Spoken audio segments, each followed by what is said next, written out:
Good morning and welcome to the world's greatest health show. My name is Shawn Buckley with the Natural Health Product Protection Association, and this morning we are in Valemount, British Columbia. Yesterday we woke up in Penticton after having an event in in Kelowna, and then we traveled on to Kamloops and had an event at Nutters in Kamloops. It was standing room only. People are getting really excited about what we're doing and the momentum that's growing. And thank you for attending. Thank you for participating this morning. I know for those of us on the West Coast, this is an early morning. We'll see the sunrise while we're here. We actually have to be outside because we're staying in a cabin that doesn't have cell signal. So we're hoping the truck powers the equipment while we do this opening. And for those of you who are not aware of what we're doing, we're basically driving across Canada, starting in Victoria on October 4th, and now here we are in Valemount on our way to Grande Prairie. And we're doing this to bring attention to the Charter of Health Freedom. The Charter of Health Freedom is a citizen initiative. It's a law. It's a piece of legislation that we want Parliament to pass. And it's absolutely essential to protect our ability to make health decisions for ourselves and our family, and to have access to vital, essential nutrients that we need to be healthy. It's literally come down to we have to have a citizens initiative to be able to have nutrients that we can't be healthy without. So what the Health Charter does is it takes the health rights that the courts already say we have. We're not creating anything new, but we're setting them out clearly and saying, look at, Canadians have these rights, and these rights take precedence over government laws, and government actions must honor and adhere to the health rights that as Canadian citizens, our courts, our common law, have deemed as essential over the centuries for us to have reasonable control over our lives and to stay healthy.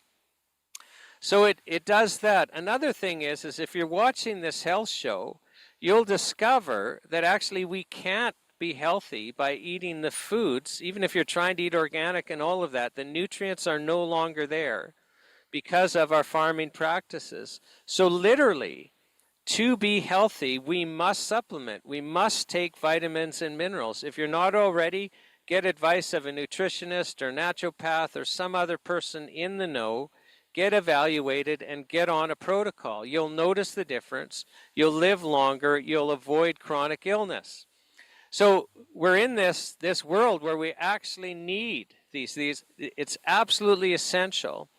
And yet Health Canada is in the process of taking them away.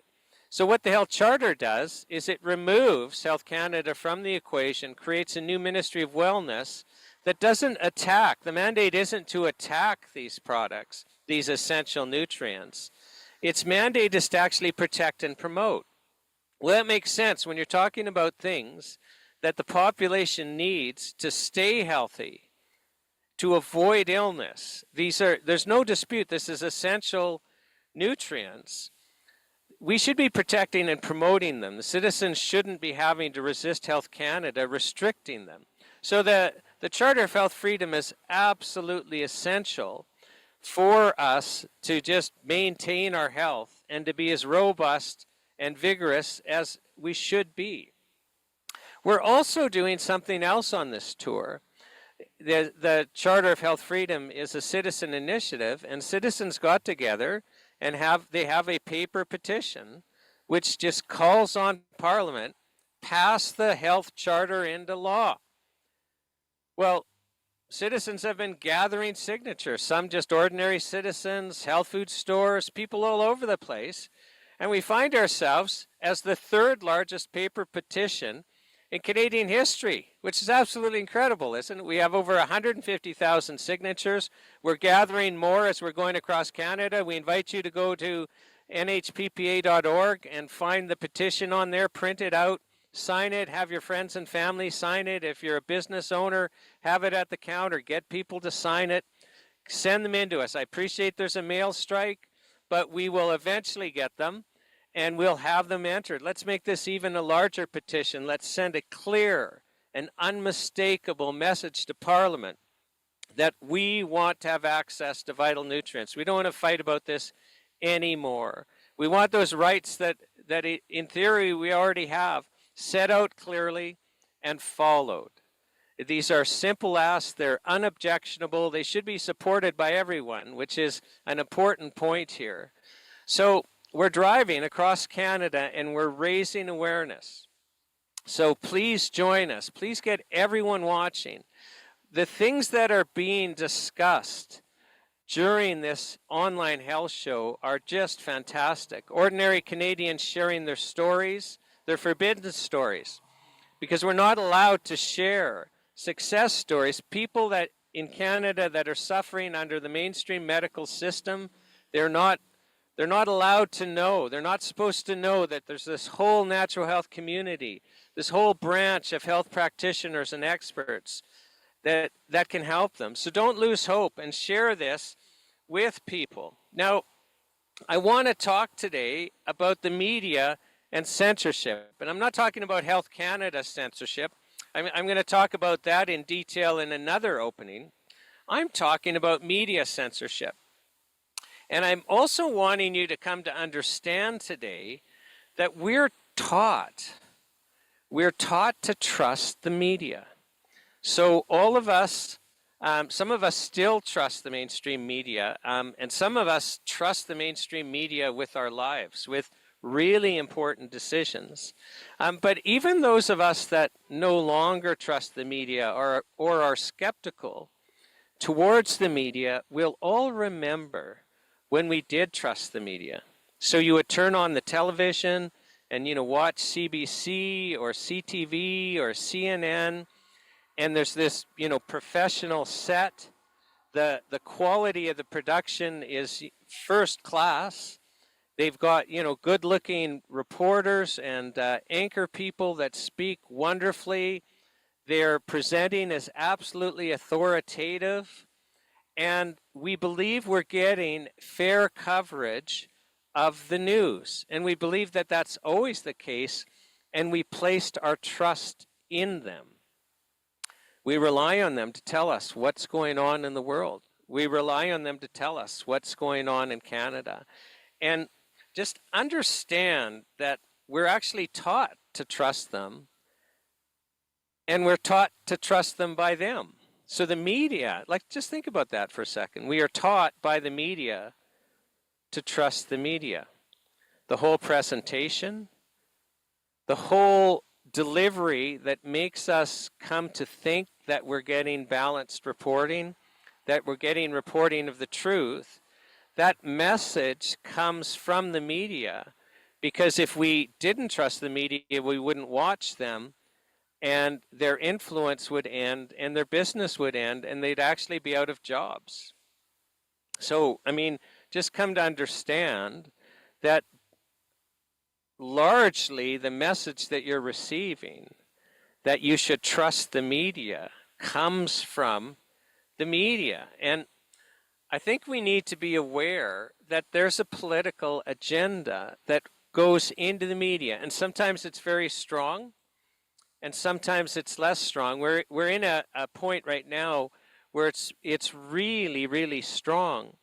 But the media shapes us so that we will act certain ways, and so that we'll be willing to take actions. And I just want to use an example for myself. I'm in my 7th decade, so I'm working on my 7th decade. You can do the math, and I'm an early 60s person. So when I was raised, and I'm just this blank sponge, children just soak in the world around them. They soak in television, they soak in radio, they soak in what their parents say, and their parents were shaped by the radio, by the TV, by the newspapers, by the education system. So, they're already accepting the paradigm, most of us, and we just suck this in. And I was raised during the Cold War, and I was taught that the Soviet Union no longer exists. It crumbled when the Berlin Wall fell. But when President Reagan, said, we thought the mic was off and he called them an evil empire. Well, we would hear that publicly when the mic was on. I mean, we were taught they were an evil empire, that they were this awful police state that just totally subjugated their citizens. And we live in a democratic society. The Western world is free. We're democratic. We have representative government. We need to resist the evil empire police state. And this is the messaging. And true or not, this is the messaging. It's deliberate messaging so that myself and other people in my cohort would hate them, would love our country, and would be willing to go to Europe and kill other men because they were raised in different countries than mine, and to be killed, to sacrifice my life for my country. I mean, I was raised with the fear. I actually had fear that I would have to go and fight a war against the Soviet Union. And I can tell you honestly that when that Berlin Wall fell, I'm in university when the Berlin Wall fell, I'm at fighting age. And I remember being absolutely relieved. I'm not going to have to go. I'm not going to have to go. I'm not going to have to go. So this is real. And people, men my age, they'll understand exactly what I'm talking about. And it's not a secret. It's not a secret that we were taught to hate them so that we would be willing to be cannon fodder. Now, it's not all bad. I mean, we have to have some narrative in our society, and the means for that is the media, whether it's radio, it's all print, it's radio, and it's television, and now it's social media. If you think for a moment that social media isn't influenced by the narrative, then you're just not understanding that governments have to propagate their myths. And I don't mean lies when I say myths. It's just a social political term that means, societies have certain beliefs that help us create this paradigm that, makes us a nation. So, in France, liberty, fraternity, and freedom. And so in Canada, we have been given these political myths that we're a democracy, for example, that we have representative government, that we elect MPs, just to stay federal for a minute, we elect MPs, and they actually represent their riding, and so that on important issues, they're going to represent us in Parliament. We'll have a voice. So these are national myths.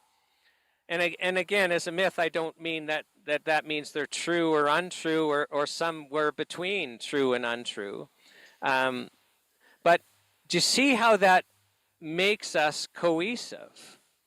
So I remember, and again, when I was willing to go fight the Soviet Union, well, of course I would, because I was taught they were a police state, and we're a democracy, and we're a representative government, so we're free. We're not manipulated and controlled like the police states are. Well, we're not a democracy. Help me out. What democracy means is that the citizens have direct say on issues that are being decided. So they have direct say over issues controlling their life. On the federal front, you will never have a vote on an important issue. You will never have a direct say on even a small issue, let alone a big issue. So just so we're clear, it's an absolute lie. It's an absolute lie to say we're a democracy. But it's part of our national myth structure fed to us by our education system and the media. And I'm not meaning to be critical of our system. I'm just pointing out that it's part of our myths. So you understand what I'm talking about when I'm talking about myths that are used to help us shape society and be cohesive. We are taught that we're a representative democracy. Again, so we have local MPs They're local. They have local ridings. They represent us. They represent our geographical location in Parliament, so that if our geographical location wants the MP to vote a certain way, that then our MP is representing us collectively as a geographical location, not individually, like if we were able to vote democratically. So they represent us, which in itself tells us we're not a democracy. We elect representatives. I describe us as an elected autocracy, but I digress. So we have MPs that we elect, but in our system, MPs don't get to vote according to what their ridings want. When's the last time your MP actually canvassed their riding to see how the majority of their riding would want them to vote on a specific issue? No, we have a party system, and the party whips in Parliament do not allow MPs to vote according to what their riding wants. They have to vote according to what the party wants. It is a rare exception in Canada where there's what's called a free vote, where MPs can actually vote any way they want, regardless of the way their party wants them to vote. Think about that for a second.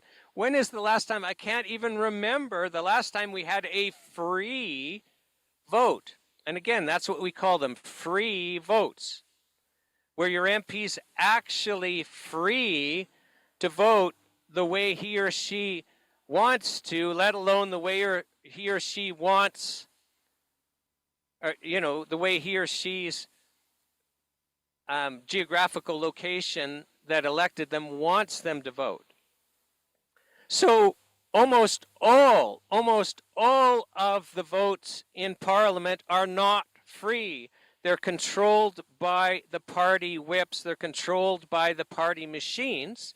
And again, not being critical, but just sharing with you, this is our reality. But we call it representative democracy. And the point I'm trying to make is that serves us as a polity, because then we all kind of share the same myths. Oh, we're a democracy. Well, isn't that wonderful? So I actually have a voice. I have a direct voice on important issues. Like, we just subconsciously think that, although we don't. And, oh, we're a representative democracy. Well, we feel really good about this. Like, most of us will fight and die to protect all of this because they're such wonderful myths. So, again, not here to be critical or uncritical. I'm just sharing with you that the media shapes our thinking, and sometimes they shape our thinking more, and sometimes they shape our thinking less. And it's not all a bad thing. So we kind of need to have some national myths to help us be cohesive. So understand that there's some positive to this. There's some things that are positive, and every country does this, so that we are cohesive, so that we do buy into the system. The downside is we end up just accepting this without thinking, and sometimes we have to have critical thinking. I'll share with you, it gets bad when we're totally being manipulated, like when we're totally being manipulated. And the wake-up moment for me was the first Iraq War. So I was really interested in the first Iraq War. So for those of you who don't remember or were too young, Iraq invaded Kuwait, and the U.S. tried to form and eventually formed a coalition to go to the Middle East and kick Iraq out of Kuwait. Not to invade Iraq, not to topple the Iraq government. That was the second Iraq War, based on weapons of mass destruction, which we later came to understand was a myth propagated by the media so that, the world public opinion in the United States and Canada, and that we'd support the war. But I'm talking about the first Iraq War. The government, the U.S. government and the Canadian governments, it was the U.S. government. They wanted to get a coalition together. They wanted their own citizens to support the war. And so to do that, you have to demonize the enemy. You have to create a myth, a storyline in the media so that your population will rally against you. And I clearly remember the story. And you guys can Google it. It's there. So we have, it's breaking news. I forget if it was CNN where I saw it. I mean, it was major media networks that broadcast the story about Iraqi soldiers going into a neonatal care unit in a Kuwaiti hospital and taking these premature babies out of bassinets so that the babies would die. And there was a nurse from Iraq testifying. I think she testified in the U.S. Senate or Congress about this. Like this was the story. So we have this nurse from Kuwait telling us the story. I can tell you, I remember being absolutely enraged about this atrocious behavior. Could you imagine anything more sinister than deliberately killing completely defenseless premature babies that needed intensive medical supervision to survive? I was horrified and shocked, and I'm ashamed to tell you I supported the first Iraq War. I supported us sending our young men to go and kill other young men whose crime was that they were born and raised in another country. So now that story was completely false. It was an absolute fabrication. The so-called Kuwaiti nurse was the Kuwaiti ambassador to the U.S.'s daughter. She hadn't been in Kuwait for years. The whole thing was a media fabrication to create rage so that we would support the war. I mean, the Vietnam War, it's declassified. The Gulf of Tonkin incident, that was the impetus that pushed the U.S. into the war. Oh, there's been an attack on our ship. What's declassified now, that was faked. It was a faked event to get the U.S. into the Vietnam War. This, Iraqi soldiers killing premature Kuwaiti babies, it was a fake story to get us to support the Iraqi war. I'm just citing it as examples, and for me it was the example that kind of woke me up. So now here we are, the NHPPA marching across Canada trying to get just us to have basic health rights, access to basic nutrition, and we're being censored by the media. And I just want to talk about some of the points. So, we did a professional news release about the charter tour. And when I say professional, we had a seasoned journalist, like somebody in the media that's been at it for decades and decades. They volunteered to write our press release. So we have a professional journalist writing it so that it'll be picked up by the media, making it interesting, understanding what points should twig them. And then we paid a professional media service. There's services that will vet your news release and make sure that send it out on the newswire to all of the media in Canada. So we've had it professionally done. We've sent it out on a professional newswire. There's no question that it's been received. And then we also had another news release, not the one written by the professional, on our website that we've been asking people to share with the media, and they have been sharing it. And it's also really good, by the way, even though it was, drafted in-house, not professionally done. And this is a tremendous story. Think about this story. I mean, think about why you're watching. This is a citizen initiative. The Charter of Health Freedom, it's a citizen initiative. Citizens have banded together to figure out, well, how do we solve this? How do we protect ourselves? And they come up with a health charter. And then read the health charter. It is a fantastic piece of legislation. It's actually beautiful in what it does. I mean, even just creating a legal obligation to protect our access to vital nutrients and just setting out the health laws the courts already say we have so that it's clear, so that government knows, oh yeah, we need to adhere to these. The common law courts over the century have developed these as our kind of baseline rights that the citizens have to manage their own health going forward. This is the third largest paper petition in Canadian history. In the last 157 years for paper petitions going to Parliament, this is the third largest. Isn't that news on its own? Like, how could this not be on CBC? How could this not be on CTV? How can this not be in the Globe and Mail and the National Post? How is it possible? Third largest petition in Canadian history. They can call the clerk of petitions. That's where we're getting our information. How is this not being picked up? And then we've made it a fun story. Like, people like fun stories. We're traveling across Canada in an old VW van. I mean, right now we've got the truck with us because the van broke down, but I spoke to the mechanic yesterday and the van's running again. We're going to Edmonton. We're picking up that van, and my gosh, you know, with some tools and duct tape, hopefully we'll make it to Ottawa. But that's a fun story. I mean, even that it broke down on the first, you know, that's fun too. I mean, here it's kind of somewhat symbolic of a citizens' initiative, an old VW van marching across Canada to bring awareness to the health charter and the third largest petition. So you would think the mainstream media would be all over this. What's the downside?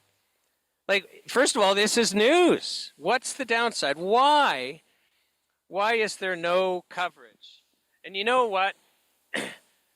Let's talk about other things that there's no coverage. So we're doing this tour right now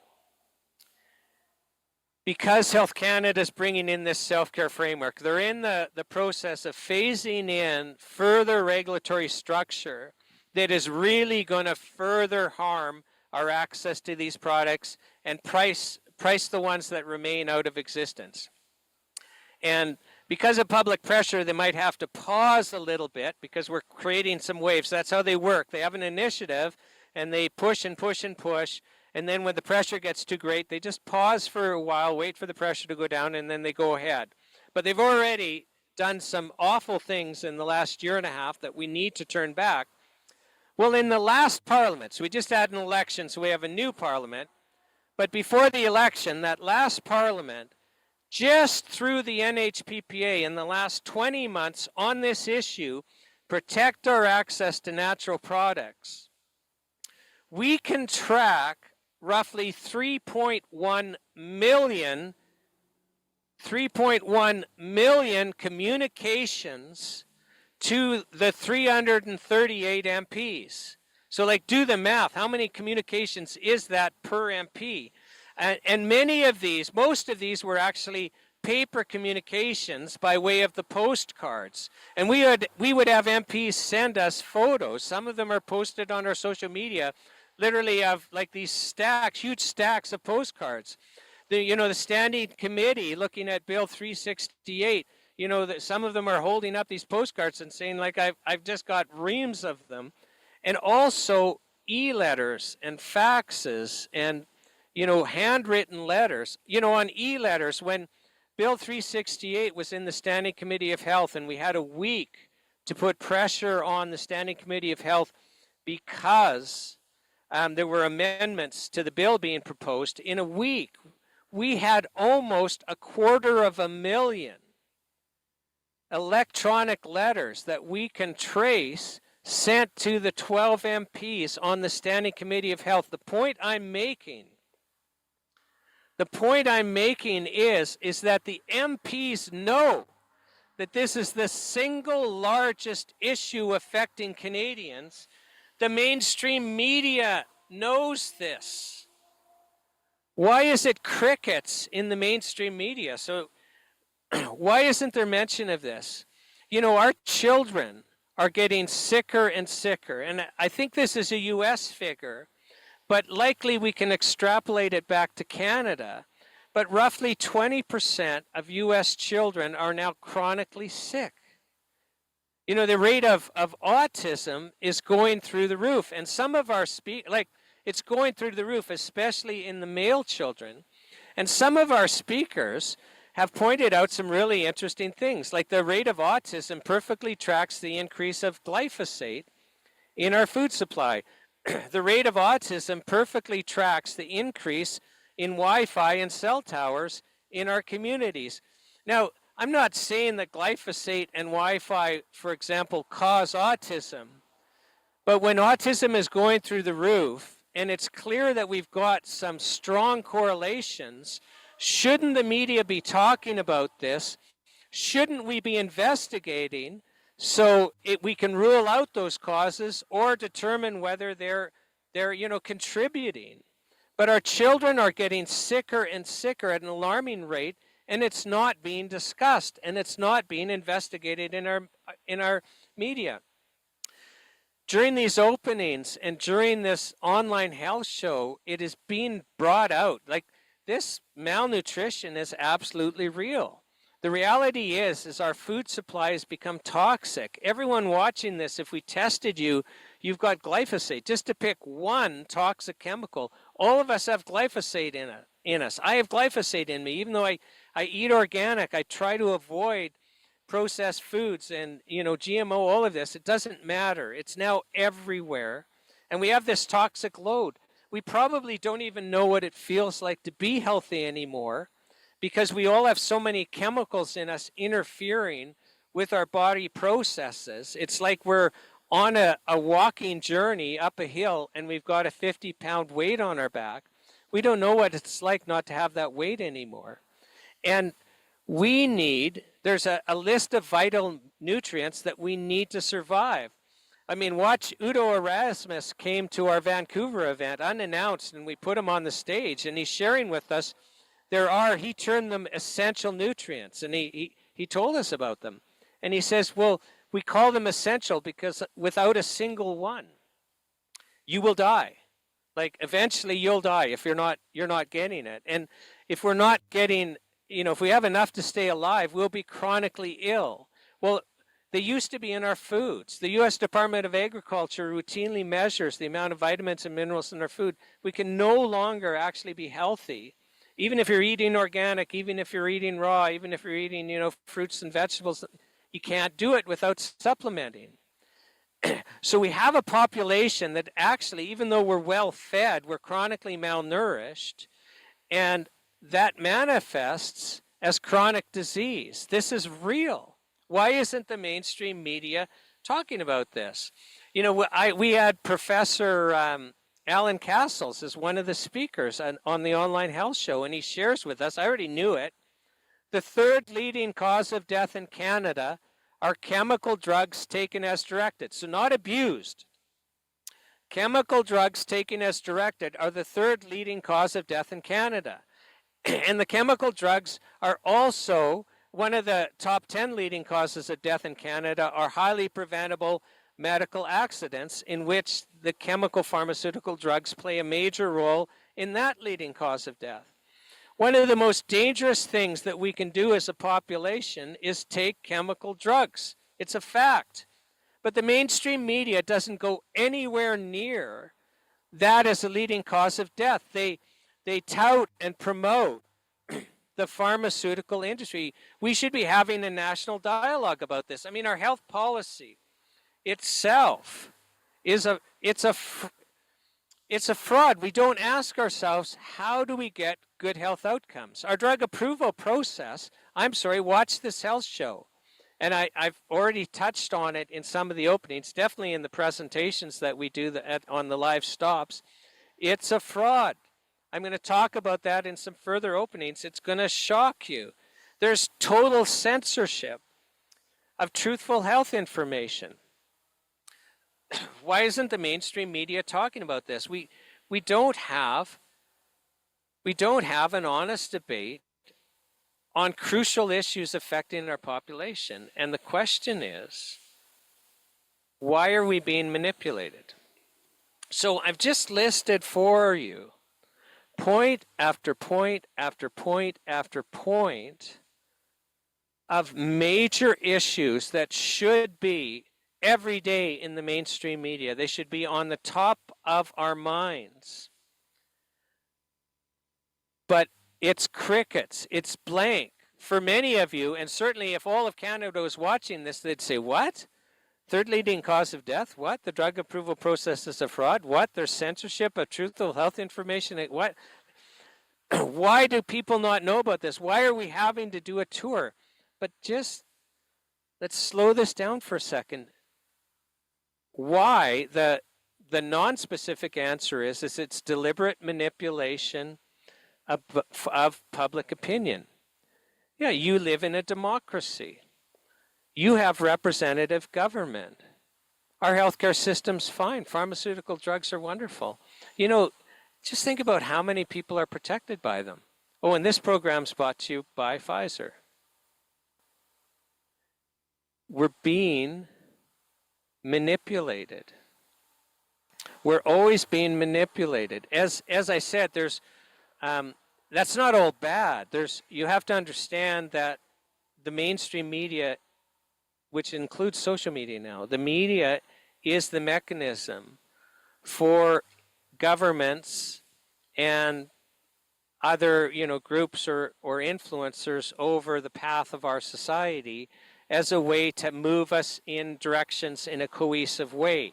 There's a purpose to it, but just understand that it's happening. Understand that as you're participating in media, including social media, that you are being guided, you are being manipulated, whether it's for good or whether it's for ill. Now, when I've been talking at these live events during this tour about the censorship of truthful health information, which truly is shocking. There's some repetition when we're going from place to place because there's some key points that I have to make. I haven't yet discussed on the opening that censorship issue, but I'm going to have to. And when I talk about the failed clinical trials and it being illegal for the pharmaceutical companies to share that, people are just absolutely shocked. Like, it blows the mind that that's happening. Now, this has to enter the discourse, but just my point is we're being manipulated, and these issues are being censored. And people are saying to me when I'm sharing this at the in-person events, oh, it's pharma. They spend so much money on advertising that it affects the media. And I don't know if that's true or not, and I actually don't know how much money pharma spends on advertising in the media, although I think it's a reasonable thing for people to say that, pharmaceutical companies paying for advertising will create an influence, and maybe a direct influence, where they can pick up the phone and say, don't do this, we want this narrative. I don't know. But you need to understand, if that's real, and it likely is very, very real, but there's also government funding. There's Canadian government funding of our media. And not just, obviously, CBC, but the government gives all of the other major media outlets money. And if you want to be a democracy, if you want a government that acts for the people instead of unduly manipulating the people, it needs to be illegal. It needs to be absolutely illegal for the government to do any funding of any media. As much as you might like the CBC, it is not consistent with freedom. It is not consistent with, representative government. It's not consistent with a democracy if we want to actually have a democracy. That's actually what I want. I want us to restructure so that government doesn't have the power over life and death. The government can't, conscript me and send me, to go and kill other, people that just live in another country and have the misfortune of also having a government trying to get them to kill me. I think we need a reset here so that governments represent the people again. But the point I'm trying to make is understand that the Canadian government is funding the media. So here we have the Canadian government that basically has structured our drug approval process so that the only treatments that are approved to treat anything but the most minor conditions are chemical drugs, synthetic chemical drugs that had a patent. Okay, so like watch the first opening of this health show. I spoke about that. So the only drugs that are approved to treat, you know, all but the most minor of health conditions, by and large, I mean, there's the odd exception, but are chemical synthetic drugs that had a patent. So they're the only legal treatments. And then the federal government forces the provinces through the Canada Health Act saying, well, we'll give you these big piles of cash, but you have to run your health policy according to what we say under the Canada Health Act. So our mainstream government-funded healthcare system, controlled by the federal government, only treats us with synthetic chemical drugs that had a patent when they were approved. Okay, so we have a pattern here. So the only legal treatments, the only treatments they'll approve are chemical drugs. The only treatments they fund us using, because they're only legal treatments in our government-funded healthcare system, are chemical drugs. They have Health Canada, which is basically the enforcement arm that attacks our natural remedies, that censor truthful health information about all remedies, certainly natural ones. Okay, that's interesting. So they're almost like the enforcement arm of a drug cartel, literally. Oh, okay. And that's all by design. This is federal government. And then we have the provinces that really have privileged the medical doctors. I mean, 80 years ago, 90 years ago, we basically legislated out of existence other practitioners. I mean, a month ago in Quebec, the Quebec Court of Appeal affirmed a court decision saying that only medical doctors can diagnose and make recommendations and treat. Naturopathic doctors can't. This is all part of the design. Well, obviously, the federal government that funds our media is going to want the myth, the story, the narrative to support their agenda.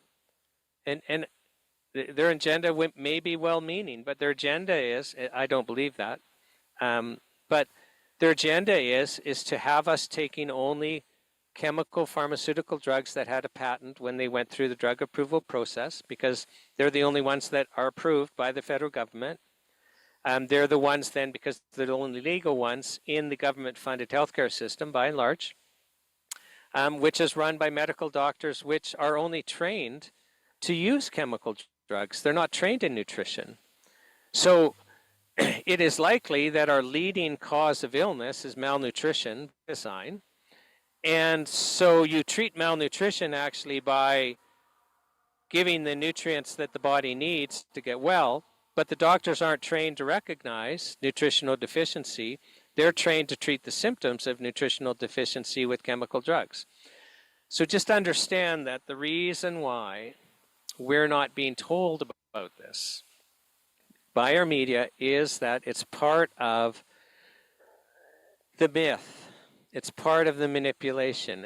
And whether you agree or disagree, the purpose of this opening is just to help you be aware that media is deliberately involved in propagating myths. And again, the word myth, it's just a social political term. It doesn't mean it's true or not true. We need stories for us to be cohesive as a society. The difficulty is we're in a health crisis. We need to have access to vital nutrients. We can't allow Health Canada to take them away. We need to have treatment options. So if we want to choose to use chemical pharmaceutical drugs to treat symptoms, great. There's no danger of us losing that option, but there is danger in us losing other options. And as you watch this health show, you're going to see person after person who couldn't find relief in the medical system. They were suffering terribly, or they were facing death. And then they found life, they found health with natural healing traditions, with basic nutrition.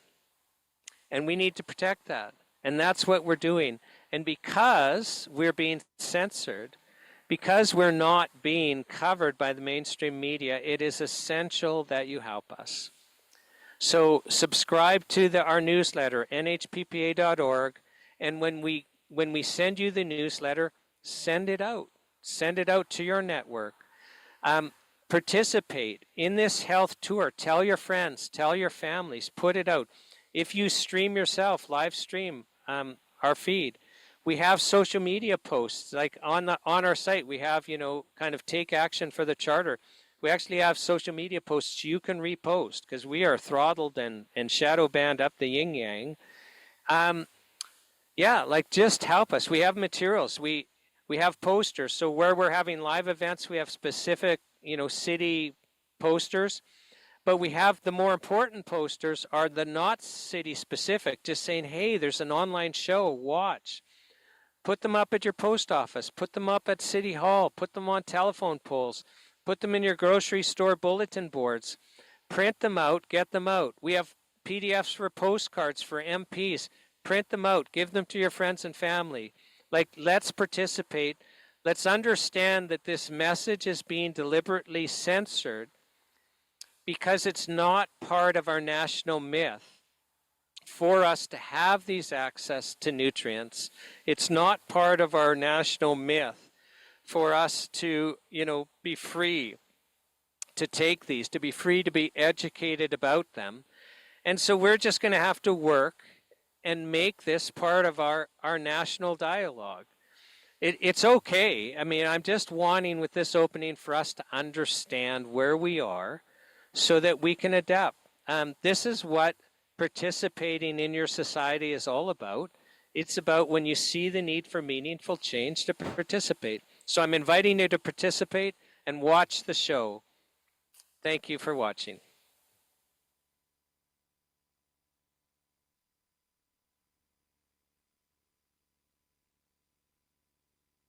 And I'm just waiting in case the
Let's talk about sections 24 to 47 of the Charter, which all deal with the Health Freedom Ombudsman.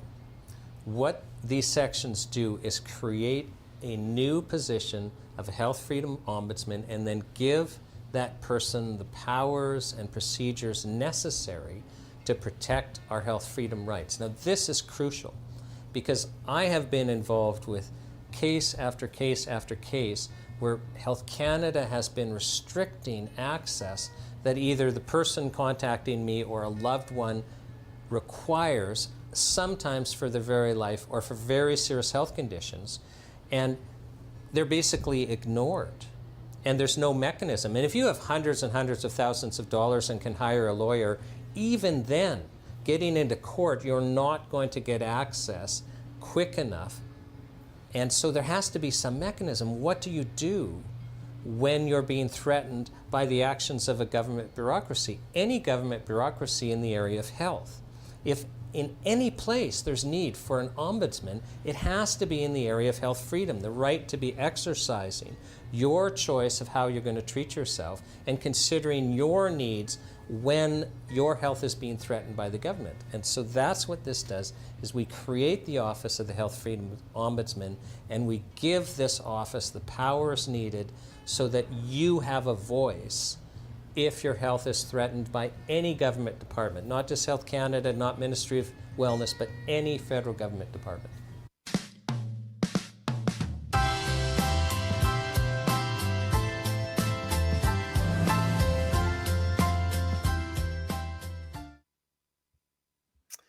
Welcome to the world's greatest health show.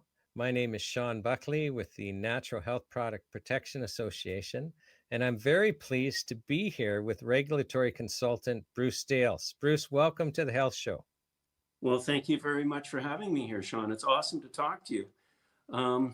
We've been, we've at times been through a lot together, but, and arguably it's given me some gray hairs, but it's been extraordinarily educational and informative and fun. So hopefully we won't stop doing that too. I'm going to try to introduce you. And so I went back into, my archived files and pulled out a court affidavit where you were qualified as a court expert. And I will say to the audience, so I practiced as a lawyer for 30 years in the area of drug regulation. And when I'm in court against Health Canada, there are really only two experts that I came across, regulatory consultants, that I actually could get qualified as experts in court. Like, I mean, you really have to be able to demonstrate you're an expert. I have to be able to demonstrate the person's an expert to get them qualified. It's quite a burden. And Bruce Dales is one of the two that I was always comfortable I could get qualified, and the courts would agree, oh yeah, no, I will listen to you as an expert. So Bruce, I went to an affidavit, and I'm just cherry picking here. So just, for time, because I'm not having to qualify as you as an expert, but I want people to understand when we have this conversation that you've got a lot of history. So skipping ahead, in 1993 to 1998, you were the person in charge of regulatory compliance for a natural health product company called Flora. That's correct, yeah. In 1998, you went out on your own and you started Dale's Product Development and Regulatory Specialist. I don't know if that's what you're still called. I think of you as Dale's Consulting, but in a nutshell, yeah. That's an extremely succinct and accurate depiction of my background. That's correct. Okay, no, we haven't even got there. I'm just saying, since 1998, you've been a regulatory consultant, running your own business, helping companies navigate the regulations, and particularly natural health product companies getting licensing, product licensing and site licensing. In 1998, you were approached from the Directorate of Health Canada, the Therapeutic Products Directorate, to actually form a liaison committee of, industry members to basically kind of be a liaison with Health Canada. Like, we're going way back here. 1998, you were approached to form a committee to basically have industry members give Health Canada feedback on things, because we all knew we were in a transition period then, with, things being referred to the Standing Committee of Health.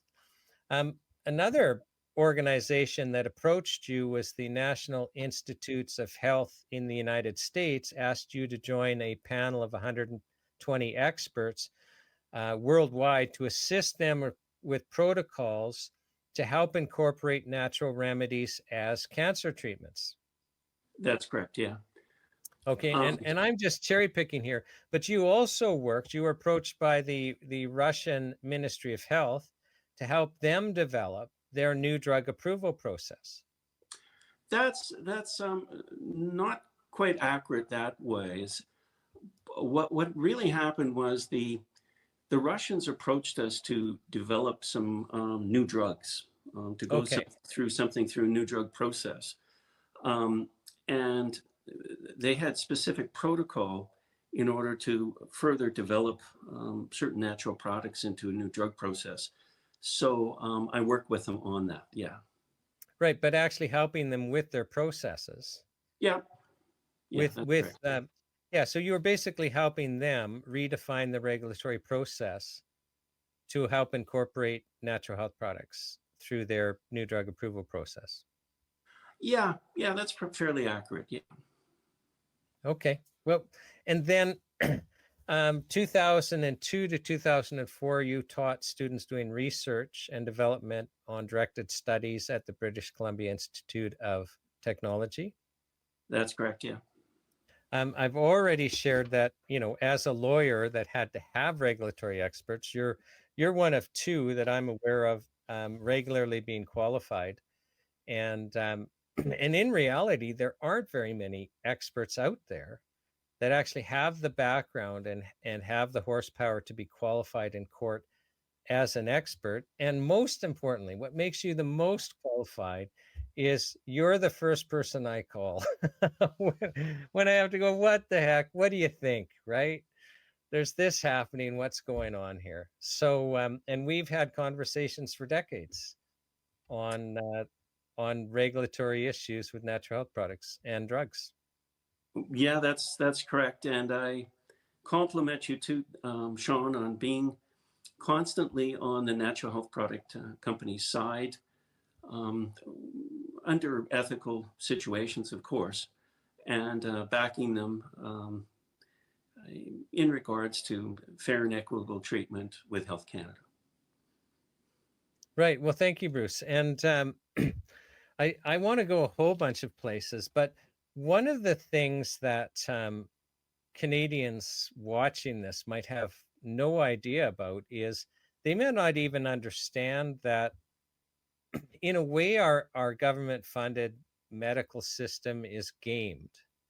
And what I mean by that is if you go to the mainstream medical system to get, treated, and I appreciate in the odd province there might be the odd exception, but by and large, it is illegal to treat health conditions in Canada with anything but chemical drugs that had a patent, which is why the government-funded medical system will only offer you synthetic drugs that had a patent. Did you want to share with, how does that work? How is it that the only legal treatments used in our government-funded healthcare system are synthetic chemicals? Because the reality is you and I know actually natural health products, especially for chronic illness, they're way more effective. So how is it that we've limited ourselves to chemical drugs? Well, I'm going to touch on a couple of topics here, and the audience is going to have to, I hope, will bear with me, because I am getting to answer your question. I am answering it, but the question is not simple and straightforward. So I'm going to bring up a couple of issues here. And the first one is regarding money and taxes. Okay? And when we talk about that, what I'm talking about is that the system is gamed, in my opinion, to have an advantage for the pharmaceutical industry. And now, what happens lately is the pharmaceutical industry or the Health Canada is claiming, hey, look, we have to charge user fees for natural health products to have them registered. And we do that for pharmaceuticals already. And that's correct. However, what they don't mention is that the other taxes that these compounds are charged, which makes them problematic on the market as it is. For example, import duties, they pay higher import duties to get on the market. The markups at pharmacies are much higher for natural health products than they are for prescription drugs. In other words, for my understanding, for a pharmacy on a prescription drug, if they're paying $100 for that prescription drug, they're basically allowed to charge the dispensing fee only. And if it's a patented drug still under patent, the government already sets the price for that drug, so the pharmacy doesn't bring them down in price or anything, or they can't negotiate a different price. On natural health products, the markup of the products is higher. On natural health products, the import duty is higher. Plus, what happens is that within the pharmacy itself, the prescription drug a lot of this time is covered by the government. So in other words, they get a prescription at the pharmacy, they take home the diabetes drug or whatever, and they can either recoup it a lot of the time on their taxes, or it's fully covered by the government. So that's one of the first issues here. Well, there's sales tax too. Well, the GST. You're absolutely correct. That's a very good point in the fact that there's GST on these products, natural as health opposed to there's no GST on the prescription drugs. So it's true, we're not paying the user fees to the government, but what's also true is we're paying a lot of other taxes, a lot more taxes, and also to review these medicines, they're not, they don't take the same amount of time to review. So we have one dagger in our back right there for natural health products. The second dagger, I would argue, would be the enforcement fairness and reliability of Health Canada. So within the enforcement itself, the reliability is not good. In other words, from what I've seen, Health Canada, their enforcement practices for these companies, as bizarre as it sounds, is based on what they receive in the mail. I mean, this sounds strange, but they will not look at one company that's a natural health product company and have some sort of proper assessment on the safety of that compared to what else is on the market. So when they don't have a proper assessment, they spend all their time going after one company that may not be as, it may be much safer than the other options on the market, but they just focus on one company. And from what I've seen, this is another sword in our back. And from what I've seen, health food stores and pharmacies are specifically. So can I just unpack that, Bruce? So, yeah. So like the chemical drugs, the pharmaceutical drugs, my understanding is like they're extremely dangerous, and they're actually, you know, one of the top 5 leading causes of death. Like it's just chemical drugs taken as directed. And are you aware of, because you've been practicing in this area, my gosh, like over 30 years. That's right. Are you aware of any credible report of a death caused by a natural health product in Canada? The only time that natural health products, from what I've seen, cause harm is if they're adulterated or contaminated. If what's on the label is in the bottle and they're made by good manufacturing practices, they're not, I haven't really seen any problems. If you're, you know, if you're adulterated, meaning somebody's put a drug in. So just so people understand, I mean, there's some people out there that basically will act criminally, and that's a separate issue. So that's adulteration, and that's a criminal offense. We don't need any regulations for that. We have the criminal law. And then also fraud. So if you're not putting in the bottle what you say is in the bottle, then actually even somebody who's relying on what's in the bottle could be hurt because it's not there. So and we're protected by fraud. And we're also protected against unsanitary manufacturing practices, just in the criminal law part. So is that right? I'm going to hit you with something here, and that is that I agree for products made in Canada and manufactured in Canada. You're not aware of a single death? We're protected, just as you said. Okay. Mm-hmm.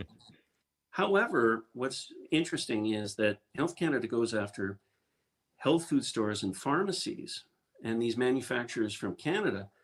But if I want to go on the web right now and find something for cancer. But can I just hold off for a second though? Like let's just talk about the safety about natural health products, because you raised the issue saying there's kind of unequal enforcement. And I'm just wanting to, you know, if you agree, drive home the point, you know, we've got a really risky class of products that by and large seems to be left alone.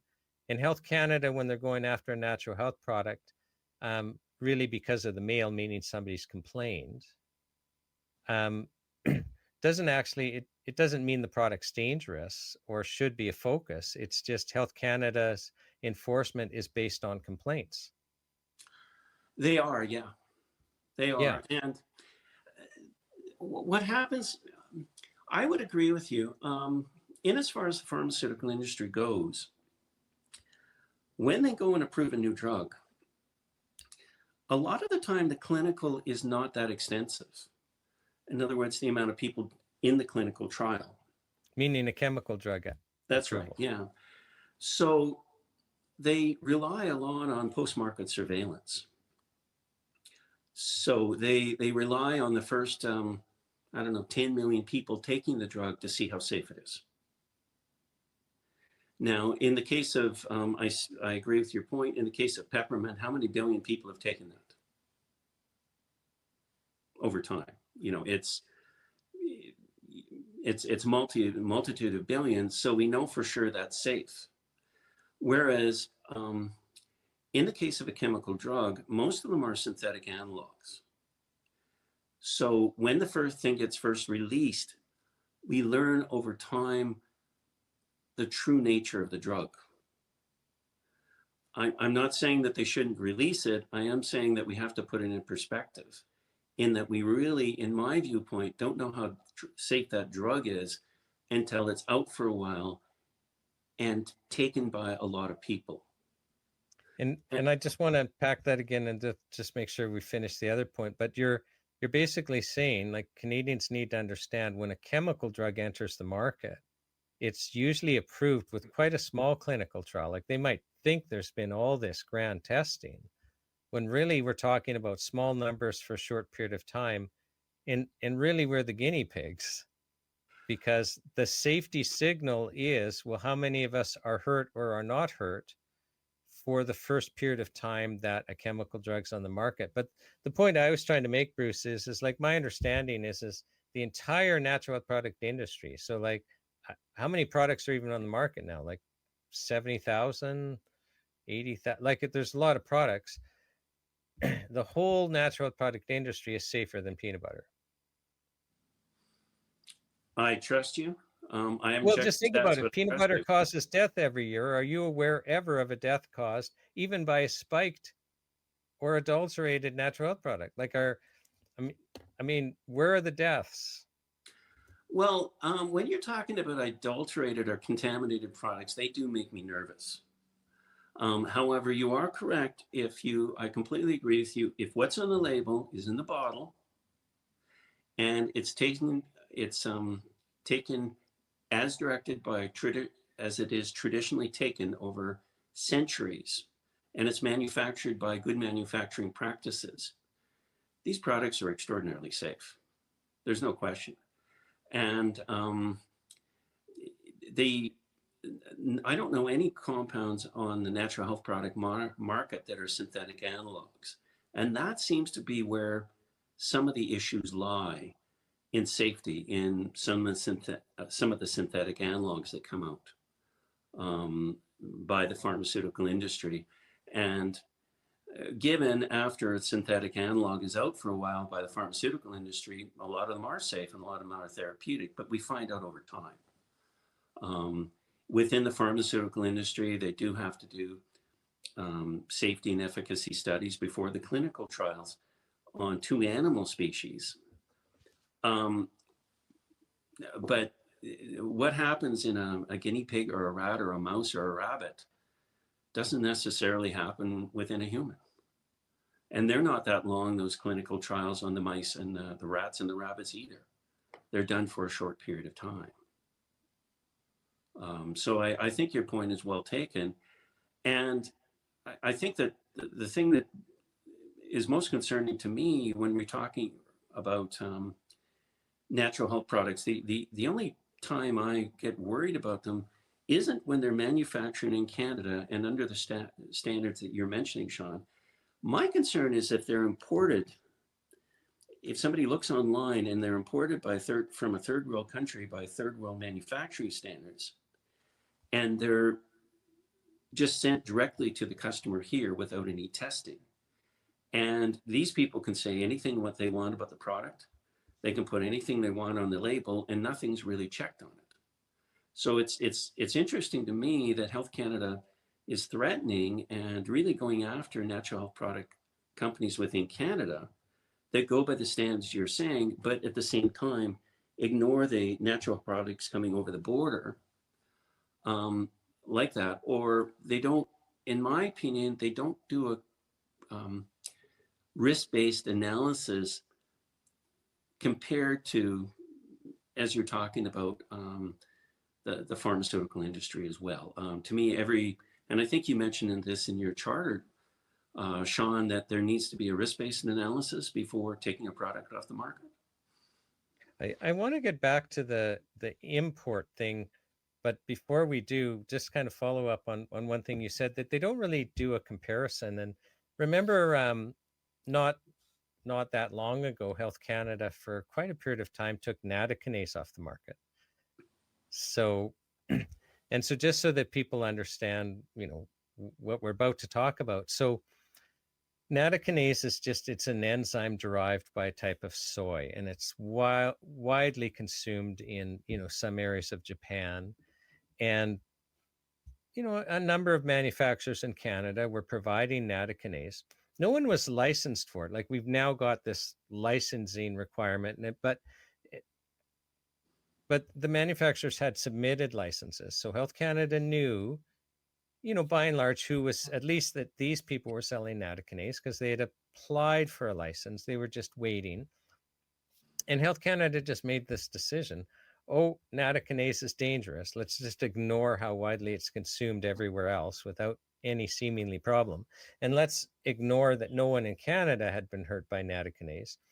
But, all of a sudden it's dangerous and they take it off the market. Well, Bruce, when that happened, and I can't talk about who it is, but I'm approached by one of the companies that Health Canada said recall. Because everyone else, when Health Canada ordered them to recall, they recalled. But this company came to me and said, what should we do? Health Canada's asking us to recall. And as a lawyer, I actually have to make sure that my client doesn't hurt anyone. Because it's all fine and good for Health Canada to say, oh, we're ordering you to recall natokinase, which is being used for health purposes. But under the criminal code, Bruce, if you've put a remedy out on the market, regardless of whether it's chemical or natural, and people have come to rely on that remedy, and then you withdraw it without warning, without giving people an opportunity to transition, well, if anyone is hurt or dies, you're now facing charges of criminal negligence, causing death or causing bodily harm. Or, if it's really foreseeable that you would be causing harm, you could be charged with homicide, culpable homicide. So, when I'm giving the advice to the client, I'm looking at all of the law, not just the Food and Drug Act that Health Canada is looking at. Fortunately, our criminal law requires people, manufacturers of remedies, not to hurt other people. So there's this criminal obligation. So we actually hired a medical doctor who has expertise in risk analysis, who looked at it and said, well, wait a second, do not recall. Don't do what Health Canada said. And the problem, according to the medical doctor, is there were a lot of healthcare practitioners, including medical doctors, that were actually using natokinase as a blood thinner, as an alternative to like warfarin and Pradaxa and the like. And you have to give them time with their medical practitioner to transition. So what the risk analysis doctor told us to do was just allow the stores to run out of stock. So stop selling. You can stop selling, and immediately courier notices to every health food store, whether you're, that you know of, a notice saying Health Canada is no longer allowing Canadian companies to sell natokinase. So if you are being managed with a healthcare practitioner on natokinase, please consult your practitioner immediately. And oh, by the way, you're perfectly entitled to legally import it from US suppliers, not us. We don't sell in the US. And so we'll get to your import thing, but I just want to deal with this risk analysis thing first, but it'll segue into your import so that Canadians would know two things. A, consult with your healthcare practitioner that has you on natokinase, and you can buy it from the US. So yeah, you can't buy it in Canada anymore, but you can buy it from the US. Now, what was interesting, Bruce, just to your point of Health Canada doesn't compare risks. So here they're taking nattokinase off, and they've let nattokinase back on again. So clearly nattokinase wasn't a risk.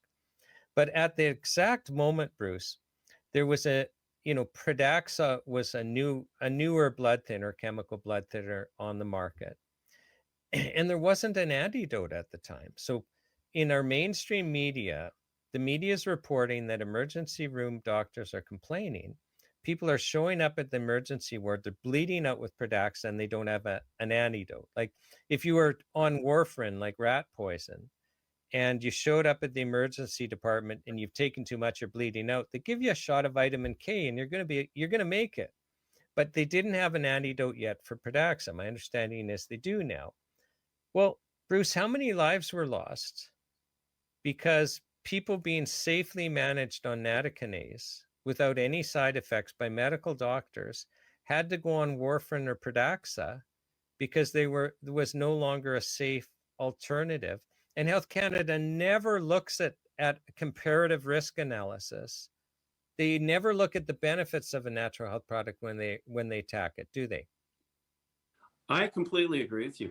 I mean, I have seen absolutely astoundingly poor risk analysis of natural health products. I've seen ones where I'm not joking. If there was a grade 10 science student that submitted that as a weekly assignment for their class, they would get an F. Okay. It's bad enough that I tried to look up the references that they were talking about. They didn't exist. Nothing made sense on it. I completely agree with you. I don't know where their risk analysis are coming from for these products. It's insane. And you may be right. Possibly, there's several options. I mean, possibly they're well-intentioned people that just simply look at new drug trials or new drug submissions and say that's the be-all and the end-all of everything, of which I don't agree, by the way. I think that there is advantages and disadvantages to new drug submissions, and I have been involved with them before. But I completely agree with you. I don't know where they're coming from in these risk-based analysis. And that includes what we're talking about here when they're attacking Canadian companies for manufacturing products in Canada, where they can recall them much easier and they can monitor the safety of them much easier. Why would they take those off the market and say, yeah, bring the imports in where we can't recall them that easily? And in order to shut down or do a recall, we'd have to check every box at the border. It's insane. I don't get it. Mm-hmm. So let's before I want to talk about the import thing, but just when we were talking, like you were sharing, you've seen risk analysis from Health Canada that really makes no sense. Like a grade 10 science student, you'd be embarrassed. Can I tell you about the funniest one I ever ran across? And I've been given permission long ago from the client to talk about it. I know that you haven't been given permission, so you're not giving us the examples. But the funniest one I ever had, so, Warm Buddy, it wasn't even a health product. So they had teddy bears with an opening, a Velcro opening in the back, and they had just white table rice sewn into bean bags. They were double sewn, so 2 layers so they wouldn't leak. And you put the bean bag filled with white table rice, the same stuff you eat that everyone has in their pantry. You put it in the microwave and it warms up because rice absorbs water from the atmosphere. So there's water in there. It warms up in the microwave. You stick it into the teddy bear in the pouch in the back, and it warms up, and hence it's called a Warm Buddy.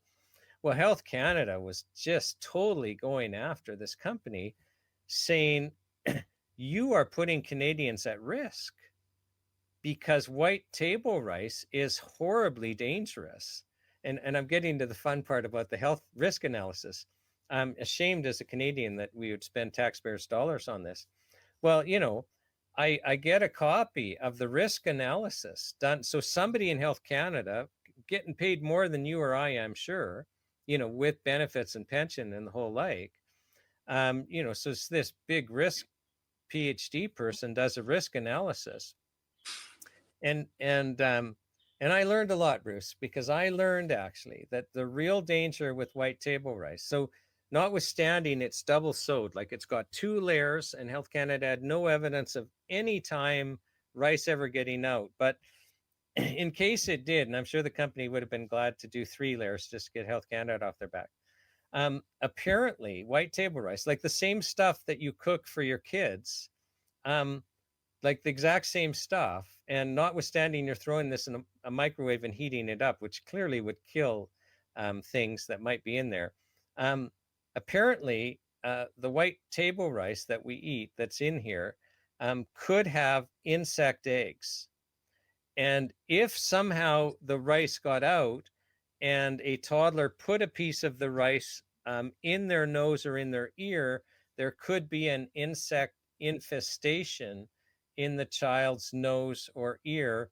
And that is why, thank God, Health Canada, the Health Canada inspectors, the entire multi-billion-dollar machine had kicked into gear to protect our Canadian children from white table rice. I'm feeling patriotic here. So that was one of the funniest I ever saw. I couldn't believe it. I mean, it is humorous, but unfortunately, based on my experience, it's completely believable. I'm not sure where these the rationale or the logic on these health hazard evaluations on natural health products come from. They just don't really make any sense to me. They're just, it's like a knee-jerk reaction. And I mean, let's face it, the Health Canada does get a lot of money in user fees from the pharmaceutical industry. Does that affect their judgment in these health hazard evaluations? I don't know. I don't have proof it does. But it is safe to say that they do get a lot of money from that industry. Yeah, go ahead. Do you think our natural health products are overregulated? 100%, yeah. Okay. 100%. Do you want to share with us the problems?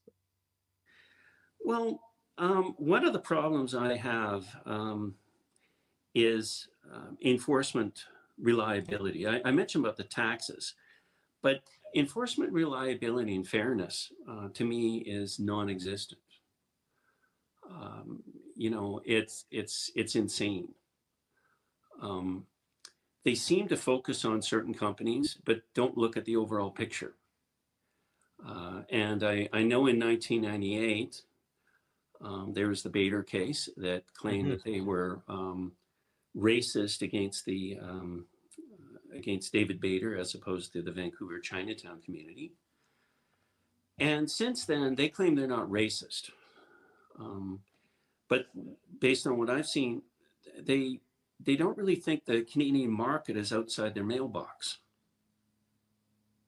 if you can believe it. So in other words, they claim that if they're moving in on one product, based on what I've seen, they claim if they're moving on one product, their job isn't to overlook the whole marketplace and see what's there and make a risk analysis of moving in on the one product. Their job is just to move in on that one product. And if you, Shawn, want to report other products, you go get them and mail them to them. They won't physically go out and look. Yeah, and just to fill in, so people might not understand. So there was a Canadian human rights decision, and the decision is called the Bader decision. So Health Canada's going after Bader, and the Canadian Human Rights Tribunal said, well, your enforcement is racist because you're requiring Bader to comply with these regulations that you say he should adhere to.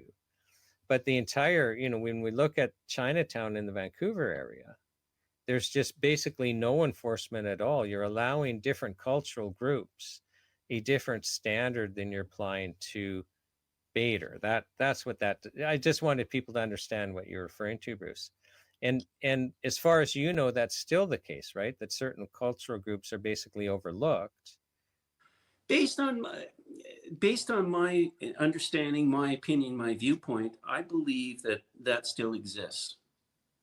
So I believe, based on my experience, the health food stores and pharmacies are targeted for a different level of compliance than imports coming in from wherever, saying whatever they want, and these designated cultural communities. And what's really interesting as well is there was the drip and undrip decision regarding Indigenous rights.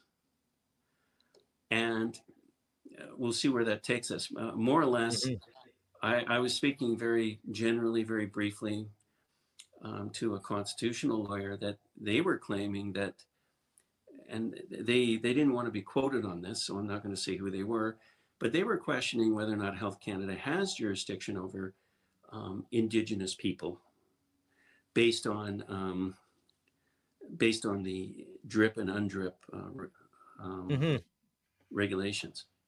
And I'm not wanting to go there too much just because I kind of want to focus on our regulation of products, but I think it's important for people to understand what you're referring to with importation. So here in Canada, we've got these very strict and costly regulations that the Canadian natural health product manufacturers have to adhere to.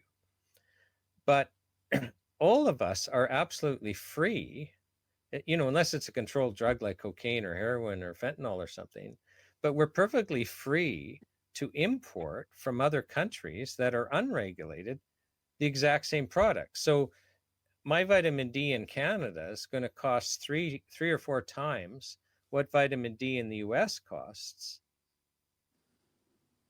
And so I can order it from the United States and pay less. And it's unregulated, and it kind of makes a mockery of the whole system because the Canadian manufacturers are having trouble competing. The Canadian health food stores, that no fault of theirs, but the manufacturing costs are higher, they're having trouble competing with online purchases because we can purchase the exact same thing in the United States unregulated. That's what you're talking about. Yeah, I'm going to mention one thing when you say unregulated U.S. It's true in U.S. that they have. Well, I mean less regulated. So yeah, they don't have pre-market approval of their products, but generally speaking, I would say U.S. has good manufacturing standards on most of their facilities. So in that way, let's talk about that because I don't want to be alarmist. So in Canada and the U.S., so let's go before our NHP regulations. Yeah, we've always, and nobody disagrees with this, we've always had protection against fraud. So don't lie about what's in the bottle. Don't make claims that you don't say things that you can't substantiate. So both the product can't be fraudulent physically, what you say is there has to be there, and you can't make claims orally. So we all agree there should be protection against fraud. There can't be adulteration. Like that's been in our Food and Drug Act in the US forever. So you can't put in things that aren't there. And adulteration also means there can't be dangerous substances. And I think we all agree, well, in the Food and Drug Act, there's always been requirements that you have to manufacture it, in a clean way. Everything's got to be sanitary, which is kind of almost like a legislative good manufacturing. And we had that before our regulations. And Bruce, I'd also say, one thing that's changed with our regulations, meaning the NHP regulations, is we've had enforcement of good manufacturing practices. I don't know anyone, I disagree with how strict they are, and you probably disagree with how strict they've become and how arbitrary, but I don't know anyone who disagrees with let's have reasonable good manufacturing practices, which is really a follow-up on, the Food and Drug Act requirement that you do things in a sanitary and reasonable way. Yeah, on the GMP manufacturing, I think most people would be. I've done GMP audits before, and I've helped people get approved for GMP audits, and any of the audits that I've done have been accepted by Health Canada to get NHP licenses. And I think most people would be really surprised at the standards of the manufacturing in Canada. It's really, really high. And I think it's great that it's that high, actually, myself. The issue I have mostly is, okay, these guys have gone through a lot of effort, a lot of trouble to manufacture this product as per GMP, to make sure what's in the bottle is on the label. There's no adulteration, no contamination. But now they go to put it on the market, but there's some third world country making the product by third world manufacturing standards, adulterated and contaminated, and they can say more than the Canadian company does. Mm-hmm. My opinion, and this might sound radical to Health Canada, but I believe Canadian companies should have at least equal access to the Canadian market, particularly when their manufacturing is better than much of the world that is being mailed order to Canada. But that might sound radical to Health Canada. I don't know. Yeah, well, I think we should just be back to the Food and Drug Act, fraud, adulteration, safe manufacturing practices. And just on the US side, so just the US manufacturers do have good manufacturing practices. Yeah. Under their regulations. So I don't want anyone thinking that we're suggesting they don't, because they do. But the difference is they don't need pre-market approval. So under their Dietary Supplements Health and Education Act of 1994, so they just have to give notice, 30-day notice to the FDA that they're going to be putting a product on the market. And here's the claim they're making, providing it's not a new dietary ingredient. And Bob's your uncle, they're fine. But they're classed as foods, Bruce, and there's a legal presumption that they're safe. And that's, wouldn't you agree that's a reasonable legal presumption? Like, you're not upset with the US law classing them as foods and presuming them by law to be safe.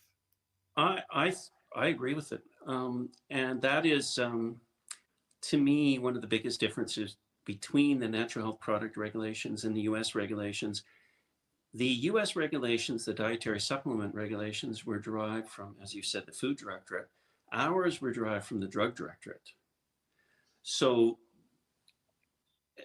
my understanding is that provided they're made in US under the GMP standards, they are considered safe unless the FDA proves them dangerous. However, my understanding is if somebody imports or sends an export, if somebody is exporting to US from another country, it's flipped the other way. It can be considered dangerous until the company proves it's safe.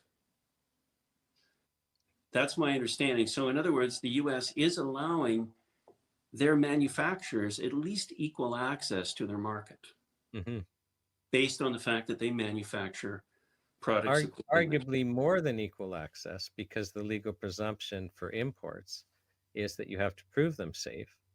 Yeah, where they're presumed safe for US manufacturers. That's right. In fact, I was working for one company where they had, they were manufacturing the product within Canada and they were shipping it to US. They woke up one morning and the US government said, we're not convinced it's safe. They talked to a US lawyer. He said, we'll just make it in US.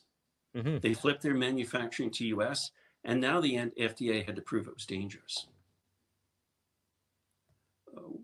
And in Canada, arguably, we do the opposite. So in Canada, our Canadian-made NHPs are presumed by law to be unsafe until you prove to Health Canada they're safe, which is part of our licensing. Yeah.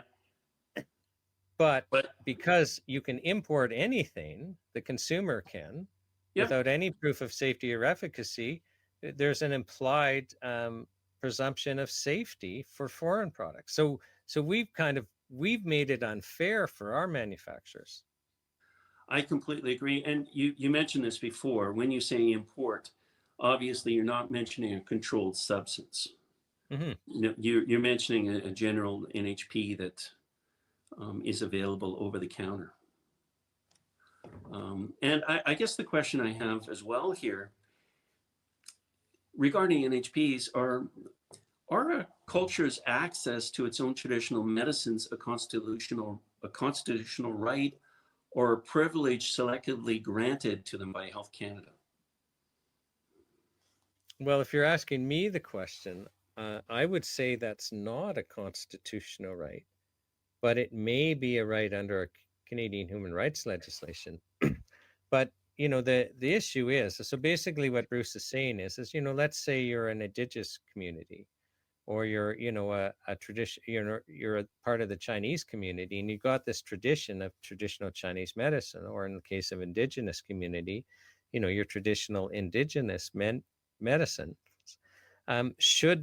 Is that a constitutional right that you have? And I would say, just shooting from the cuff, it's not. But Bruce, we could let's just go with the non-ethnic. Well, but I mean, every community's ethnic. I mean, right now, Anglo-Saxon community we could call an ethnic community, but let's just broach us all into there together. I would say that it's just common sense that the human body needs nutrients to be healthy, and that if we deny the human body nutrients, it suffers, and it will suffer until you give it the nutrients that it needs to be healthy. And really, all the natural health products, by and large, are we're giving the human body the nutrients it needs so that it doesn't suffer. Isn't that just a basic human right? Don't we have the right to have the nutrients that our body needs? So on the one hand, we have Health Canada allowing chemicals in our food, and we're allowing basically agricultural practices where we can't get from our food the nutrients we need to be healthy. How can they possibly be putting us in a situation where we're going to lose vital nutrients? I mean, we don't even have to think of them as drugs. I mean, we're really talking about nutrients. Yeah, I want to use an example here. I was visiting a beautiful young Persian girl that was explaining to me traditionally what the Persians use saffron for. She was mentioning that her grandma lived to 116 years old, and she was explaining all these traditional uses they use saffron for. Now, the issue is this: saffron, it'd be very, very difficult to put saffron through a new drug submission to manage to prove all the claims she was saying. But does that mean her culture should be denied that information and the rights to use saffron for those, for what they traditionally use them for? Does it mean you and I should be denied the right to hear what saffron can be used for? Well, exactly. Like, why limit it to the Persian community? Well, you're absolutely right. And if they are applying hypothetically for an NPN, one of the problems in these NPN applications is that the people reviewing them, and this is something I think we'll get to, in that I agree with the US structure function claims, and I agree with the regulatory structure of them in as far as market approval. To me, if somebody from the Persian community wants to import saffron, do proper GMP on it, and sell it for a structure function claim, I don't believe there should be some bureaucrat in Ottawa that has no idea about saffron and maybe can't even spell it, that should be reviewing that, because they're not really fulfilling any function, in my viewpoint. She's the one with all the information on saffron, so why shouldn't she be able to express it? And I think we could go further, Bruce, but let's just let people know what you mean by structure function claim, because even in the U.S. system, then they've instituted censorship. So, but I think we have to back up to our drug model itself. So we have a drug approval process for all drugs. Doesn't say chemical drugs, for all drugs. If you actually want to get, let's say, approval for a condition like depression, like actually this is a treatment for depression, so we've got antidepressants, they've got to go through this process. Anyone can look at the drug regs. It started at C.08.001, the new drug approval process. Bruce, that process is so expensive that my understanding is in our lifetime, in the lifetime of everyone on that could be watching this, the only drugs that have been approved to treat specific conditions are drugs that had a patent. And to have a patent, you have to be a synthetic chemical. So, but my understanding is you're aware of one drug that didn't have a patent that got through that process. But by and large, it's so expensive that you'll only go through if you have a patent. Can you explain why only patented drugs go through? Because it's not limited to drugs that have a patent. It's not limited. It's when you look at the regulations, it doesn't say you need to have a patent. But No, in it the doesn't. real But world, that's the reality. It might as well say that. well, what you're claiming is quite correct. However, I'm going to do one slight alteration to what you're claiming, and that's saying that you have to have very strong intellectual property on the drug. And the overwhelming majority of the time, that's a patent. And what happens is that to go through the new drug process, and if anybody wants to know the specific steps to go through a new drug process, I believe online right now, my testimony for the True Hope trial is still there, where I explain specifically step by step how to go through the new drug process, or why a depression drug couldn't go through that process. But there has to be an engine. Meaning a natural depression drug that wasn't a synthetic chemical. That's right. In order to go through there has to be a lot of intellectual property on the drug, because it takes a lot of money to go through the process. And obviously the people investing the money want the money back plus more. So they're not going to, for example, invest in peppermint. Even though peppermint, I think, is probably one of the most proven compounds or proven drugs on the market. They won't invest in that because there's no real intellectual property, I think, within peppermint. So you need a lot of money to go through the process. And the reason I'm saying a lot of money without coming numbers is because depending on the clinical endpoint, depends on how much money. I can say it's lots and lots, but for example, if I had a pill to raise people from the dead, this is a very clear clinical endpoint. And to get IRB approval to do the trial is going to be very cheap to do. So something that clear is going to be really simple. If I have something that hypothetically prevents cancer, that is going to be a fortune, because the clinical endpoint is not that clear, and we'd have to do an epidemiological study with a biostatistician somewhere in the world. Go ahead. Also clarify, not even cure cancer, but if you had a drug to treat cancer, that's going to be expensive, because treat doesn't mean cure, but it means better clinical outcomes defined in a specific way, right? And that's not a clear endpoint. Whereas,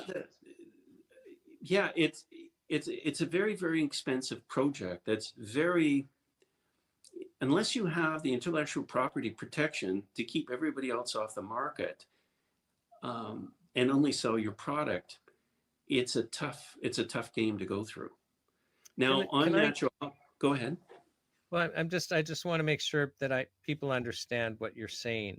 You know, like at the True Hope trial at the federal court one, you know, I appreciate you can do this for maybe hundreds of millions on a simple application, but on a complicated application, the application fee to Health Canada alone is $250,000. At least. So I mean, so just so that people understand, like on a complicated application, you pay Health Canada $250,000 at least to even go through your application. So it's not that you can't go through it for hundreds of millions, for example. But, you know, I think at the True Hope trial, and you had recently, you know, read about it, I mean, the average cost was $1 billion, but it doesn't mean it costs you that. But it costs you so much that, like, so just imagine, you know, the audience, we in the audience, we're on the board of a company, and we have a natural product that will cure cancer. Like, oh my gosh, this is going to be a wonderful thing. Well, we'll never raise the money to run, the animal studies, the animal safety studies, the life death 50 studies, the preliminary human studies to test safety extrapolated on the animal data, and then the sizable double-blind clinical trials. And we'd need fairly large numbers to say we cure cancer. We're never going to raise the money necessary to do that because we'll never get our money back. An investor would say, well, as soon as you get market approval, because we don't have a patent, anyone without having to run these studies can now make the product, and there's nothing. So we wouldn't be able to charge enough to get our money back. And I use Viagra as an example, like of how a patent protects you. So Viagra was the first erectile dysfunction drug, and Pfizer had the patent. So they get through this process. Well, they have monopolies. Like a patent just means you have a monopoly for the year of life of a patent, and a drug patent in Canada lasts for 25 years. So when Pfizer got approved, no one could compete with them. They had a monopoly, and they could charge whatever they wanted, and they charged a lot. But then when the patent ran out, anyone can make sildenafil. That's the generic word, for the drug that Viagra is, and the price drops. So a natural product, even if you cured cancer, if you erectile dysfunction, if your heart, it doesn't matter. You'll never go through the process because you'll never spend your own money, and you'll never raise the money because you don't have a monopoly. That's what we're talking about, right, Bruce? It is the one part that I'm unsure, or I might want to comment on, is that my understanding is that Viagra can set their own price on the US market. But in Canada, they don't set their own price. The Canadian government sets the price on prescription drugs. That's my understanding. But either way, you're absolutely correct on the rest, in the fact that it's a very, very high markup for these companies, and there's no competition. Whereas, using the example of peppermint again, if somebody spent $1 billion going through some intricate application on peppermint, there's no way they'd get their money back. Because anyone can sell peppermint. Yeah, they'd say, and they could sell with your approval claim. So if you approve peppermint to treat erectile dysfunction, anyone could sell it for that once you've got the claim approved. Well, my understanding is that if I get the claim approved for my peppermint for erectile dysfunction, there might be technically some sort of protection on that claim for a while, possibly. But who cares? Well, the pharmacist or the health food store owner says, why would you buy that for $100 a capsule? Just go over there and buy that one for $1. It's the same thing. It's the same thing. Yep. So even if I have label protection, it doesn't really help anyway. I will never get my money back. And based on my experience, I've worked with a lot of traditional medicines over time. And there's 3 different paradigms or metaphors to explain how these medicines work. One is the chemistry metaphor, as we've talked about, and as is used for allopathic drugs in Western herbology. Another one is the electrochemistry metaphor, which is used for chiropractic, Chinese medicine, and Ayurvedic, where they talk about meridians combined with chemistry.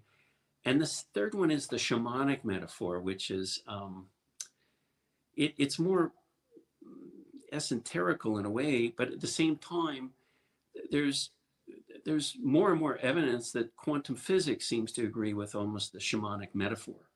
So as soon as you think it's all quackery or crazy, quantum physics seems to, agree with it. Quarks coming from the earth and the sun having pure energy. The reason I'm mentioning this is I cannot see how the shamanic or electrochemistry metaphors could possibly go through anything like a new drug submission. It's based on strictly a chemistry metaphor. Right. So we're basically excluding other traditions that could be real because of the way we've structured it. Well, the question is, how much do we know about of how the body works? Mm-hmm. Nobody can agree on this. I would say that we know probably 10% best. Can I So, give you a funny story that just, well, it's not funny, but it's just, homeopathic medicine. yeah. Arguably, it doesn't make sense, right?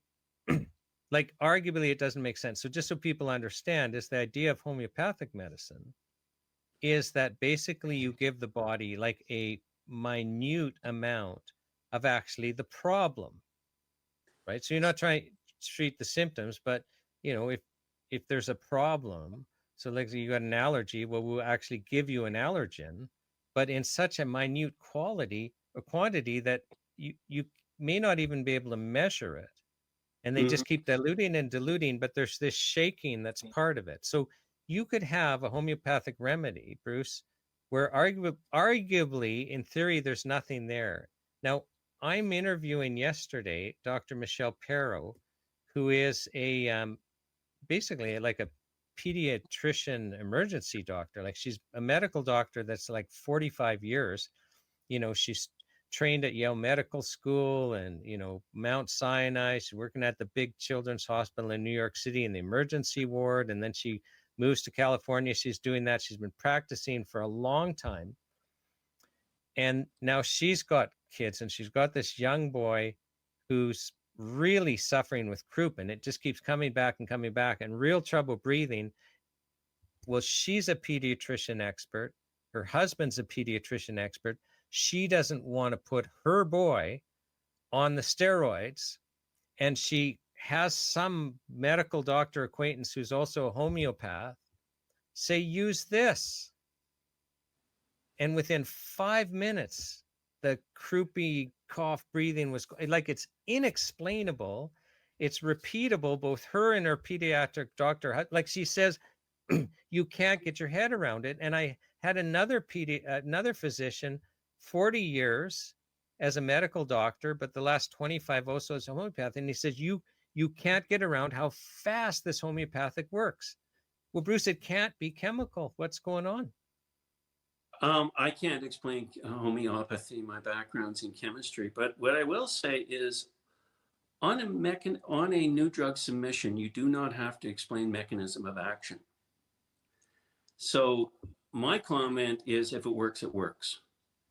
And the drugs that go through new drug submissions, they don't have to explain mechanism of action. So if it works, it works. That's what I'd say. Mm-hmm. It's if it's therapeutically effective, it's therapeutically effective. So yeah, one of the issues, or one of the concerns I have too, is I have a number of medical doctor friends that I have sort of personal conversations with, and I consider them as colleagues as well as friends. And they say things to me that they won't say within the medical office. That's the reason I won't mention any of them. But one of their concerns is that they have concern that when they prescribe natural health products, that they will be targeted by the medical association. And certainly a constitutional lawyer I talked to the other day, he was saying the same thing, is that he's concerned there's more targeting of medical physicians that are open-minded towards these therapeutic remedies. It seems the noose is tightening. And what's interesting, Bruce, to me is also the censorship. So, and that's why I also disagree with the limitation to structure function claims in the US, but let's just stick in Canada. So in Canada, even though the natural health product regulations don't say you can't be approved to cure anything or to treat anything, from a policy perspective, we kind of have the worst of both worlds. So we have to be pre-licensed, and the policy is to limit us to structure function claims anyway. I completely agree. So, and what a structure function claim is. So I'll use TrueHope as an example because you're very familiar with them from having to be involved in a court case. Not that you were charged, you were an expert, just so everyone knows. Thanks No, for it's not clarifying. that Bruce. No, Bruce wasn't involved in the court case himself. He was brought in as a drug approval expert. So, but here, there are. My understanding is that there are 30 peer-reviewed published journal articles on eMpower Plus, all funded by governments around the world. So, I live in Alberta, and the Alberta government coughed up like $500,000 like 35 years ago, when that was a meaningful amount of money, for a double-blind clinical trial being run by the Behavioral Research Unit at Children's Hospital. Now, those people, their wages were already being paid. So, I mean, $500,000 even meant more, other than, if you had hired another company that had made profit. There was no profit need here, and everyone's salaries are already being paid. So governments around the world have decided to fund significant research on a natural health product, and the company can't share that.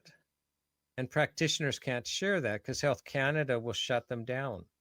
What do you think about, well, first of all, like, I mean, you do understand, like, companies and practitioners, they're only allowed to basically say the label claim, which I think for True Hope is something like supports mental health and well-being. Do you want to discuss that? Like, what?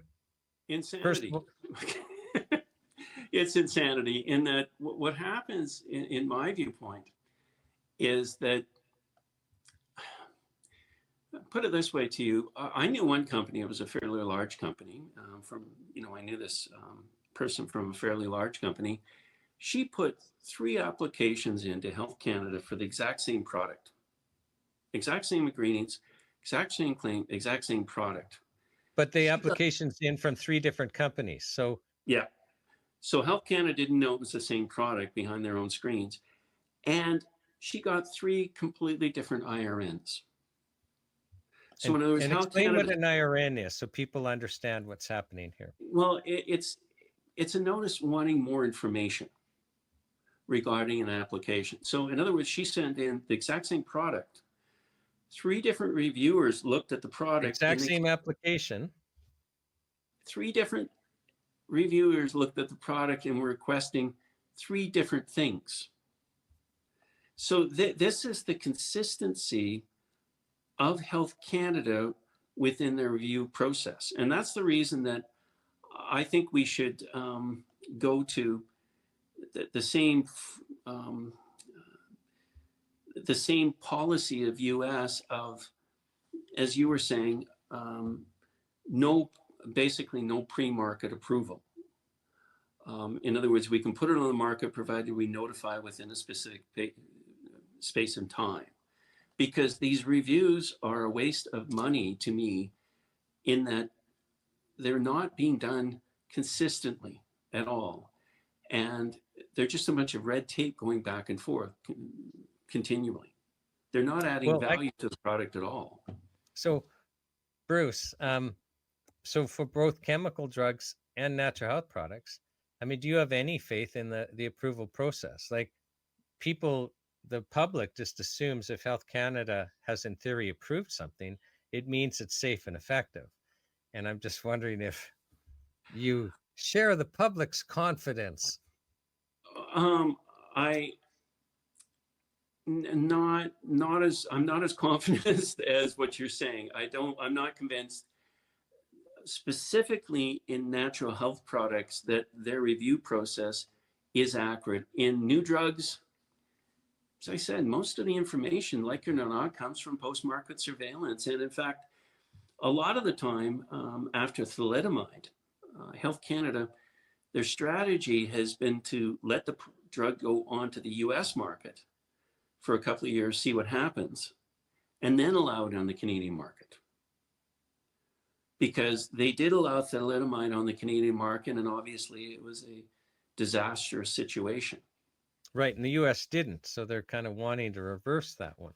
Exactly. So I think the reviewers are thinking, okay, we'll delay the process a little bit from putting it on the Canadian market. That way we can see what happens on the American market. But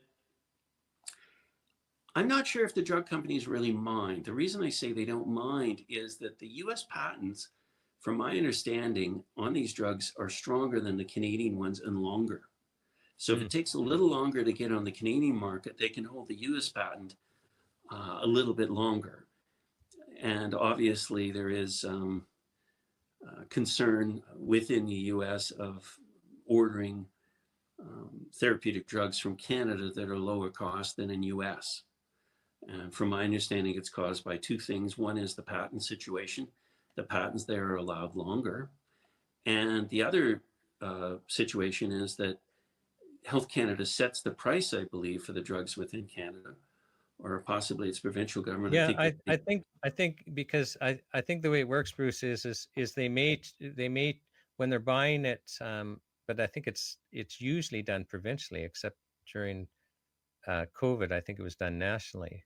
But I mean, a company doesn't have to agree to sell, right? So a company may agree to a price, but they don't have to agree to sell. And I know with Viagra, like there were mainstream news stories about how much Pfizer was charging, but it wasn't included in any provincial. It wasn't included under the Canada Health Act as a requirement, so it wasn't an essential drug. Can I ask you? You probably read Dr. Shiv Chopra's book "Corrupt to the Core" long ago. I haven't. Oh, okay. Well, you need to. It's a fun book, but Dr. Shiv Chopra was a drug approval scientist at Health Canada for 30 years, and in the book, he discusses. He actually, if I recall correctly, quotes a CBC story where Dr. Chopra wasn't the only drug approval scientist forced to testify at the Senate about corruption in the drug approval process. Dr. Margaret Hayden also had to testify, and the CBC reports, as she explained to them, and that as a drug approval scientist, so this is Dr. Margaret Hayden, as reported by the CBC, that as a drug approval scientist at Health Canada, after a period of time, you come to understand how, when you recommend a drug shouldn't be approved, so you work for Health Canada, you're a drug approval scientist, you're assessing whether a drug should be approved, and you recommend it shouldn't. She said, well, after a while, you understand how senior management's going to get around your decision. and as a lawyer, I think it's brilliant because there's no liability, right? So apparently, as she explains, what the senior management does is they appoint a panel of outside experts. And then so we've got plural happening. The outside experts as a group, so you don't know who's saying yay or nay, the outside experts as a group recommend approval of the drug. So there's no liability there. And then senior management, who aren't experts, say, well, we're going to rely on this panel of experts. So there's no liability on senior management. That's what do you think about that as this, an effective way to protect Canadians and get drugs on the market? Well, to me, it's like stacking the deck, really. In other words, what do they do if that committee doesn't approve? They just go to another one. Yeah, it's really. I mean, I'm being tongue in cheek because I don't know about you, but I'm just so frustrated. I was sharing with you the other day what happened to me during a Health Canada trial where I'm having to cross-examine for days a Health Canada, a hired gun, right? I remember I was telling you this story. So this fellow just ran a company that got psychiatric drugs through this new drug approval process, and actually starts complaining to me at how hard it is to get new antidepressants approved because, as he explains, rightfully so, that, well, he's got to give Health Canada two, we'll call them sizable. I appreciate you made the point. Really, the numbers aren't very large for most of these trials. Like they're not really robust for drawing conclusions.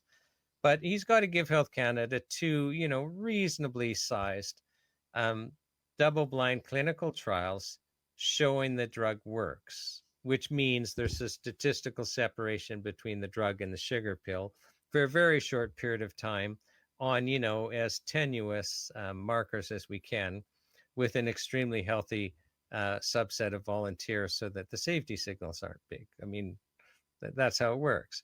So he's got to provide these to Health Canada. But what shocked me is he said, and this is what he does for a living, he says, well, right out of the gate, I run 8. I run 8 double-blind clinical trials because I need 8 to get the 2 that show the statistical separation between the drug and the sugar pill.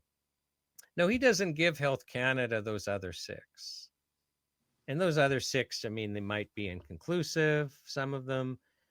Some of them might show the sugar pill works better than the drug. Some of them might show the drug works better than the sugar pill, but they don't like the safety signals. And these trials are already designed to get the result. Like, people write books, like, Angie Marcel of the New England Journal of Medicine. They write books on how there's so much gaming in the design that they're meaningless anyway. I think, and I'm getting to my question, I think the law should be, instead of this censorship, where you can only say what the label claim is. So when he gets the drug approved as an antidepressant, all the company's allowed to say is that it's an antidepressant. The company actually can't legally share the failed double-blind clinical trials unless they're published in a journal.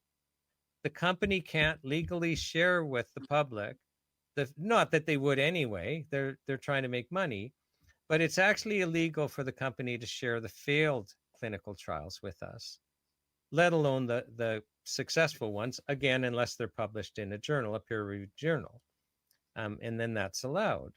So I think, Bruce, and I'm curious about your comments, I think whether it's a natural drug, whether it's chemical, that the law should be, no, you're not restricted to the label claim. You actually legally have to share all the information you have with us. Go back to a Clint Eastwood movie, The Good, the Bad, and the Ugly. What do you think? Well, I would fully agree with that. There's no question that they should have to share everything. And I would go on further to say that one of the things about these clinical trials too is, I'm not trying to knock them, I do admire, I've been in strategic boardrooms with pharmaceutical companies before and seeing how they strategize for these products for passing clinical trials and getting expanded claims on their labels. And they're very, very, very clever. I give them credit for that.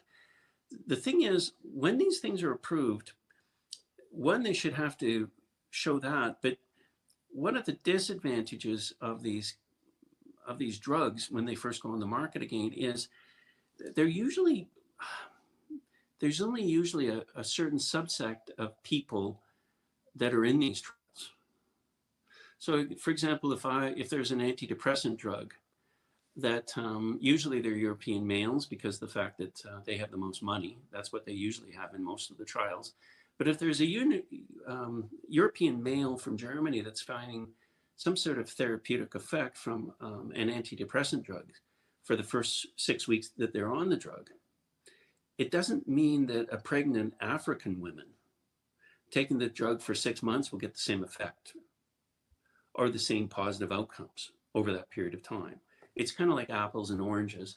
That's the reason I mentioned as well that really they heavily rely on post-market surveillance to see really what happens on this stuff. But yeah, I fully agree. They should have to disclose everything regarding the clinical trials. Yeah, and I just, what I like about conversations with you is you make me think, the way they design clinical trials, so, really they're not used for the same purpose, really calls into question the censorship issue too. So, for example, if like most drugs are used off-label use, just back to this depression thing, if you and I are going to run a clinical trial on depression, so we're going to have the European, male. Yep. They're going to be young. Probably. Because we don't want safety signals. We're going to run it for a short period of time. Like most psychiatric drugs, the clinical trial, like it's shorter than 2 months. Mm-hmm. And yet the doctor's going to prescribe it and say it's not going to work for 2 or 3 months. Well, it's not approved for that, right? Like none of the psychiatric drugs are approved long-term because they've never been studied long-term. Like almost all of our drug use has nothing to do with the clinical trial approvals. It's off-label use. And yet we're limited. I've just made a note. This is a new thing, a new realization. And yet we're limited to our speech of claiming whatever flows from the clinical trial approval. That's interesting. One comment here too. This is one of the reasons I thoroughly enjoy conversations with you too, Shawn. It's really expands my mind into thinking of this stuff. But yeah, you're correct. And what happens is they have the off-label use for this, but the pharmaceutical companies, again, they go by post-market surveillance. They're very, very, very, very, very good at putting questions together for doctors on post-market surveillance to keep the drug on the market and find ways to expand the claim. Okay, an example is if I had, suppose I have a face cream and I wanted the therapeutic claim for acne. I have the face cream for just generally a moisturizer. That's what I'm having it for. But I tell medical doctors, hey, it's good for acne too. And then what I do is I get them to take pictures and monitor it for acne. This is the sort of strategy sometimes they use. You know, I'm using a wild example there. There is a line between a clinical trial and post-market surveillance. And they're very strategic at balancing that line to know where they're just doing post-market surveillance and where they're doing a clinical trial. And then they take the post-market surveillance and they take all these doctors' post-market surveillance, maybe get some case studies, then go to Health Canada and say, we want a clinical trial on something.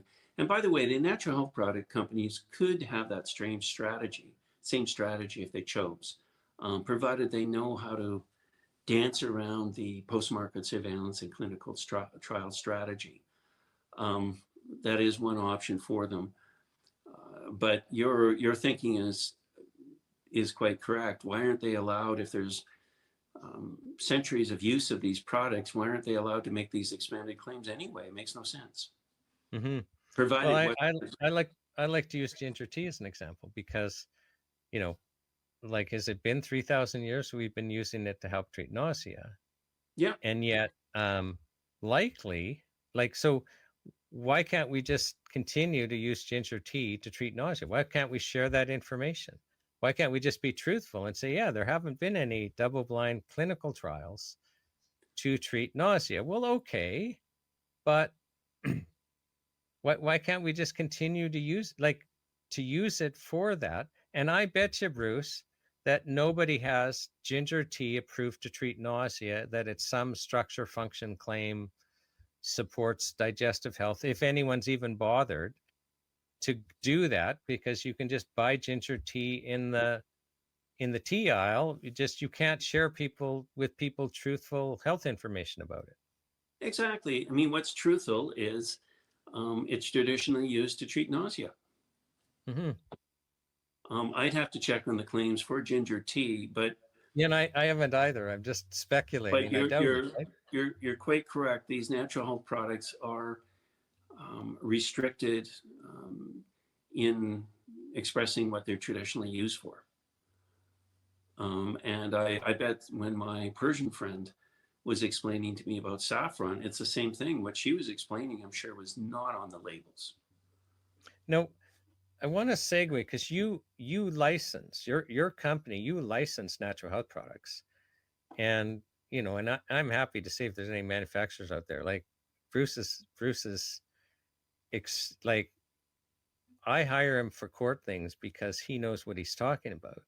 So, you know, there I go, plug you, Bruce. But my question is, so this self-care framework that Health Canada first introduced in 2017, and then they tour the country in 2018, one of the branches, it hasn't been instituted yet, but they kind of have like about 5 or 6 things they said they would do, and they've marched through most of them, but we still have cost recovery, which we haven't talked about. But another part of it is they said, hey, the last thing we're going to do is we're going to come out with a new set of regulations. So we're going to harmonize all over-the-counter drugs, so the chemical over-the-counter drugs and the natural health products, but we're not going to license for any condition for which that it's not truly self-care. So, and they define self-care as it resolves within 60 days and you wouldn't need advice from a healthcare practitioner, which is interesting. Then we have to license through the new drug approval process. But what I wanted to ask you about is they said, we're no longer going to allow traditional use to justify efficacy. We're going to limit traditional use to justify safety in some conditions. What do you think the effect would be on the types of products that we would have left if we can't use traditional use evidence to produce efficacy? Because I honestly don't know what percentage of products are out there that are licensed based on traditional use. I think most of them are licensed on traditional use. I suspected that. So can you explain what that means? Like what that means for licensing? Because Canadians don't understand. Well, we have to prove a product. So when we get licensed, we have to prove a product works, and which is what it means by efficacy. Now, you could run, clinical trials to do that, but we're allowed to use traditional use evidence, right? That's correct. Yeah, that's correct. Yeah. And what that basically means is that if you have pharmacopoeias, or if you can prove traditional use from certain cultures, used for certain conditions, you're allowed to get a product license based on that. That's basically the long and the short of traditional use. And to me, it's complete insanity not allowing traditional use on a drug application. It's complete insanity. Well, I have to say I enjoy their marketing because we're dealing with clever people. Because the rationale is let's say you have a headache and you go to the pharmacy or your health, let's just say pharmacy. And remember, we're limited to self-care, so we're going to get rid of all products for which you would seek the advice of a healthcare practitioner. But you have a headache and you've got aspirin sitting on the shelf, the chemical drug synthesized from white willow bark. Yep. And you have white willow bark sitting on the shelf. Well, they're both for headaches. But one, because it's a chemical drug, has all these strict regulations and site license requirements and all of this that the other doesn't. White willow bark doesn't. And this is just their argument. It's brilliant. I mean, I feel convinced, except I know it's wrong. Why shouldn't the consumer doesn't know there's different regulatory environments. They're both beside each other on the shelf because they're on the headache aisle. And this isn't fair to the consumer. I'm going to bring up one topic I've said several times here, and I'm going to say it again, but let me finish with it. And that is the majority of the information on a drug is gotten through post-market surveillance. So even after the application goes through, then what happens is there's post-market surveillance because the clinical trials are usually small. Most of the information is gotten through post-market surveillance. And when they say they don't allow traditional use, isn't traditional use post-market surveillance done by tradition, by cultures over time? So we're actually getting the same information over a long period of time by more people, not all of them physicians. But we're getting post-market surveillance. That's what traditional use is. So they have most of their information from post-market surveillance, but so do traditional medicines. Mm-hmm. The difference is it's formatted differently, and granted, on traditional medicines, it's not always the shaman of the village that provides the information. A lot of the time it is, but it's not always. So peppermint has thousands of years of post-market surveillance from millions of people. A lot of these drugs new on the market don't have as much post-market surveillance, but it's strictly from physicians. But it's still post-market surveillance. So I'm confused at why they would not allow traditional use, because they're allowing the same thing in post-market surveillance, really. That is a wonderful observation. Oh, thank you. So, no, I mean, that's brilliant, because I've never thought of it that way. But of course, that's what traditional use evidence is. Yeah. So it's insane that they wouldn't allow it. And it's also insane that they would not have. Well, I agree with you. I think these reviews of these natural health products by Health Canada are simply ridiculous, because they're not consistent at all. I used an example of 3 applications of the exact same product coming out with 3 different IRNs. But it's also well known in the industry, if you don't get approved one time, just send it in again, you'll get a different review, or just keep sending it in. Well, this is not adding value to the market.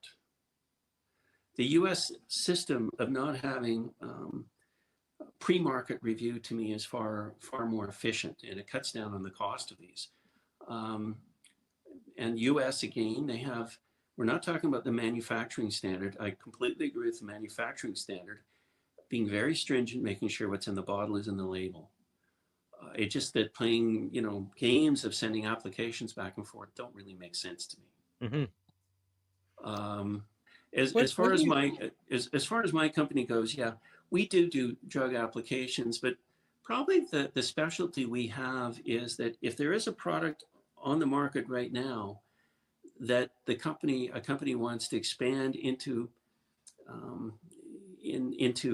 a better version of the product. When I'm saying that, not necessarily formula, but have more GMP status on the product and more claims on the product, we tend to be very good at taking what I would say is winner products and making them better. We do applications too, but what's unique to us is that we know a lot of the regulations and a lot of the standards to improve on the products already there. What do you think about, I get frustrated, like, when Health Canada is wanting ever stricter regulation on natural health products. They go risk, but they don't look at the benefits. And it just seems to me that if the goal is good health outcomes, then, well, you have to look at the benefits. Like, isn't the risk taking away products that are providing us health benefits? And I'm just wondering if you have any thoughts on that. Yeah, I would completely agree with you. But what's inconsistent with Health Canada is, again, some of the people there don't look at traditional use as reliable information. So they look at a risk and say, hey, look, that's a risk. We have a chemical drug here that's just gone through a new drug approval process. We know it's therapeutic. We know that for a fact because it went through 2 double-blind clinical trials. It went through the efficacy. It went through the safety, biochemistry, and that. And plus, it paid us a lot of money. We know that's safe. And this natural health product over here, okay, it's safe. People have taken it forever. But, this traditional use, we don't believe in the traditional use. So we're just going to say it's gone. It's unsafe. We'll stick with the chemical drug. I don't agree with that, but I do see it happening there, yeah.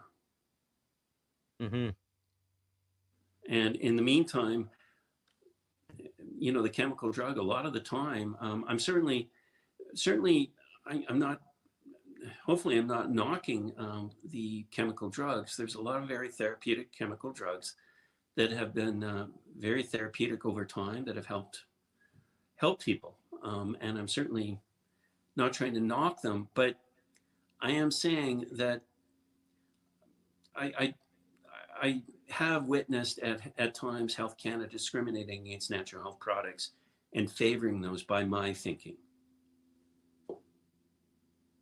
Right, meaning that Health Canada is unfairly attacking natural health products and doesn't seem to apply the same vigor in enforcement and attention to the chemical drugs. Exactly.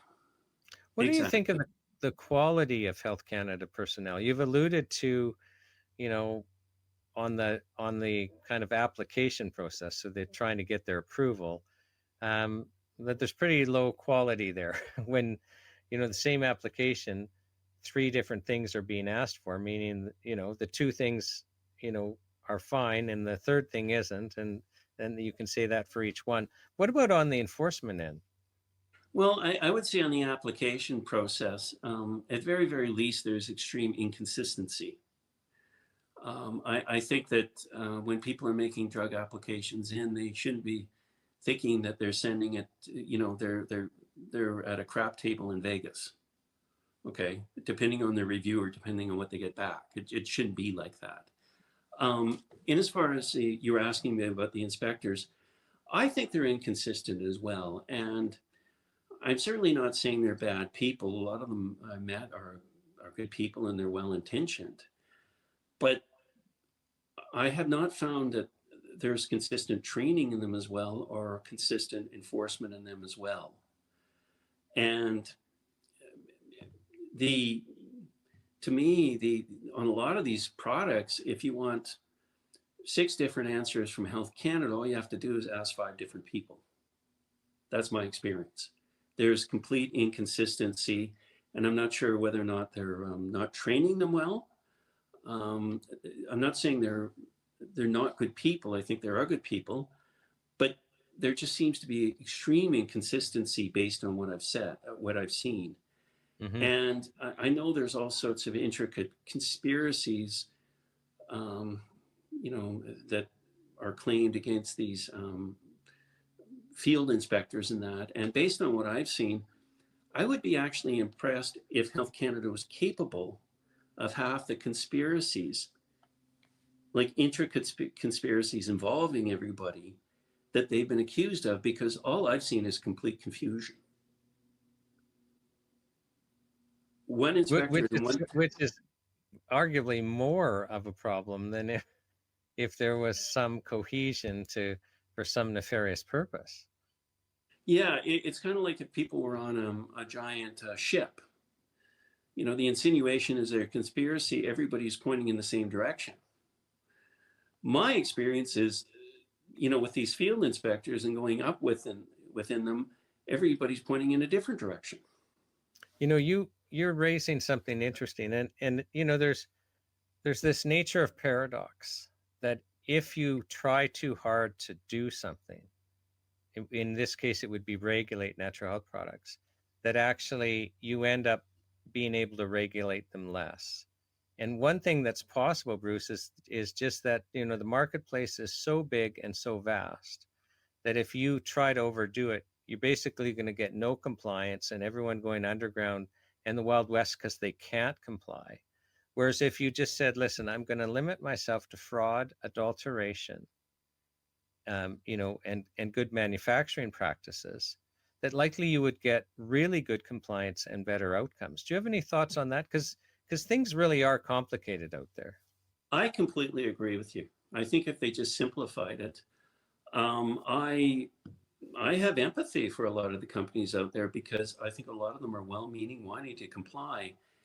But, you know, it's walking through these regulations and different field inspectors coming in with different thoughts and different policies, and IRNs coming up back with different numbers and their requests in that.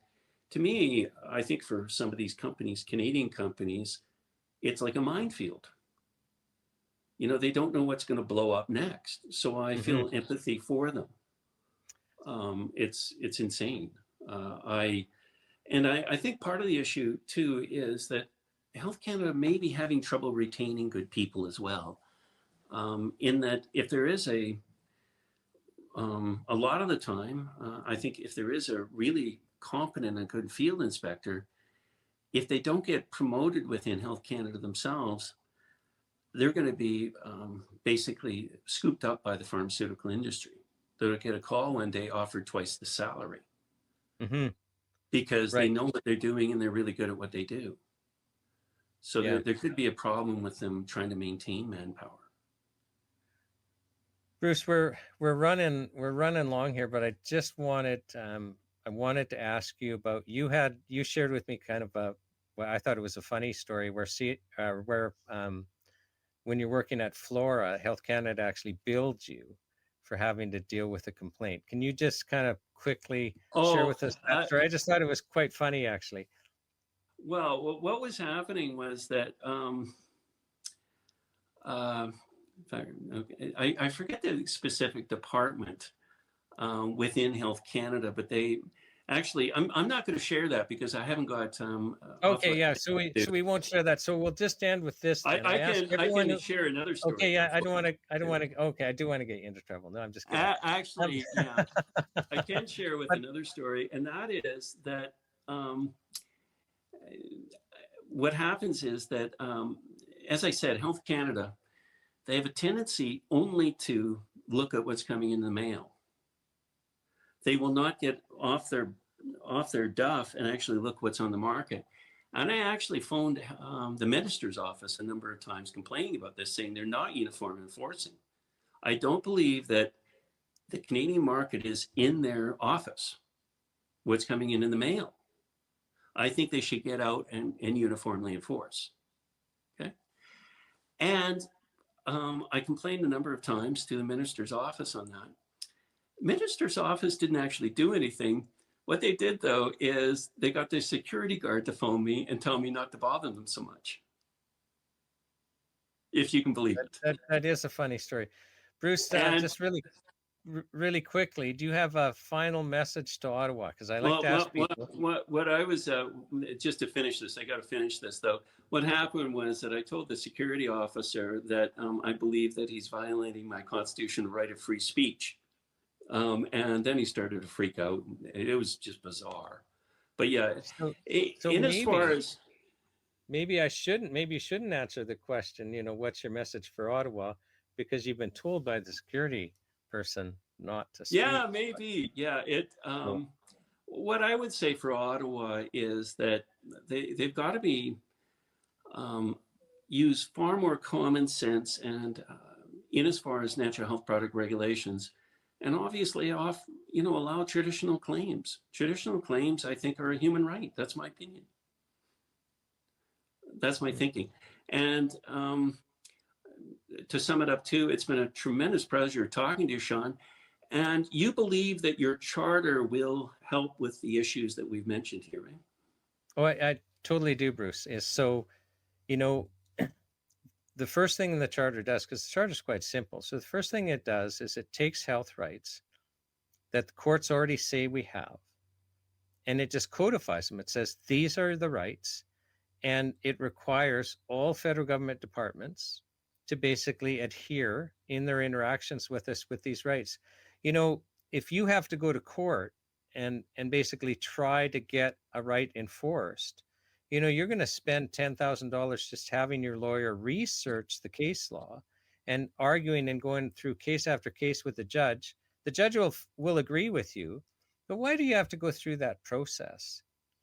And when you read them, nobody's going to disagree with those rights. So let's codify them. Let's simplify it. And when you go to court, let's say, we'll use Regina versus Parker as an example. It was one of the marijuana cases.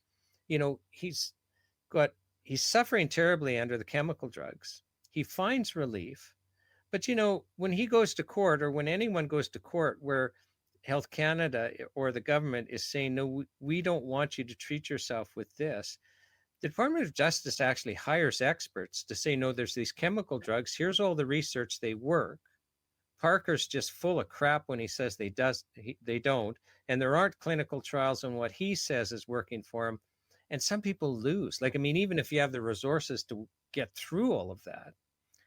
And so we put a presumption in there, the best source of information as to whether a treatment works for a person is the person.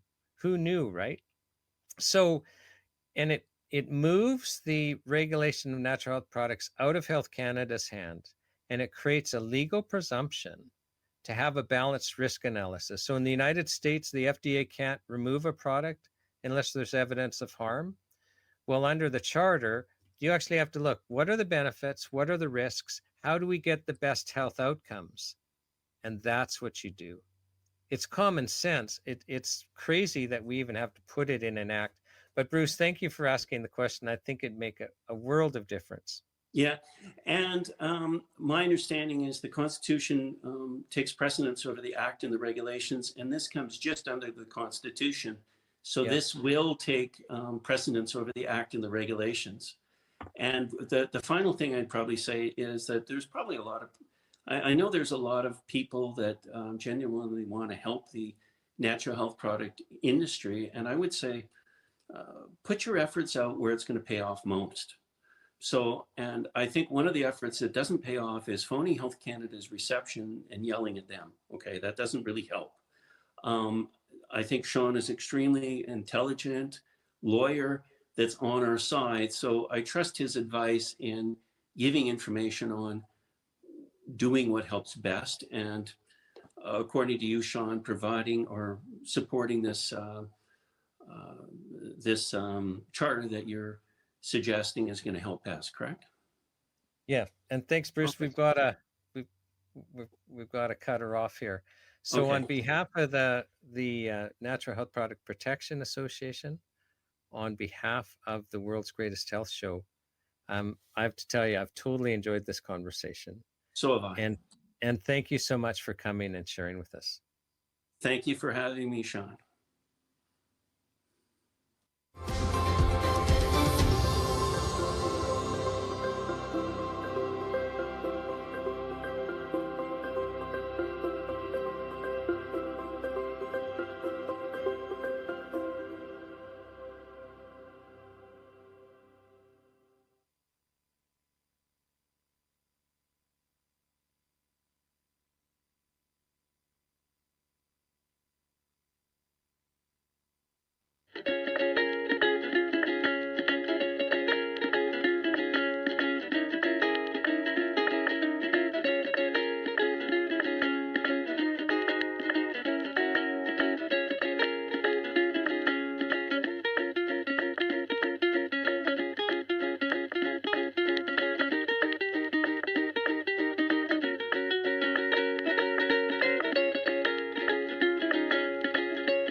Welcome to the World's Greatest Health Show. My name is Shawn Buckley with the Natural Health Product Protection Association, and I'm very pleased to be here with Carol Auld. Carol, how are you?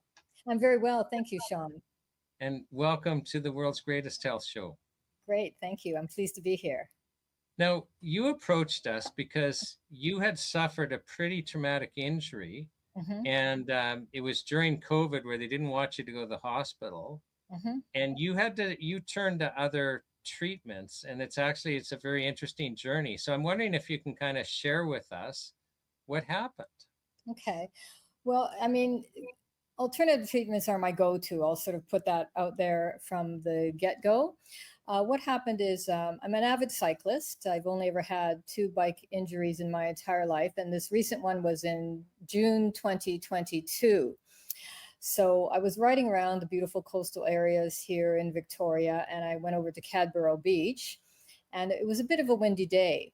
So I got off my bike, and what happened is I ended up falling. Now, if I'd fallen onto the ground, I would have been okay. And I'm going to back you up, because how much does your bike weigh? My bike weighs 100 pounds. Yes. And it took you down too, right? Well, the bike did fall on me. I lost my balance, and so the bike fell on the lower part of my legs, and I didn't fall onto the ground. I would have been okay if that had happened, but I fell and I hit a wooden bench on my back, and I badly injured 3 ribs and got whiplash, and I immediately knew I was in trouble because I was winded from hitting the bench as hard as I did. It was like bam, like that. So I knew I was in big trouble. Actually, right away, I went, this is not going to be good. We, People, we all have that. Like there's just a few times in our lives where Mhm. you have that realization, okay, I'm in trouble here. Yes, yes. So I knew that this was serious. I knew right away this was a serious injury. There were people there at the park that wanted to call an ambulance for me, but I'm thinking logistics. It's like, who's going to get my bike home? And so I just said no. I waited a few minutes. Someone helped me up eventually, and I actually got on the bike and I rode home. No, Which, it's an electric bike too, though, right? yes, so that was helpful, but it was a very painful ride home. And then as soon as I got home, I fortunately had a very high dose of arnica in my first aid kit, arnica 1M. And I just started taking one single pellet of that every 20 minutes and went for the ice Now, immediately. some people watching, Mhm. and I have to confess that was one herb that I wasn't familiar with. Mm. So can you share for those viewing Mhm. what arnica is? And then also when you say a pellet, I think automatically homeopathic dose. Yes. So can you share both of those things, just so that everyone knows what you're speaking about? Yes. So arnica is commonly used as a sports remedy in both salve and internally. And it is some kind of mountain daisy, but it is the homeopathic remedy that I did use both internally and externally. And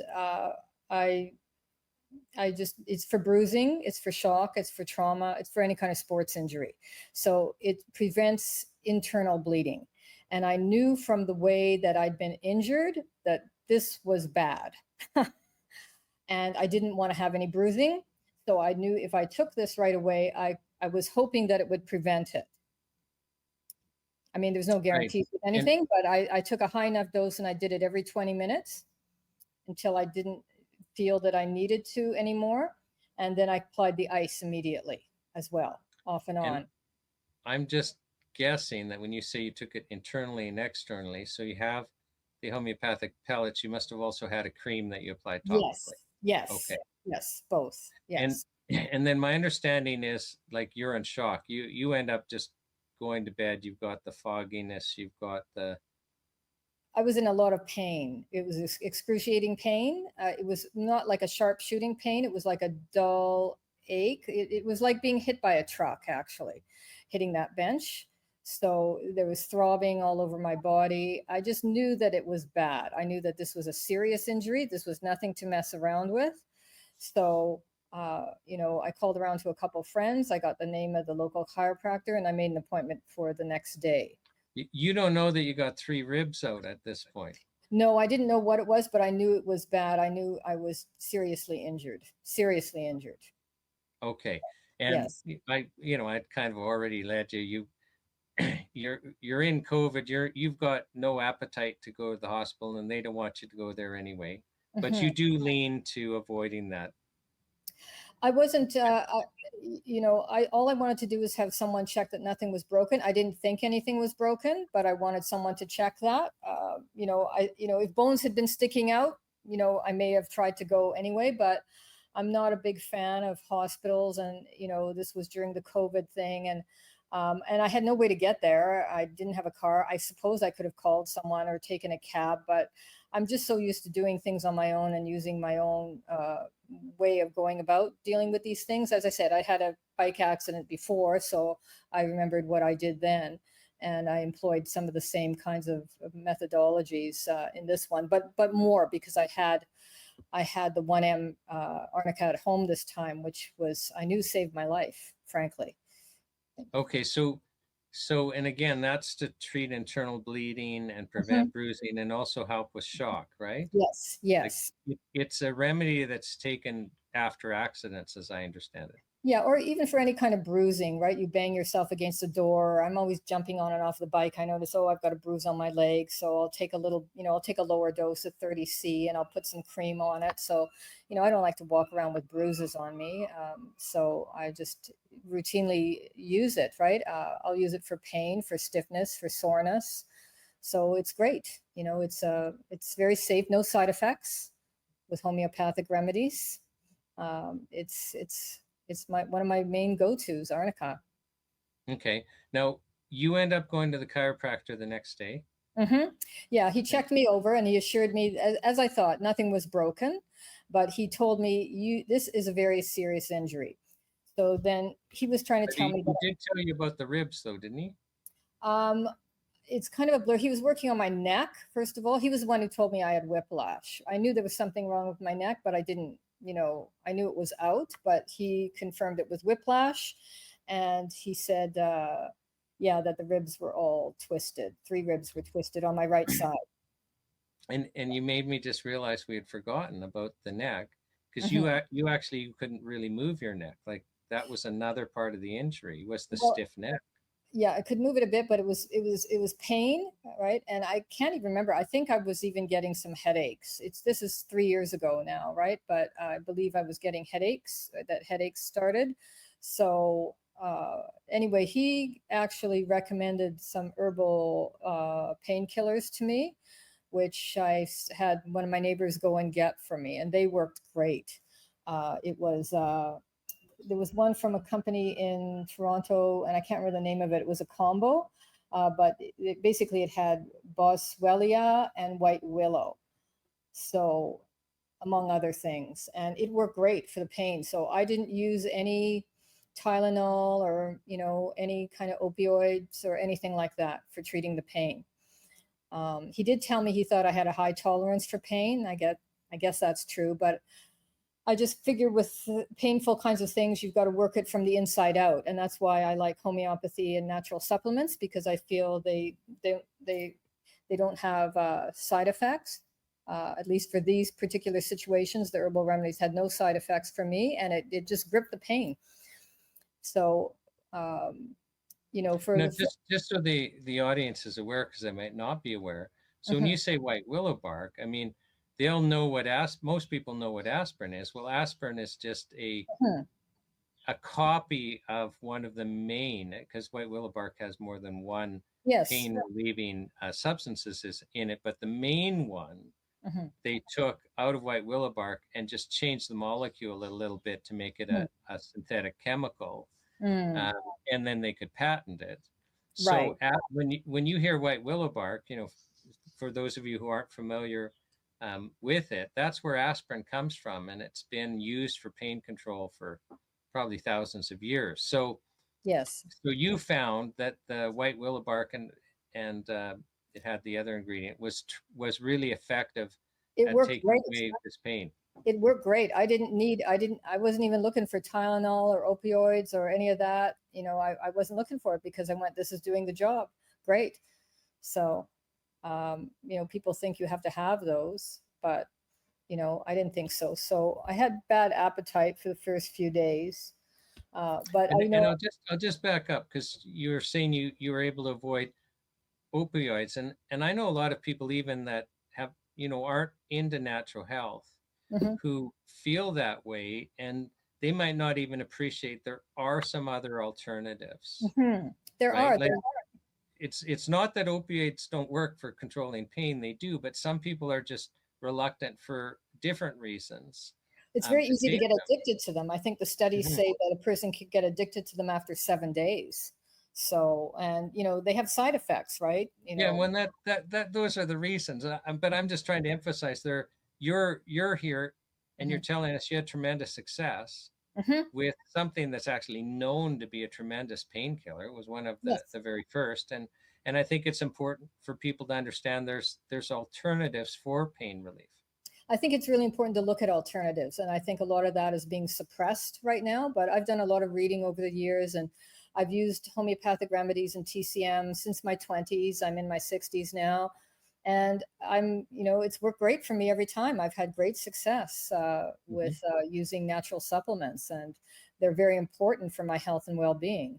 And in this particular situation, they saved me. I don't think I would have had as good results dealing with other, allopathic methods, because the allopathic stuff just pushes things down, and this moves the pain up and out, along with all the other things I did, which we'll get into. Right? Back to the chiropractor is you actually had to see the chiropractor quite often because of the whiplash. Am I right about that? Yeah, I had to see him a couple times a week. So I was seeing him twice a week. He was, working on my neck. He was trying to adjust the ribs. That was just too painful. He couldn't do anything with it. And then he went away on holiday. He was away on holiday. I'm just gonna back up. Like, so Mhm. the chiropractor is treating you for the whiplash. Mm-hmm. It's clear you've got the ribs. You know that you had 3 ribs out, but that was too painful for the chiropractor to try and manipulate. He couldn't adjust them. No. Okay. No. So and then he went away on vacation. So I decided to call the Pan Clinic in Chinatown in Victoria. And I met this amazing practitioner, Dr. David Arnold, who's phenomenal. And he's a master homeopath. He does TCM and acupuncture. So I'm just going to slow you down because some people might not know. When you Mhm. say TCM, Oh, you basically are referring to a practitioner of traditional Chinese medicine. yes. Yeah, Okay. that's what TCM stands for. Yes. So he just did acupuncture with me. I was seeing him every week. Acupuncture helped immensely as well with the pain and just helping the soft tissue injury to heal. So I saw him, I think maybe about 10 times over 10 weeks. And I asked him at some point, because I really didn't know who some of the alternative practitioners were in Victoria, so that since at that point I'd only lived here for 2 years, I asked him for a referral to an osteopath and any other body worker he could suggest that could help me. So he sent me to an osteopath in Oak Bay, and the guy managed to. And again, I'm gonna slow you down because some Mhm. people Mhm. might not understand what an osteopath is. Okay. And an osteopath, that's the type of practitioner you want to go to have things like your ribs manipulated. They're experts in getting your bones aligned and the like. Yes. And so they're kind of like, I think of an osteopath as kind of a cross between a physiotherapist and a massage therapist, but with expertise in getting your bones aligned. Yes. Is that a fair? I've been to an osteopath, and I just think she's fantastic. Well, they're amazing. And it's almost like they're doing nothing. I mean, all he did was just kind of lightly touch the area that was very painful, and he adjusted the rib, right? All he did was kind of move it back and forth a little bit, and he went, okay, that's it. It's done. It was not painful at all. It was like, wow, okay, that's great. Right. So he took care of that. And then after that, I went to a Rolfer because I realized if this one part of my body is injured, then it's thrown everything else off, all my other bones in my body. So I went and I did 10 sessions, the complete 10 session of getting my whole body rolfed. And so I'm gonna back up again because again, I expect that a lot of people watching, they go, well, what do you mean rolfer? Is like that's somebody up to the golf swing or something? But it's actually a specific tradition, which really is a type of massage where I think the normal course is about 10, but they're going to totally align your bones. So yes, you're likely to have picture taken in your underwear, which after the fact, without taking another picture, and you see you look completely different in how you're lined up. yes. But they have expertise in getting everything straight. So you're finished those sessions like where every bone in your body is aligned and straight the way it should be. And when you see the pictures before and after, you go, oh, okay, that's different. Yes. So that's what a rolfer is. Yes. So I was doing the acupuncture and the roll thing at the same time, like acupuncture to decrease the soft tissue injury and the roll thing to realign all the bones in my body, basically.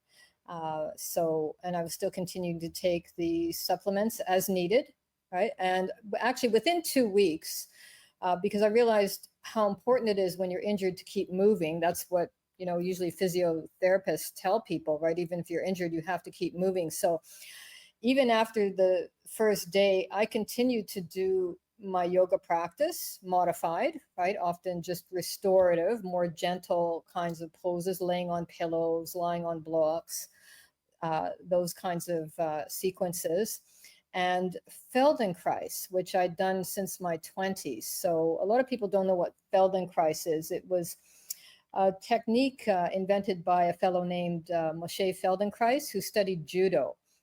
And there's a website which is fabulous. You can get 50 free lessons. It's called the Feldenkrais Project. And basically you do everything lying on the floor.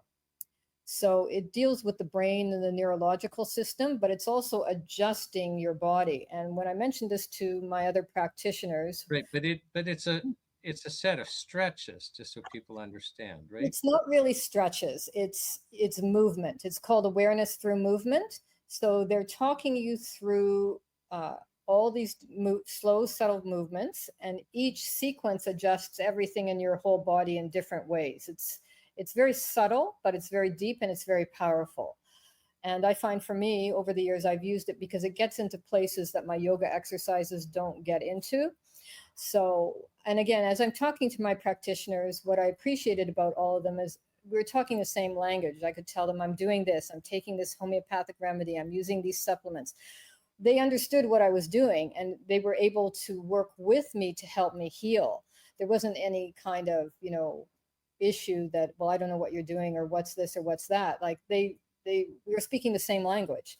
So they knew what I was taking and why I was taking it, and were fully supportive of that. In fact, my role for a fellow said, "Oh, Feldenkrais Project, I have to give that to my other clients as well." I said, "Yeah, 50 free lessons. It's great, Now, So, the question I'm kind of getting excited about asking, and I'll just, back up and say, in my law life, I was part of a group called the Kaiser Group. And so even though I didn't do personal injury myself, I was a constitutional lawyer and would fight Health Canada.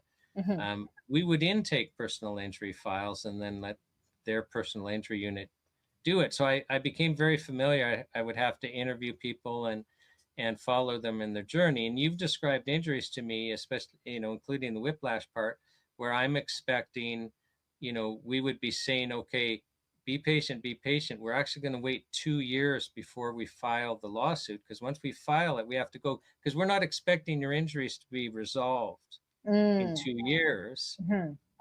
And so just into the minds of personal injury lawyers that actually want to benefit their client, Mm. if you file right away, you don't know. Now you're doing discovery and all of this, and you're getting evidence locked in when your client might never get better. Mm. Mhm. Maybe they'll get better in 3 years, but you won't know unless you wait. You have 2 years to file. You wait till the very end, so Mhm. you've got more of the healing journey under your belt, and Mhm. you have a better idea of what is this temporary, is this not temporary, right? And you've described to me injuries where I'm going, oh, for sure we're not filing for 2 years, Mm. because likely they're not resolved, or if not completely resolved. But Mm. that wasn't your experience with what you did. No, I wanted to get better, and I didn't have any time. It was already bad enough that I missed my summer camping trip. So basically, because I was very dedicated to healing, and I worked on it every single day. And I started walking first. Within the first week or so, week 10 days, just around the block. I would get tired a lot.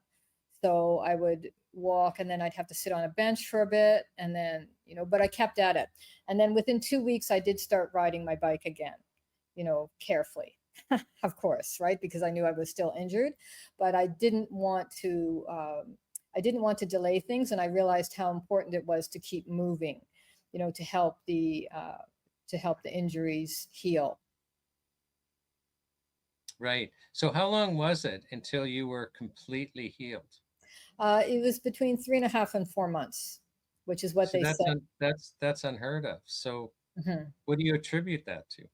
I think it was the synergistic mix of everything that I did. It was the herbal supplements. It was definitely the arnica saved my life. I had no bruising, and in fact, the chiropractor and I had a bit of a spat about it, because he insisted I was going to get bruising when I went to see him, because he said, this is a serious, serious injury, and I can't see how you're going to avoid not having bruising. And I told him, I said, well, look, I took 1 arnica. I took it every 20 minutes. As soon as I get home, I applied ice. I did this, I did that. He said, you're going to get bruising. I had not a single bruise, and he was amazed. He couldn't believe it. I didn't have a single bruise from this accident. So that really, I was just lucky I had the high potency dose at home to be able to do that right when it happened. Otherwise, I would have had to order it, and it would have been at least 10 days. It would have worked, but I may not have had the kind of excellent results I did have, given the seriousness of the injury.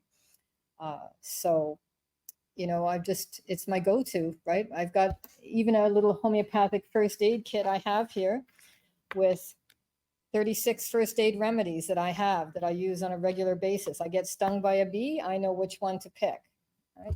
Things like that. And I think this is the kind of thing that people need to learn and find their own way with. And I think everybody needs to know how to take care of themselves. What do you think?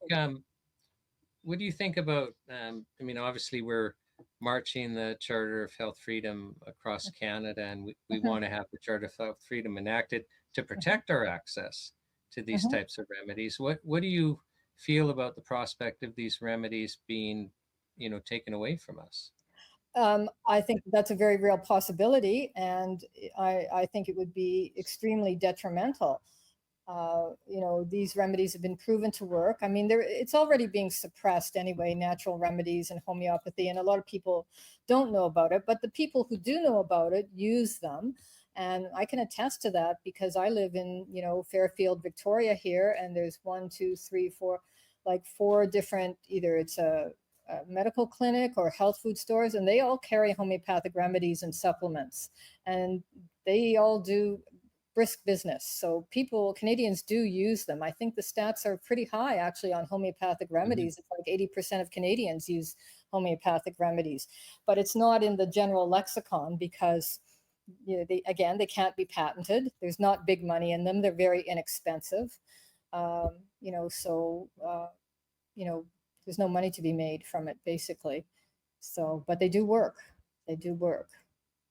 So my next question we ask every guest when we're getting at the end there is, you know, what is your message to Ottawa? So in Ottawa includes Health Canada, it includes the MPs that we're asking to step in and protect our access.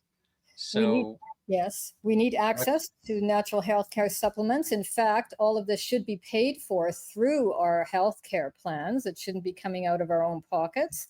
And in fact, all of these other modalities, like ones I've used, should also be paid for by the public system. I mean, my injury cost me $5,000. That was out of my own pocket. There was nothing that the public system paid for out of any of this.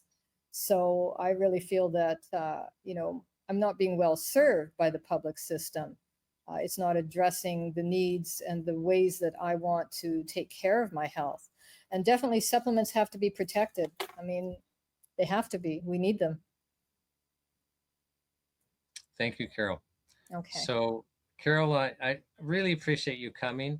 You know, we're having a lot of guests talk about different treatments for chronic things, but not necessarily whiplash and, you know, ribs being out. And some people might think, you know, go and wait, you know, to see the physiotherapist, take opioids to control pain. And they might not be aware that there are other types of practitioners like osteopaths and TCMs and chiropractors. So thank you for coming and sharing that. And very excited to learn just actually how quickly you got over this. So on behalf of the world's greatest health show, thank you very much for attending and sharing your story with us today. Well, thank you so much for listening to my story and inviting me. Thank you. I appreciate it. I hope it helps people. Thanks, Carol. Okay. Bye-bye.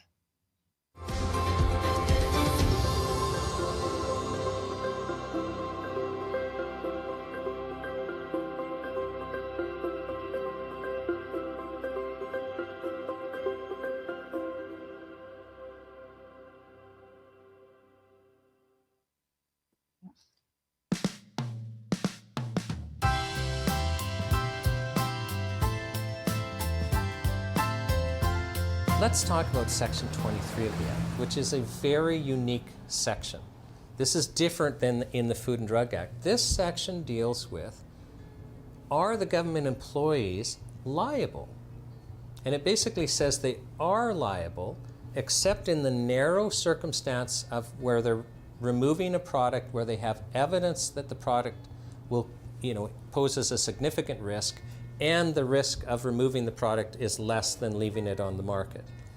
This is really important because under the Food and Drug Act that we're currently regulated under, there have been instances of state employees causing significant harm and death, and they were warned in advance. There's one case that I'm aware of where, because I was involved in a court case, I speak about it publicly quite frequently, where doctors and psychiatrists and people were writing and phoning Health Canada and saying, we need access to this product or there will be harm or there will be death. I'm aware of a senior, public figure who was holding press conferences warning of deaths and then blaming Health Canada for deaths, and yet these employees continued taking the product away, and the court found that what Health Canada was doing was dangerous and actually acquitted, saying it was necessary, it was legally necessary for people to have access to this product. So what we're saying is it's not okay for government employees to think that they can harm us by taking products we rely on away, especially when they're being told. You or I would be criminally liable, we would be civilly liable, but they're not. This section says they are. In the area of health, anyone who is going to harm you and put your life at risk needs to know that they don't get a free pass just because they're a government employee.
Welcome to the world's greatest health show. My name is Shawn Buckley. I'm with the Natural Health Product Protection Association, and I'm with Dr. Shawn Caesar, who has spoken to us earlier, but I've asked Dr. Caesar if he would come back so that we could have a little bit of a discussion on something that I'd actually forgotten to, ask him about the last time he was on. And so please watch the earlier presentation by Dr. Caesar, but he had explained to us that he's a naturopathic doctor. You've been practicing now, I think, 25 years. Yeah. And you have focused and gotten extra training in the area of cancer and pain management. And you shared with us the the journey of a cancer patient who came to you with stage 4 breast cancer, basically given no more than 3 months to live. She'd done the chemo and everything else, and the tumors were still growing. So for her, the medical system was a dead end. She comes to you, she doesn't want to die. And you had listed several treatments that you put her on, and basically that she lived for another 2.5 years after that, and was very thankful to be able to see the birth of her granddaughter and the like. But I want to ask you if you want to just go through those treatments again, and then let's talk about how we can't talk about those treatments generally, because this censorship issue has health consequence. Because if people like that patient don't know that they could come to somebody like you and actually extend their lives, and in many cases, live for years and years and years, actually solve the issues, then they can't benefit from that. Then the path for them basically is suffering and death. So can you share with us what treatments you put this person on, and then we'll switch into a discussion about how you've been prevented from sharing that you can help with people. Yeah, so the first question about what we use to treat her is of importance in that these medicines should be known to everyone who has cancer as potentials for their treatment, not only to help with a standard treatment, but these treatments have their own anti-cancer workings as well. So the one that's most familiar, and I'll talk about it most, but we do way more IVs than this with our cancer patients, is the IV vitamin C. And this is what usually patients can relate to and listen to when I explain to them. And the nice thing about the vitamin C is that it doesn't have the harmful side effects, certainly much different than radiation, but it distinguishes between healthy cells and cancer cells in and of how it works. So IV vitamin C, it's the only way to get the blood up to a dose that you can have anti-cancer actions. You can't do it by taking a bunch of oral vitamin C. The blood maxes out and doesn't go any higher. With the doses that you get at the IV vitamin C, you're able to have an anti-cancer effect by making sure that hydrogen peroxide is released in the tumor environment or in the cancer environment. Now, hydrogen peroxide is H2O2, which is basically H2O water with an extra oxygen tacked onto it. And so the cancer cells don't like H2O2. It doesn't like hydrogen peroxide. When it's released by high-dose vitamin C IV, it creates oxidation and damages cancer cells, which is called apoptosis. So cancer cells can actually die off by the use of high-dose vitamin C, whether it's 25 grams, 50 grams, 75 grams, 100 grams, sometimes we even go up to 200 grams. However, the cells that are right next door to it, it's not like chemotherapy or it's not like radiation.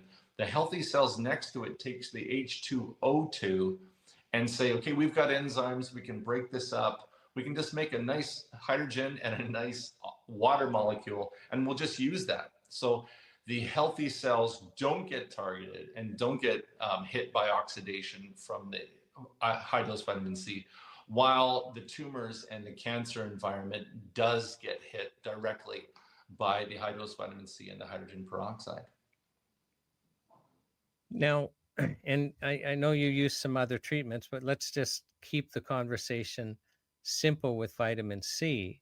So my understanding is like there are hundreds and hundreds of studies, like published peer-reviewed studies, showing what you've just indicated, that vitamin C is an extremely strong anti-cancer. Mm-hmm. Yes, and the studies unfortunately don't make their way to the oncology side. As much as I'll send them to the oncology side, the thought is that vitamin C just interferes with chemotherapy, period. Don't do it. And oncologists are expected to be the experts on this whole thing. However, the notion of using the IV vitamin C is a different thing. That's our expertise. And we know that at that level, it acts as a pro-oxidant, not as an antioxidant. So let me just explain that. Cancer treatments such as chemotherapy work as an oxidant, exactly opposite to antioxidant, as an oxidant to destroy cancer. Anything that's an oxidant destroys. As IV vitamin C gets in, it's a pro-oxidant, not an antioxidant. And I have writings and papers and everything like that I'll send out to the oncology side. And I did a meeting with about 50 oncologists on a case of cholangiocarcinoma, which is gallbladder cancer, who did so well. They said, what are you doing? Well, I'm doing naturopathic treatments, including vitamin C. We're doing oncotherm hyperthermia. We're doing mistletoe. And they were so curious because she did so well. I was on a discussion like this one with 50 other oncologists, explaining and just driving home this notion that is out there 100% that somehow vitamin C interferes and doesn't help. Whereas the studies, like you mentioned, which are, we've got hundreds of studies, show the benefit of this high dose vitamin C. And again, we'll just keep it simple with vitamin C, but there's several other naturopathic treatments, like you mentioned, mistletoe. And my understanding is the approach that you use is basically several anti-cancer treatments to basically make sure, because cancer will adapt to just a single treatment. And you've had tremendous success, and you shared some of that with us earlier. I mentioned this one stage 4 breast cancer patient, but is it fair to say, I mean, you've just had countless number of patients that came to you because the mainstream medical system was a dead end. They were basically being told there's nothing else we can do. And they've had tremendous success, lived for years and years and years, with quality of life, solely because of naturopathic treatments. Yeah, and those are a percentage of the patients that we do treat that have said, okay, there's no more cancer treatment that I can get from my oncology team. And then there's a large percentage of patients who are going through chemotherapy. Some are going through their immunotherapies or their targeted therapies, which are new therapies, and they want to work together to get the best results. And a large part of those studies that we had mentioned before, Shawn, those ones do use in conjunction with chemotherapy, and says, hey, if you're taking paclitaxel, IV vitamin C, 4 or 5 studies, increases their chances of fulfilling chemotherapy, increases their chances of living longer, and increases their red blood cell count, their white blood cell count. These are all important for their outcomes. And there are a myriad of studies that do show that. Right. So just so that I'm clear, so what you're sharing is so people that are taking chemotherapy, there's study after study after study showing that they're going to have better results if, in addition to chemotherapy, they are taking a treatment like intravenous vitamin C. Did I get that right? Absolutely. Yeah. And this segue, sorry, I didn't mean to cut you off there, Shawn. Go ahead. No, and I didn't mean to cut you off. So go ahead, please. Well, but the people aren't allowed to know this, and that's the problem is that patients know they need help with their cancer, that this isn't the whole answer, and yet the information is not at their fingertips. They cannot go online to find out who does what and how can I get some really experienced help with my cancer using natural products. And this came out actually about 7 or 8 years ago when we were advertising for our cancer treatments and these kinds of things. And suddenly Google had switched just in one day the whole algorithm, and suddenly we were bumped to page 5 or 6. And at the top of that came up the Rochester Clinic, came up cancer.org. And suddenly the experts or the information that patients were getting on alternative cancer treatments specifically was no longer for those using it, like us naturopathic oncologists, but are now from these medical institutions that have an input on that. And that was the first indication that something was off in people actually getting to know, okay, what are these things all about? And now it's very difficult. We can't put studies. We cannot say IV vitamin C for cancer. We can't put those two together. And I'm just going to slow you down. When you say you can't, so here you're a naturopathic doctor. You have, it took you 7 years of training to qualify as a naturopathic doctor. you'd said in our other interview that basically naturopathic doctors are the most highly trained of all healthcare professionals, even more trained than medical doctors. You took extra training to get, basically to be able to focus on treating with cancer. And you've been doing this for a quarter century. You've probably managed, 50,000 plus cancer patients. You know what you're talking about. You've read the research, but you aren't allowed to share the research or even to tell the world that you can help people through their cancer journey. Am I right about that? Yeah, we can't call ourselves a cancer treatment center. You cannot pair treatments with cancer at all. So, and this is a limitation that Health Canada has put on us. And then our association gets on board to say, But on behalf of Health Canada, though, right? So yeah, when you say your association, you mean the Naturopathic College in Manitoba. right. And what But happened? they rely on Health Canada saying, well, Health Canada says you can't say this, and so please don't say it. Right. And not only that, but the association can go even further because my site was cleared. Health Canada said it's all fine, everything's fine. And the association went even further. So some associations will even take it a step further than what Health Canada has done. Right. So just sticking with Health Canada, and this is important because you've actually run across this personally, where Health Canada has told you, stop telling people the truth about being able to help with cancer. Yeah, and it would be nice if they actually phrased it that way, to stop telling people the truth, because their words were certainly quite a bit different than that. Is basically you cannot say that you treat cancer. You cannot say that you use X, Y, or Z to treat cancer. You cannot say you're a cancer. So there's specific things that are put forward. But the truth is that there is much more, and this is more on the truth side, which is not the focus of Health Canada, in my experience, is not the focus on what's best for the healthcare of Canadians, but the focus on what's a completely different agenda. And, so back to the intravenous vitamin C, I do appreciate that there are some other uses for intravenous vitamin C, but a big use of it is as a cancer treatment. And so you're actually now limited. So you're allowed to say, I offer intravenous vitamin C treatments, but you can't say what those treatments might help with.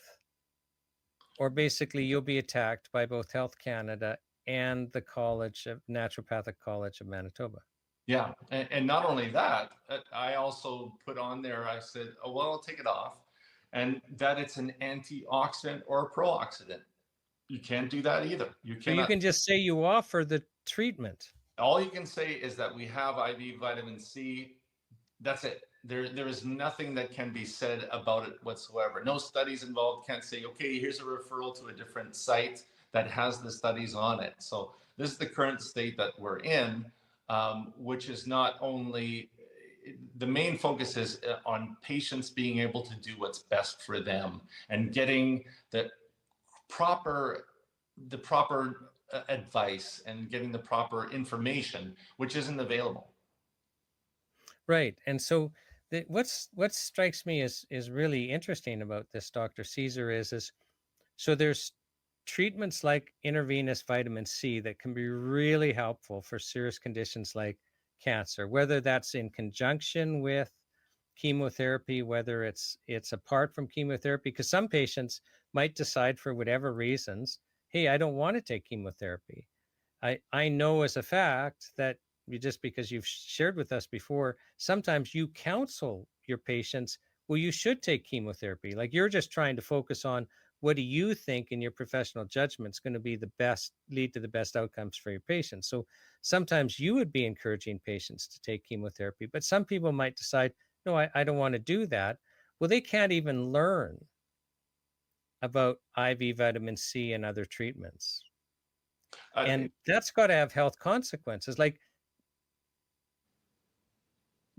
absolutely. I mean, patients, they come in, they say, how come I wasn't able to find this earlier? And I say, I'm sorry, but we just can't tell. We just can't let people know about what can be done to help you.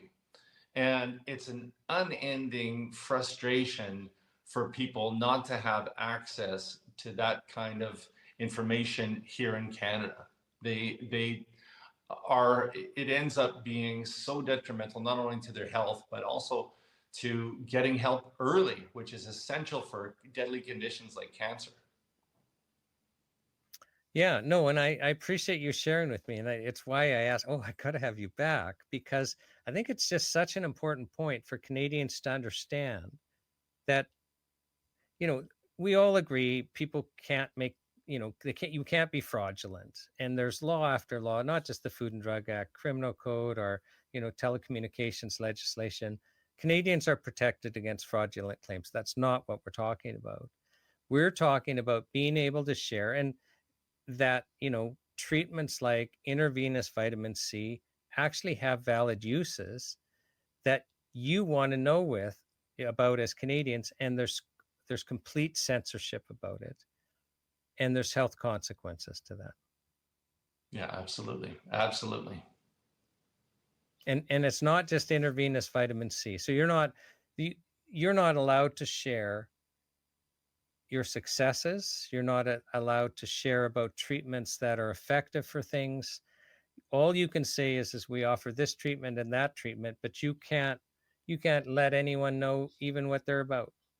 And patient testimonials are absolutely not allowed. So you can't have a patient who says this and then we quote that. It's something that's, I would imagine, would be frustrating for new naturopathic doctors on board, but patients love to hear from patients themselves. How did you do? Because otherwise it might sound like a sales kind of thing, but it's not. It's that patients should be able to express themselves, and you should be able to share that information as well. And also you should be able to share the science. If there's science and there's studies behind it, why, throughout my whole training in naturopathic medicine, we had all the studies behind, okay, how does magnesium work? How does calcium work? How does selenium work? Whatever it might be. And then suddenly to get on into this world in the last 10 years or so, where this is forbidden, is really such a step backwards in the evolution of healthcare in Canada. Yeah, my personal opinion is instead of our law being that you can't share any health information, that the law should be you have to share absolutely everything you have. The good, bad, and the ugly, so to speak.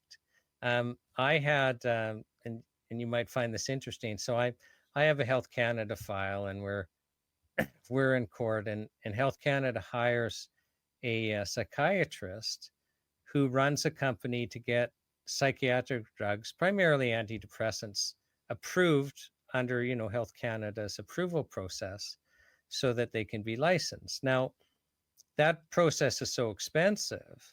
So the only drugs that ever go through there are novel chemicals that have a patent, because the cost is so prohibitive. So, those companies are in a hurry. You got a patent, a drug patent. The maximum life for that's 25 years. So you want to get it on the market as quickly as possible. And the psychiatrist, it's under oath. Like, we've got court transcript for this, starts complaining under oath about how hard it is to get a new antidepressant through the new drug approval process, because he's got to give Health Canada 2 sizable double-blind clinical trials showing a statistical separation between the sugar pill and the drug. And so if there's a statistical separation, it's almost like there's a magic formula, and then we pretend that means the drug works. We just ignore that the whole study was designed to show this separation, and that doesn't mean in the real world that the drug works. But for drug approval purposes, we pretend that means the drug works. And he's saying, I've got to give Health Canada 2 double-blind clinical trials showing the statistical separation with the sugar pill. So he says under oath, for an antidepressant, I run 8. I run right out of the gate. I run 8 at the same time. So he runs 8 double-blind clinical trials, because he's learned he has to do that to get 2 So, he's got to run 8 on average to get 2 that show that, the drug works. Now, the other 6 could be inconclusive. They could show the sugar pill works better than the drug. They could show the drug works better than the sugar pill, but the safety signals they don't want to share with Health Canada. The public isn't told that there were 6 failed clinical trials. And, if I'm a parent and a doctor wants to put my child on that antidepressant, all I know is Health Canada's approved that it works. And I could make better health decisions for my child if the law was, I've got to have access to all the clinical trials that were run so that I can make an informed decision. But we have this censorship. And in the natural health community, we tend to have information that of successes like you've had. And if that can't be shared, how can a parent make a decision for a child? That's what I find frustrating about this. I don't know what your thoughts are. It's really, they should get in as early as possible to get an approach that goes beyond just a solely medical approach. And with the studies that you had mentioned, yeah, we should know that this study had 6 other studies that failed and 2 did work, and it should be on an informational handout that's given right away. The same thing with chemotherapy. So when patients, but it's just like you can't share your successes with intravenous vitamin C. They're not allowed to share the failed clinical trials. There's full censorship. The censorship sounds to me, and this is really your area, it sounds like it's completely flawed for the sake of people who are actually getting and looking for actual care, right? Oh, it fully protects the chemical drug industry. If that type of information was out, and that's our publicly funded healthcare system, if the chemical drug companies had to share with us the data they actually had, if the law was you have to share everything, because people report their adverse reactions many of the time directly to the drug companies. They have the animal studies, they have everything. If that our confidence in the publicly funded healthcare system would severely falter if the law was that you had to share all the health information, and the public confidence in the natural health community would skyrocket if we had to do that.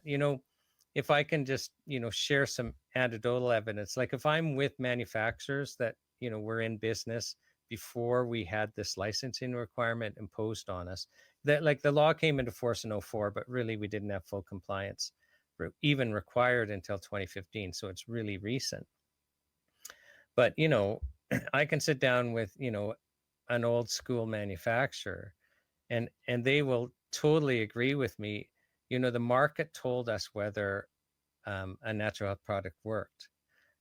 And it still does, even though we have the licensing scheme. Because Shawn, what would happen is there'd be a need out there, and somebody would consult with people like you. Well, what do you think would be a good remedy for this condition? And then it would be manufactured. Well, if it didn't work, people would never buy another bottle. Like if I have to pay for something and I don't notice a difference, I'm not going to buy it again. And right away, it's not doing well, and then the stores stop ordering it, and it just disappears. But if it works, then it's people are buying and buying and buying, and the other manufacturers see, and they make similar products, and all of a sudden you've got 3 or 4 products, and now people are being helped, and it stays, right? Like the Canadian consumer is not dumb, and people come back to you because it works, not because it doesn't work. Yeah, and it only makes sense because the patients are paying out of pocket, and that's why I love working with because I don't have stragglers. Patients complain that when they go in for their pain, they're always saying, well, I'm not going to give you that hydromorphone, or I'm not going to give you that morphine because it's an addictive opiate. These patients need it. When they come in to see me, they're not going to pay money because they're faking about their pain. And the medical system is always all over these patients and not wanting to prescribe for them because they think that they might be, just feigning their symptoms and that kind of thing. But It's not the case with me, and that's why every patient that comes in has a legitimate concern, whether it's pain or whether it's cancer or any other disease. I'm in it full to get them better, back on track again. Right. So, Dr. Caesar, I called you back so we could have this discussion about censorship. Is there anything else that you think we should cover about that? I think it was important for Canadians to learn that practitioners like yourself actually can't share what you would consider to be exciting treatments. And then, so if Canadians can't know, they can't access them. And it's just part of the world we live in right now. Yeah, and new information. As new information comes out, there's more studies in Europe, and there's a lot more studies in everywhere. As for example, there's a periodical that's put out for the hyperthermia treatments that we do for cancer. This heats up tumors, can help to break down tumors, and is used in Germany as a conjunction along with the standard of care. So the hyperthermia is another thing. It puts out a journal every 3 months with new studies with every different kind of cancer. So it's replenished, and I can't take that and say, hey, there's some new information on hepatic carcinoma, which is liver cancer, and using the hyperthermia that was just published about a month ago. I can't keep people updated on that kind of information and let them know what is out there and actually is what is happening in the world of research. And so there's just so many pieces of this that are really, and the focus is on the patients. They really should be able to gain access to this information here in Canada, and they just haven't been able to. You can't even share that Germany covers them as cancer treatments. Actually, it's part of their medical system. Right. That it's covered. Patients don't even have to pay for it. They don't pay for their hyperthermia treatments there. There's 2 machines that they do use, and also their mistletoe therapy. So when I went over to train in Germany, I said to the presenters, I said, how can you use that high dose of mistletoe? Patients, can't afford it. And they looked at me and they said, what do you mean afford it? It's paid by our healthcare system. So it's a whole different system over there where the oncologists are actually trained. All the medical staff is trained and medical practitioners are trained in natural medicines. And you had brought up St. John's wort. St. John's wort was one of the highest prescribed medicines in Germany, including all of the drugs, because of that incorporation of using what's called pharmacognosy, which is the herbal medicine pharmacy, along with the training of just standard drugs and surgery and these kinds of things in their medical schools. So oncologists there have training in natural medicine as well. Right. But again, you can't even share that. Yeah. You couldn't run an ad saying, do you know in Germany, these are cancer treatments paid for by the German government that Germans don't have to pay for, because Health Canada would go after you saying you can't say that about these treatments. You can just say these treatments exist, but not in any way suggest what they're for. Right. Yeah, that's exactly. It's an absolute isolation where you can't put those two together, from treatment to what it actually treats. An interesting thing also about that, Shawn, is so just so that people watching understand. So we're forced to get licensed by Health Canada, whether we're chemical or natural. And so Health Canada, for the chemical drugs, will approve them for conditions, so like antidepressant. Health Canada will not approve a natural product for a condition. So, the natural product claim will be maybe supports mental health or supports central nervous system or something that doesn't really tell you what it can do as part of the game. But for both chemical and natural, you can't go beyond that label claim. And what's interesting is, so let's even just talk in the world of chemical drugs, is often a drug will be approved, Dr. Caesar, as you know, for one condition. And then, so doctors will be using it for the one condition, but the patients will be reporting, oh yeah, but this went away and that went away. And then, so there'll be case series or case reports published on it. And before you know it, doctors are using a drug approved for one thing for something entirely different because they've learned it works for something different. That can't be shared. Mm-hmm. Yeah, and that's the idea of repurposed drugs.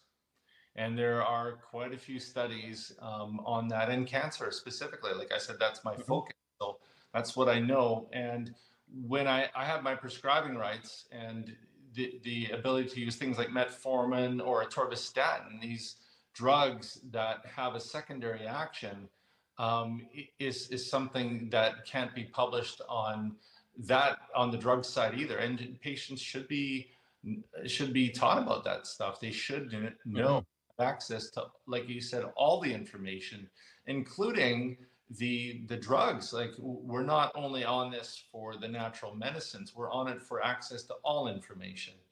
And I think that that's the important balance to really strike with the lawmakers, is that this is for everybody's benefit to be able to reach out and grab and say, okay, how does this medicine work? Oh, it also has these effects, and then make a good choice from that. Mm-hmm. Well, I have enjoyed this discussion. So Yeah. thank you for coming back. Do you think there's anything else we need to cover on that censorship point? It's an important point. So Yeah. I think we've covered, but we'll think of something else, Shawn. It will certainly. Yeah, I'll have you back a third time. Well, Sure. Dr. Caesar, thank you so much for your willingness to come back and, have a discussion about this. We had finished our last one, and I thought, oh no, I'd forgotten to have that discussion. So I'm really thankful that you're willing to come back. And on behalf of the World's Greatest Health Show, thank you for being willing to share with us. Thank you.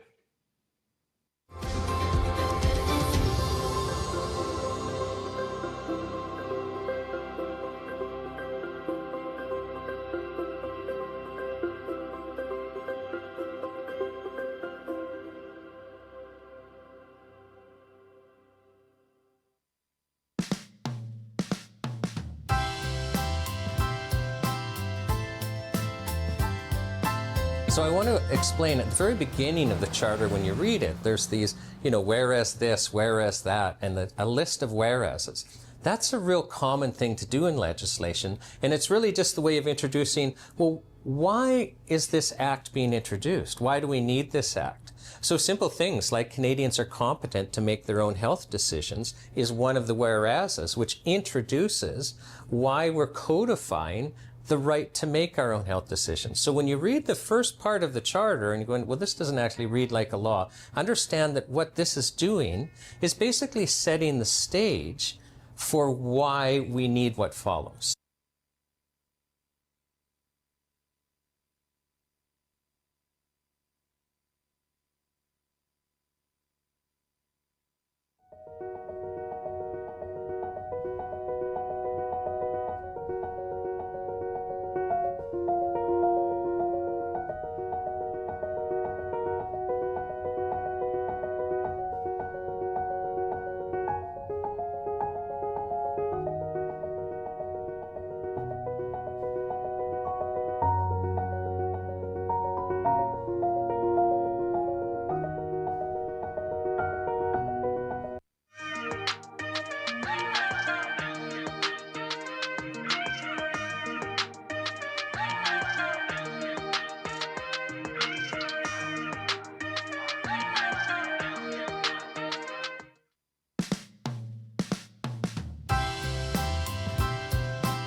So Section 2 of the Charter takes those rights that the courts and our common law tradition say that we already have, but it codifies them so that there will be no misunderstanding by any government department that these are fundamental health rights that Canadians have.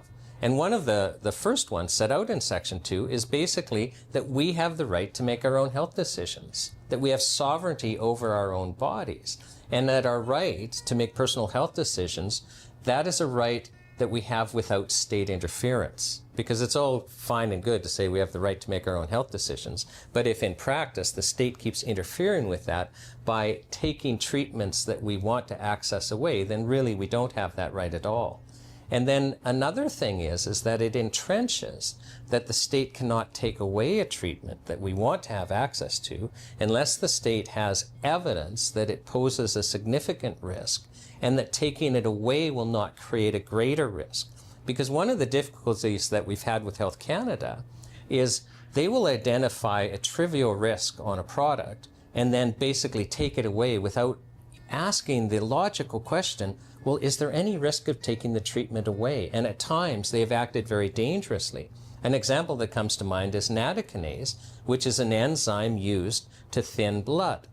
And when Health Canada took natokinase away for really just an imagined risk, and just by way of comparative, it's completely legal in the United States and is being sold without any difficulty, but Health Canada identifies a little risk, but they did not do a risk analysis. What's the danger of taking natokinase away? And I know that many medical doctors were very concerned because they were successfully treating their patients with natokinase, and when that was taken away as a treatment option, they had to move their patients to the more dangerous chemical drug model. And we just want common sense. If you're going to say we can't have access to a treatment, you better not be causing more harm than good, because the purpose of drug regulation, the purpose of privileging our rights is good health outcomes.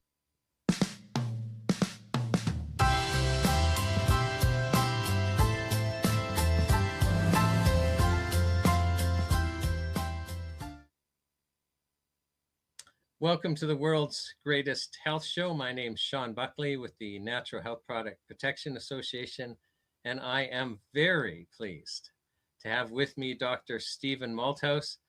Stephen, welcome to the health show. Yeah, thank you very much for inviting me, Shawn.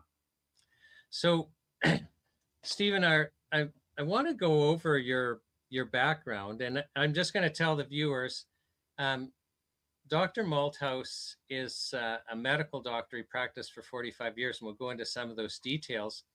But he also started using some other treatment modalities. And some of the experience that he gained and the things that he's going to say may shake you. And you might be thinking about this for a few days just to digest his experience. So, Stephen, you practiced as a medical doctor for 45 years. Yes, I did. Yeah. So I think I bring a lot of experience to the table. I've worked in many areas in medicine, mostly as a family doctor, but I've done relief work all over the province for other doctors. I've done emergency work. I've done palliative care for the people who are dying. And I've even been overseas to do research in pediatrics. So I think I'm covering a lot of the bases. And and 45 years is a long time. So you see a lot of people during that period of time. And you also get quite a few insights into the current medical system, the threats to the current medical system, and particularly the threats to sort of adjunctive, what we might see as adjunctive therapies, but myself, I came to see as really essential and main therapies for treating people successfully. Yeah, and we're going to go into your journey in a little bit, because you started just practicing as a medical doctor and going down that purely kind of, I'll call it the mainstream medical road for a period of time. But eventually you found yourself as the founding president of the Canadian Integrative Medicine Association. Can you just explain what is integrative medicine? What does that mean? Well, integrative medicine is really kind of a new term. It's been around about 10 years, I'd say, maybe a little more. And we started off with holistic medicine, taking the whole person together.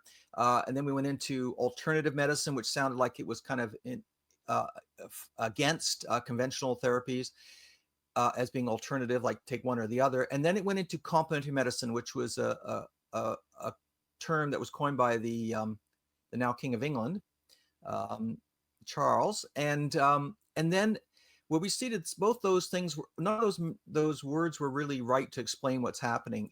And then the term integrative medicine was coined, which really means the seamless integration, putting together of conventional therapies and unconventional therapies, those not taught in medical school, to get the best outcome for patients. So that's the new term, integrative medicine.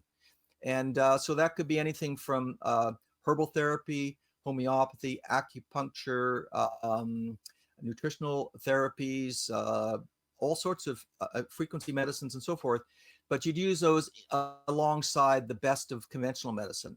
And that's where the term integrated medicine comes from. Right. Okay. Now you started just you get out of medical school, you do your you guys have to do, I think it's called a residency, right, where you work for a year or so alongside other doctors in different practice areas to actually qualify as a medical doctor. Am I right about that? Well, in the old days, it was called an internship. Yeah, that was in my days. It was an internship, and it was a 1 year of rotating through the different departments and learning a bit of everything.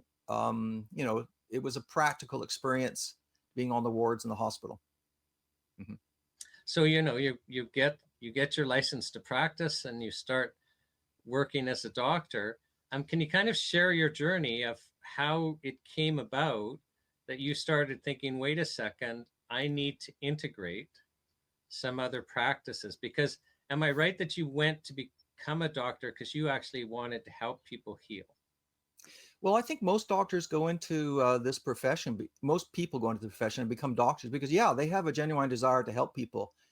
But sometimes that aim gets blunted and sometimes derailed even because of the medical system itself, which for, I think, many doctors is not satisfying, because the initial aim for most doctors is to go out there and cure people and to make them really well and better. The miraculous is what we're looking for in medicine. But we quickly find that that when we're just using conventional therapies, antibiotics, anti-inflammatories, that type of thing, antihypertensives, that we never really get that feeling of satisfaction. And I believe that subconsciously, that's a lot of doctors notice that. But I noticed it too, and it was kind of subconscious. I did relief work for doctors for about 11 years, traveling around the province of British Columbia, and mostly stationed in Victoria. And the reason I did it for such a long time, 11 years, is because there was something in the background that I just kind of felt like it was a bit of a dead end. It was a bit like there must be something more, but I really wasn't aware of what that was. So I kept going around and doing my best with conventional tools, but I had no idea of what else was possible, what had been not explained or taught to us when we were in medical school.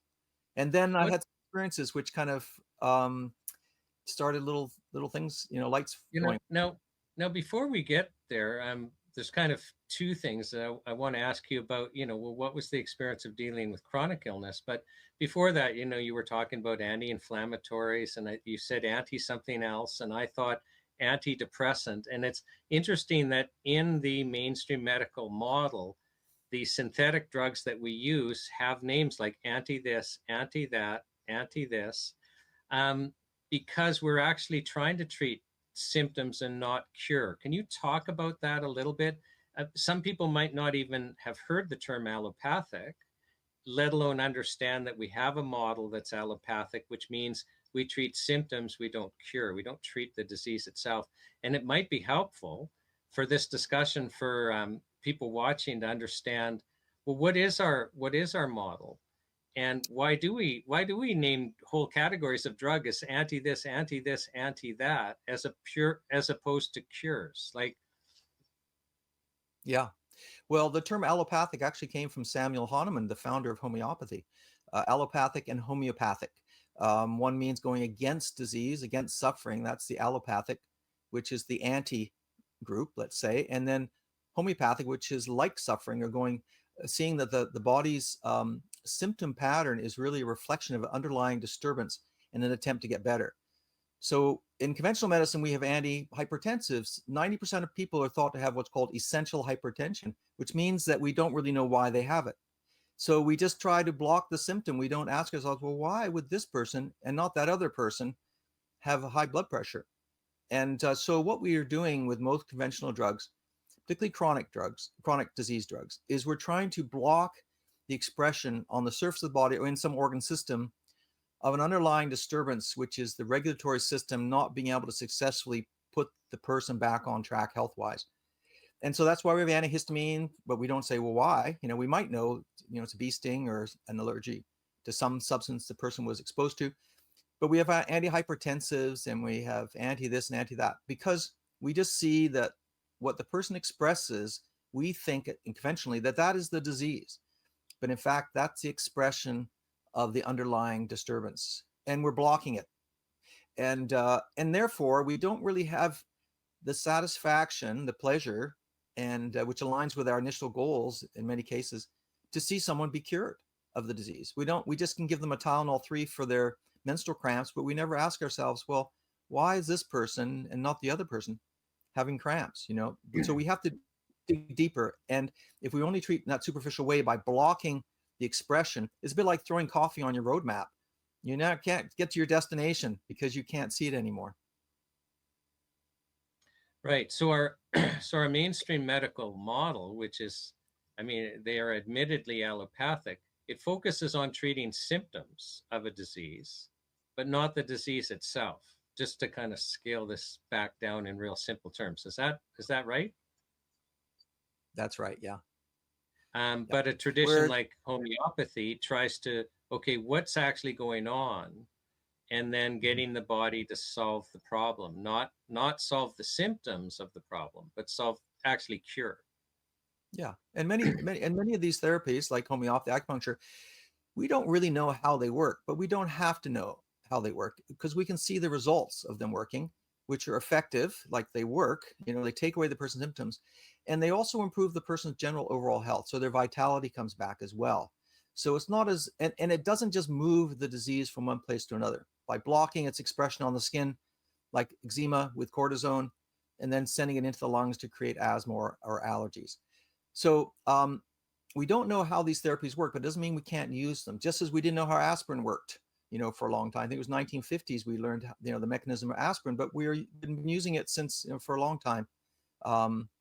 Willow bark for treating pain. So that's a hurdle people have to get a little over. If you don't know how it works, but you can observe its action and its effects, and you can understand them and reproduce them. In other words, develop something which is a reliable system, then you should use it. That'd be my opinion. Right. Now back to kind of your journey as a doctor. So as far as, when you're just purely medical doctor, and this is kind of part of your journey, is my understanding is there was real dissatisfaction with chronic illness, trying to help people that are suffering with chronic illnesses as a medical doctor. And I'm wondering if you can elaborate on that and share with us how it was emotionally and literally spiritually with you, because you're here to help people. You're seeing people that are really suffering with chronic illness. Can you share that part of your journey with us? Yeah, sure. I was a regular doctor, I think, practicing just conventional medicine, but moving around from practice to practice for about 11 years, and just using conventional therapies, and but always having a feeling there was something missing. And I was lucky enough to bump into a few things. I heard Linus Pauling speak in Victoria about vitamin C and orthomolecular medicine, and that kind of put some lights going on in my head. Patients would say things about what they'd used to treat a chronic problem, and I would sort of perk up and say, oh, tell me more about that. And then I was fortunate to be introduced to homeopathy, which really opened up the whole world of energetic healing. I did train in acupuncture when I was during those first years, and I did use it sometimes successfully for treating headaches, abdominal pains, whatever it seemed to be needed. But back pain, I had someone come from up province in the back of a truck, lying down all the way to treat back with acupuncture. I don't know, that's a long way to go. But acupuncturists were few and far between in those days. But I realized that unless you put a lot of time in and choose that as really your focus, that you never become really good at it. So that's what we call dabbling. So I put that aside. But when I came to homeopathy, that's when I'm just gonna back up. Sure. I was trying to get your feel for because when we were talking earlier, I got the impression you were really frustrated as a medical doctor in the inability to help people with chronic illness. I wouldn't say frustrated. I would say subconsciously not satisfied. In other words, it was something that I really had my hard time putting my finger on it. And it wasn't until I actually came to homeopathy and was introduced to that I started seeing there were possibilities which I didn't think were possible, that you could cure chronic diseases that we thought, well, that's just the way it is, And we'd say, oh, well, you're getting old. Or, a very simple example would be osteoarthritis. So how do we treat that in those days? And how do we still treat it? We give people painkillers, maybe restrict their movements, maybe a brace or two. We give them an anti-inflammatory as the next stage, and then maybe even steroids and stronger painkillers. And eventually their hip deteriorates, their knee deteriorates, and they have a hip replacement. So the surgery, the quality of surgery nowadays is spectacular. And that you can replace a person's hip, and it's almost like a routine procedure. But how did that person get there? So we got to go back to the early stages of disease, chronic disease, and although our end stage treatment is really good, we need to kind of really start treating at the beginning. That way, the person never needs their hip to be replaced, or their knee, or other types of surgical procedures, which are good in themselves, but they're end stage treatment, and they're expensive, and they carry risks. So So my feeling about chronic disease is just osteoarthritis. We didn't have any tools, no successful tools for osteoarthritis, which is such a common problem, right? But there are tools out there. So while we're on that, we might be jumping about here, but you're talking about osteoarthritis. You're telling us in the mainstream medical system, there's really not a treatment. So people they suffer to the stage where they have, joint replacements. But even that's not necessarily means that they're out of pain or out of the woods. And I would be horrified having to get a hip surgery or something like that anyway.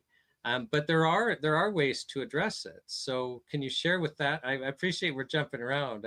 You might be talking about a homeopathic remedy, and we haven't explained what homeopathy is yet, but we'll get there. So. Yeah. Well, I think osteoarthritis is a good example because many people have it, and particularly as they get older, and they call it the disease of wear and tear, but it's more than that. It explains, well, I'm almost 72, and I don't have any osteoarthritis. Well, you say, well, why do I not have it? And yet someone maybe that I know has had 2 hip replacements, right? And it's because of our predisposition, and then the environmental or stressors that we experience, whether it's being in a lousy job that you'd really hate, having your boss yelling at you every day, or whether it's, being out in cold weather, or it could be that you're, there are lots of different triggers to bring out that predisposition. Now, if you're not in good health, you can't adjust to these sort of assaults by environmental exposures of different types. And so you get sick, and then it turns into a chronic disease because your body cannot get rid of the problem, can't solve the problem. So this is why we have chronic disease. It's really, there's a deep down fight going on, which the sort of sweat and heat from this wrestling match is expressing itself in an organ system. And of course, the most superficial is the skin. So what you want to do is you want to listen to the voice of the body in terms of the pattern of the expression of the fight. And then you want to use that to track backwards and use a therapy which is individualized, holistic, covers the whole person. So it covers the headache and the arthritic in the knee, and is successful. There's it cures person, and is safe and inexpensive. Those sort of things too. And that's why I ended up using a lot of homeopathy in my family practice. But just sticking to osteoarthritis, Mm-hmm. is it possible to treat it? Absolutely. I've treated many cases of osteoarthritis. You have to find the pattern. Now, an acupuncturist might take your pulse and say, okay, you've got, read your, 6 pulses in each wrist type of thing. And they come up with, okay, you need an acupuncture needle in such and such a location. Another person might say, oh, you're nutritionally deficient. Of course, you have to make sure that you have adequate lifestyle and food and things like that. Those are really kind of essential. You can't be a smoker and come to me and say, I want you to give me a homeopathic medicine to get rid of my cough. I mean, that doesn't make sense, right? Or if you're having insomnia and drinking 3 cups of coffee, you got to get rid of that, at nighttime. So those are that's the foundation of good health. I think we all know that. Exercise and so on. And emotional well-being is also very key there. So in other words, don't stay in a job you hate, and and get as much people time as you can. 6 hugs a day, is that what it is? Or 4 hugs a day? That sort of thing. So that's a really important rule. But if I had someone who had all those things, yet they came in with osteoarthritis, I would then ask them about the pattern. What makes it better? What makes it worse? Which joints is it? When did it come on? What happened before that? And I'd also take the whole picture of the person. Like, is this someone who is, has a body build like mine, likes the sun, or has an aversion to certain weather, better in cold, better in heat, better in rain? That'd be different. And what kind of foods do they like? So you need to have a really big picture of the person. So you treat the person, not the disease. So osteoarthritis is just the diagnostic label, but that person will tell you they get headaches too. Their vision is failing. They sweat profusely if they do any movement. They crave chocolate, or they have aversion to milk, or they can't tolerate something. They're irritable, all the time, or before their menstrual cycle or whatever, or they're better with a hot shower, worse in the morning getting out of bed. Put it all together as a pattern. And then you match the most likely treatment that's going to benefit them. From experience, that a person who has arthritis, better with heat, better with continued movement, like getting out of bed, worse with rest, and an aching type of pain, that the homeopathic remedy Rust toxicodendron might be the right one to start with, and see how you go.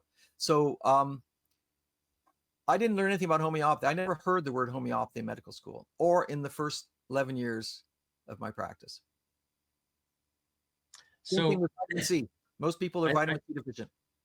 I think, first of all, one takeaway for people watching is, so for conditions that you might think there's only one road, there actually are solutions. And Dr. Malthouse can't say, oh, well, it's this or that. It's, every individual patient.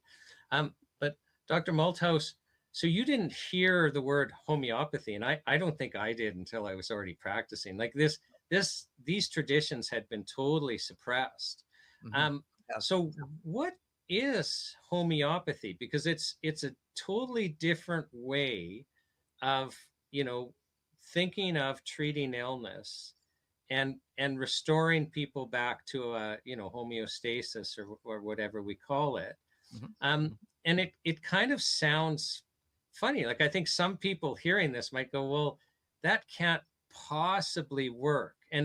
But it's curious, and I know I'm segueing, but I watched a documentary on, how there was some disease going through Cuba, and there was no way they could get a traditional vaccine, Mm-hmm. but they were able to make a homeopathic vaccine, and the areas that got it, like, no problem, got the vaccine, the homeopathic, like, no problem. And there's just, like, I know from my law practice that there's just undeniable cases of just tremendous relief. So, like, and I'm just kind of prefacing that because some people who like me and you didn't know anything about homeopathy might go, well, that doesn't sound like it'll work. But you're actually going to give us example after example of it working. So do you want to explain what it is, and then, kind of how you came across it, and your first couple of cases with it? Because Yeah. Well, what you're talking about is the leptospirosis study that was done in Cuba, where, yes, they only had enough vaccine. Leptospirosis is a parasite that commonly infects people during when they have big rains. So during the rainy season, and they were expecting a lot of rain that year because of hurricanes, and so they kind of estimated based on the history how much to expect that year. And not having enough vaccines for only 15,000 people, they decided they would do a homeopathic one. And so they went and gave that out in this sort of neighborhoods. They gave people one treatment before the season started and one at the end. And they found within a couple of weeks the incidence in the area they gave it. And they didn't give it to the two territories on either side, so they can compare them. And they also looked at historical data. And they looked at the following year's data, and they just found that after that, the incidence of leptospirosis, which can be quite a severe and expensive to treat in Cuban, from the point of view of the amount of money people have in Cuba to do that, to treat themselves or hospitalize them, that they had a dramatic drop within a couple of weeks. Like, I can't remember the numbers, but it's like a 90% drop in the incidence of leptospirosis. Anyway, very good study done by the government, and so on. And it was published in a peer-reviewed journal.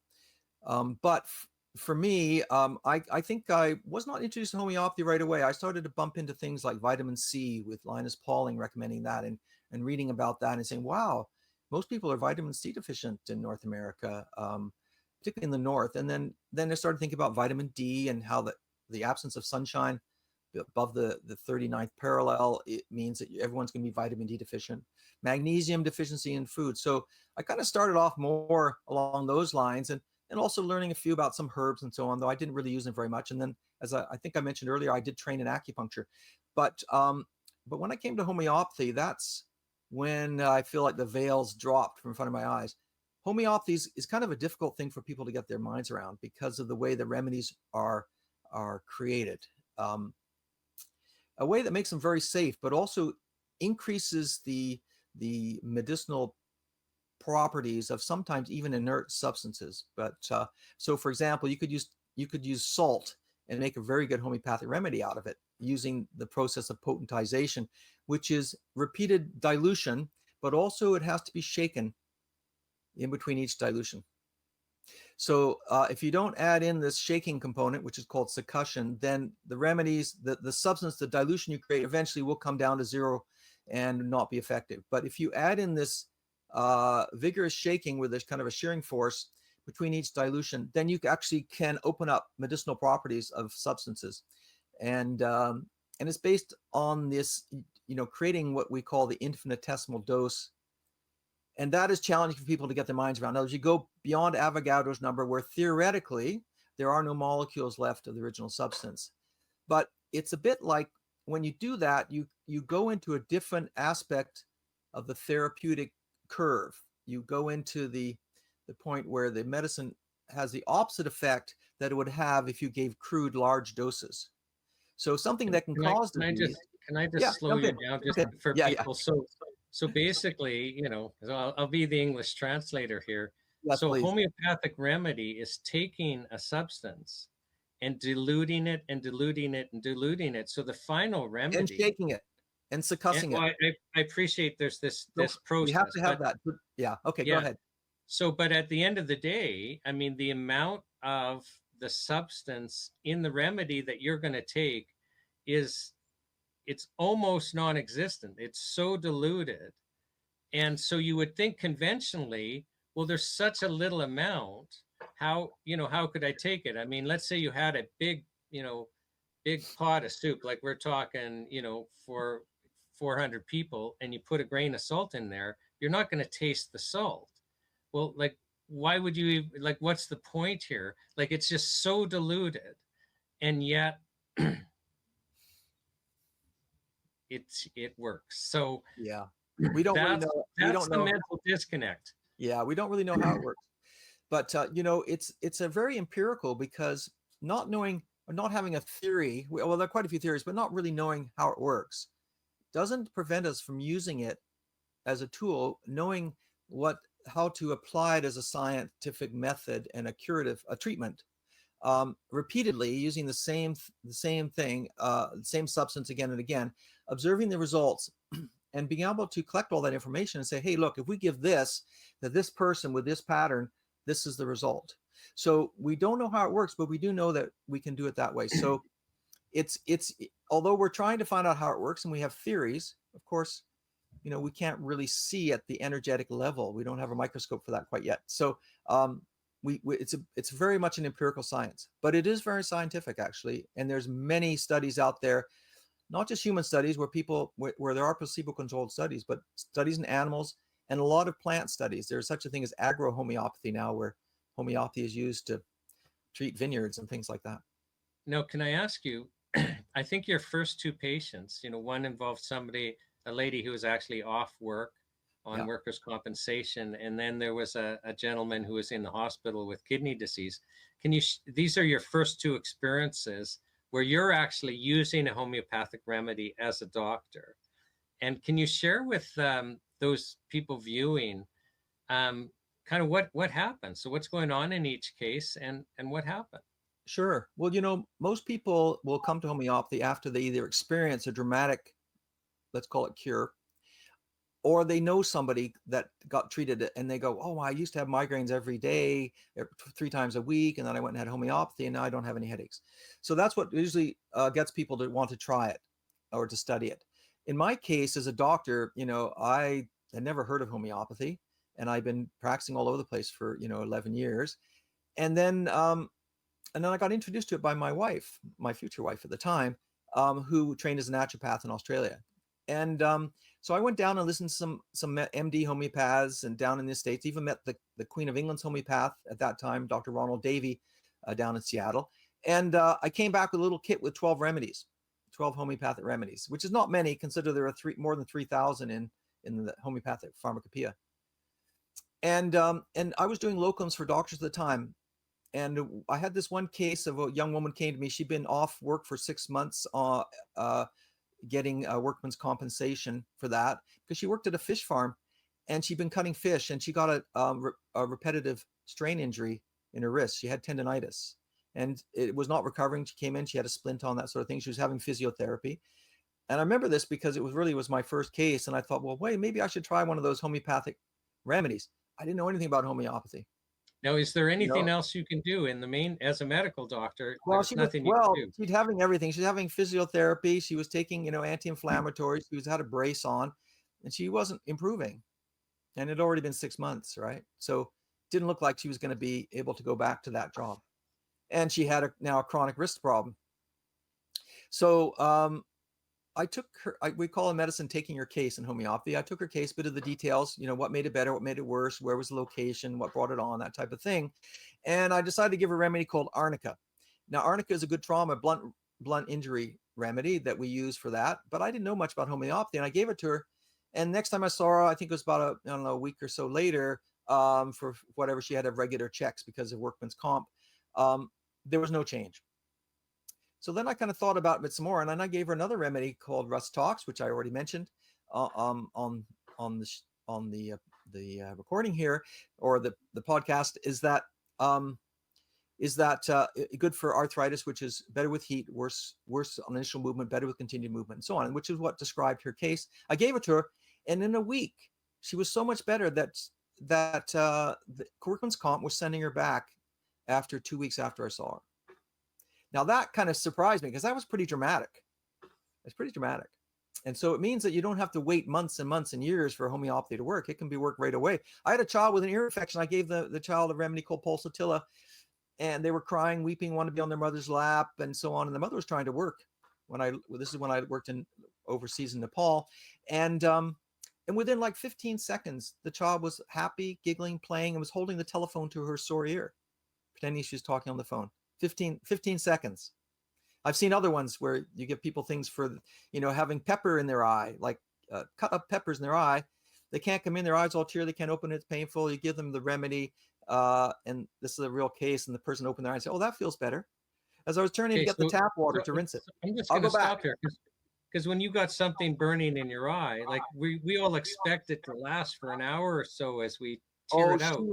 She couldn't see. She was being let in by her neighbor. She'd been chopping hot peppers, and she rubbed her eye, and so she got hot pepper in her eye, and it was red. It was kind of watering, and she couldn't open it, and she couldn't see. So her friend had to drive her to the clinic and show her in.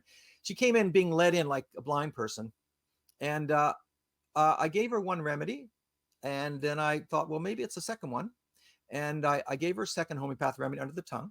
And then I turned around to go start running the water, get some cold water to rinse her eye out. She'd already done that at home immediately to start, rinsing her eye. And then as my back was turned, she said, oh, that feels better. And she had both eyes open. She said, the pain is gone. And what I did is I gave her then another dose of each of those remedies to take home with her, to take that night if the pain returned, which she did. And then that was done. But let me get back to my first two cases, because they kind of persuaded me. And I think this is what happens. You see a case. So this young woman went back to work. It was 2 weeks after I gave her the remedy, and she was back at work. Her wrist problem had gone completely. The next case was even more dramatic. I was doing relief work for doctors.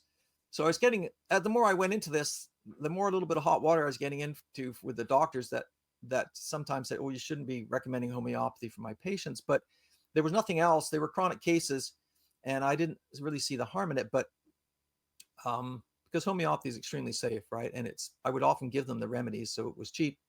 And this one was in the hospital, and I'd already asked the doctor, would you mind if I saw your patients, if I gave them homeopathy? He said, no, that's fine. After all, it's just placebo.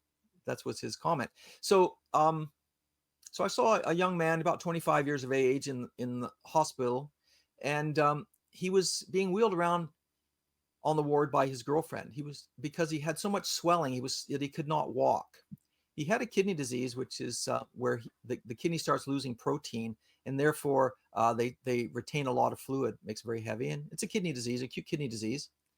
And when I went to see him, because as a family doctor, when you're visiting someone who's under the care of a specialist, you usually don't play much of a role most of the time. You might ask the specialist what's happening and check the charts and so on, but generally you go just to reassure the patient, to, give them some continuity, that the family doctors is involved and keeping an eye on him, and ask them if they have anything they can do to help. When I saw this young man who I'd never seen before, he'd had a kidney biopsy that day, and he had this red streaking coming down his flank, down onto his thigh. And of course, when you see that, people say, oh, a person's got phlebitis of some type, or even a cellulitis, infection of the cells of the tissues. And so I started thinking, oh, no, I didn't go intend to doing anything. But I thought, maybe this just reminds me of the remedy apis, which is honeybee, which is like a sting, which suddenly becomes red and swollen afterwards, sometimes excessively, and stings, of course. And so I started thinking, oh, maybe a homeopathic remedy would work for this guy. And so I said, would you like me to see if I can find a homeopathic remedy? Now, this guy had been on the ward for months, and he wasn't getting better. So you mean he'd been in the hospital for months? Yeah.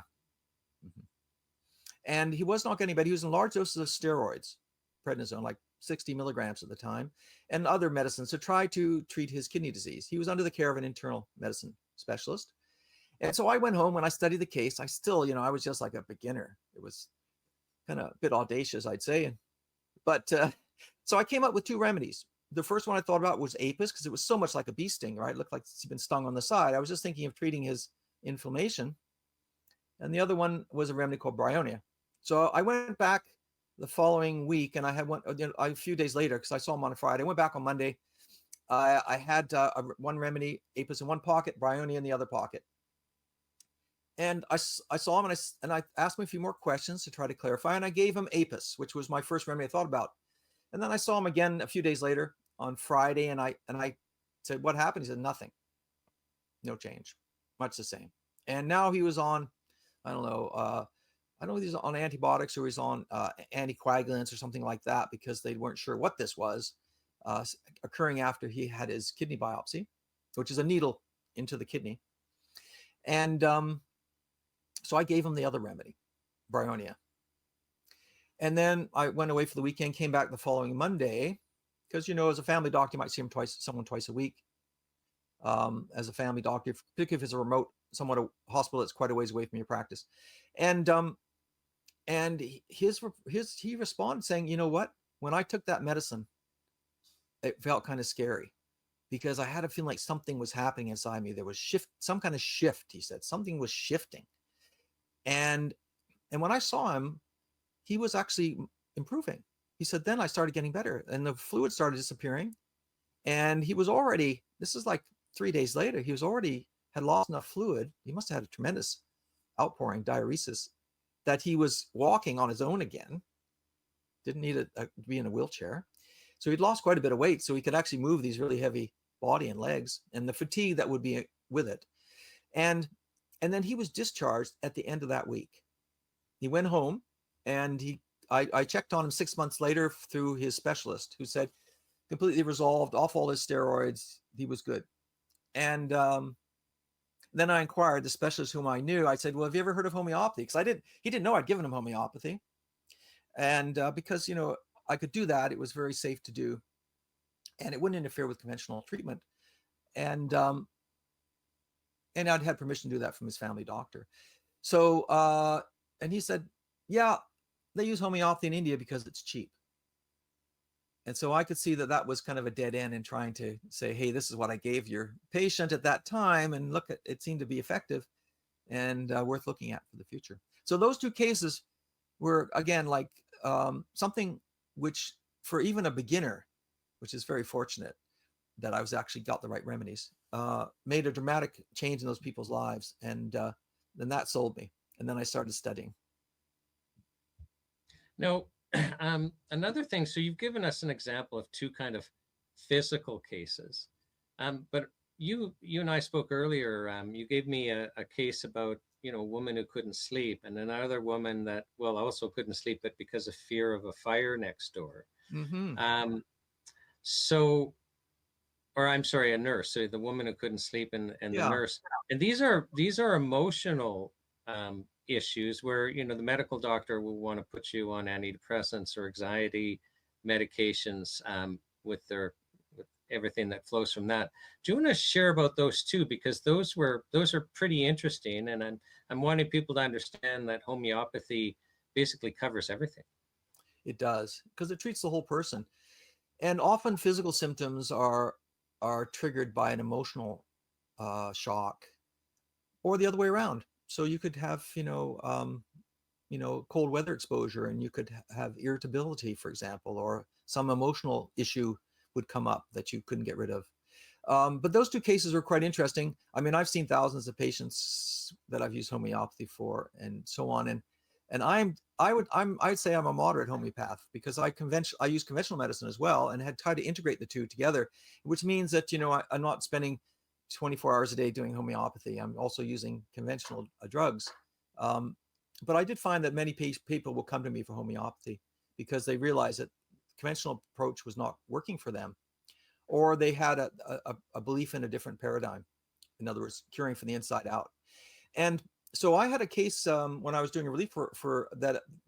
Saw a woman the house next door burned down in the middle of the night, and there was an old woman living in that house, and she was frightened for that old woman.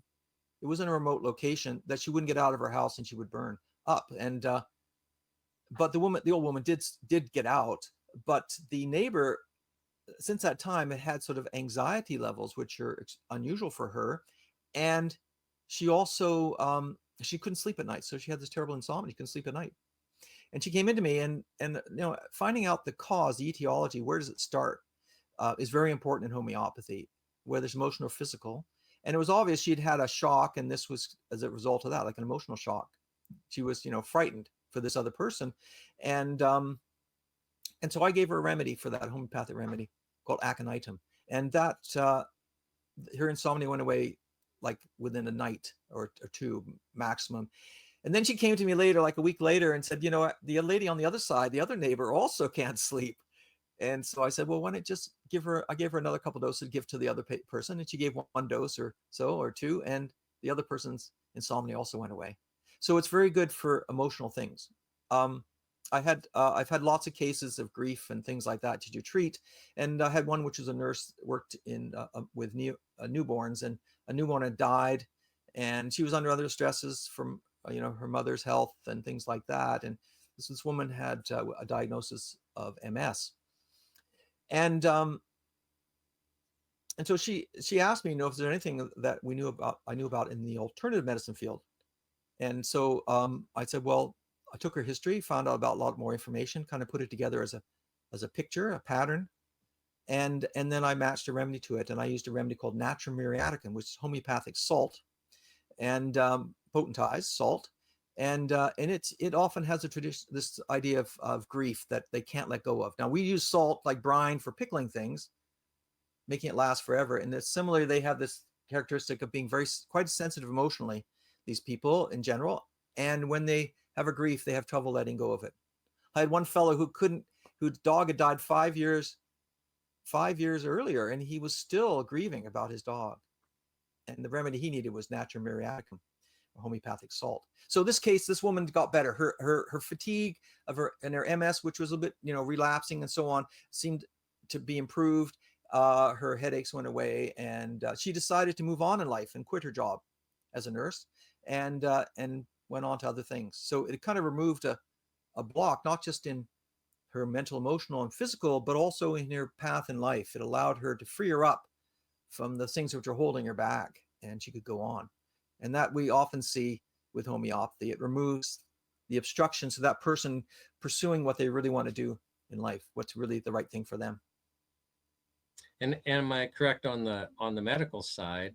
If you're not an integrative practitioner, the tools to use would be, likely antidepressants or anti-anxiety medication. But that would be then ongoing. It doesn't really get the person out of and it might even aggravate the MS and headaches and other Actually, things? that's a good point, because conventional medicine, tends to approach one section of the body, one disease. They call it the disease. It could be like MS, or it could be headaches or something like that. But it's designed to really kind of prevent the expression in the physical symptoms, because it hurts to have a headache, right? You can understand that, and it looks bad to have eczema on your child.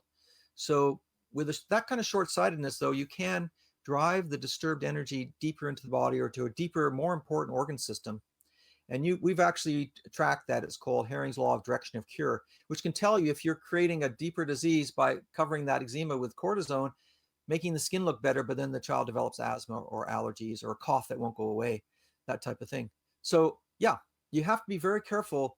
Conventional medicine for chronic disease, it can palliate, but the risk of palliation that is extended, just blocking the symptoms, making the person's headaches go away, is that you end up driving the disease in deeper. The body gives up trying to put it out to the skin, says, well, I got a disturbed energy here. How do I get it out of me?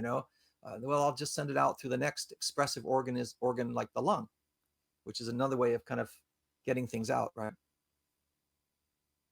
Right. And there's and again, it's just the difference of trying to treat symptoms. So what you're saying with symptoms is if we're trying to treat symptoms with synthetic drugs. So, and when when we use the terms, I'm using the term synthetic drugs. It's just, I know you're going to object to the word chemical drugs, but are the pharmaceutical drugs that are approved by Health Canada, because the process is so expensive, they're all novel chemicals. They're all created, and they have a patent, and so it's part of the business model reality. So the medical doctors are given, by and large, I appreciate there's the odd exception, but by and large, those drugs are man-made creations. They're close to ones found in nature, but they're tweaked. And so it's kind of novel for us. So these synthetic drugs, though, they can mask symptoms, but they can create that creates kind of two problems. The body still has the initial problem that now has to express differently. You're explaining that. But sometimes these synthetic drugs also create their own problems. Am I right about that? Well, they do. But if you think about a side effect or an adverse effect from a drug, it's really the body's trying to clear the toxic suppression that is coming from the drug. So when we call a side effect, it's kind of like indirectly caused by the drug. The drug puts pressure on the system. The system then puts out a symptom saying, help, help, in the voice of the body in another location. So let's say you take amoxicillin, which, I've prescribed lots of antibiotics in my career, and they may be appropriate. But if the person puts out a rash to amoxicillin, which is quite common, that it's actually not a side effect of the drug as much as the drug is affecting the body. It's causing the body to actually put out a symptom out of, I don't say desperation, because it's being pressurized. So it puts out the rash. So what we call side effects or adverse events are often the body's reaction to the suppressive effects of a drug. So that's how it happens. So yeah, that's a big risk. And are there any conventional drugs that don't have a long list of side effects to them? Very few. But when you look at herbology or any of the kind of therapies like herbology, certainly homeopathy, which is these very dilute and succussed substances, that their safety profile is much, much better than conventional medicine. Much better. I mean, you really can't compare the two. And particularly with homeopathy, but it's the same thing with acupuncture. It's very rare to have side effects from these things. You can cause side effects with any type of therapy, just as you can, drown in the bathtub type of thing. There's always a risk, but it's very hard. You have to really work at it to create a side effect in homeopathy. And, just to kind of express the difference, or rather illustrate the difference in the two different approaches, I wanted you to kind of raise a couple of issues like menstrual cramps and PMS as examples of how, as in the allopathic model, the chemical drug model, somebody comes to you with menstrual cramps as a medical doctor, there actually isn't a treatment. So you're just going to prescribe painkillers if it's bad to mask the discomfort. But a homeopathic doctor is going to approach it differently. And I'm wondering if you could both for menstrual cramps and PMS, explain the difference in treatments and the difference in results. Sure. And these are the Well, ones you have seen on both sides. yeah, I have been on both sides of this, and a lot of women do have menstrual cramps. Menstrual cycle, particularly your periods, are a good general reflection of your health. And menstrual cramps aren't like, well, many young women say, just I got them, I'm just gonna have to suffer along. My girlfriends have them too, and so on. But it's not something that you should settle for. And now, disease can come from different sources. It can come from malnutrition, for example, and many Canadians have magnesium deficiencies. And the sign of magnesium deficiency is cramping, usually cramping, which is better with pressure and better with warmth. So a hot water bottle on the abdomen during a menstrual cramp, that would think about magnesium, and you could take magnesium supplements for that. You don't need to take homeopathy necessarily, because you've got a nutritional deficiency and you need to deal with that first. It's just like you can't drink coffee and not expect to have insomnia, perhaps. So, the idea is you treat from you got to have the lifestyle, food, your environment, the people you're with, all that stuff, and the way you think about life, and even your spiritual life too. That has to be addressed, because those would be obstacles to cure. But sometimes a person has something which they cannot get better from on their own steam, despite doing all those things. And that's where you bring in some kind of therapy, such as homeopathy. So in homeopathy, let's say we had menstrual cramps, we would think, okay, well, what is that cramp like? Is the person better leaning backwards, better leaning forward, better with heat, better not with heat? Is it better with exercise, vigorous exercise? Does it come on before the period? Does it come on during the period? Is it relieved by the flow of the period? Does it come on after the period? I mean, where is the cramp located? What does the cramp feel like? Is it like a string pulling to the back, from the belly button to the back? I mean, does it have these sort of peculiar characteristics? And then you take the person's full menstrual history. Have they had children? What happened? What were their pregnancies like? Did they have postpartum problems? And then you'd also ask them what foods they like, dislike, their temperatures, exercise, and what other illnesses they had in their life, and all that stuff. So you need a pretty comprehensive history when you're treating the whole person, because although they come in as the chief complaint, menstrual cramps, they probably got other things going on too. Maybe they have migraines, right? So, or maybe they have, I don't know, something else in their life, which, maybe they're very emotional. Maybe they cry at the drop of a hat. Maybe they have skin rashes. Maybe they have joint pains. Who knows, right?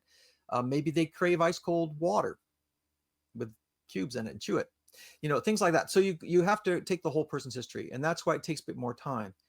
In some countries where they're very good at it, they can say, well, you've got these 3 symptoms. It's got to be this medicine.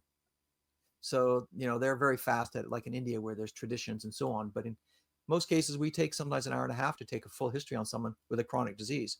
Now, if the local disease is very obvious, you might give a remedy like magnesium phosphate, which has cramps better with warm standing in the shower or pressure, like that, heat and pressure.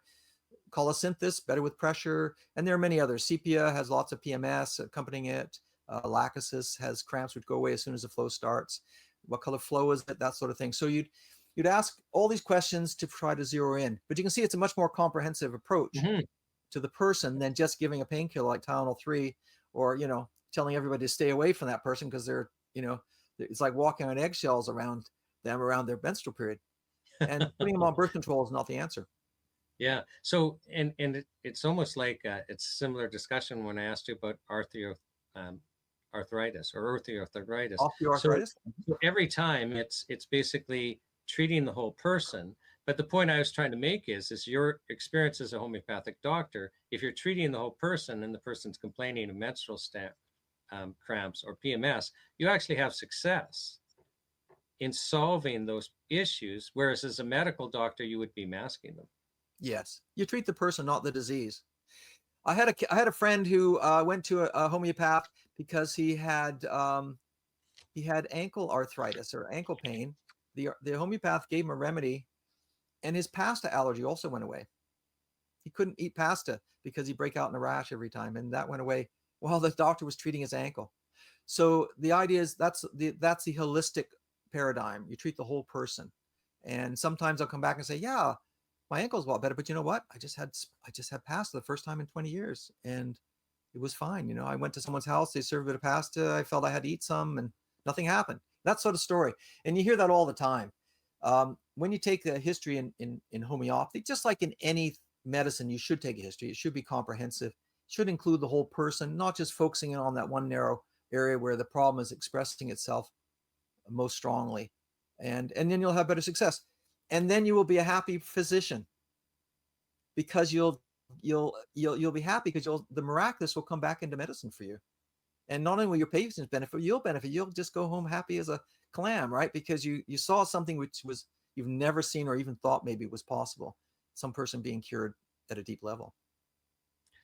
I think you've just said something really important, because as a medical doc, when you were just medical doctor, I had thrown the word frustrated at you earlier, and you didn't like that term, but you weren't being emotionally satisfied as a healer. You knew there was something wrong, but when you switched and added, homeopathy, you started having a better emotional experience because your patients were having better outcomes. Am I right about that?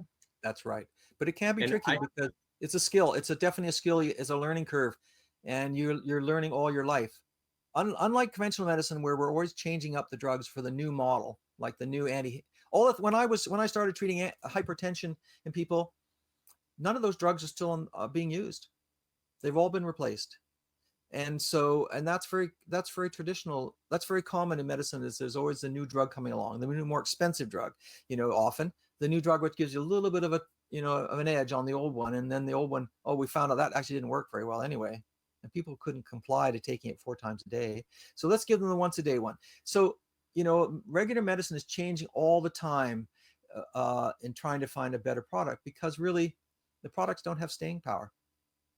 With homeopathy, we're still using the stuff we used 250 years ago. So while we're on this, because actually, your emotional reaction, or feelings which have gotten better, I think speaks volumes. Were you, you practiced for 45 years. So a good 25 of those practicing years, when I say you practiced, you were a medical doctor practicing as a medical doctor for 45 years. But for the last 25 years of that practice, you had incorporated homeopathy also. So you're doing this integrative medicine approach.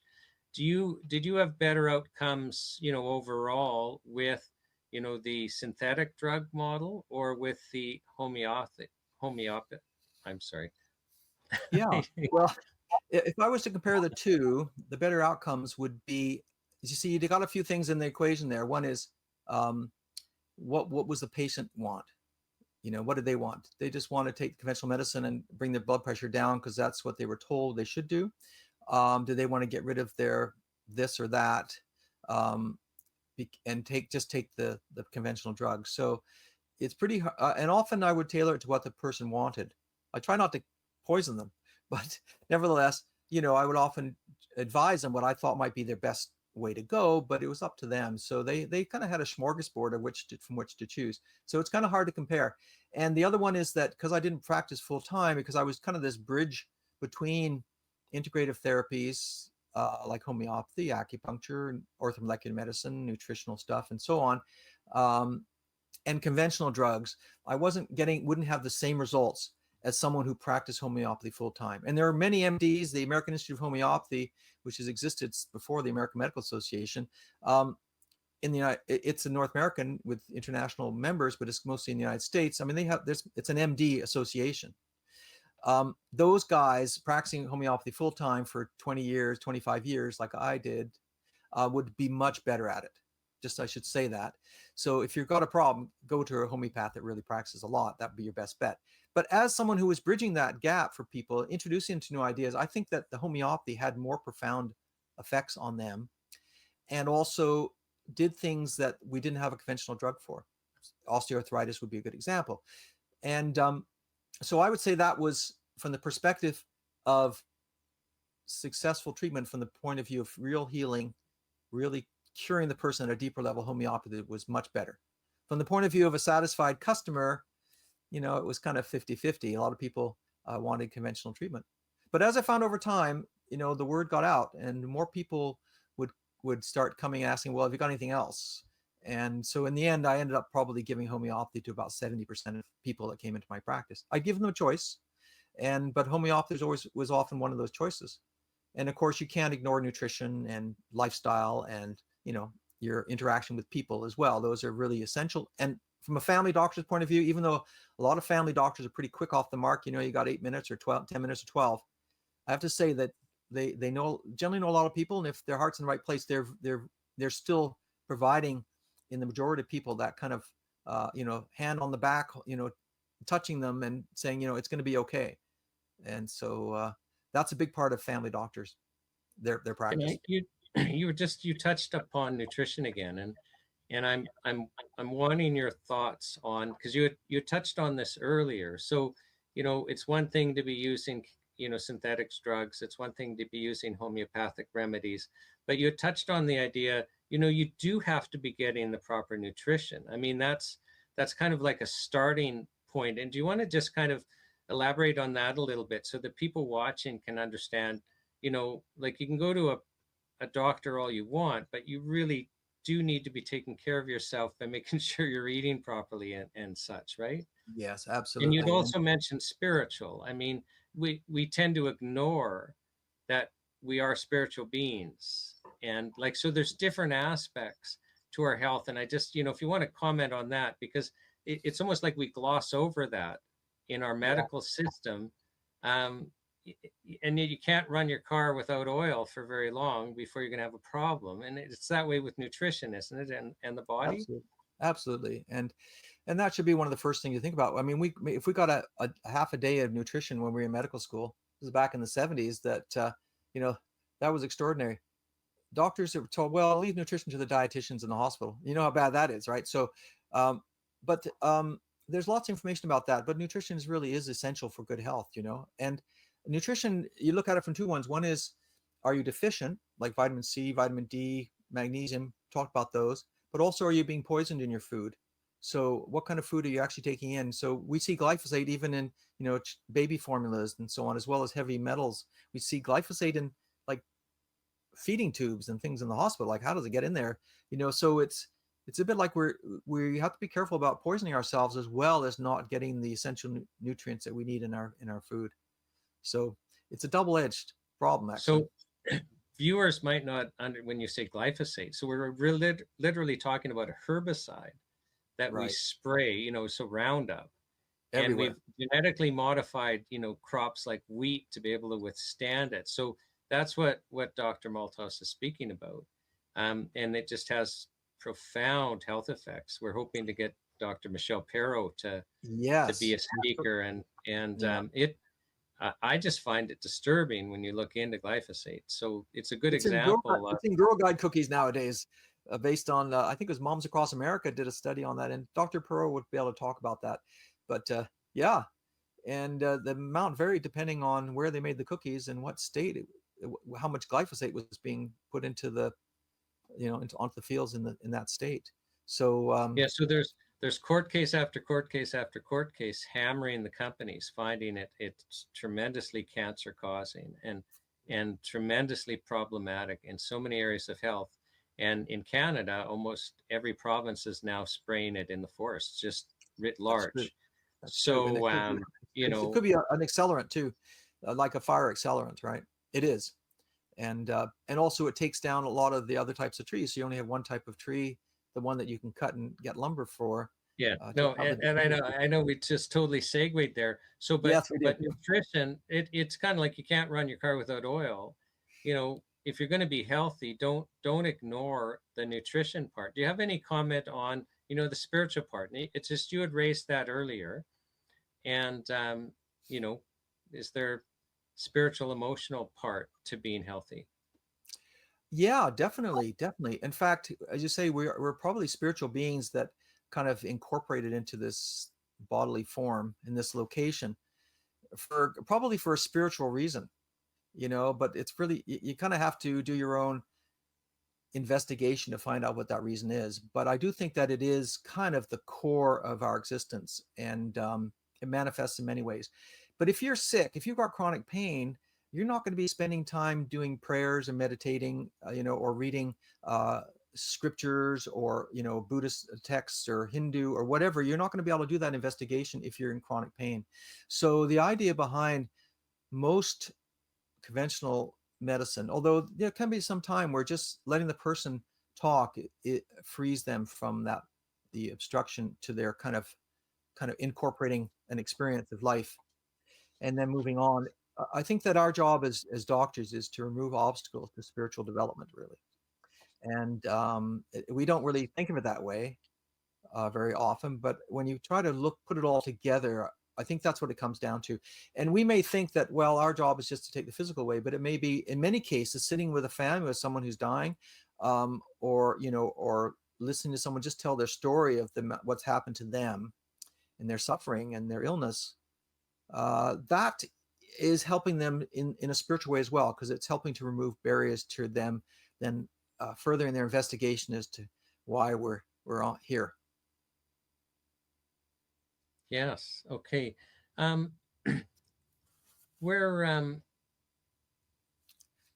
kind of in an environment where we're pretty strict on, the regulation of what I'll call natural products, which includes, homeopathic remedies. And, I don't know if you're aware, but like I'm Mr. Regulatory person, and Health Canada has this thing called the self-care framework, where it's got a whole bunch of different parts that they said they would be implementing. And one of those parts is, they call it cost recovery, but for the chemical drug companies, basically Health Canada, their wages are paid by the pharmaceutical companies, because when the pharmaceutical or synthetic drug companies apply for a license to get a drug approved, on a serious application, literally the application fee is $250,000, like on a complicated drug. For every building that they use to manufacture or label, etc., for every building they have to get a site license and pay a renewal fee, like this fee each year. It's quite onerous. And Health Canada has said, well, we're going to now charge natural remedies, these site license fees, and these, product licensing fees. And with homeopathic remedies, you would use the figure, like there's literally 3,000 remedies in the homeopathic pharmacia. So to have a full scope of practice as a homeopathic doctor, you would need, access to 3,000 remedies. And there's only a couple of suppliers in Canada that supply to Canada. And they're clear, like even just the yearly license renewal fee, there's no way they could survive the fees that, were proposed by Health Canada, that we would lose those traditions. With the traditional Chinese practitioners, it's even worse. There's more remedies that they use.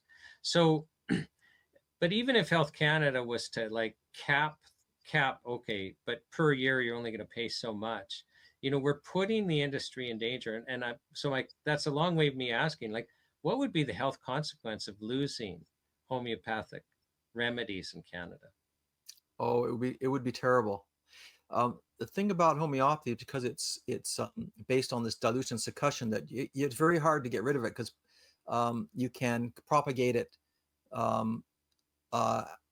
for family use without really having to go through Health Canada. But they are restricting its import into the country already. That they're holding. I don't know what the Health Canada's doing, but they're holding things up at the border. So it's very hard to get remedies from outside the country.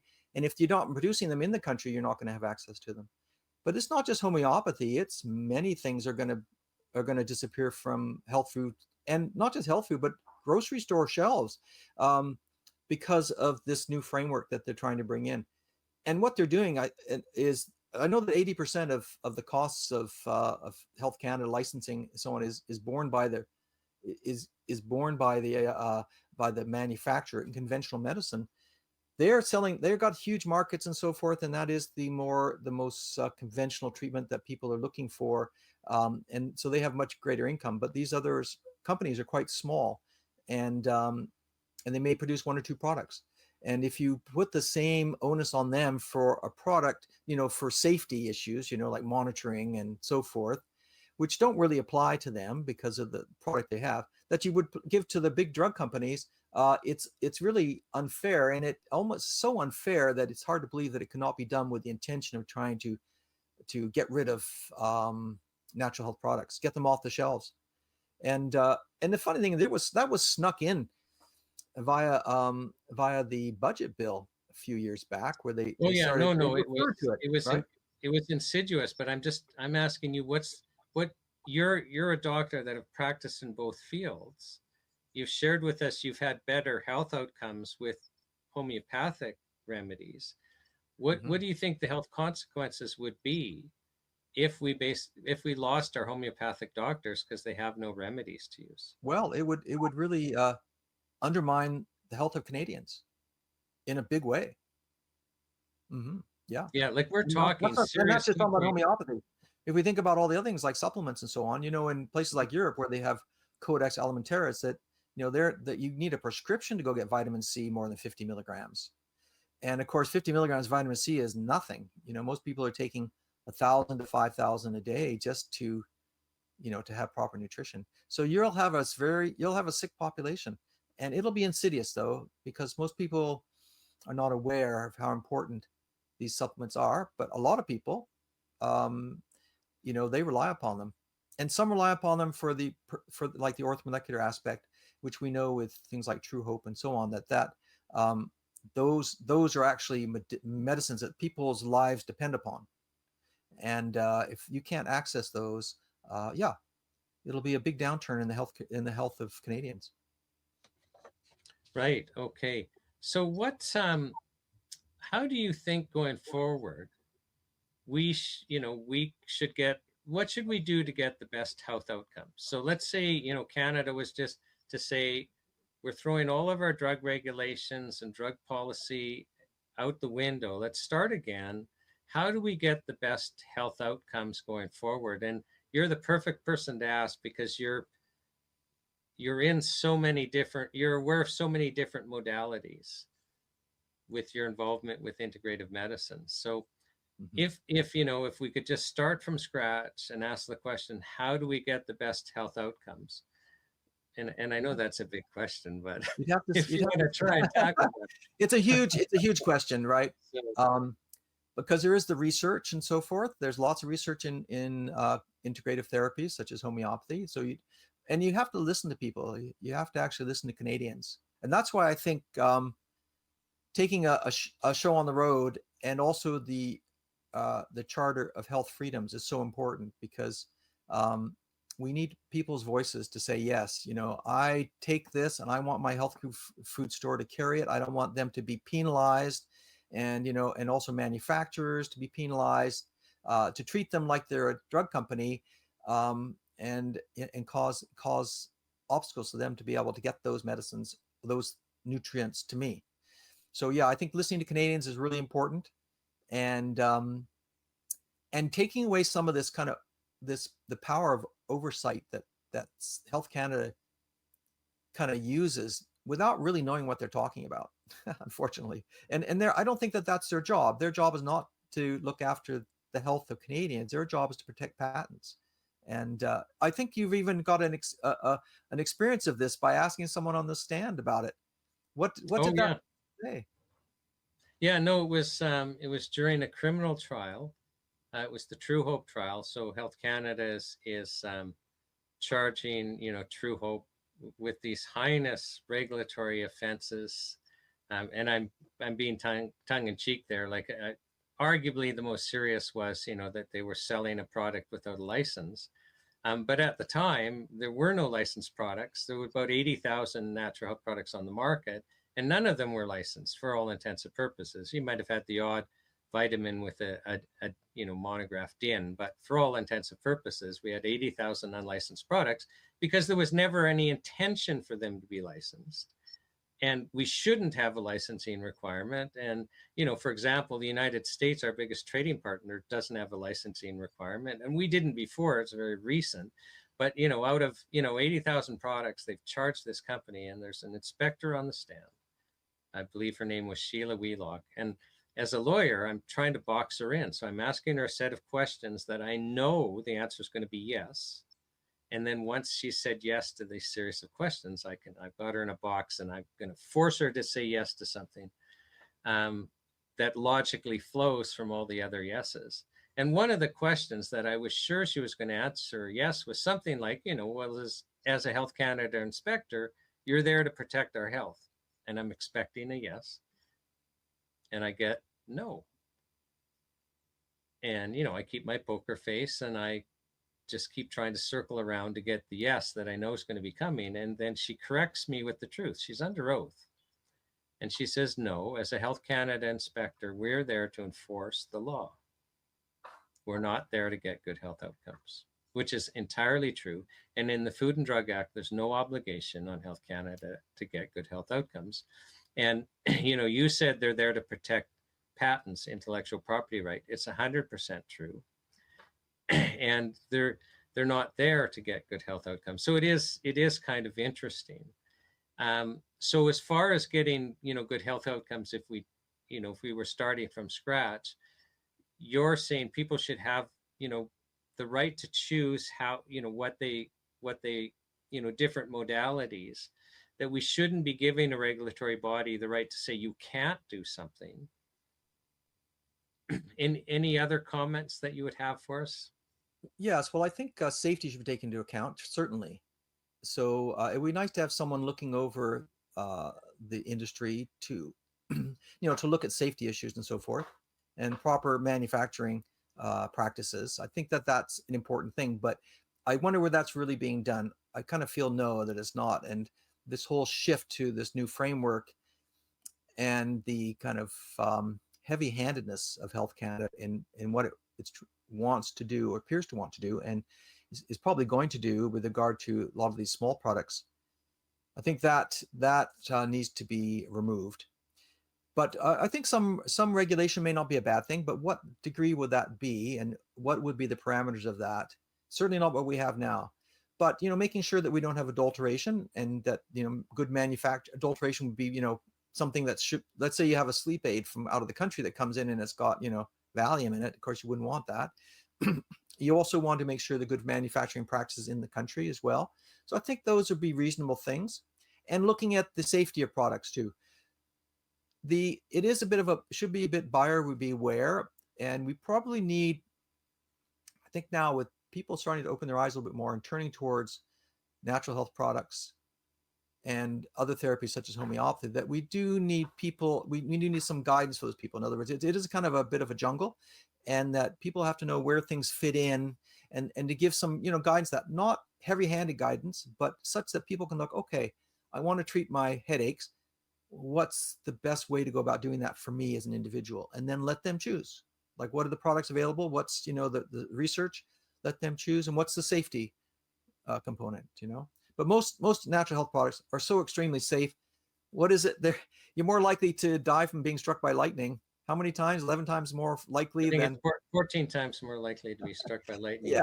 Yeah. Than to die from, it's just, you can't even compare that, 14 times. And I don't think there's been any deaths from homeopathy that I'm aware of in Canada or in the United States. And I'm not you're aware of any deaths even from imported natural health products. You may know more about this than me, but it means that the natural health product field is very, very safe. So we don't have to get too uptight about safety, but we may want to have consistency of products. In other words, they say there's feverfew in there, and there actually is feverfew in that product. So I think some of that would be reasonable. But that's not what Health Canada is doing, and we need some guidance at the, I would say, at the governmental level, but it should be minimal with regard to the health effects, mostly to do with manufacturing, and it should be one which does not kill the segment of that so many of us rely upon, the health product segment. Yeah, it's interesting just carry on the discussion with what you're saying is I'm actually finding myself troubled as one of the things we're doing is not just interviewing experts like you, but just ordinary people that had serious health conditions and literally wouldn't be here, they'd be dead if they hadn't found natural remedies, including homeopathic. They wouldn't be here anymore. And it's kind of like life and death. And we're doing these interviews, and it's just breaking my heart, Stephen, that we're even having to have a discussion. What you mean we can't have the right to choose things, even when your so-called approved treatments have completely failed us? we're having a difficult emotional time with some of the things that we're hearing from ordinary Canadians about their journey. It's just heartbreaking. Yeah, it's true. And it's not just death, although that is one measure, of course. It's chronic suffering. It's, death is it's pretty extreme, but it's often sometimes very acute. It comes in and so on, and you're done. But to have a lifetime of suffering is another thing. And I don't think that our current system really addresses that. In fact, it seems to be only addressing from the perspective of trying to rid us of the tools to prevent that suffering. It's very unfortunate, and that's why I'm behind the world's greatest health show, because I think that going across Canada and speaking to Canadians and getting their voices to stand up and tell us their stories, and to help that to advocate for access to natural health products, including homeopathy, but also other therapies too, which I'm sure are a bit in the crosshairs, such as acupuncture and traditional Chinese medicine and things like that, is that we Canadians need those therapies, and we need the ones that are coming down in the future. In other words, we're all thinking a lot about frequency medicines and how to do that and how to apply that. Infrared or near infrared and red light therapy would be a good example, and we don't want those things to be blocked as well. People are just trying to turn to them, I think, because they're discouraged by how the conventional system almost seems to propagate itself by creating making disease just carry on instead of treating it and resolving it, kind of turning it into a chronic complaint. So my final question for you, Dr. Malthouse, is what is your message to Ottawa? Oh, my message to Ottawa. That's a bit tough one. Listen, we're driving the charter to petition to Ottawa, and we're raising all these issues. So what would your message to Ottawa be as a physician who has for 45 years tried to bring relief to people, tried to bring healing to people? Well, actually, compassion and the desire to relieve other people's and your own suffering is in everybody, even the people that work at Health Canada. So I would say, listen to your inner voices. And if you're being told to do something which you think is harmful to Canadians, stop. And listen to Canadians. I think the voice of Canadians is very important to give you some guidance into which things are good or not. So, we've seen this in the last years, that people will sacrifice the kind of vague populace for a dogma. And so I think that it's going to be individual work for the people who work at Health Canada and in our government to kind of listen to their consciences more and stop saying, well, it's just my job, or someone else would do it, those sort of excuses. So I think that's going to be actually at the bottom of things. People are going to say, no, I won't do that. I refuse. That will be very key, and take the consequences, which could be severe, like a job loss. But the other side is, I think that they probably should just stop meddling where they don't know anything, and step back and let the market kind of do its own thing. There are many of us here who have experience that we can help guide people, and that will guide the market, because if people don't buy a product, it will go off the shelves. If it doesn't work, it will go off the shelves. So let people decide.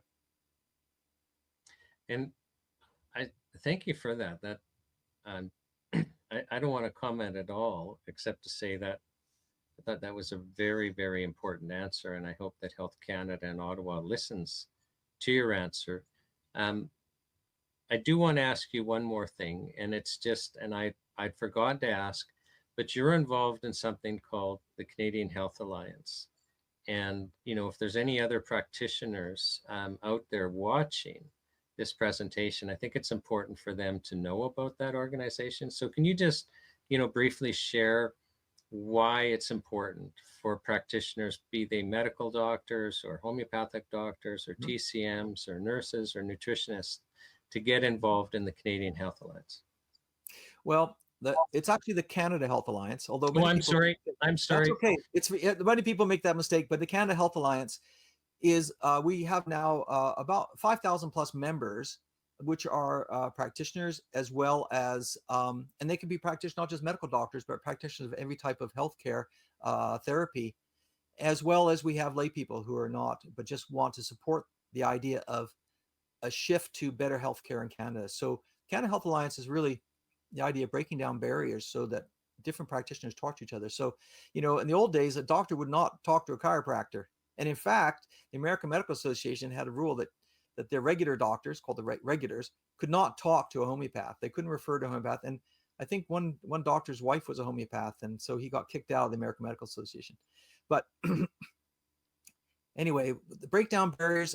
Let's put all these therapies together and figure out what works best, and find a sort of a hierarchy which can be then adjusted depending on the case, how people can get the most bang for their buck. So that's what we try to do. And we're advocates for all therapies that work, and for safety and so on. So Canada Health Alliance real aim is to make healthcare better in Canada, and it could be a complete new paradigm. It could be a paradigm of energy versus blocking symptoms. And we want to take the best of what we have and the best of what is kind of on the frontier and put it together for Canadians. So CanadaHealthAlliance.org is the place to go, and people can sign up, get the newsletter. There's no charge, but if they want to become members, then it's pretty inexpensive to do that. And then they can get involved. And we've done lots of things, from tours to miniature. And there's a weekly newsletter which talks about one of the most up-to-date health issues that are occurring in North America, around the world, in fact. So worthwhile. So Canada Health Alliance. So it's a place where it doesn't matter what treatment modality you practice in. Nope. You can basically be part of a community involving all the treatment modalities. You can learn from others, you can collaborate, and you're kept up to date on the most recent, things that are happening in the health field. Absolutely. And we also work with some of the other organizations in the health field here, and we have seminars and podcasts. We're going to have a conference in next April, which will be called Self-Care is Healthcare, where we try to give people really practical tools to be able to use in their own life. Homeopathy, I'm going to, for example, teach a workshop in homeopathy, how to use a 16-packet homeopathic 16-remedy kit, and to use for your family. Very easy to do, and you can get started right away. But other things like what kind of light therapies are the best ones, what type of this and that, so on, EMFs and all sorts of things to know about. And as I mentioned, we have a newsletter, and we have a new health series where we have doctors giving online lectures for different aspects of health. For example, we've had what to do if the emergency room is closed. We've had dentistry. We've had what to do about allergies. We've had many different, and I did one on homeopathy, for example, like a 3-4 night course to get people to take healthcare back into their own hands. There are many things you can do that you don't have to run to the doctor, the emergency department to deal with. And also things that people might just suffer away, saying, well, I'm just getting old. So, that's what happens when you get old. So we have a different attitude towards that.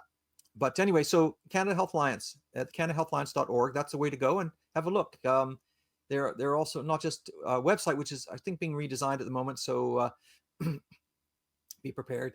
But also we have lots of online stuff through Telegram and et cetera, and Facebook. Dr. Malthouse, thanks for sharing that. I realized I'd forgotten to ask you about that, and I think it's important for health practitioners and the public to have the opportunity to plug in. So on behalf of the world's greatest health show, I'm very, very sincerely thankful that you've come. So thank you, and thank you for sharing your experience with us. Thank you.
So when we get to section 3 of the Charter, it sets out, well, here are the principles that apply. We've set out the rights that our courts and our common law traditions say that we already have.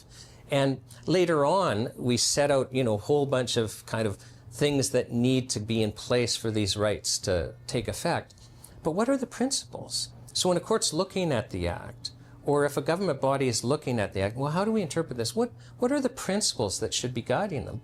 And one of the principles is that all of us are competent to make our own health decisions. And I'm not talking about people that are dementing. I'm talking about the average person, you and I. A principle here is that we're deemed to be competent to make our own health decisions. If we're not deemed to be competent, then a regulatory body, and we've experienced this, will start taking treatments away in a paternalistic way. No, we haven't approved this. You can't take it because you're not competent to make your own decisions. We're saying that's false. We are deemed to be competent. Another one of the principles is that the individual is the best source of information as to whether or not a treatment is working for that individual. And this is terribly important because we can have the government say, no, wait a second, you can't take a treatment because we haven't approved it. And we're experiencing this time and time again. Well, what if that individual, what if you have tried all of the treatments, the approved treatments, and they're not working? It's not appropriate for you to be told you can't take something. We are the best source of information as to whether or not a treatment is working for us, and that principle has to be privileged and entrenched in our drug law and in our drug policy.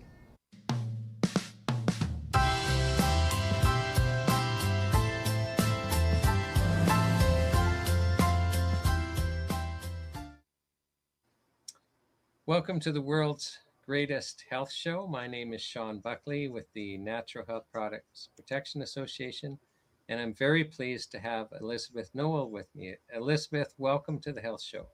Thank you. It's a pleasure to be here. And Elizabeth, you're here to share about your own personal health journey. And I know it's been difficult from speaking with you. And do you want to maybe just start at the beginning with your trip to Venezuela? Yeah, And took a tell us the holiday. year. Like I want people to appreciate this has been a long journey. Yes, I took a holiday to Venezuela in 1988, and I got very sick after a fresh fish meal that I had on day 2, and I was sick for 3 weeks after that, 3 full weeks, and then I forgot about it, to be honest. I was still in my 20s at the time, and you're very strong then.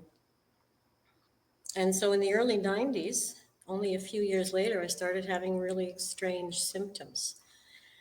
A whole slew of them, one right after the other. And so finally I wrote it all down and realized that I had a whole page-long list of strange symptoms that my body was not happy, So I took my list to some doctors, and the first doctor said there was nothing wrong with me, which I knew wasn't true. The second doctor actually called me crazy, which was very disheartening. And the third doctor said, well, maybe you have something, but we can't tell what it is right now, which was also disheartening because I was already sick. So how much sicker did I have to be before they would recognize it, Now, my understanding is one of the doctors did some blood work. Am I right about that? The original, yes, I believe the original did, and it's possible the third one did. I don't recall. It's possible, but the first one I know did, and the second one didn't. He just looked at my list and basically threw me out of his office. And just to help people understand, one of your symptoms was you were having digestive problems and a lot of abdominal pain. Yes, abdominal pain, and my body was just bruising like crazy. I couldn't understand it. Every time I turned around, I had another bruise, and nothing was healing on my body. Just a scab would be itchy, it would come off, and then I would get another scab again. Like there was no, my body wasn't functioning properly. Yeah, I was having headaches and a whole series of issues that really I couldn't connect to anything specific. And so I just tried changing my diet. I figured, okay, nobody's going to help me. I'll help myself. I changed my diet. I went vegan, which seemed to help a lot. But at the same time that I went vegan, I also cut out all sugar too. So I was very rigid for several years like that. And in the late 90s, 98, I think I jaundiced for 2 days. Right, and just so people understand, is that's where you're becoming yellow. Yes, it was so odd. I wasn't even really sure if it was true when I ran into a girlfriend on the street and she said, "You're yellow." So yeah, I jaundiced for about 2 days. And, I think I stopped eating or something just so that I could figure out what was going on. Not long after that, I had 2 seizures. So, some months later within the following year, it was in 99, I had 2 seizures, one day apart. And both times. And just when you say seizures, I mean, you're talking your body shaking here, right?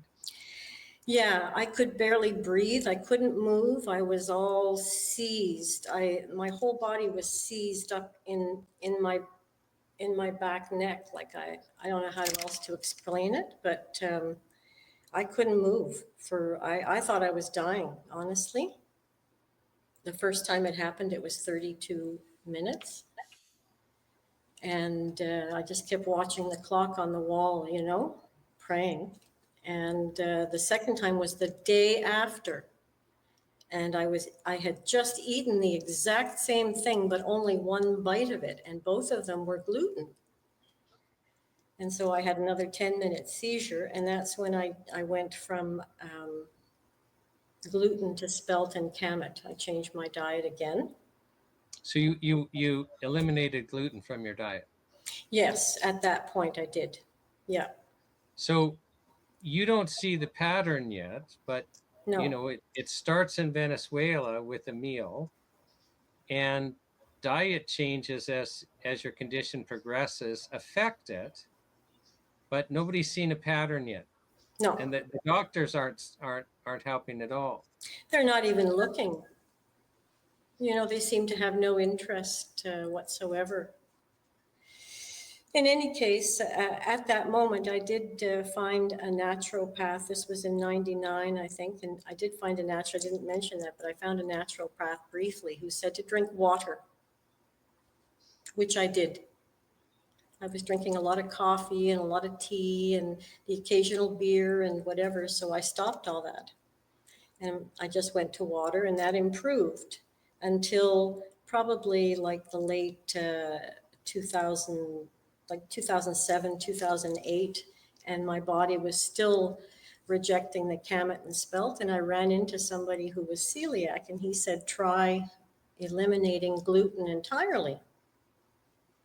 So I did that, and I thought, oh my God, that was the key in the moment. So I did that, and I figured that'll be a lifetime thing for me until I got injured in 2011. And I had a nasty fall at Christmas, December 22nd, 2011.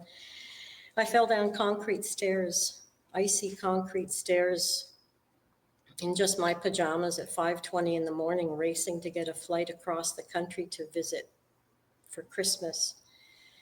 And so I fell and I hit 3 stairs. I herniated my mid-back. I fractured my lower vertebrae, my L4, and I herniated my neck. And I didn't stop.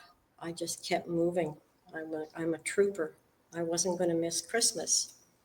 I didn't even have any Advil or anything, like that wasn't part of who I was, you know. And so I flew across the country just sobbing and took Advil for 10 days and never thought about it after that. And but this brought me to January of 2012, and I sensed my employer was looking to eliminate some of his employees, and by doing that, he was trying to sabotage my work. So he removed my physical help. And being the trooper I am, I decided I was going to lift the stuff anyway. And so I picked up a bag of 40 pairs of corduroys. And in doing that, I ripped my shoulder blade and went into shock, immediate shock, and forgot the entire incident. Now, Elizabeth, I'm just going to ask, because the back you end up resolving eventually, but the digestive and other things don't resolve because they're part of something that began before. The reason I wanted to mention that is because when I went to the doctor, this was in late January, when I went to the doctor on February 3rd, she told me I was depressed. I'm sobbing from pain, and the doctor writes on the on her evaluation that I'm depressed. I just wanted to make a point of that. Okay. So, yes. So anyway, what happened was I just had injury after injury after injury after that, and I lost my income, and I became, I just couldn't function. You know, I was non-functional physically. And so I lost my home. I lost, most of my belongings. And I lived with a suitcase for 6 years until Can I just slow this down so people really appreciate what you're saying? So you've got a chronic illness really that starts around 1991 when it, like, you had the problem in Venezuela back in 1988, but the real problem starts manifesting since 1991. And you're actually, you've got to have like just super razor strict diets that you keep changing, but you're still having problems throughout. It's just not as bad. And right, I'm moderating it a bit. yeah, but then, basically your life falls apart and you've lost the ability to work. And so you end up couch surfing and living out of your car and stuff like that for years. Like, so you suffer severe economic consequences because you can't manage this chronic illness well. Yes, and also because I couldn't manage the injury and couldn't get help for the injury either. So I was carrying both at the same time. And because I was, in such a horrid state for so many years, I had no way to moderate my diet anymore. I couldn't, it was either not eat or be sick. Those are my choices. And so obviously. I wonder, like, they didn't believe you, like, by the time we get to the end of the story, people will understand, oh, that's what was happening. So you're having real health consequences. The doctors, you end up getting brushed off. And I wonder if they kind of make notes or talk so that when you go there with a real back, problem, it's like, oh no, this is one of those complainers. Like I don't know, but you're going literally, by the time we get there, decades suffering from something that, but so they're not helping you with that. You're kind of literally couch surfing for years. You can't eat the right foods anymore. So now you're not even able to manage. No, and I'm sweating profusely, and I'm not sleeping properly. I'm only sleeping in, 3-hour slots, and naturally I can't eat gluten, and I'm eating all these things, and so my body is just erupting. you know, all over, like symptom after symptom. I was in horrid condition. Right. And you're eating these things because you can no longer afford the diet that Right, helps you manage it, right? right. It's not that you were choosing not to. So No, you're having no, these there's only so much foods, access in my position. right? But then you do find somebody that can help you. Yes, thank heavens. You know, I was in massive, massive pain in December of 2021. And I took myself to the hospital, the emergency ward at the hospital on December 30th. And they treated me like I was a virus. It was a very interesting experience. And I was explaining that I had all kinds of issues, and she basically told me to go see a dentist. I wanted to make that point as well, that I did go, and again, I was rebuffed by the medical association every single time I've gone to them. So right after that, I sort of managed myself. I kept ice on my back for months, 3-4 months, night and day. And finally, I had some relief. And through an acquaintance, strangely, I found the exact same naturopath I had seen in 1999. And finally got a chance to see him in November of that year, 22. And I started, it was a really interesting experience. The very first visit, he decided what he thought was going to be the best approach. And he said, let me just try this to make sure it's for you. And he put some drops under my tongue. Within 10 seconds less, I felt the whole chemical my whole body chemistry changed, like imperceptibly, but it changed. So I was hooked. Oh, you understood there had been a shift.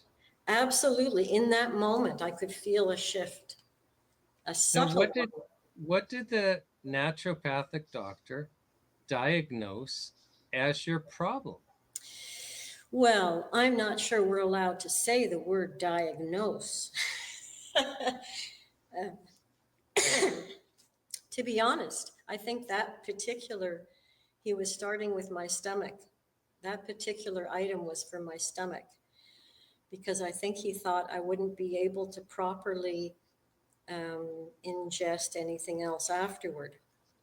So he started that way by helping my stomach, healing my stomach, and also because I'd had a lot of Advil over the years from those back injuries. He that was in November. In January, he gave me 3 tinctures to take that he said would help. He thought that I might have a parasite, and that these tinctures would help remove this parasite from my liver. And I didn't even really make the connection at that time either. Although he did say, he identified the parasite apparently and said, it's a tropical parasite. And that's how I knew. I went right back to 1988 and that fish meal that I had that I was so sick after. So I realized that that was likely the issue. And he gave me 3 tinctures that took 32 days to finish.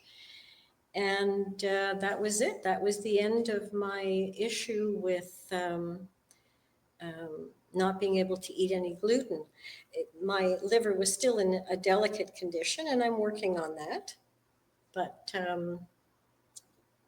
yeah, after 34 years of a parasite, I'm sure it did a lot of damage.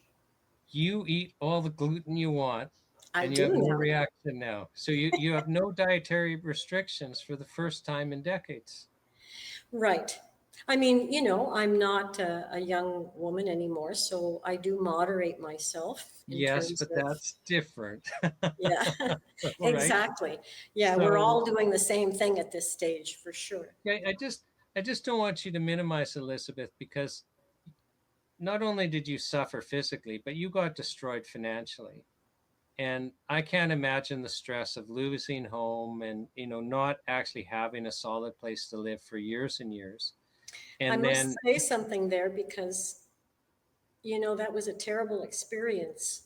And every time I moved within that experience, I saw a cliff edge. But every time I closed my eyes and prayed and put my foot down, there was ground.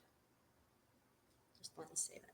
yeah, no, and thanks for sharing that, because some people forget, like we get depressed and we start to lose hope when we're suffering and when we're going through bad things. But so you had to kind of dig deep and persevere. And I never yet lost hope. Never, you ever.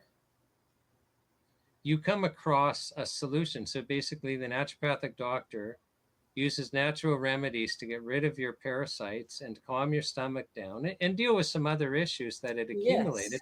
And now Yes. you're not in pain. Am I right? Absolutely not. You can eat whatever you want. Pretty much.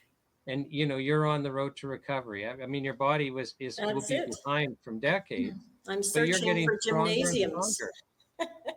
Yeah. So Yeah. like Thank God. no, and it's an incredible story. And you can look back now and go, okay, I know what happened. But you're here because a naturopathic doctor really helped you. Yes, absolutely. And I have to say that, the entire time, anything that I took, I always felt better while I was taking it. It was amazing. It was like, I said to a few people, it's like a stasis. You're taking something and it holds you in a stasis while it's healing you. It's a very interesting experience, and one that I recommend everybody try. Yeah, and you mean stuff from the naturopathic doctor? Yes, absolutely. That's exactly what I So, mean. Elizabeth, we ask every guest that we remember to ask, what is your message to Ottawa? So, what's your message to the MPs that we're asking to basically create a more fair regulatory environment to protect our access to the types of treatments that naturopathic doctors use, and to Health Canada itself? What would your message to Ottawa be?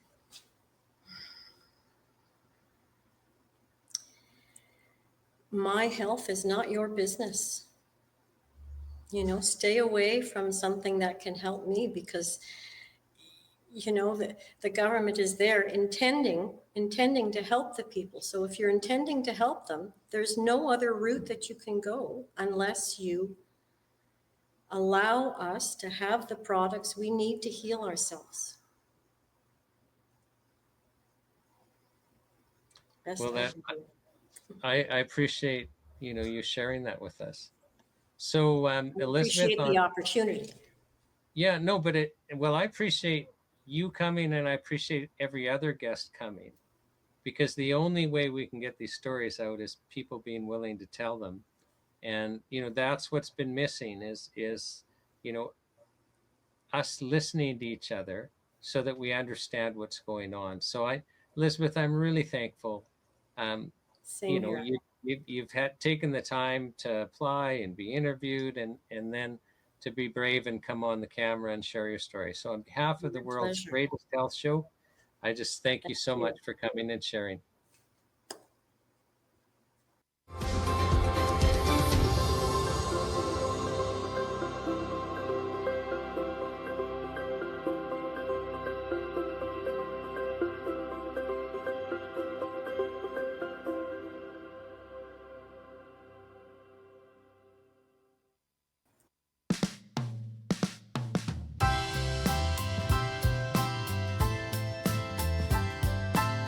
So I want to talk now about Section 4 of the Act, which is a very small section, and it just sets out what the purpose of the Act is. And this is very common in legislation, to just set out, hey, here's one of the purposes. And again, it assists courts and it assists government departments in knowing how they should be interpreting the Act.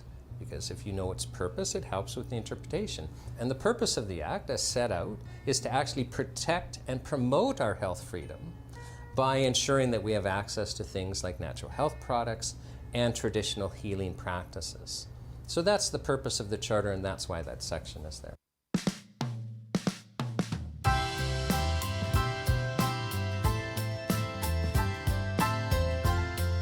Let's talk about Section 5 again.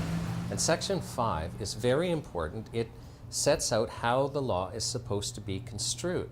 Because you could pass a piece of legislation to, let's say, regulate aquariums. I'm just picking a strange example. And that act just regulates aquariums, but it doesn't affect other things. But when we're talking about fundamental rights, that act has to have paramountcy over other acts. So this is what Section 5 is about. If you were to look at the Canadian Bill of Rights, you would find the similar language, because the Bill of Rights takes precedent over all other acts, unless the other act actually says, well, we're going to not apply the Bill of Rights. Because whenever you're setting out rights that need to be protected, that act has to be above other acts. And so this is what Section 5 is doing. It's saying, look, we have these rights, and the Charter of Health Freedom is above other laws unless the other laws specifically exempt themselves. And the same applies for treaties. It's all fine and good for us to have health freedom, but if Canada passes a treaty that would undermine our rights, this Section 5 says, no, unless the treaty actually addresses this, or Parliament specifically exempts the treaty, that these rights are protected and they apply. And that's why Section 5 is there. It's an extremely important section.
Good evening and welcome back to the Highway to Health. I'm Jason Dahl. It's day 6 of the Health Charter Tour, and what a week it's been.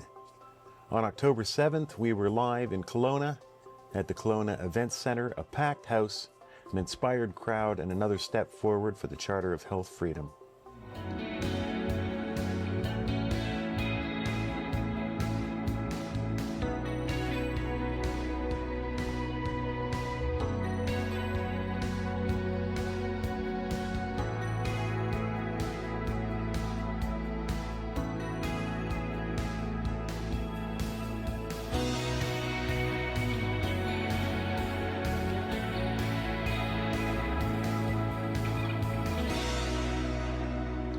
The next morning, Shawn and Teresa overnighted in Vernon, then made the long drive through the mountains to Vail Mountain, where Shawn gave his first ever outdoor opening to the world's greatest health show.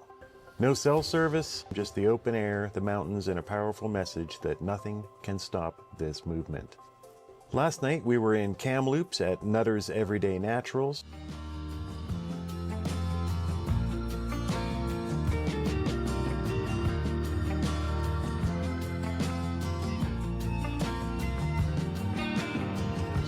Tonight we roll into Grande Prairie, Alberta at the JP Events Center.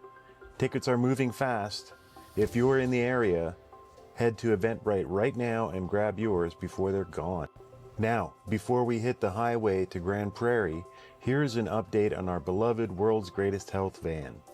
It's been getting some serious TLC at the garage, and here's the condensed version of mechanic Jeremy's latest report. The new engine is in, larger, stronger, and running on dual carburetors instead of one. During the installation, techs discovered a damaged clutch bearing and evidence that the transmission had been previously welded and repaired. They also found brake issues and loose steering components, including tie rods that were literally only finger tight. They've now fixed the brakes, tightened the steering, and ordered a new left side tie rod, which arrives today to make sure the van is safe and road ready. So to Jeremy and the whole crew at the garage, thank you. You are keeping this mission rolling, literally. And in a way, that story mirrors what this tour is about. Repairing what's been neglected, tightening what's come loose, and keeping this movement safe, steady, and on course. Faced with increasing health claims about the benefits of natural health products, in 1997, Minister Alan Rock moved to bring natural health products under a drug-style directorate. Over 1 million Canadians responded, saying, hey, hands off our natural health products, they're low-risk products. The Health Committee was commissioned to look into this and to hear from Canadians. After consultations, they published a report with some 53 recommendations. And then along came a transition team for an Office of Natural Health Products, and they recommended changes to the Antiquated Food and Drugs Act. Now, I have a private member's bill right now before the House, Bill C-420, that addresses the concerns about health claims for natural health products, and basically would move natural health products under a food directorate rather than a drug-style adversarial He directorate. said that had we followed Health Canada's orders to shut down, that we may very well have ended up in court with a greater thing against us, which would involve people being injured, people losing their lives, that we would be held accountable for following their orders. The question I ask everyone at the end is what's your message to Ottawa? Isn't that a great question? Mine would be kind of tacky. I'd probably say, do you mind getting out of bed with the pharmaceutical companies and doing your job on behalf of Canadians?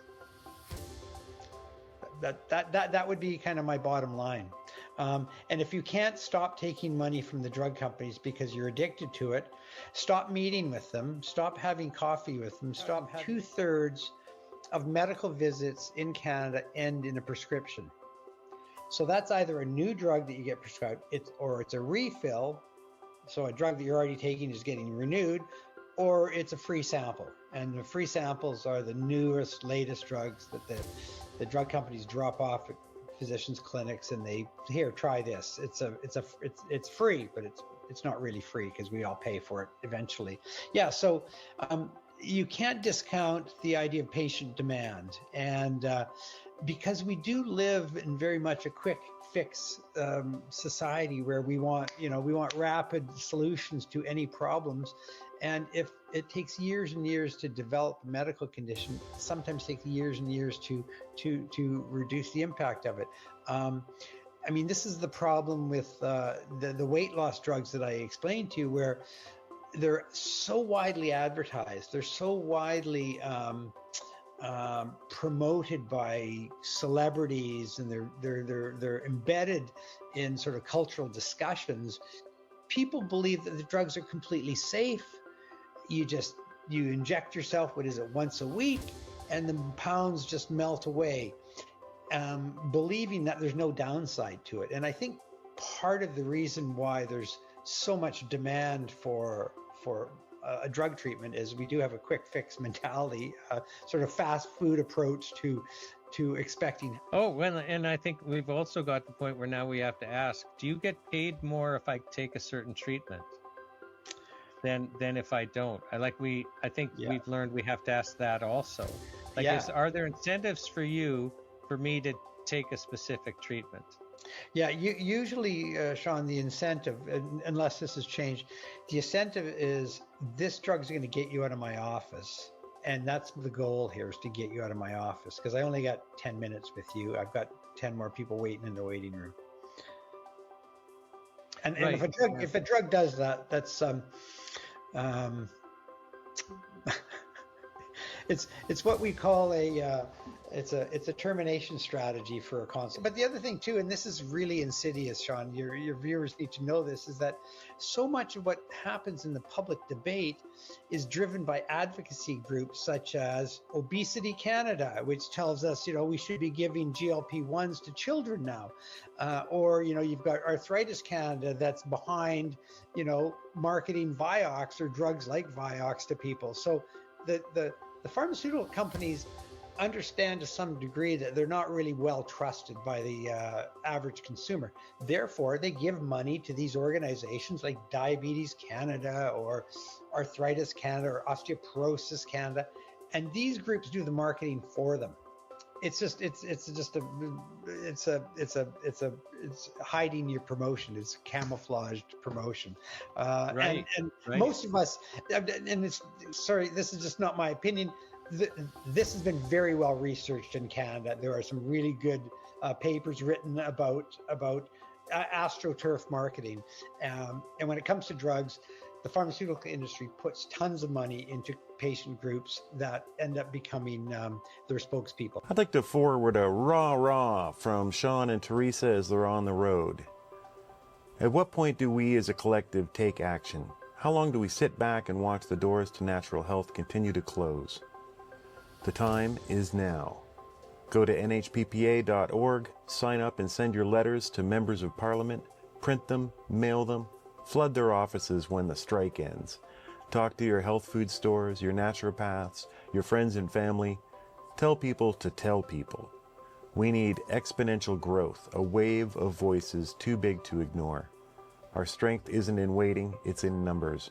And as Shawn says, never, never, never give up. During his opening in Kelowna, Shawn reminded us that we need to start seeing differently, to look deeper at the symbols and systems that shape modern medicine. He pointed out the caduceus, that familiar symbol with two snakes wrapped around a winged staff, and asked, why two snakes? The true ancient symbol of medicine is the rod of Asclepius, a single serpent winding around a plain staff representing healing and renewal. The caduceus is actually the staff of Hermes, the god of commerce and trickery, not healing. Somewhere along the way, we replaced the healer's symbol with the merchant's. And that says something about where our health system has gone. I made a short video exploring the symbolism and how it connects to the values behind the Charter of Health Freedom. Let's take a look.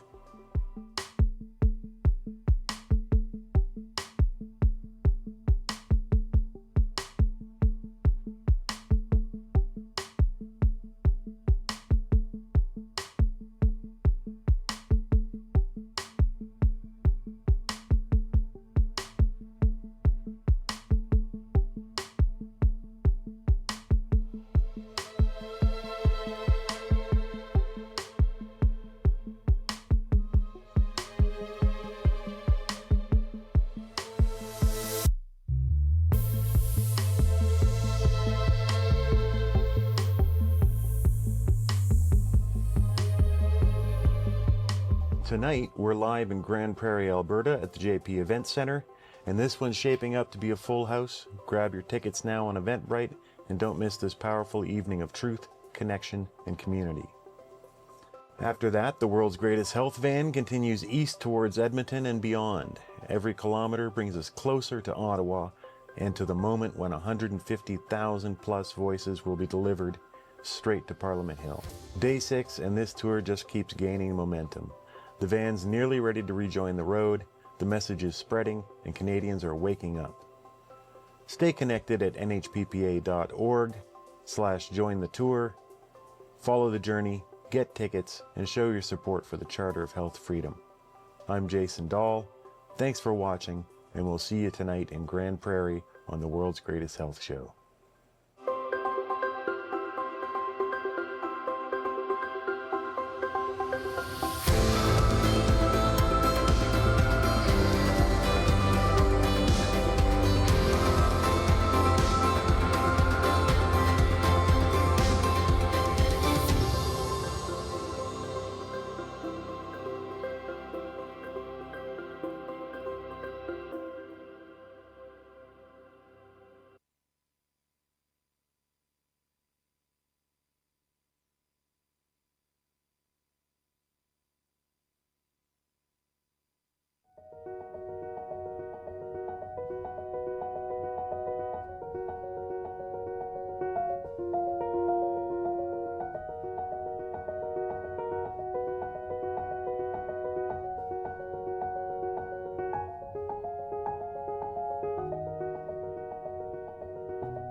Section 6 of the Charter sets out that the Charter will be the sole act and regulations flowing from the Charter that will govern a whole range of treatment modalities. So this would include natural health products, it would include traditional healing practices, it would include medical devices that are in the low-risk category, and it would include other treatments that are in the low-risk category. So what's happening is the Charter of Health Freedom is taking the regulation of all of these treatment modalities and moving it from the Food and Drug Act and Health Canada and moving it to being regulated under the Charter of Health Freedom, subject to all the principles that we've discussed earlier and the rights we've discussed earlier.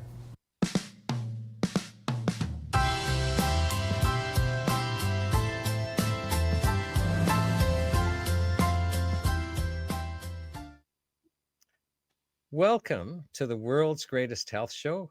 My name is Shawn Buckley with the Natural Health Product Protection Association, and I'm very pleased to have with us Kim Umphrey. Kim, welcome to the health show. Thanks, Shawn. I'm really excited and to be here and share. Well, I'm excited to have you here because you have been for 22 years owning and running an independent health store in the Edmonton area called Health Matters. Correct. And can you share with us kind of how you ended up becoming a health food store owner? Like what led you down that path? What training did you get? So the love of it started a long time ago, going to Westmount Health Food Store with my grandfather when I was very, very small. I loved the smell of the herbs. I loved going there, and it was always a really sensual experience because of all the bags of herbs. And so from there, that love just kind of continued. I had some kids, and then I went to a seminar with Udo Erasmus, and it was life-changing. I went home, I threw a whole bunch of stuff out of my house. My husband thought I was crazy, and I started a really cool health journey that really just perpetuated down the years until eventually I started teaching classes. And people were like, well, what kind of degree do you have? And I'm like, well, I'm self-taught, which is great, but it wasn't enough. And people wanted some sort of degree. So I got an opportunity to go back to school, got a bachelor's degree in nutrition, and I just felt that that would give me the the credibility to speak on things that I was passionate about.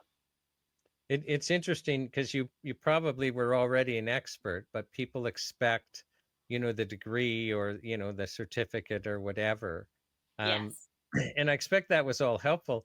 It's kind of fun that you mentioned Udo Erasmus, who is the kind of healthy oil or fat person, because he's also speaking at the health show.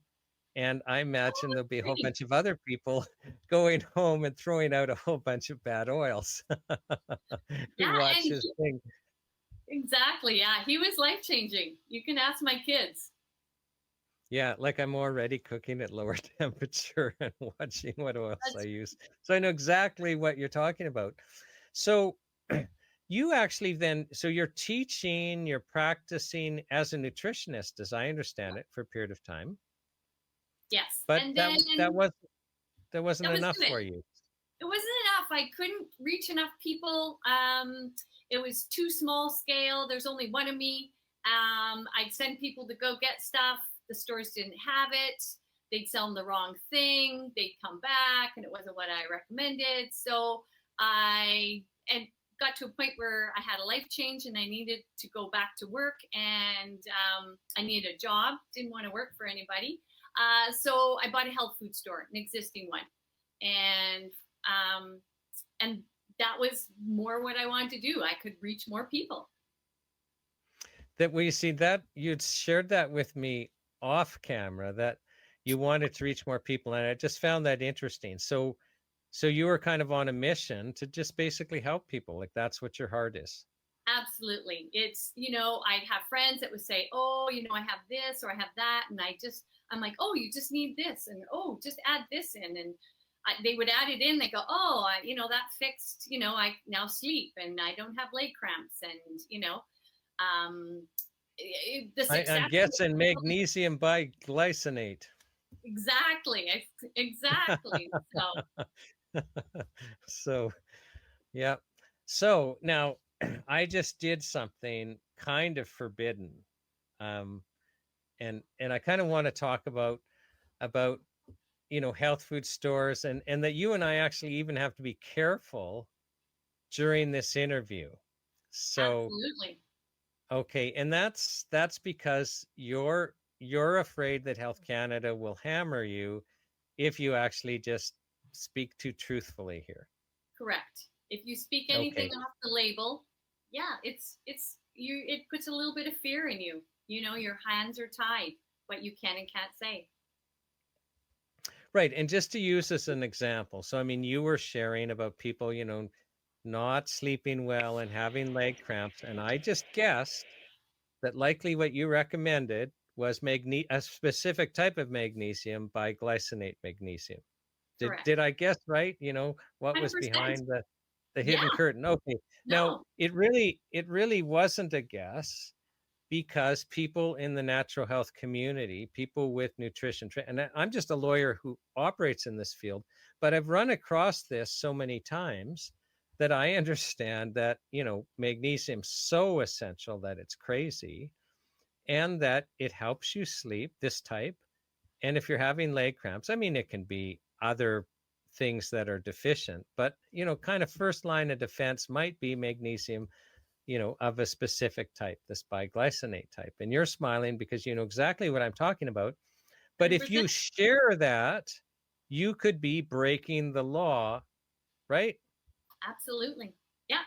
Yeah. Just for Hey, saying that. hey, world, vitamin C cures scurvy.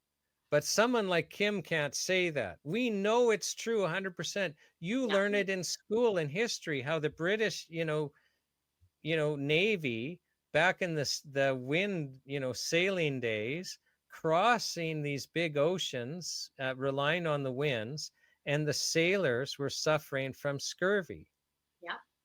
And somebody figured out, if we feed them limes with vitamin C, that they don't get scurvy, which is why British sailors were called limeys.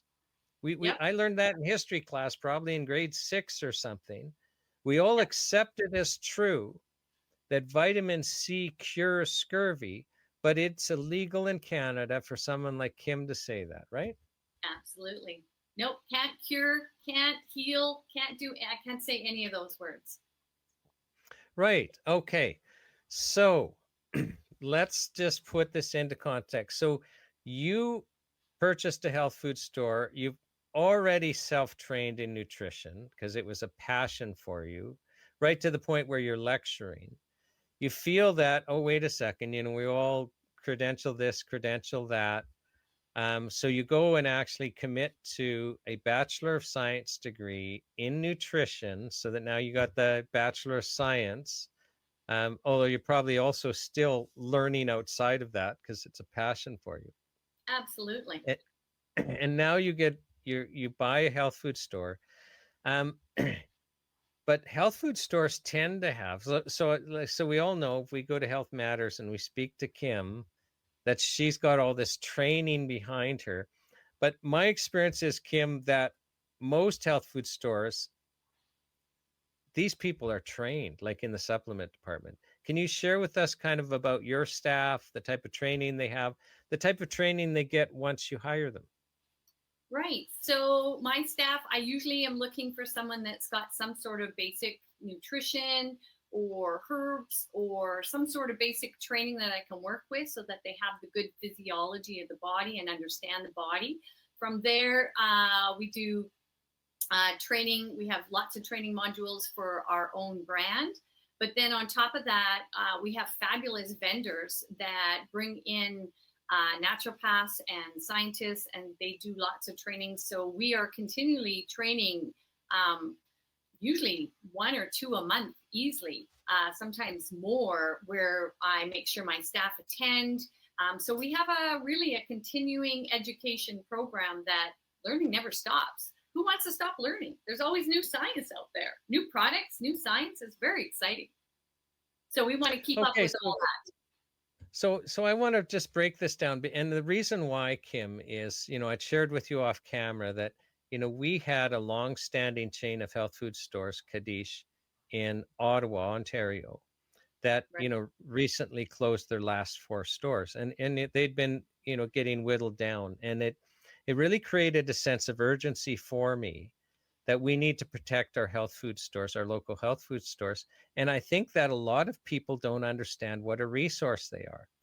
So, so you're basically explaining, I mean, as a store owner, and I know you're not alone, but as a store owner, so if you go to Health Matters, the people hired there already have a background in Correct. herbs or nutrition. Well, and then while they're there, they're having to attend seminars, they're having to continue learning.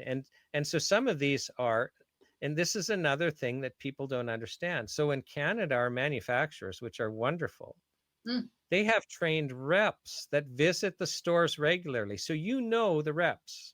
Absolutely. And they know me and they have my cell number. So yeah, we're friends. Yeah. And they share, like, so when they come and visit, they're sharing information. They hold seminars on the products and latest research. So there's this continuous kind of education happening. The stores are being kept up to speed. And we basically have Canadian manufacturers through their reps doing this, which is another reason to support the Canadian manufacturers. Absolutely. Is they're out there basically, educating the store so that the stores can help you.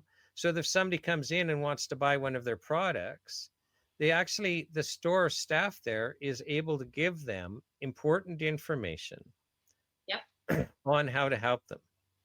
Yeah, absolutely. Now, I'm not going to ask you to get into trouble. I can say that as a lawyer in this field, that a one-on-one with a customer is not advertising under the Food and Drug Act, but everyone's all spooked. So I'm not going to ask you to get into trouble, but I'm just saying, in my legal opinion, that a store person engaging with an individual customer, and it's just because there was a case, I think it was the Lipton case, where the court said, no, a one-on-one is not advertising. So, I think that what you're doing is okay. And the reality is people come into health food stores, not yours. I'm just kidding. But, like I use the example offline, and it's an example with somebody I know who went into a health food store saying, I've got migraines. And the person they spoke to, who was highly trained, suggested, you might want to try this type of magnesium, the L-theranate, I think it is, and this type of B complex. And, off you go. And it was very helpful, not only in the type of product to try, but in kind of a schedule for taking it, because they had been trained in this area. And the point I'm trying to make, Kim, is these health food stores are a tremendous resource. Absolutely. Our staff is so diverse, and I do that intentionally, making sure that I've got someone that's really good in herbs, and someone that's really good in homeopathic, and someone that's really good in supplements. And we all know a little bit, but I've also tried to find team members that were really, more educated than the rest of us, because we want to be able to look at somebody and really give them, say, the best options that would be for them. And maybe it is something that's way more herbal rather than supplement. So we can say, go talk to blah, this team member, because this is their specialty. And I really think this is going to, really help, solve whatever, you've got going on. And they have a little bit more information than me. And it really works. And customers love, because maybe they say, I just love homeopathics. That's all I want to take. Well, you've got to have somebody on your team that understands them and can help with homeopathics, because they're thousands of year old training that's worked for, ever. And it works, and it's simple, and it's great for kids. So, it's one of the modalities that I love, and you need to be able to help people in whatever way they want to. And we're just a wealth of information because of, the vast variety of staff that I have and their education, plus all the new stuff that we have. So yeah, come talk to us, because we can look past the label and guide you. Right. And so this is the point, and this is why, like, because, we've got all this online stuff, and we all, it's hard to avoid Amazon, for example. Right. But the problem is if you go to Amazon and you buy a product, you don't know that you're actually getting the product, because there's a lot of counterfeit out there. And you've heard horror stories, and I've heard horror stories. So you know what I'm talking about, don't you? Absolutely. Yeah. But if somebody buys from Health Matters, you guys are ordering from reps that Yeah. And so there's a I real thought- confidence. Yeah, There's a I'm real positive. confidence. Yeah, that it's not a counterfeit product because you actually know the rep. You have a personal relationship with the rep. You contact the rep and you get a shipment from the manufacturer. So you're not worried about products being counterfeit. Absolutely not. And a lot of the vendors, I've actually been to their warehouses. So I've seen their manufacturing, and that's even more exciting to see all the quality controls. You know, what these vendors are putting into their products in Canada is amazing. Like, our standards are so high. And that's one thing I always reassure customers when they come in, that don't worry what you buy from my store, because I vetted all the products that are in here. I know them. I know the manufacturers. I know the reps. And what is on the label is what you're going to get, because it's not counterfeit. Yeah, and you know, again, just because I just want to drive home the point, because some people, the public, they don't know that basically the efforts the manufacturers take, you know, to be completely up on the research, completely up on their product, and that they take the responsibility to pass that on to the stores, and they won't see that behind the scenes.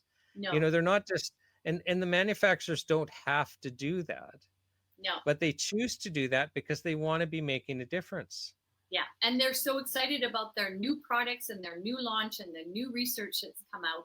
And so it makes it really easy for us to look at it and simulate it and know it, and then be able to share that with public too, that, you know, they did all this kind of research, and you go on their websites and check out the research that they've done to come to these conclusions, to put these products together for them, because they're passionate about health and wellness too. They want to reach as many people as they can too. And that's why they take such good care of us at the store level, to educate us and have relationships and, you know, train the teams and make sure that we all understand. And it's fabulous relationship. And we're able to be passionate about the companies that, you know, really are passionate with us.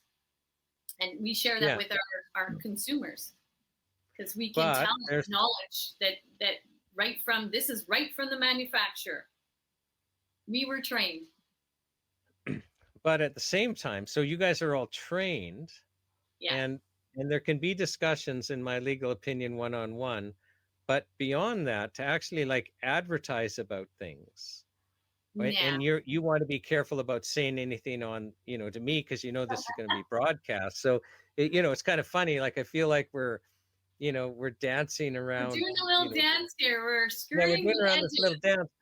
Yeah. But which is really interesting. So, you know, even sharing truthful information, like I've said magnesium solves, helps you sleep this certain type. And, you know, one of the first things many of us will think of if somebody's complaining about muscle cramps, for example. Correct. So, but you have to be careful.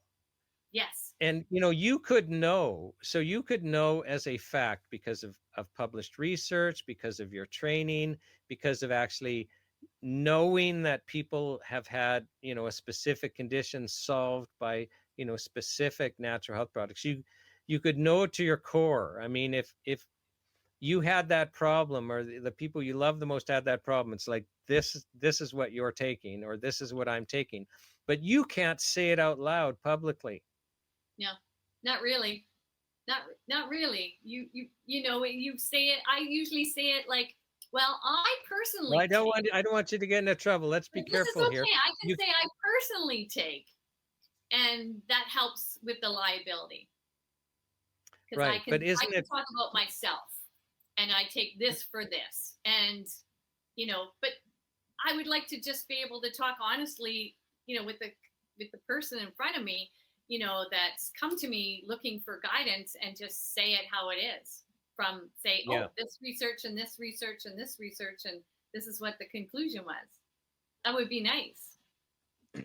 That, you know, you've just said something really important. So, and I run across this with store after store after store, manufacturer after manufacturer after manufacturer, where they want to be able to tell you the truth, but they're afraid of getting into trouble. So it's kind of like, they'll dance around as much as they feel they can, but they're all holding back.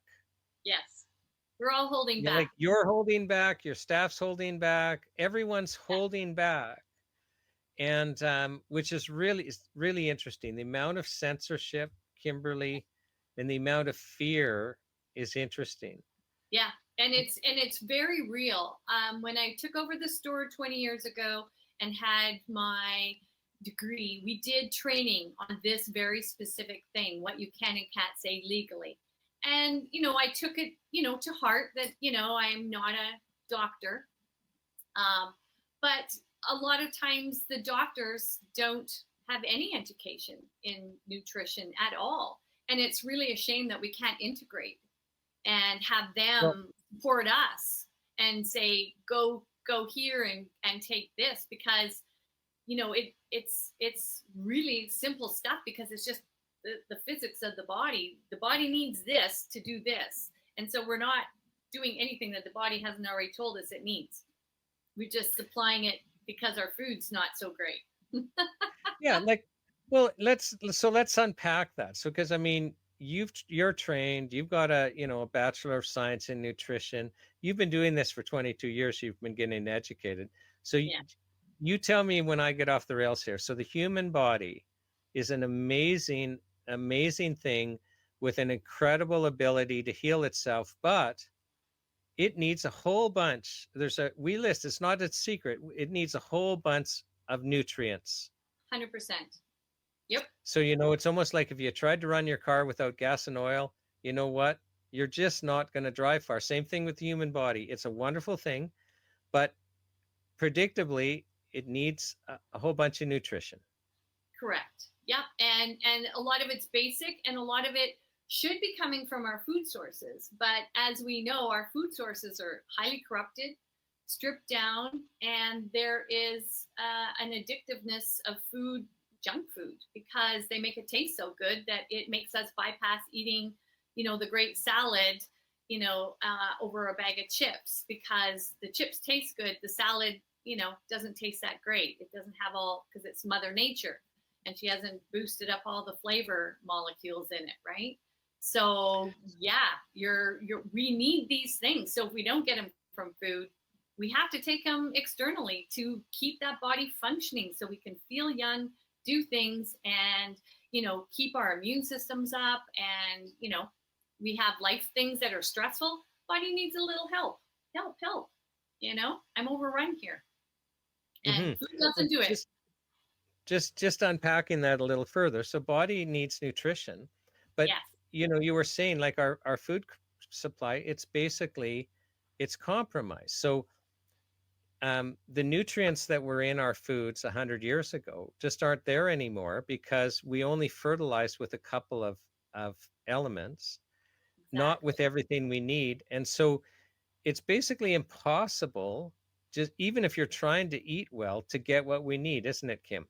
It is impossible because of the food changing. The soils aren't amended. We don't do any biodynamic, fertilization or re-putting back or crop rotation that they used to do back in the day, so that we could put the nutrients back in. That technology is all lost. So yes, food is not the same at all, and it has nothing. Even the beautiful lettuce and the beautiful tomatoes, they're still lacking so much nutrition now, even if you grow them yourself.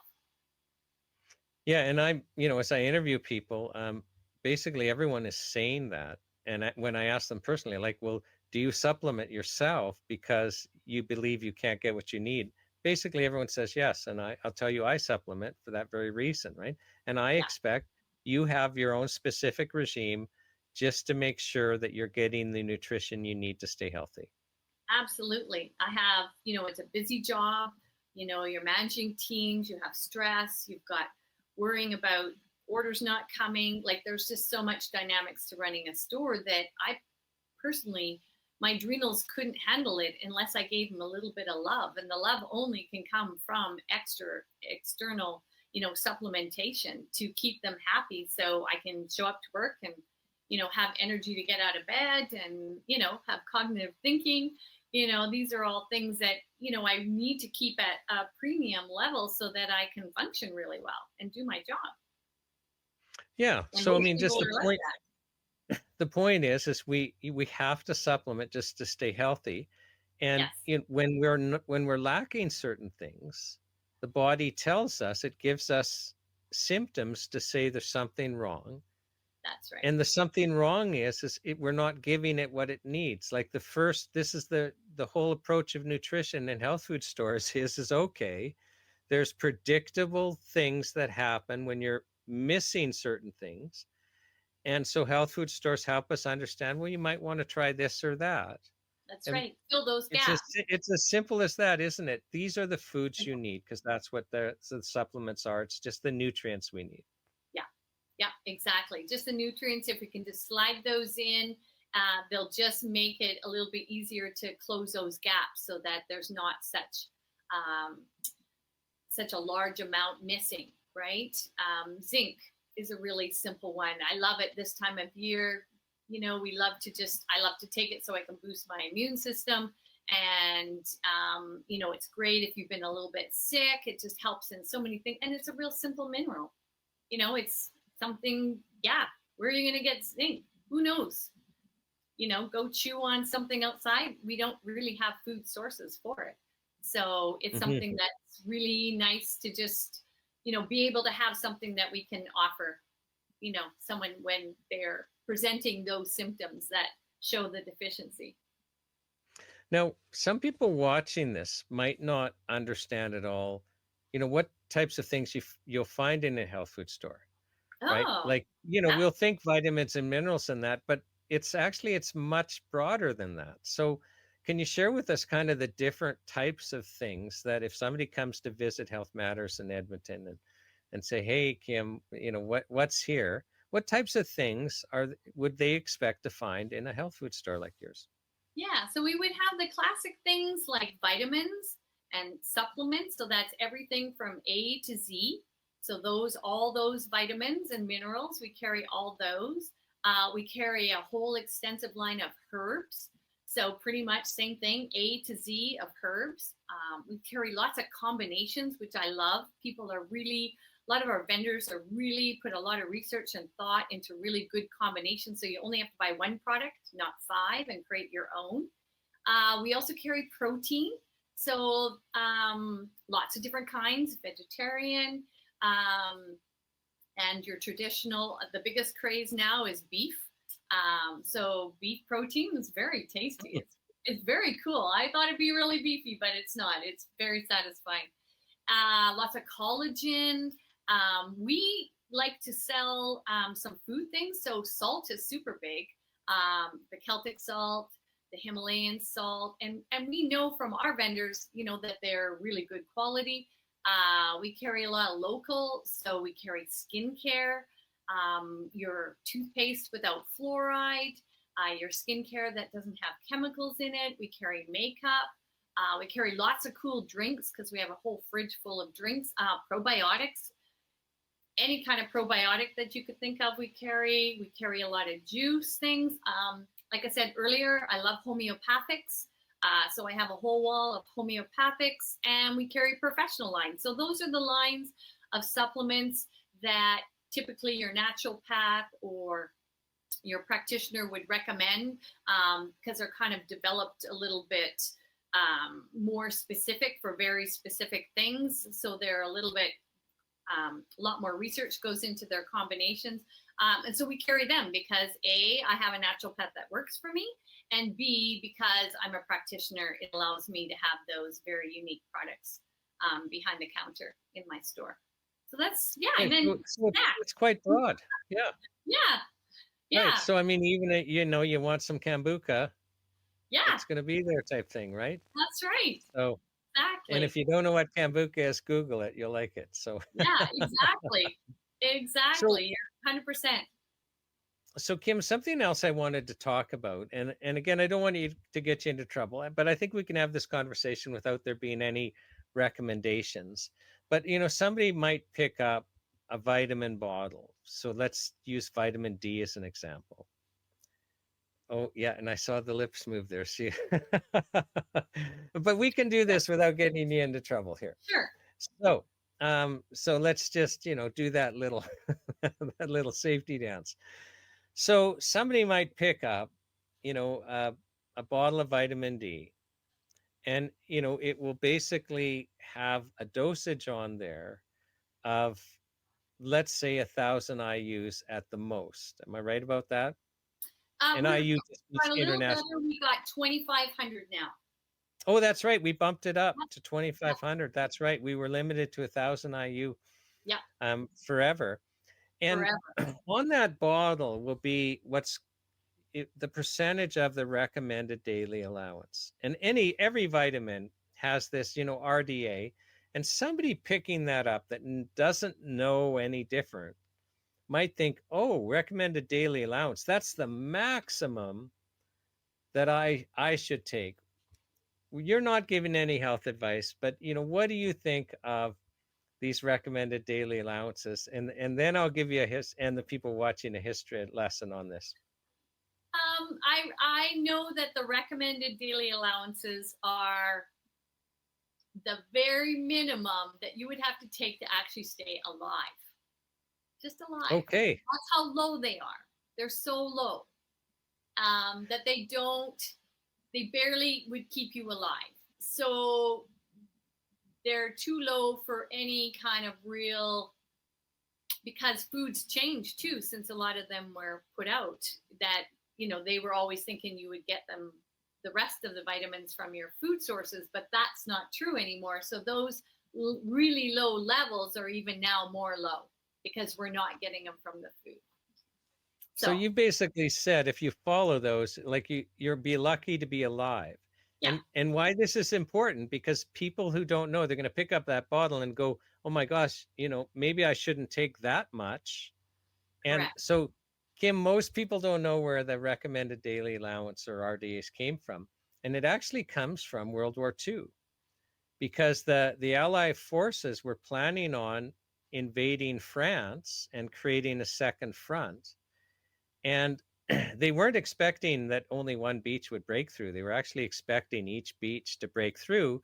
And so they're going to have soldiers like just going deep into France. And they had a problem. There's no way we're going to be able to supply these soldiers. So they had to determine what's the minimum amount, because they're having to carry ammo and food. What's the minimum amount of basic nutrients, keyword minimum here, that a healthy 20-year-old male needs to stay alive for 2 weeks? Yeah. Person can they drop dead after 2 weeks, but they just have to be able to fire a rifle for 2 weeks, the minimum amount. And somehow this became used by Health Canada as, you know, a maximum. People get into trouble if they go over. I learned during a court case where I'm cross-examining a Health Canada person, and you know, we get all this disclosure, and they'll agree this isn't secret. So Health Canada, any RDA, so the maximum, so vitamin D, 2,500 international units.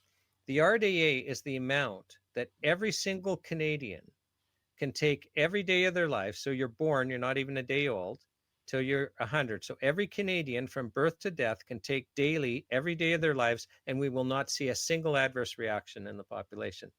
That's how they set the RDAs. It has nothing to do with what you actually need to be alive. Right.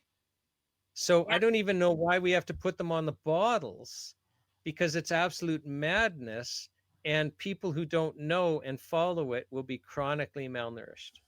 Correct. Yeah. And Health Canada uses those guidelines as to what they'll allow in a formulation too. So it's tying the hands of the developers to put something that's actually really going to be impactful. You just said something really too low. You said something super important here, Kim. So before, we didn't need Health Canada pre-approval to sell a supplement. And just recently, I mean, we started in 2004 this process of starting to comply, but really we didn't have full compliance till around 2015, 2016, arguably even later. So this is brand new that we have to get Health Canada's permission. Well, everyone's had to drop the level of nutrients. And if they want to put something new in, we're basically forced on our vitamins and minerals to have amounts that you can't be healthy taking.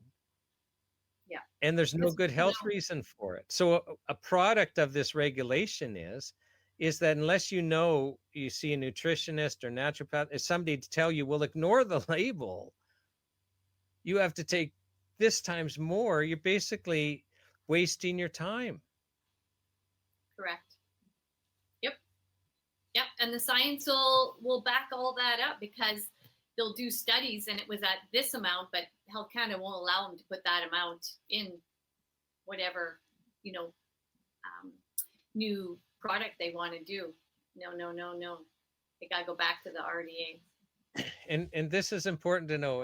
And Kimberly, you tell me if you know of any nutritionist or healthcare practitioner that will disagree.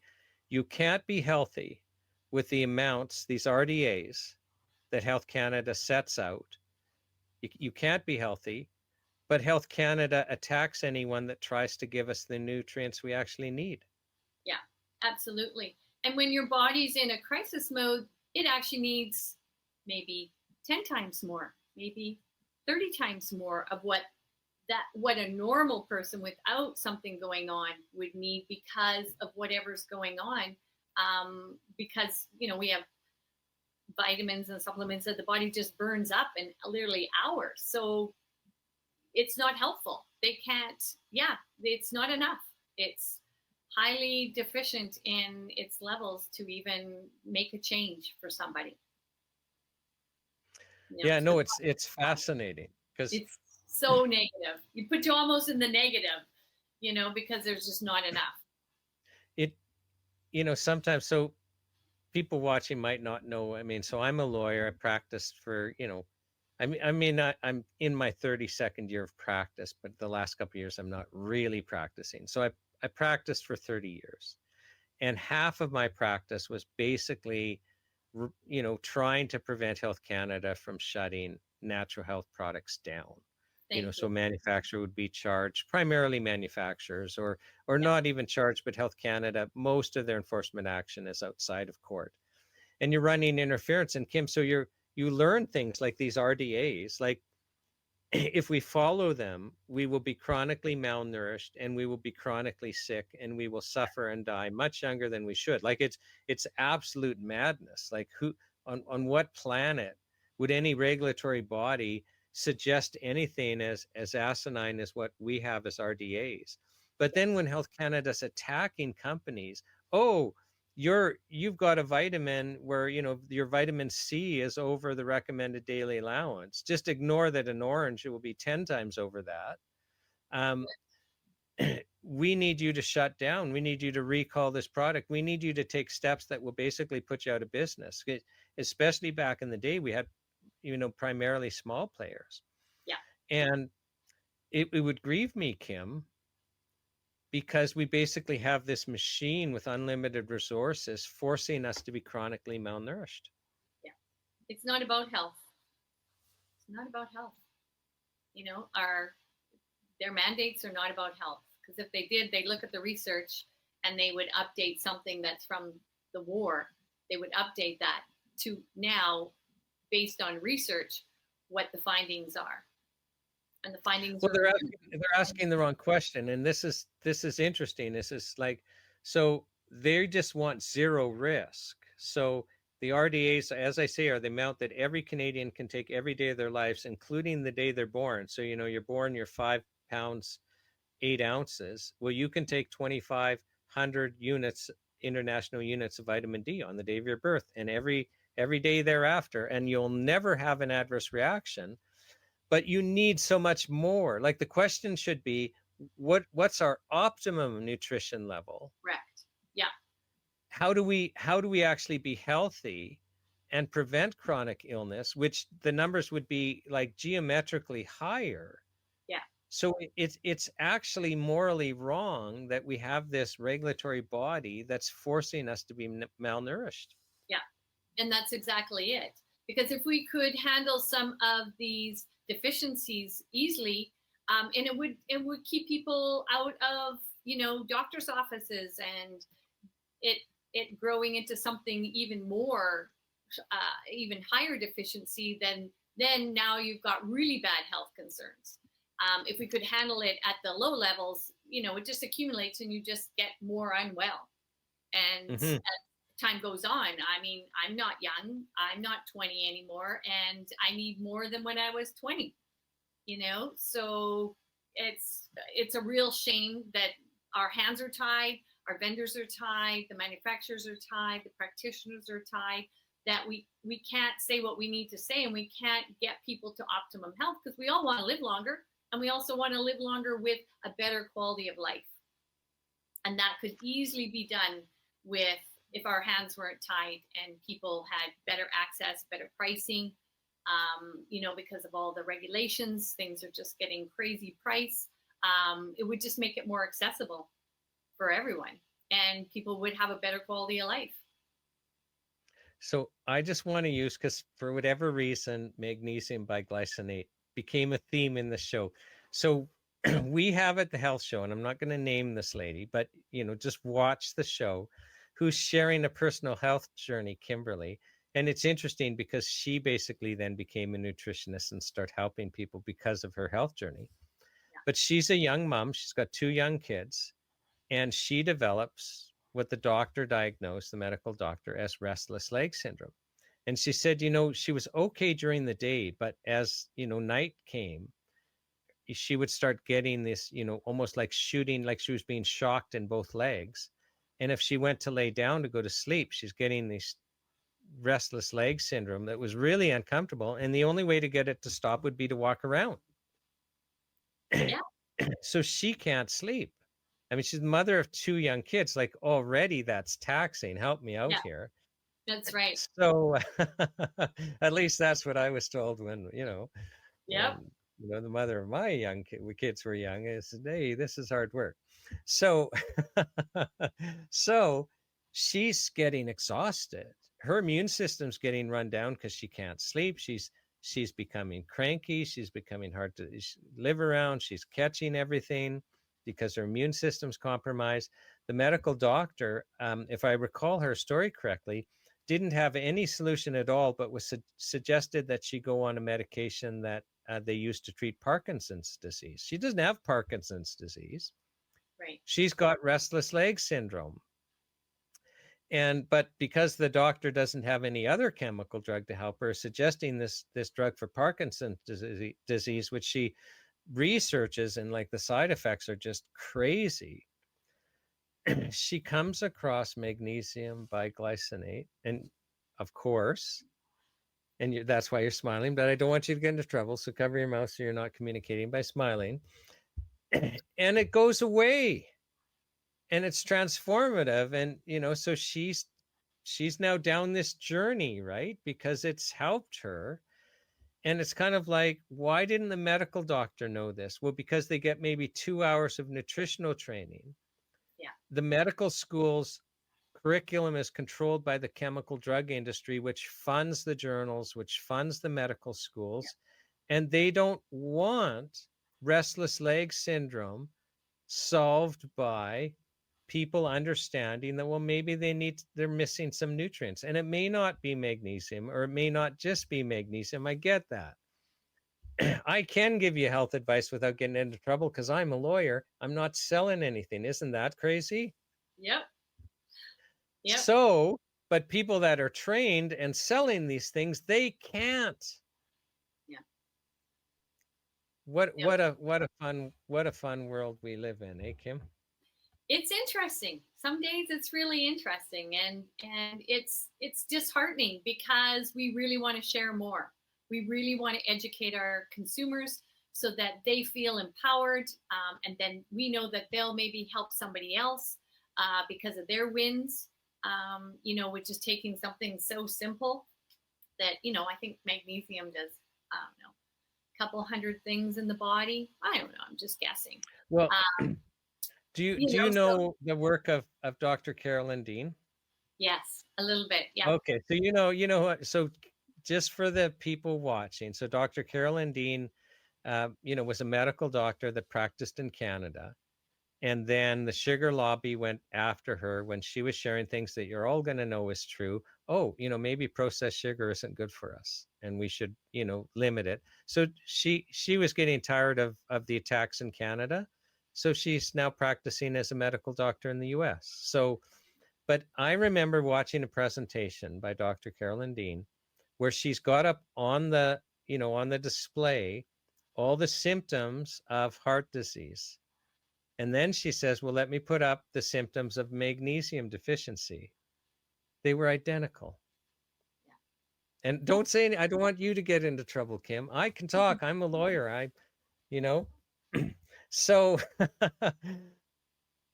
and how many people, and the doctors aren't going to know this, the medical doctors. So how many people are going to the hospital, going to a doctor, they're suffering from magnesium deficiency, not heart disease, and they're treated for heart disease?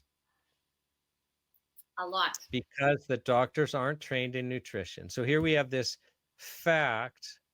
Anyone can say I'm a kook. The human body needs nutrients.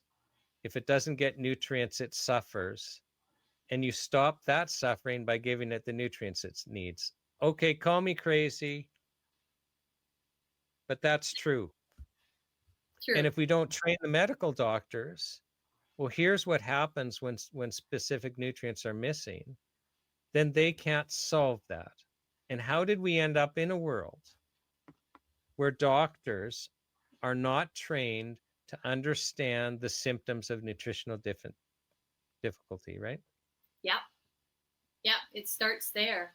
That's kind of a basic thing that should be changed. I mean, we've been doing medicine the same way for hundreds of years, and we're not solving a lot of things that are solvable if things, the education was there and we worked together. Absolutely, we could eliminate a lot of stuff going on and human suffering, really, because a lot of it is just human suffering, and it's hard. It's heartbreaking.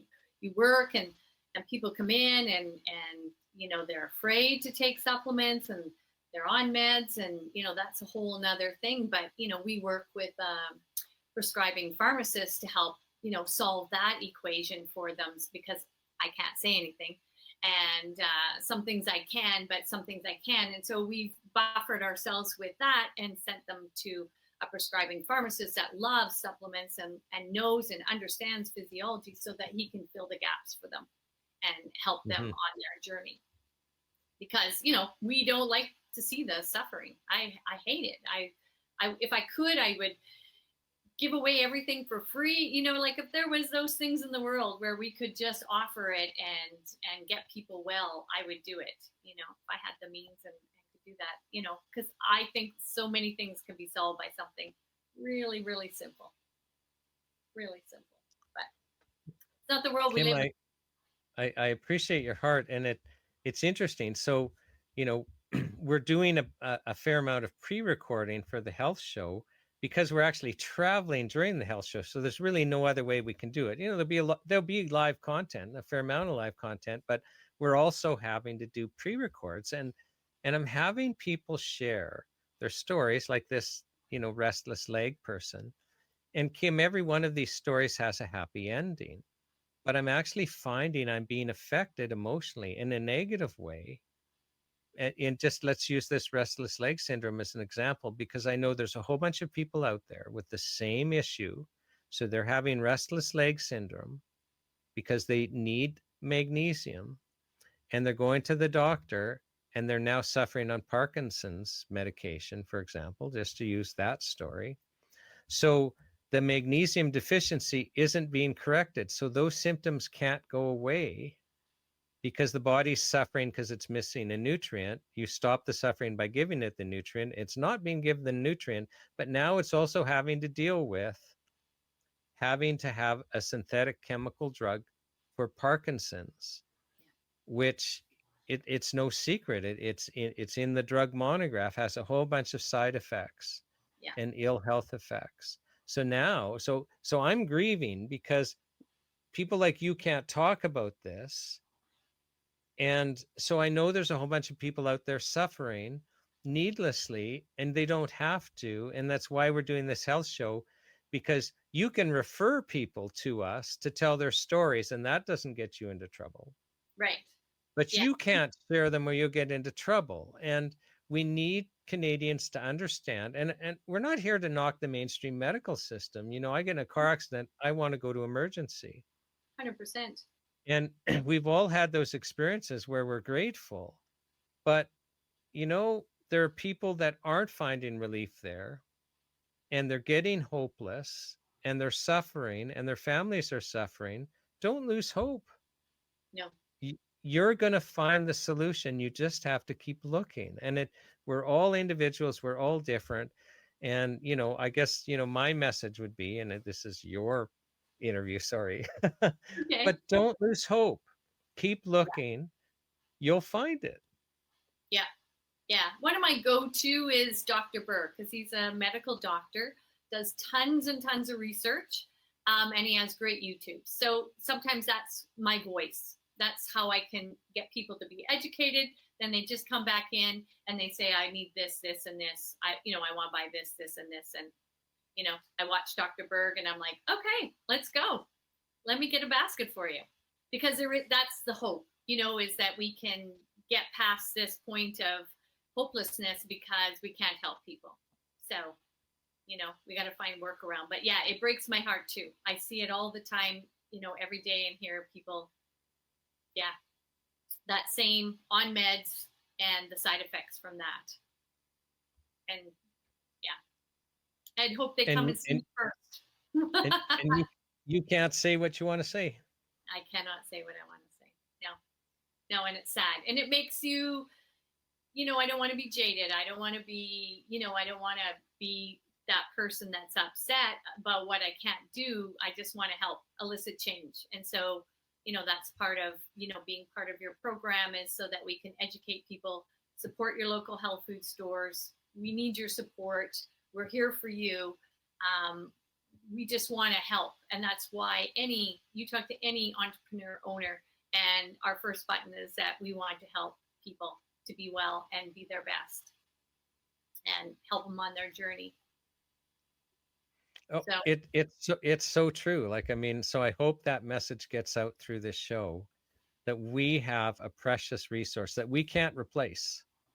no. And we need to protect it, and we need to benefit from it. Like, so for those of you that, you know, actually, and it's a different feel. I just find health food stores, I mean, they're literally healthy spaces spiritually. Like, it's you just know, if you haven't been going to a local health food store, just start going and you'll understand exactly what I said. Yeah. We just love people and we love helping, and it's, you know, just such a positive environment, you know, to be in, that, you know, that's what drew me to the industry to begin with, was, you know, visiting health food stores, and they're helpful and they're wonderful and the people were great and super cool products, and, you know, they love to support local. So, you know, you find that's a lot of what you'll find in health food stores is really niche-y stuff. So yeah, that's right. Also the local. Also the local. Like, I hadn't thought of asking you that, but yeah, most health food stores, they try to source local as much as possible. Absolutely. Now, Kim, I'm going to have a final question, which Okay. I don't want you to answer yet, which is going to be, you know, what's your message to Ottawa? So don't answer that. I thought before I ask you that final question, I'm just going to ask, you know, is there anything important that you think we haven't talked about? We've touched on a lot of things, and I think you've touched on a lot of the heart things that really make a difference for us every day. And I probably the biggest, you know, maybe something we haven't really touched on is, you know, the escalating costs of products. And it's not that the product, some of it, a little bit is, you know, the cost of goods has gone up, but the majority of it is all the legislation and all the extra fees that are put on top of products. And I mean, that's what we're up against this last bout, is that they want to add this extra fee on already products that have had 50, 100,000, 200,000 for one product to get it to market as fees. That's not including any of their research and whatever. So I would like to make people know that, and Ottawa too, is they need to keep this accessible for the average Canadian, that any of their stuff that they're doing is just adding to a burden and a hardship. And the manufacturers are trying really hard to keep that off the consumers, radar, and they're doing their very best to cut corners and, in being economizing so that they don't have to pass that on to the consumer, is what I'm trying to say. Because they don't want to lose the consumer. Because if a bottle of vitamin D that's $10 is now $30, we've just lost a whole margin of people that could afford it. Now there's a whole bunch that can't. And that's just fees. That's not, products, supplies don't go up that much.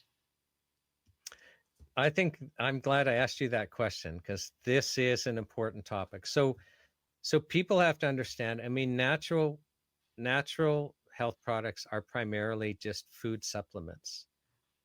They're vitamins and minerals, they're concentrated foods. They're things made from plants and animals. Like that's by and large what natural health products are.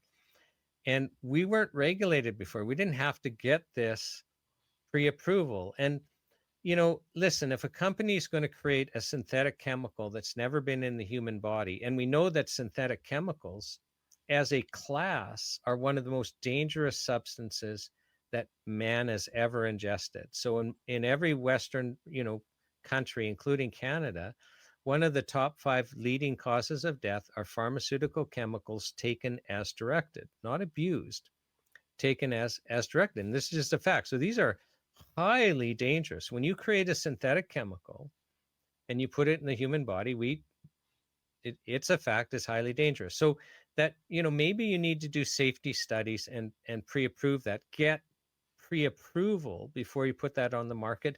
Maybe that's a good idea. Now, it may not be a good idea. That's a whole different discussion. And, we're going to have regulatory experts. And I know that in some countries, they're actually having this discussion. Is this actually in the public interest? But that's not where I'm going. But, when we've been using ginger tea for 3,000 years to safely treat nausea, maybe we don't need government approval. Maybe we don't have to go through a licensing process to, for the first time, not be able to use ginger tea to treat nausea, because now that's illegal in Canada. So after, 3,000 years or longer, now in Canada, it's illegal to use ginger tea to treat nausea unless you get Health Canada pre-approval. And it's likely, Kim, that there is no pre-approval to use it to treat nausea. It's probably some milquetoast claim like, supports digestive tract or is calming or something like. So we can't even tell you the truth. No. So we have to go through an expensive licensing scheme to say the partial truth. Right. And you see the madness of that. And this makes ginger tea expensive. And then, so use vitamin D as an example, like we have to do more and more and more when it's an essential nutrient. In the Northern Hemisphere, we don't get enough. Your immune system and a whole bunch of other parts of your body need it. Medical doctors in the know will go, my gosh, take vitamin D and ignore the RDAs. It's essential, but we need to get government pre-approval and pay all these fees so that lower income Canadians can't afford vitamin D, which is an essential nutrient. That's where we already are. We're already, Kim, correct me if I'm wrong, because people come into your store and they can't afford it. A number of Canadians can no longer afford essential nutrients that are necessary for them to be healthy. Correct. Absolutely. And that's because Health Canada is over-regulating them. There's no other, across the border, they're cheaper. They were cheaper here before we had to do this nonsense. Yeah. And there, you can see on Amazon, or even people ordering stuff out of the States, it's a lot cheaper. And it's not even the dollar, it's that they're not regulated as heavily. They don't have as many fees on their products down there. So they can do things a lot more inexpensively. Yeah. So even if you just go shop down the States. So let me just give you another real life. This is a real life example. So Nature's Sunshine. It turns out that parsley has some positive health effects. And you know that, Kim, but don't tell me. I don't want you to get into trouble. But parsley, so the stuff you buy in the produce aisle, it has some health benefits. And Nature Sunshine long ago wanted to help Canadians with those health benefits. So they encapsulate parsley. Now it's actually safer than the stuff you would buy in, the produce aisle because they're selling it for health purpose. They're testing for heavy metals and microbes and that. So it's the same stuff. It's the same plant, just for sure, it's sourced better. Well, they try to get a license with Health Canada, but they can't prove to Health Canada that parsley's safe. Because don't you know, Kimberly, nobody's done safety studies on parsley. Nobody's taken the money to run clinical trials to prove that parsley's safe. Well, of course we can't license it.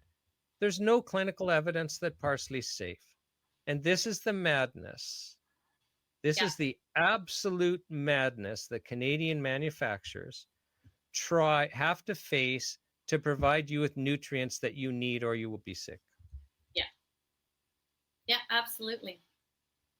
It's terrible. It's, I think it's almost to the point sometimes inhumane, be it as when you think about it, that you're denying people things that are just really simple. I heard too that the Native Indians, that they're trying to squash them with any of their folklore and any of their herbs, that they're not going to be able to talk about it or use those. That's something else that's on the chopping block too. And they've been using it for how many centuries?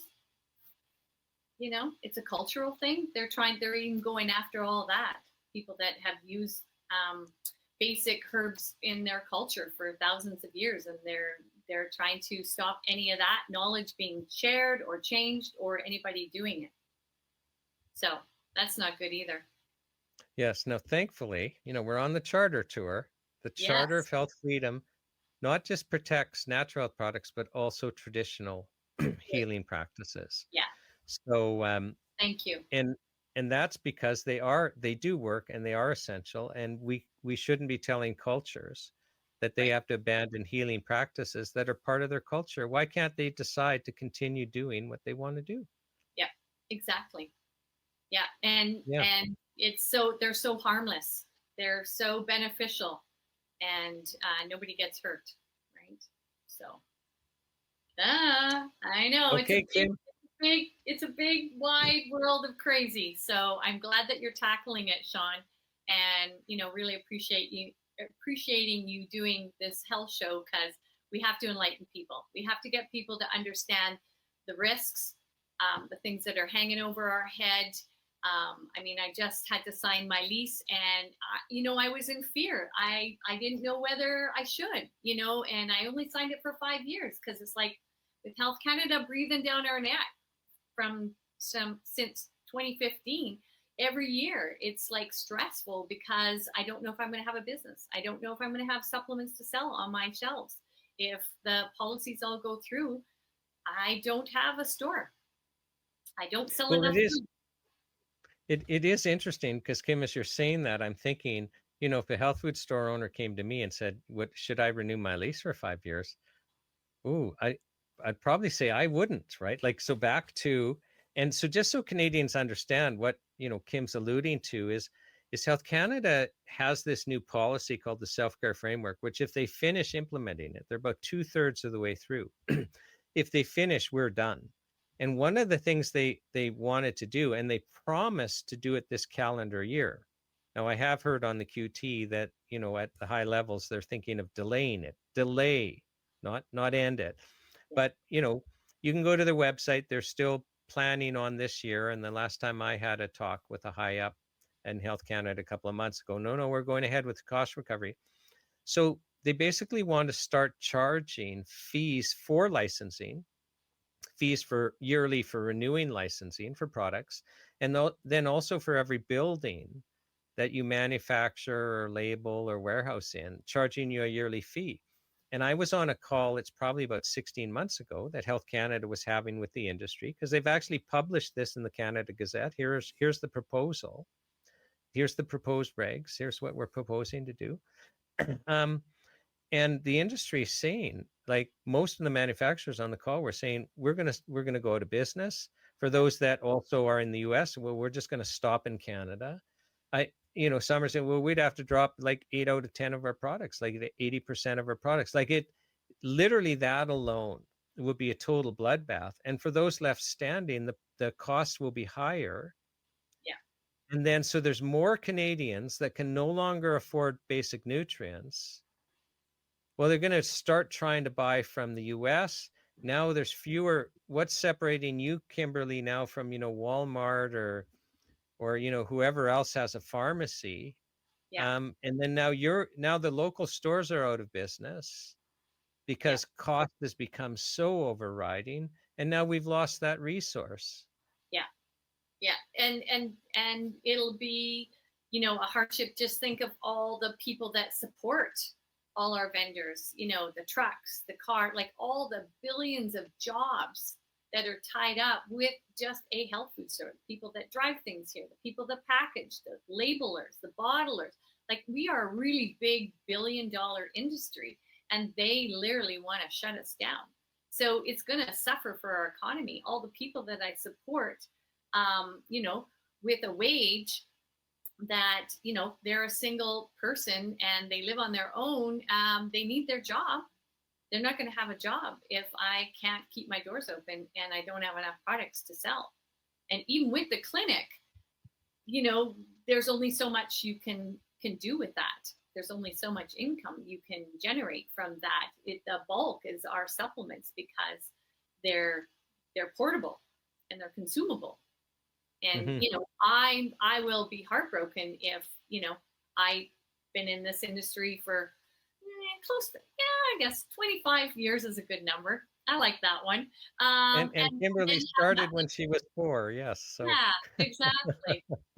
I had my 60th birthday this year, and I think a lot of my health and wellness is because of what I take, and my mobility and my energy, and I'm not on any meds, and I feel great. But if I lose all that, if I lose my ability to share with people and help them on their journeys and their wellness, that will be a tragedy. That is something I'm not willing to do yet. I'll fight. No. So, Kimberly, then the last question, what is your message to Ottawa? My message to Ottawa is step back, really look at what you're doing and how negatively you're impacting all of us and all the billions of jobs and the consumer at the very least. You need to step back and not be so overbearing with your regulations. We're happy with a little bit. We're happy with good manufacturing. What's on the label is what's in the bottle. Those are perfect. That gives customers and consumers really good confidence in products, but the rest, step away. For us to have to make a health claim so that we can actually put something on the market, leave that up to the professionals. Leave that up to the consumer. There's so much education out there, and you have really good stores with really educated people. We can do that. People aren't stupid. They can figure it out. And my message is, step back, Ottawa, and let Canada have a really good health system so that we can support the people and not have all this overbearing regulations that stop a billion-dollar industry from making people well. Because by us being helping the person, we also keep them out of the emergency or in other things. It also takes a burden off our healthcare system if we can help at whatever level. It needs to be a joint venture. That's my hope and dream. Get the doctors on board. Let's work together. That's always been my dream. So that's my message. Step away. That's a wonderful message. Thank you for sharing it with us. And on behalf of the Natural Health Product Protection Association and the World's Greatest Health Show, I sincerely thank you for coming and sharing. It's your heart for wanting to help people just shines through. Thank you. It was a pleasure. And thanks for the opportunity to share my story. And I think we kept you out of trouble. We'll see. I'll let you know. Yeah. Thanks. Thanks again. Bye.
So Section 7 of the Charter is the interpretation section.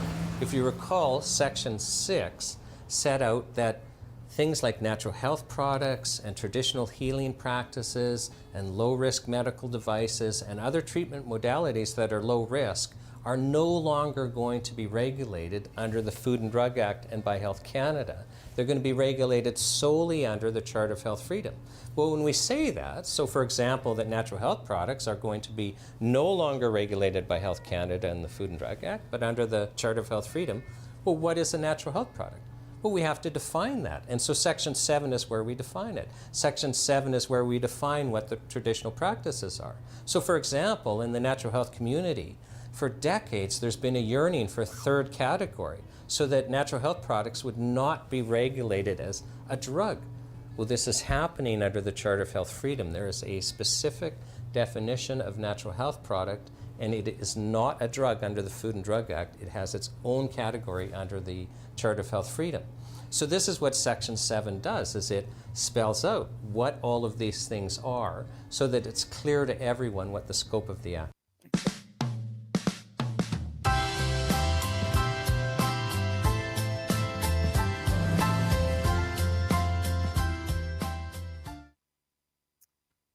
Welcome to the world's greatest health show. I'm Shawn Buckley with the Natural Health Product Protection Association, and I'm very pleased to have with us Deb Mason. Deb, welcome to the health show. Thank you for having me. And Deb, you're here to share your health journey with us. So yeah, it's been a bit of a challenge. My issue was hypoglycemia. I had been put on metformin. So I'm just gonna slow you down here. Okay. So can you explain what hyperglycemia is? Because many people watching will have no idea. Okay. Hypoglycemia is basically when you run on very low blood sugar rather than hyperglycemia, which is high blood sugar. So in my case, having hypoglycemia, I was exhausted all the time. And we had to do a lot of research to get it all figured out. Right. And I'm just going to slow you down. So, I mean, when you say you were exhausted, this was totally impacting your ability to do things in your life. Do you want to just yes. kind of explain that? I don't want people to, I want them to understand what you were experiencing. So, Of course. Yes, I had basically no energy. And I would literally make deals with myself psychologically to try and accomplish one project per day, rather than just sitting back and doing nothing and being labeled as depressed. okay. And you're seeing the doctor. I am. And what's happening? Well, I was basically put off. No, it wasn't a sugar problem. No, it had to be something else. And if I can say, a person has to be their own health advocate. Sometimes you end up in a situation where it's not going to be done for you. So I had to do a lot of research, and I actually went onto the Diabetes Association webpage and took their test to confirm what I suspected. And No, then I'm just going to slow you down again because something was happening with your eyes that encouraged you to do that. Do you want to share that? Like, weren't you having blurring vision and that? Oh, yes, I certainly was. And at the time, I was told to go and get my glasses upgraded. So in the end, I went with my knowledge back to the doctor and said, perhaps we could try monitoring my situation. And even at that, it was kind of put off. We don't think we have to go that route. And that's when I became firm and stern and said, what have you got to lose? Write me the prescription, I'll pay for it. And if it turns out to be bogus, we'll move on and look for something else. So lo and behold, through the monitor, we discovered I had very low blood sugar. Which explains your being tired all the time and your eyes blurring. Oh, it just explains so many things. And it was rather nice in my state to feel vindicated, that I listened to my body, that I listened to my mind, and that I didn't listen to the medical system, in that, you know, we're all told we're individuals and everybody's body is different, yet we're kind of slotted into this department box, and everybody should be treated the same. Well, it didn't work for me. So now, once the doctor comes to understand, well, wait a second, Deb's got low blood sugar. What was the treatment for that, and how did that go? Well, I was given the conventional medicine of metformin, and the first round of metformin was at 500 milligrams. It wasn't very good. I still had my peaks and valleys, as I call it, where my sugar would be way up, and then I would basically crash and go down to 3.2 or 2.9, which would just send me off into another direction altogether. I'd become very forgetful, despondent when my husband was trying to talk to me. I couldn't comprehend what he was trying to say. It was pretty devastating. He was beginning to wonder what was going on with me. He figured it was something other than sugar, like maybe having mini strokes or something. In the end, even with a drastic diet change, the ups and downs continued, and we took another blood test, and this time the doctor said, well, we're going to put you onto a higher dose, and that should make you feel better. Well, no, it didn't. That's And when I'm just going to back you down before we get to the higher dose, because my understanding is it also caused, you know, stomach upset and it nausea did. and diarrhea. It, Can you it share did. with us that? Like, so you're still going like up and down with your blood sugar and having to deal with that, but that wasn't all of the side effects you were having.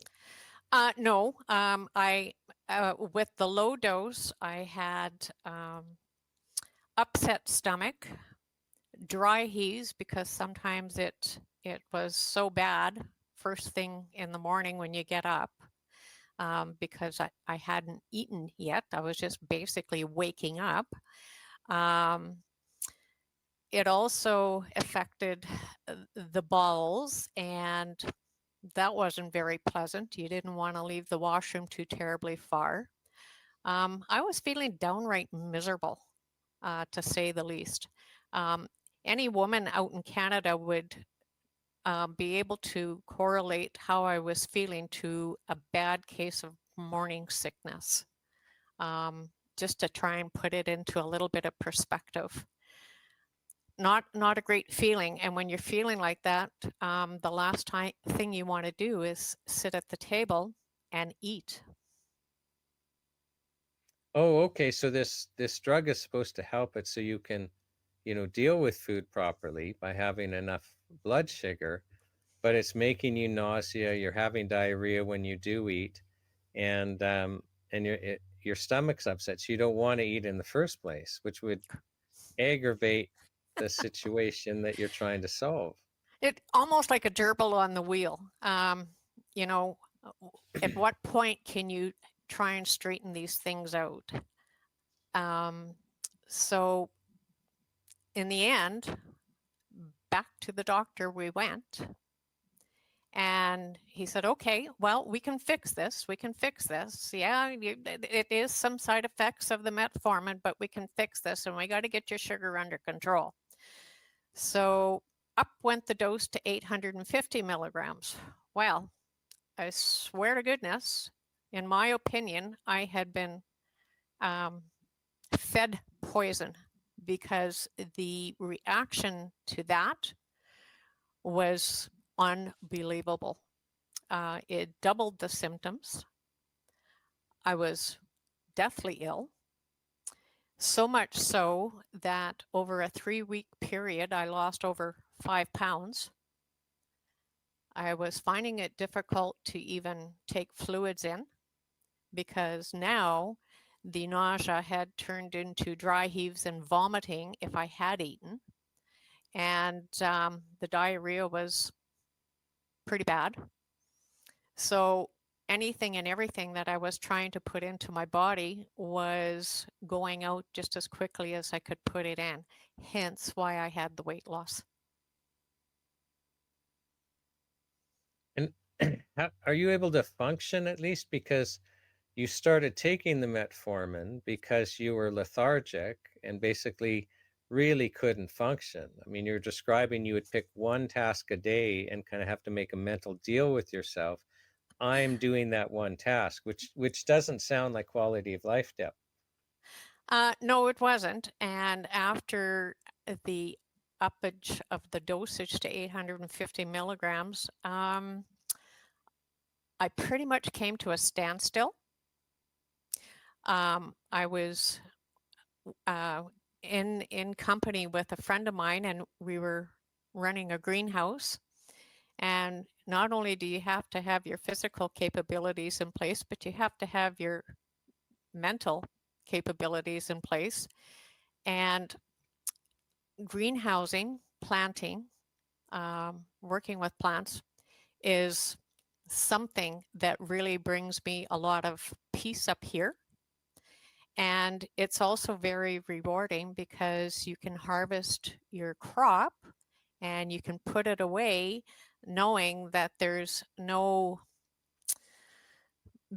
bad chemicals or bad fertilizers in your part of the food chain, because you know what you've dealt with for the plant. So needless to say, I had a very good understanding French. She knew I was having a difficult time, very tolerant of what I was going through. And we decided in talking that perhaps it was the metformin that was creating havoc in my life. And I said, you know, would you think I was crazy if I went to a naturopathy? And she said, absolutely not. What could be any worse than what you're dealing with now? So off to naturopathy I went. Yep, I'm just gonna slow you down again before we get to the naturopath doctor, because I want people to understand where you were, because my understanding is you really couldn't work in the greenhouse at all. It wasn't fun. I was sick. I was irritable, and I didn't feel that I had the energy or the mindset to deal with the things that I loved. So yeah, you can basically say that I was at another standstill in my life. And how were you reacting to this emotionally? It wasn't good.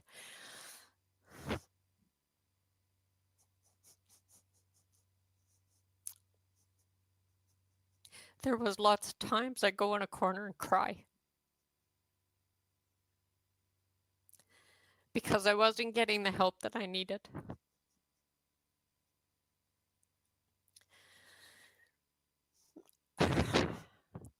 So it was at that point in time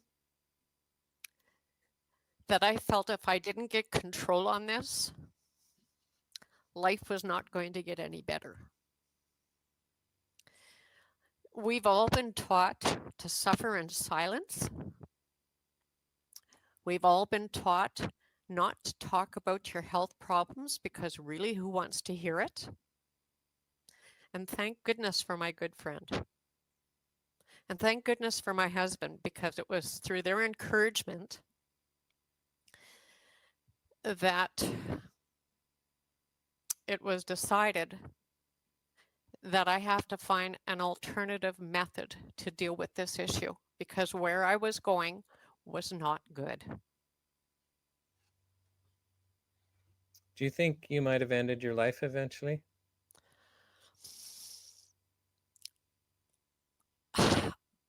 I don't know. I really can't answer that simply because I've always been a person that tries to look at things optimistically and turn over every rock possible to make sure there's not an alternative sitting elsewhere that I've overlooked.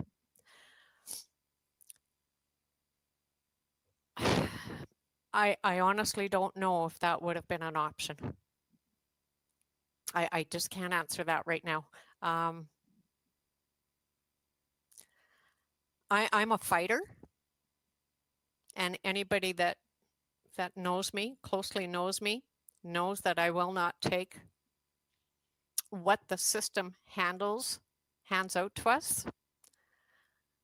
I push back, and my way to push back and to deal with getting well was to start doing more research and finding an alternative to conventional medicine. And honestly, I remember sitting here in the chair one evening and thinking, how did people deal with illness back in the old days? And that's when we turned to naturopathy. So share with us that journey. It was actually quite positive in that I had an acquaintance in a community called Stonewall, northeast or southeast of where I live. And she was going to a naturopathy, and she had nothing but fantastic things to say about her treatment, her care, and her alternatives that had been given to her. And I went to the exact same place that she did, and I was very, very fortunate to end up with the doctor that I presently have with naturopathy. And it's because of these people in my life that things started to turn around. Okay, well, now do tell. Share with us what happened, because there'll be other people that will be experiencing what you experienced. Basically, I went to Dr. Danner in natural medicine in Winnipeg and told her my plight. And she said, well, we have an absolute safe alternative for you. It's called berberine. And if you're willing to give it a good try, I'm willing to be with you every step of the way. And I said, I'm willing to try. And she said to me, congratulations, you've just taken control of your body.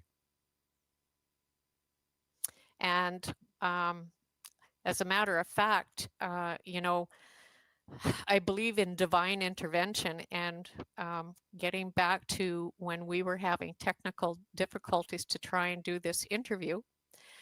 Of course, it delayed everything for a week, and I was upset because I wanted the story to get out. But I had also taken a blood test and through naturopathy, and it takes a couple weeks for it to come in, because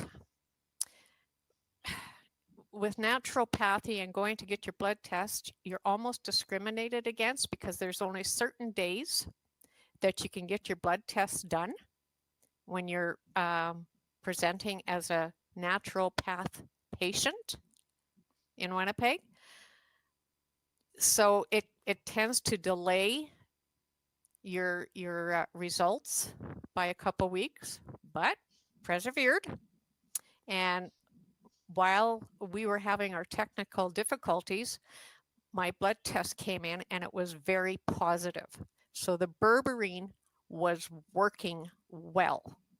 And through the berberine, I lost the nausea, I lost the diarrhea, I lost the not wanting to eat feeling. I actually look forward to breakfast now in the morning, which is very good for my sugar levels, I might add. It works. I'm sold. Having me go back to conventional medicine, I think the only way that's going to happen now is I have to be in a nasty car accident, can't speak, and being transported by ambulance to wherever they think they're going to save my life before I'll say, yes, give me conventional medicines here to help me live. So this has kind of been a real transformation for you. Yes. In that, I feel like I have my life back. And the only way I could get my life back was to be an advocate for myself, an advocate for my body. Do your research.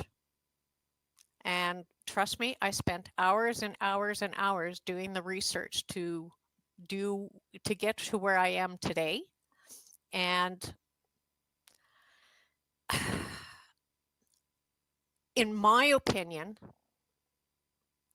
the metformin was just not the answer for me. And what's really interesting, if I can just back up here a bit, metformin was accepted by Health Canada back in the 70s. There was also a drug called fenformin. Fenformin and metformin were brought to the table back in the 70s. Fenformin was discontinued because it had such a nasty reaction of nausea, diarrhea, upset stomach, loss of appetite. So they didn't even put it on the market. Metformin took the place of it.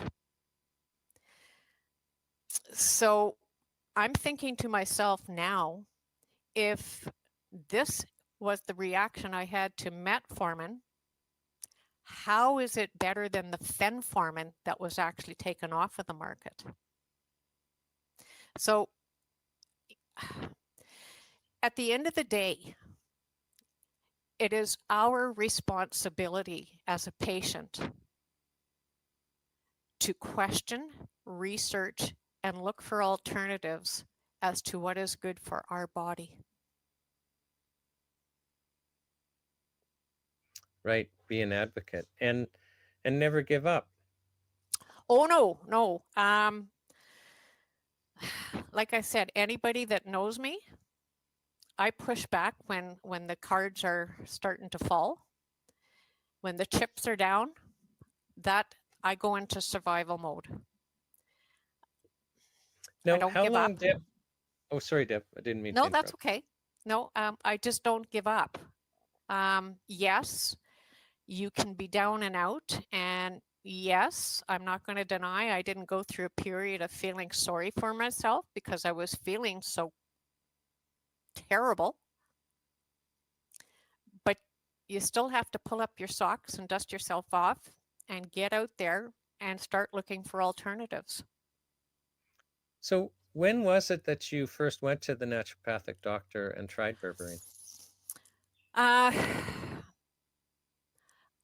Okay, so it would have been late winter of 2025, but I had been to see the naturopathy for other reasons. We're not in the late winter of 2025 yet. So.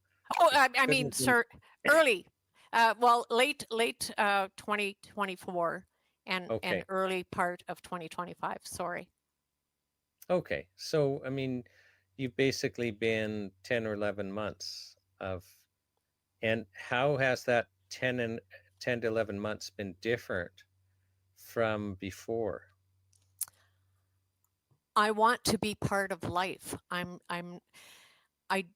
don't want to go into a corner and wait for the feeling of sickness to pass.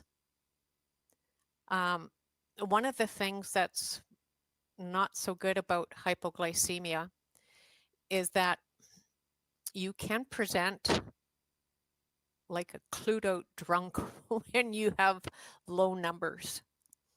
And it's embarrassing because people think there's something wrong with you. And 9 times out of 10, there is something wrong with you. And if you have a really bad episode, you can pass out, and that creates a bit of a commotion, and it's embarrassing for me. I've had a couple episodes here in home, which is okay because it's in-house and it's my husband and he knows how to deal with it. But when you're out in public, it's a completely different story. So you tend to isolate yourself from the world because you're not feeling well. And I don't think that's just with hypoglycemia. I think that's with a lot of illnesses. When you're not feeling well, you don't feel like being part of the world. You just want to be left on your own devices to cope with matters the best you can. So you're engaging in the world now. You're not worried about passing out. You're No. basically you're No. normal, right? Would it be fair Well, to say you're normal? I believe I'm normal. Other people may have some some opinions on that, but no, literally on a day-to-day basis, you feel like being part of life. You go outside, the sun's shining, it's not cloudy, so to speak. Even on a cloudy day, the sun's shining. You just have to look through the clouds. And it's the same way with being ill. On a day when it's cloudy in here, you have to remember the sun's still shining. You just have to look a little harder for it. Are you able to work in the greenhouse and do other activities again? Yes, yes, absolutely. Yes, I'm looking forward to late spring coming up here in 2026. My friend and I have some adventures that we want to go on with the greenhousing that we're doing. And we're sticking close to nature with some of the things that we're thinking about doing. Now, when you were dealing with the medical doctor, the only option given to you was metformin. Why wasn't berberine an alternative? I'm glad you asked that because in my opinion, I do not believe the doctors are given that choice to promote it. I believe they're given the choice of promoting whatever the pharmaceuticals put out. And it's interesting in that at one point, I actually, through Meadow Health, I have this connection where I can get in contact with my conventional medicine doctor. And I ended up emailing him for a number of reasons. One was that I wanted it to be in my medical record in case he ever got audited for whatever reason. I wanted him to have it that it was my medical choice to use berberine. And I thought if there was ever an audit, he can't be blamed for prescribing something herbal. Now, I'm not sure how it works with the College of Physicians here in Manitoba. My understanding, it's a little bit different in each province. But I think it takes a lot of advocacy on the patient's part to demand, if that's the proper word to use, an alternative from the conventional metformin, because he was very quick at getting back to me and saying, oh yes, berberine has many good results. There's a lot of research out there for it. And I bit my tongue because at the time I was still feeling terrible. And as I mentioned, I'm quite irritable when I'm terrible. And I really didn't want to go down the road of the blame game because you can't burn all your bridges. You never know. You might need conventional medicine.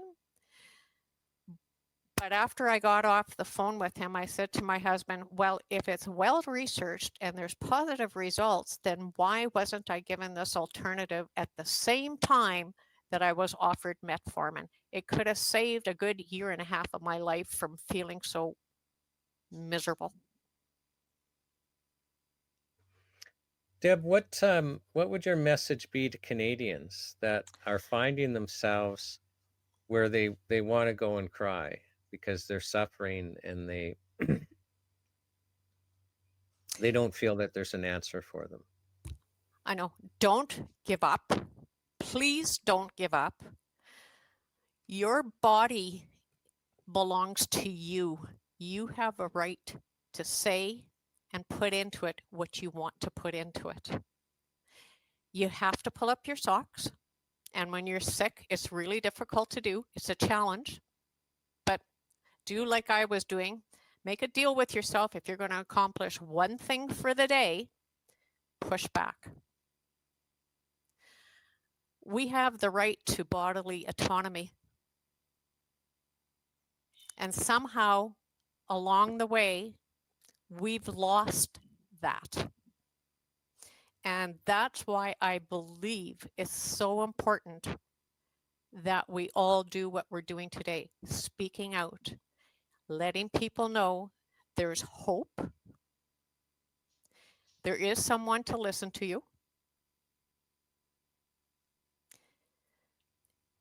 And at the end of the day, you can feel much better. You can feel much better.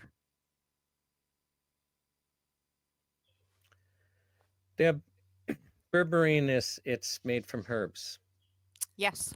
And you know, and we're doing this charter tour, and we're doing this health show to bring awareness to the fact that Health Canada is threatening to take things like berberine away. What would be the effect on you if you lost access to berberine?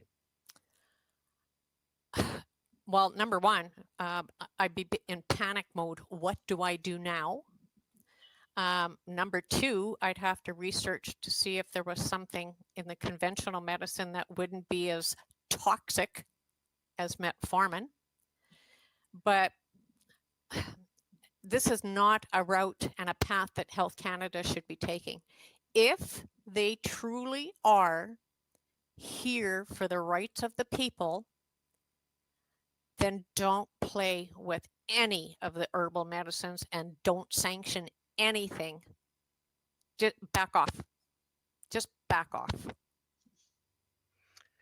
You know, Deb, as you're saying that, I'm thinking, you know, I'm interviewing a whole bunch of practitioners. So I've interviewed a couple of medical doctors that have become integrative medical doctors. So they've learned about nutrition and you know, different treatment modalities. I've interviewed naturopathic doctors, and you've had tremendous success with a naturopathic doctor. And they say, well, we look at the whole body, like not even just physical. We look at you emotionally and spiritually also.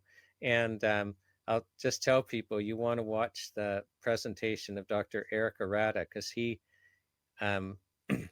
when you're seeing the interview, you won't be realizing that I'm thinking, you know, I'm not sure that I'm buying this emotional thing. And then he gives an explanation, which it's like, okay, I get it, right? Like what I'm liking about this health show is I'm learning so much. But Deb, one message that's coming out loud and clear, and I'm almost embarrassed to say it because it's just so obvious. It's like the human body needs certain nutrients to be healthy. Like, can anyone argue with that? Like the human body needs some nutrients to be healthy. We're not getting them in our food supply. And when the human body doesn't get what it needs to be healthy, guess what? It becomes unhealthy. I agree. And we call that sickness. And you don't give a chemical for the symptoms. You give the body what it needs to become healthy again. And how is it the Health Canada gets to say we can't have nutrients that we actually need to be healthy? Like this isn't rocket science. Like I don't understand how we got here. Well, quite often I say the same thing, but I look at it from my perspective. I look at it that grassroots is on the bottom when technically with health, we should be on the top. Health Canada is a government organization. And there is overreach. And we're at the point of overreach because we, as grassroots, have not pushed back and said, whoa, wait a minute. How do you as the government have a right to come and sit at my dinner table and tell me what I can eat? Tell me what I can take to make my sugar levels better. You don't have that right. And if you're going to take that right away from me, well, then we're talking a whole different ballgame here in our country. Are we talking freedom anymore?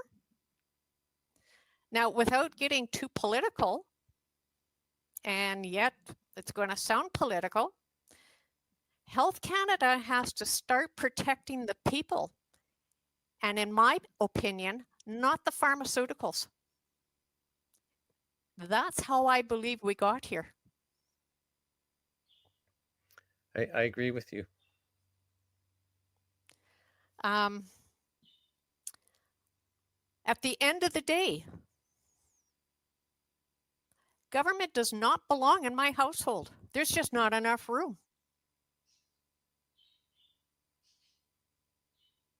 They can stay in Ottawa, but listen to the people.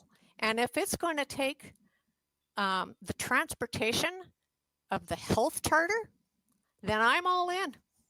I will fight tooth and nail because this is my body now, and you're going to interfere with my wellness? That is just totally, totally unacceptable. No, I won't stand for it.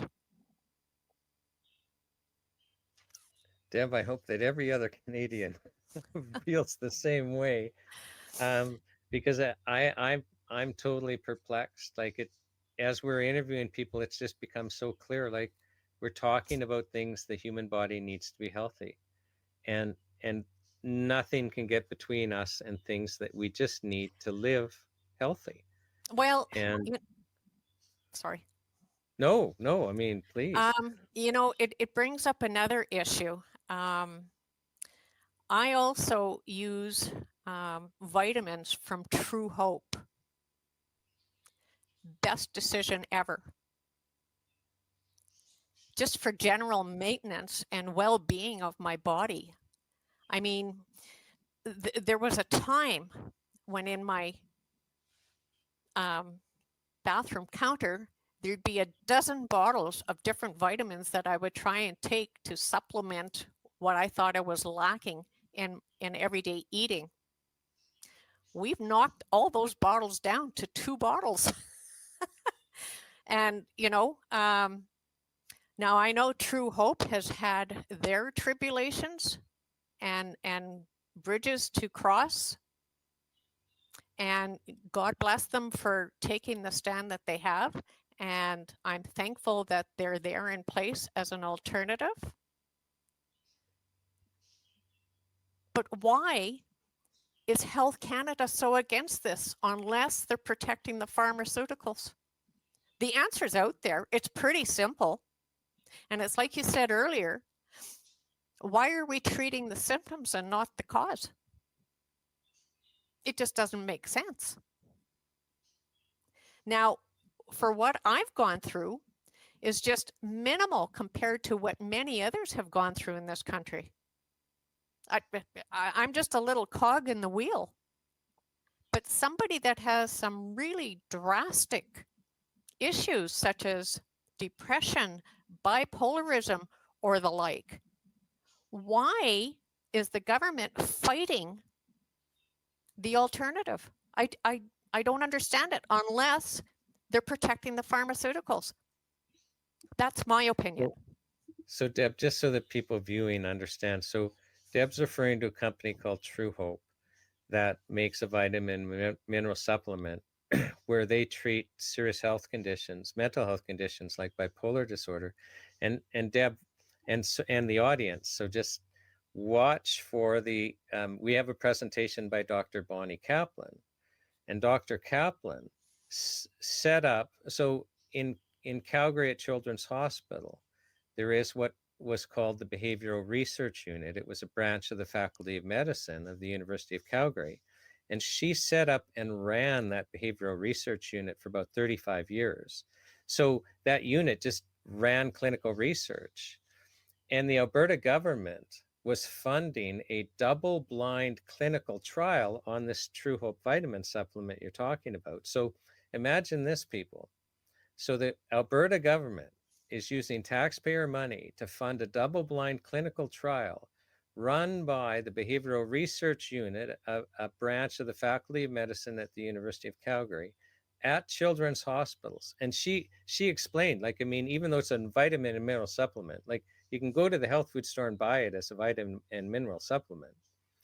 They had this trial designed as if it was a chemical drug, Deb, like right down to a psychiatrist on 24-hour call, and they're doing regular blood work, like, you know, and it has ethics approval, it's run by a group that this is all they do. They've been doing it for decades. Health Canada shut down the trial. After the news came out that this product is super successful and the trial's running, and Dr. Kaplan, and you guys can watch her presentation, she said she's speaking to some high ups in Health Canada. She won't name them. She's been very kind. And she says they're making it clear this is about something else. The trial's going to be shut down. You're not going to win. Wow. So, Deb, you know, I think we can all be forgiven for thinking that that there is a system being protected, but it's not our health. And I've sure enjoyed this conversation, Deb. It's, you know, your story is compelling, and it just illustrates why we have to take our health freedom back. I agree. It was important to me, even though I was nervous at first when contact had been made that you guys wanted to hear my story. I thought, oh, what could I possibly offer? But like I said, through divine intervention, we were having technical difficulties here for a while, and it gave me a week to reflect on a lot of things. And I thought, if I don't speak out, then what's the point? What have I accomplished? So it was important to speak out for me. Plus, I have the blood test that proves the result of the berberine and where I'm going. I'm going for another checkup in January for my blood because my doctor believes that we have to keep tabs on things and, you know, make sure that I haven't cheated too much through Christmas, because Christmas is a bad time of the year for the good foods or the junk food, so to speak, where we like our baking and our sugars and everything else. But I have to watch my diet. I have to make sure that the food that we put on the table is wholesome and it has the nutrients. And what I'm missing, well, that's where True Hope comes in. And my naturopath doctor was only too happy to hear that I had also taken some vitamins from True Hope, and she had nothing but positive things to say about the organization. And we discussed family issues on mental health matters and how it can certainly change things around in a family. I'm sold. I'm sorry. I just cannot go back to conventional medicine unless it's going to happen to me in an incident where I have no capacity to speak at that time. So in other words, it better be a darn good emergency that gets me going back to conventional medicine. Deb, I'm asking everyone kind of a final question, and that is, what is your message to Ottawa? Oh, okay. People require the right to bodily autonomy.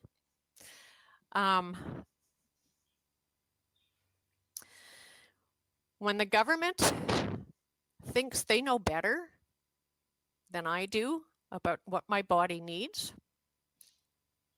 or that of my naturopath doctor has to give me, to me that is government overreach, and it has no room in my life, no room in my household. And people in Canada better start watching the shelves and realizing that the vitamins are slowly being taken away off the shelves, and just the simple thing like vitamin D could just disappear off of your shelf, then you have to know that there is a sinister movement on the go. And the only way you can remain positive is to push back. So my message to the government is whip Health Canada into shape and have them look after the grassroots, we the people. Thank you, Deb. So I'm glad we were able to iron out our technical difficulties. People watching won't know we've tried this. This is our third try at the interview. So I'm really glad that we were finally able to have this discussion. I can tell you, Deb, that I really, really enjoyed hearing your story, and you had some important things to share with us. And Thank on you. behalf of the NHPPA and the World's Greatest Health Show, thank you for coming and sharing with us. Thank you for having me, and thank you for giving me the feeling that what I had to say mattered. No, we were honored to have you. So, and a lot of people are going to get strength and hope from this. So thank you. You're welcome.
Let's talk about Section 8, and that's the section that deals with a presumption of safety.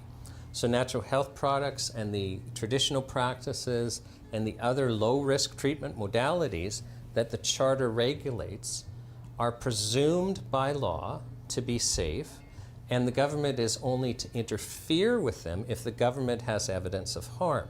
And this is just to reflect that these treatment modalities are such low risk that it would be inappropriate to start with the legal presumption that they're dangerous. Now, by way of comparison, the exact same products, so what we call natural health products, in the United States, their law, they deem them to be safe. So this is not something out of the ordinary or unusual. It's just when you look at the low risk profile, as Congress in the United States had done years ago, it's actually appropriate to start with that, because there's also a danger to removing products that are effective that people are relying on. So we need to be very careful and have the proper presumptions, and that's what's happening in Section 8.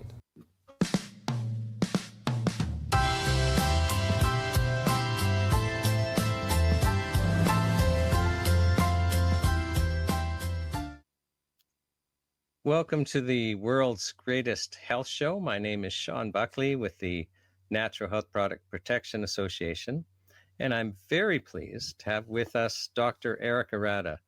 Eric, welcome to the health show. Thanks for having me, Shawn.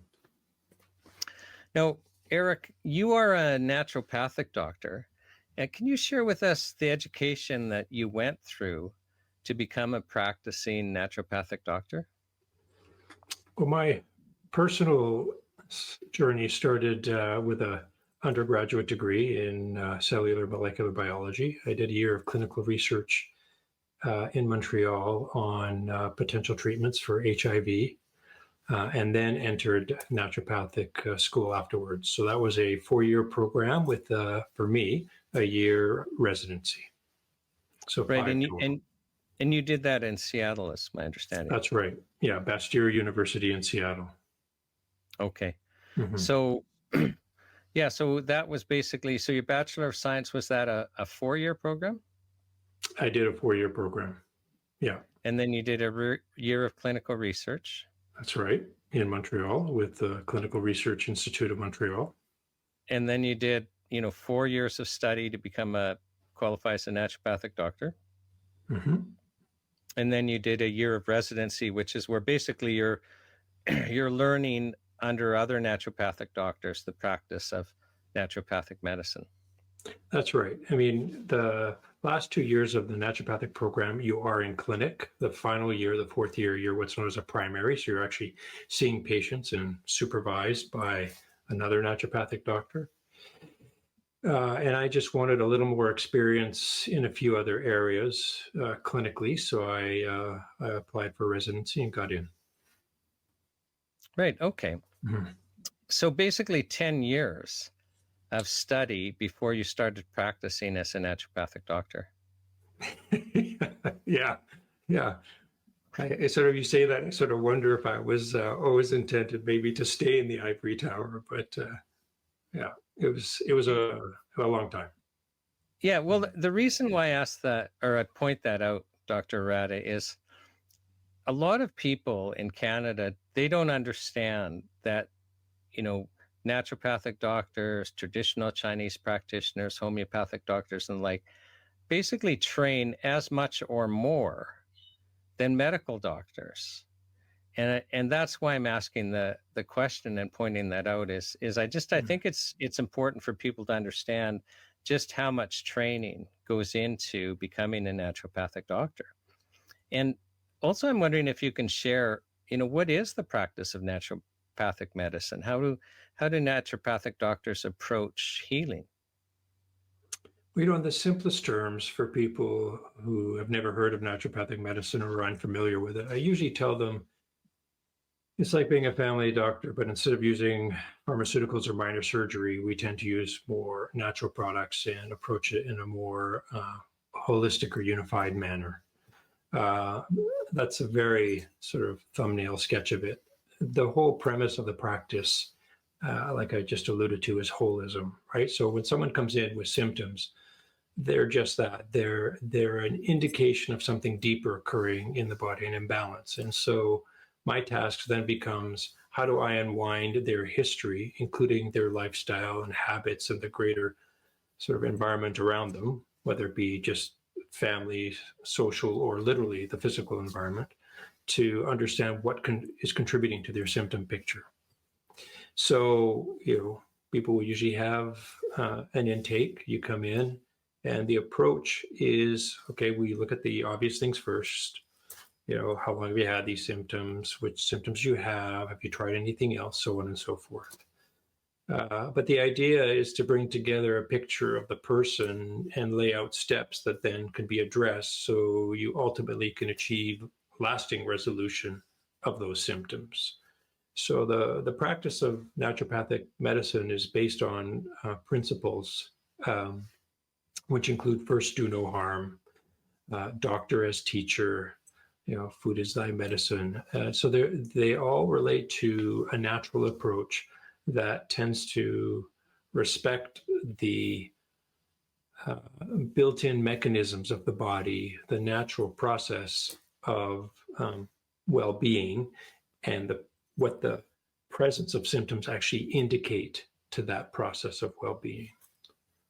Okay, no, I'll just stop you there, because in our government-funded system, which is an allopathic model, which means that the focus is not on actually treating the underlying condition, but the focus is on treating symptoms. So that's what our mainstream system is built on. So, if you go there with arthritis, for example, I'm just picking an example. So if I go to the medical doctor with arthritis, the medical doctor isn't there to actually stop my arthritis, solve why I'm getting arthritis. The medical doctor is there to give me things to treat the symptoms of my arthritis. But naturopathic doctors can actually try to figure out, well, what's causing the arthritis, and actually address that rather than the symptoms. Did I get that right? That's right. I mean, an analogy used, perhaps overused, is, if you have, like you alluded to, someone has arthritis, it'd be akin to having the engine light come on your dashboard of the vehicle. And if that light really bothers you and you pull out the fuse, that takes care of the symptom, that is the light coming on, but it doesn't deal with what's actually happening in the engine. And it's the same thing with the body, right? Arthritis is just a symptom of a certain degenerative process that occurred for a reason. It's not just a willy-nilly happening within the body. So identifying why that, in this case, arthritis developed, is really important to ensuring sort of the person actually does get effective relief long-term. Right. Okay. So it's kind of a bigger approach. It also, you guys, look to see what the emotional state is, what the spiritual state, what their environment is. It's kind of a bigger approach. Am I correct about that? That's right. And all that can be identified, depending on the naturopathic doctor, either through the consultation, the initial consultation that's had, or the intake form, because that affects everybody, right? It's not just how you're doing and did you get enough sleep, and are you eating your veggies? It's the social environment at home, right? What's happening at school or at work? What might they be exposed to as far as any toxins or other items because of hobbies of parents or their own that they might do? What's their neighborhood like? All those type of things play into the health of an individual. Where those sort of stack up as far as when you address them or where you address them in someone's health journey varies, but they all need to be considered. Absolutely. Right. Okay. So why, like you've practiced, as I understand it, you practiced for 29 years as a naturopathic doctor, starting in actually 1995. How many patients do you think you saw in that period of time? That's a really good. I wouldn't even know where to start. Yeah, that is a hard question. If somebody asked me how many clients I had, I'd be like thousands. I don't know, but yeah. Okay. Well, what is the practice of naturopathic medicine like? Like actually being in your office and seeing patients. What's that like? Yeah, it's something I loved. You go in and like you have your schedule. People are booked and they come in and you get to sort of walk along with someone as they share their story. In the process, you're identifying, okay, yeah, this needs to be addressed, that needs to be addressed. I need to pursue this further as far as questioning to find out how much of a role it plays. And you lay that all out. You go potentially through your physical exam. And then there'll either be another consultation set up or you give them an initial protocol to consider, to go through.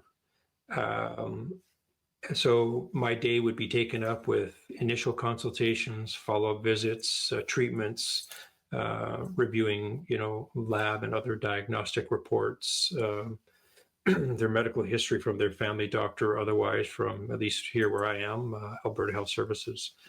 All that would be taken up. And what I really enjoyed is everyone's story is special to them. It's their life, it's their story. And that made it special for me. It was important to them. And that was enough, right? To go through this detective work and sorting out process as a support for them. So it was always exciting. There was always a new twist around the corner. There was always a different take on a particular, whether it be a symptom or an event that occurred in their life. The variability, the variety of what I do in a day and of people I'd see was pretty exciting. Yeah. So I don't know if that was what you were asking, or something else? No, I mean, I really was trying to figure out, what's it like to practice, and what you're sharing with us is you actually enjoyed, first of all, participating in people's stories, like hearing their life, their health journey, so to speak, and part of your practice, you have to actually find out about who they are, what their life condition is, and then basically being a detective and trying to figure out, well, how do I help these people? And yeah, and I know you have, just you have a desire to help. Like it's clear. Yeah, you see someone suffering, and my first inclination would be, all right, what's available? What can I do to help them? And people come in with symptoms. That's what they want. Whatever symptom it is, whether it be, sneezing and coughing, whether it be pain, whether it be some digestive symptoms, what have you, they want those symptoms gone. So the first step is always, how do you try and get rid of those symptoms? And then the next step, really incorporate into that whole initial approach, is, well, how do we do this long term? What else do we need to consider? So not only is it creating a plan, but it's creating a plan that is acceptable to the individual, because you have to meet people at different places. They're not all ready to change their diet or work on their, anger issues or whatever it may be, right? You have to meet them where they're at. And that's part of the beauty of it too. It becomes an art and a science together, which is nice when you learn to sort of meld them adequately together. That helps actually bring people into the fold. Right? That is, go ahead. Well, you just said, you mentioned two things that I found interesting. So you mentioned diet, and you mentioned anger, and that's just when you're answering another question. And I'm just curious, if you can share first, like, why would diet be important? Because in some instances, you're thinking that people need to be changing their diet. So, why is changing diet important in many of the cases? Well, the digestive tract is the foundation of all health. If we get away from the actual, genetics and birth component of it. So what you take in, what you actually are able to digest, the nutrition you're able to pull out and subsequently assimilate, all help determine one's health. And a lot of the food people are eating today is not as nutrient rich as it used to be, either because of how it's grown or how it's processed. And there's actually increased nutrient demand through some of the nutrition we're taking in, through some of the food we're taking in, because of, let's say, some of the agrochemicals it's grown with, or the processing. A lot of the nutrition is lost, or it requires increased nutrition to deal with the chemicals already contained in that food, let alone the actual digestive symptoms someone may experience, like bowel issues or gas and bloating and things like that, pain. So we talk about, if you don't mind, anger. So digestion is a process that's designed to take place in a relaxed state, right? The body, basically the nervous system, the part of it that we don't have conscious control over, the autonomic nervous system, has two parts, stressed and relaxed. And the relaxation response is also known as the feed and breathe response, right? It's predominantly used during sort of for eating, digestion, and for reproduction. Whereas the stress response is designed to obviously get the person out of a stressful situation. If someone is angry, which is physiologically a stressful situation, that compromises digestive function. So their ability to physically digest the food, let alone assimilate the nutrients and eliminate waste, is compromised, right? And some people come in and you can tell they're just hotheads, or they're worrywarts, or they have some larger emotional state that's sort of prevailing that can affect numerous symptoms. And the foundational piece to start with in this case would be digestion. Okay?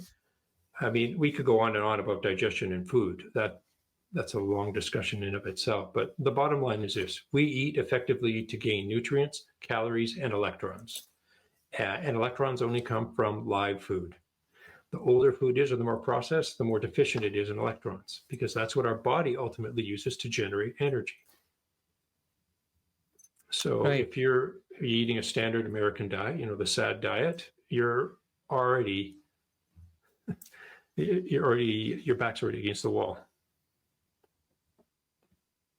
This is interesting, because I think a lot of people viewing might not understand just actually how important nutrition is.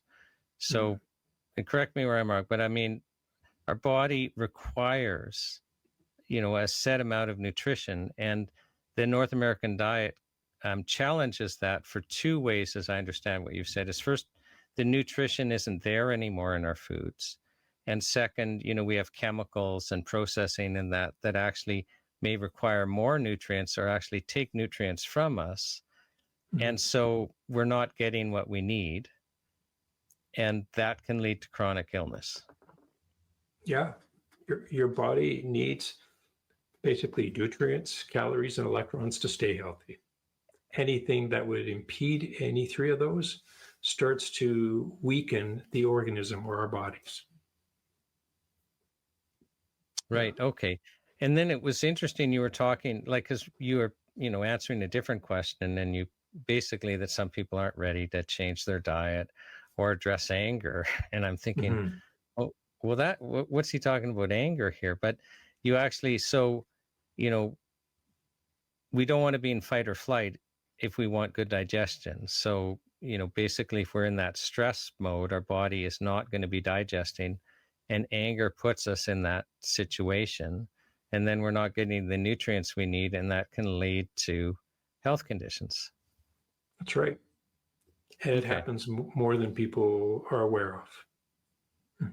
Okay. And so that's one of the reasons why naturopathic doctors are trained to also consider the emotional state of people, because the emotions, that's one pathway of affecting the physical, is we're not going to be digesting properly. That's right.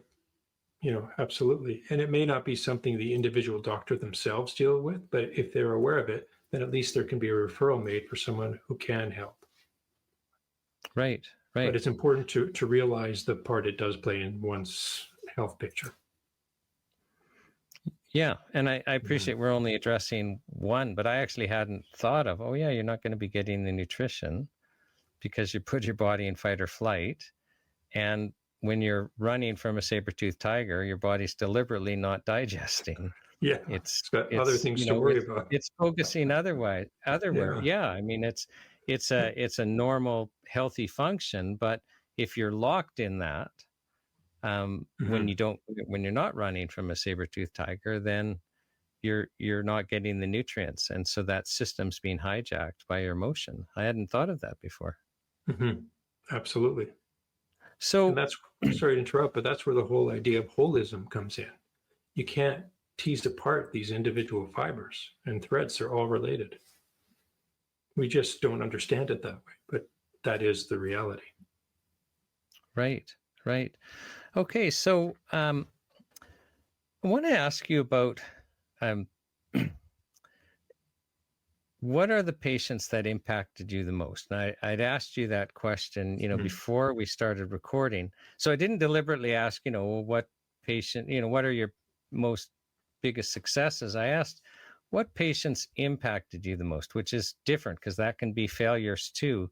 And you shared with me a couple, and The first one was a 10-year-old girl. And do you want to just share with us, basically what her health journey was and what happened? Yeah. So this 10, 11-year-old girl came in with her mother, brought in by her mother. She'd been exhibiting symptoms of allergies, runny nose, sneezing, watery eyes, a little fatigue for about 4 to 5 months prior. Had not been getting effective relief from, antihistamines and the typical allergy medications. And next up was going to be set up for some desensitization shots by the allergist, and her mom was a little wanted to try other things before that approach. So she came in and went through my initial intake. She had filled out the questionnaire, and early on it became evident that there was a sort of a tension within the relationship between the mother and the daughter. And so I created a protocol, some of which involved some dietary change, some involved some nutrition, and a third element involved addressing the sort of the daughter's emotional state. And the stuff, sort of that third component, we were able to provide a couple remedies for her to take home. And the other sort of 2 lines of treatment, I told her mom to go home, look it over, and then give me a call. We could discuss it, just if she had any questions about it. So her mom ends up calling me about 2 weeks later and says, well, I said I'd call, but really I don't have any reason to. And I said, well, what's going on? Why is that? She said, well, my daughter hasn't had any symptoms for a week. And I said, okay, well, that's great. Good for her. You sure you don't have any questions? And she goes, well, no, if I can. If she's staying symptom-free, well, let's keep going. And if symptoms return, then we can address these other treatment areas you talked about. So I said, okay, well, let's keep in touch. As it turns out, we did keep in touch monthly afterwards. Her daughter remained symptom-free. And all I had done on that initial visit was sort of address her emotional state, which was sort of some anxiety and anger she had in her relationship with her mother. And that seemed to unravel the symptoms she was exhibiting because there were no other changes she made in her life. So that was sort of one. There's so many people that have an impact because, everyone, yeah. Well, I want to unpack that one a little bit. So this 10 or 11-year-old girl, I mean, you said she had allergy symptoms for 4 months. Mm-hmm. My understanding is like they were debilitating. These weren't minor symptoms. The mother was seeking out medical attention, first with the doctors and then with you, because this was a real problem for the daughter. It was a problem. It was affecting her sleep. It was affecting her energy, her ability to participate in school and sports that she was involved in. She'd always have to have a Kleenex around, and people were sort of a little concerned, friends, particularly because she was always sneezing, and they didn't want to be around someone who was always sneezing. So yeah, it did affect the girl. They were pronounced. And the medical system, I mean, it progressed to where they were going to do these desensitization shots. Mm-hmm. And the mother was concerned about that. So she seeks you out. What I found interesting, Dr. Arra, about that is, well, 2 things. First of all, it came up as an important, impactful case for you, which, I'll ask you separately. But you viewed the emotional aspect of what was happening, I think, and correct me if I'm wrong, as really the most significant causal factor for the daughter's allergies. Am I misreading this? It was possibly so, right? I wasn't sure at the time, but I knew it was part of the picture. How much of a part, I wasn't sure. And it's like some of the lifestyle recommendations that may be made for people, they need time to sort of think them over and see how they might include them in their lives. And so it's just the what she had been provided specifically for her emotional state had an immediate and lasting effect. And that turned out to be the primary contributor to her symptoms. Honestly, I wasn't aware at the time. I knew it was a part. I just didn't realize or wasn't aware of how large of a part in her case. Right? But I knew it needed to be addressed, and it happened to be at that point the simplest one to do. Okay, and the reason why I'm focusing on this is I have to just say, frankly, that surprises me as somebody who doesn't understand that, you know, an emotional dynamic between, you know, a preteen girl and her mother would be leading to, you know, allergy symptoms that are persistent and persistent and persistent. But the reality is actually it was a significant contributing factor.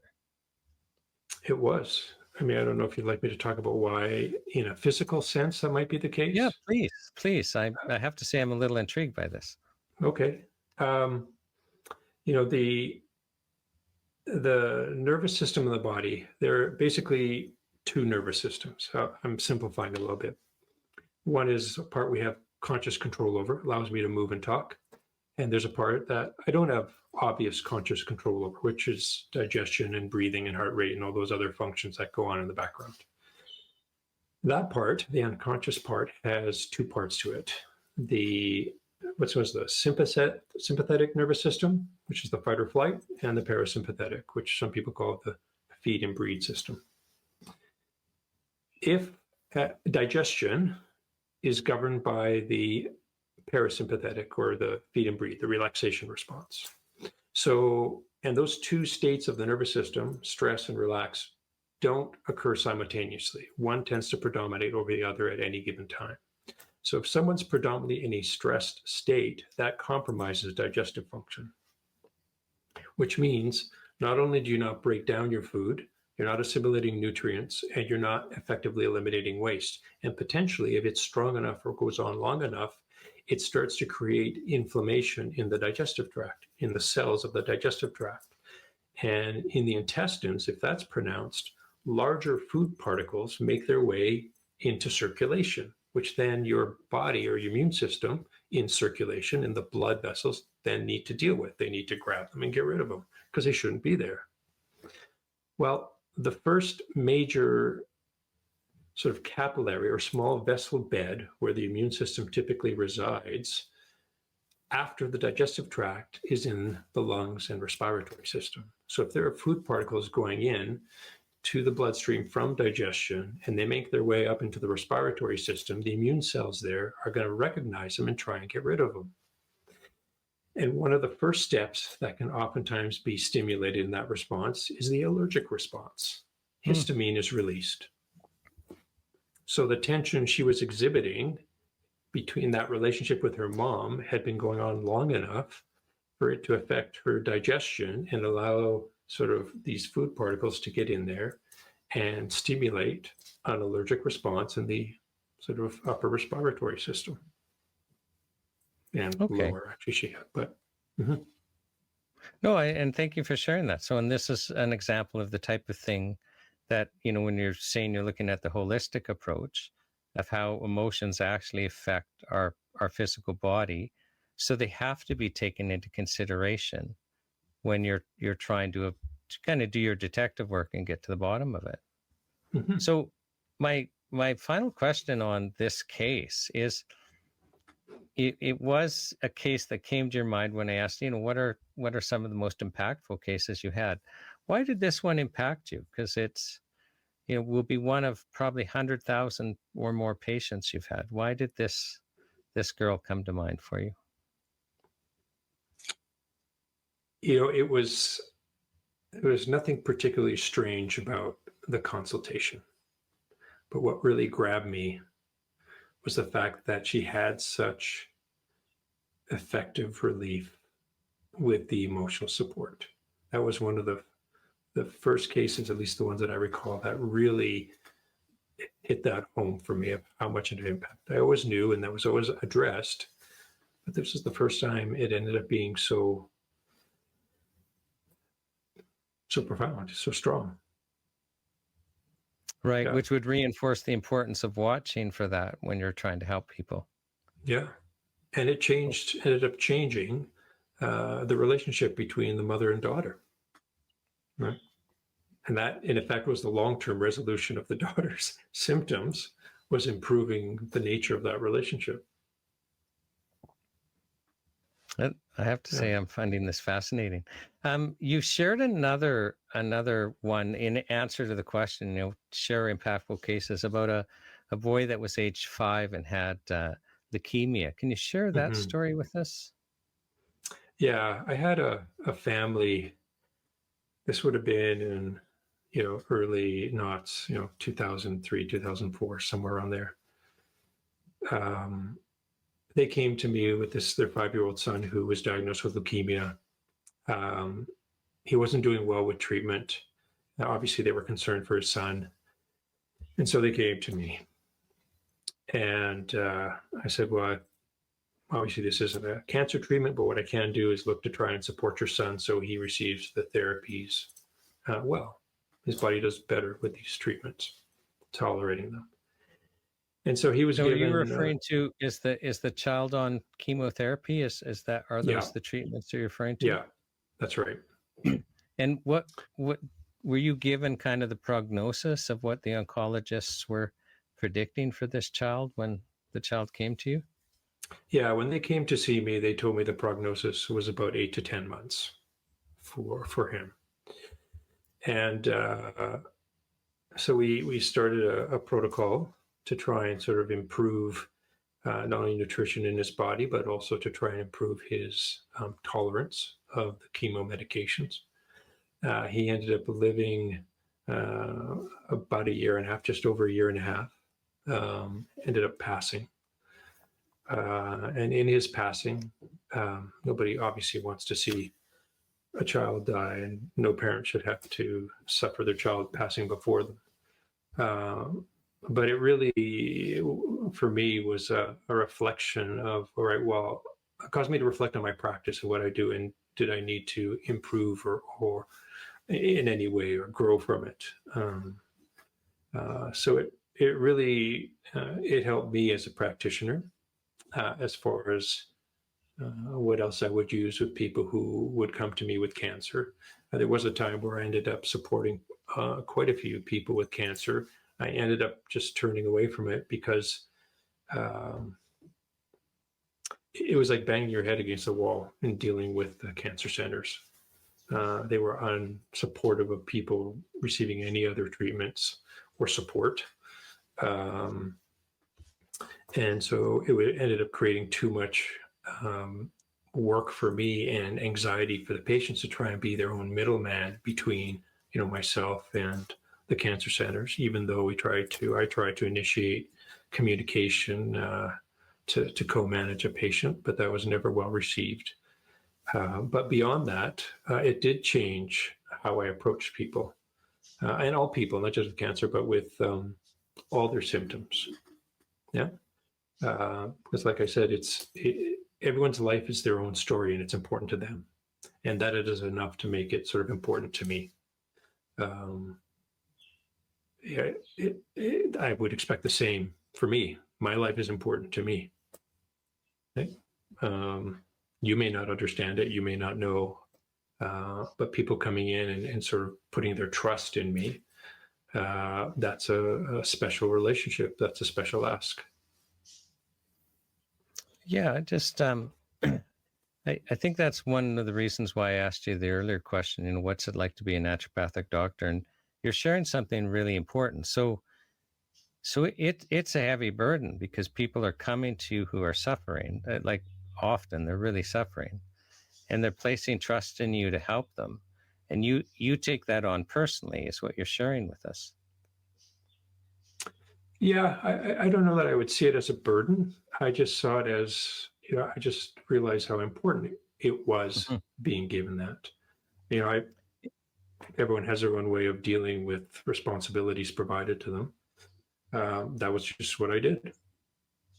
Right? People would come to me. I had the knowledge and education, and I was willing to sort of work with them and learn more. And it ended up being part of the development of a relationship, right? And deepening the trust, and not simply, you know, I'm the guy for the job. I'll fix your oil. I'll change your oil. You know, I'll get rid of your symptoms. It was, how do I affect change to not only remedy the symptoms, but how do you, for me, how do I sort of educate and sort of develop a relationship with this person or people, if the family or others were involved, partners, to then undertake and support these changes in a greater society. Right? You get someone to, as an example, to all of a sudden start eating more veggies, and now they're at the grocery store getting more broccoli or cauliflower or whatever. They go to the farmer's market, or now they want transitional food or organic, and now so it creates actually a larger impetus for change as well, person by person. Yeah, well, thank you. So that's a case where it, and again, these are just ones that came to mind in answer the question, impactful cases. So this one,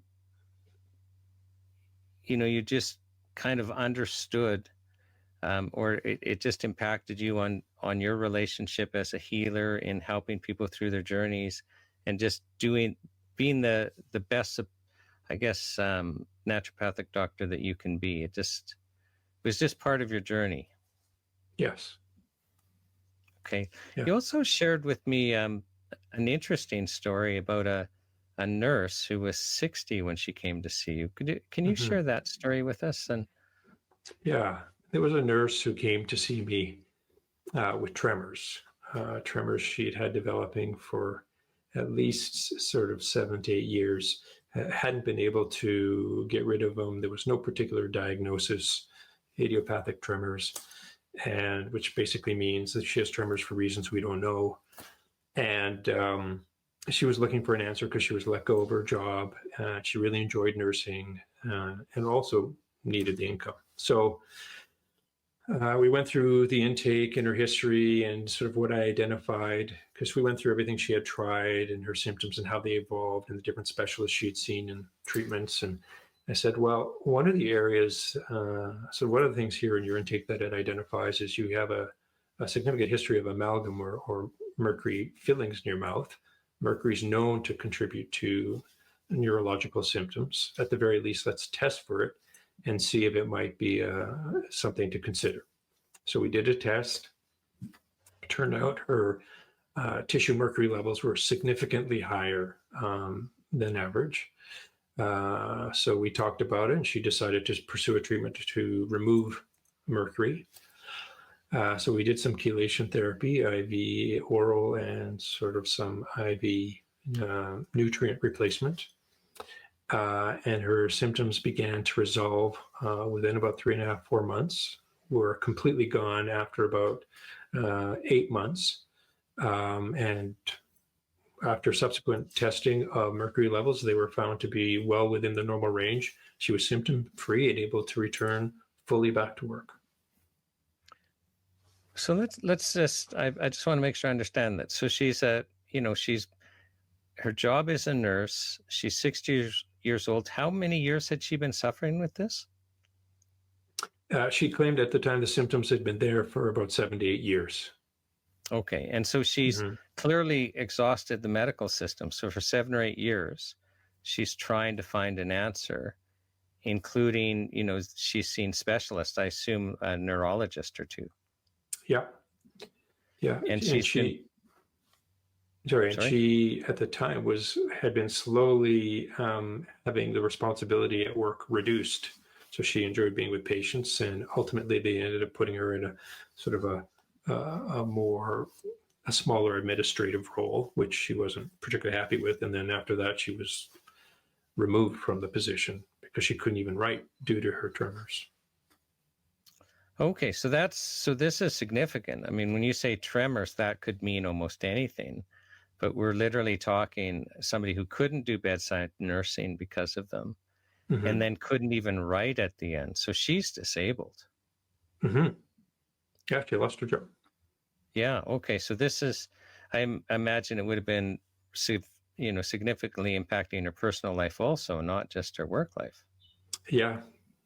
Yeah. I mean, she couldn't, it was a great challenge. She couldn't hold on to cups or forks or spoons. It was a challenge to to function.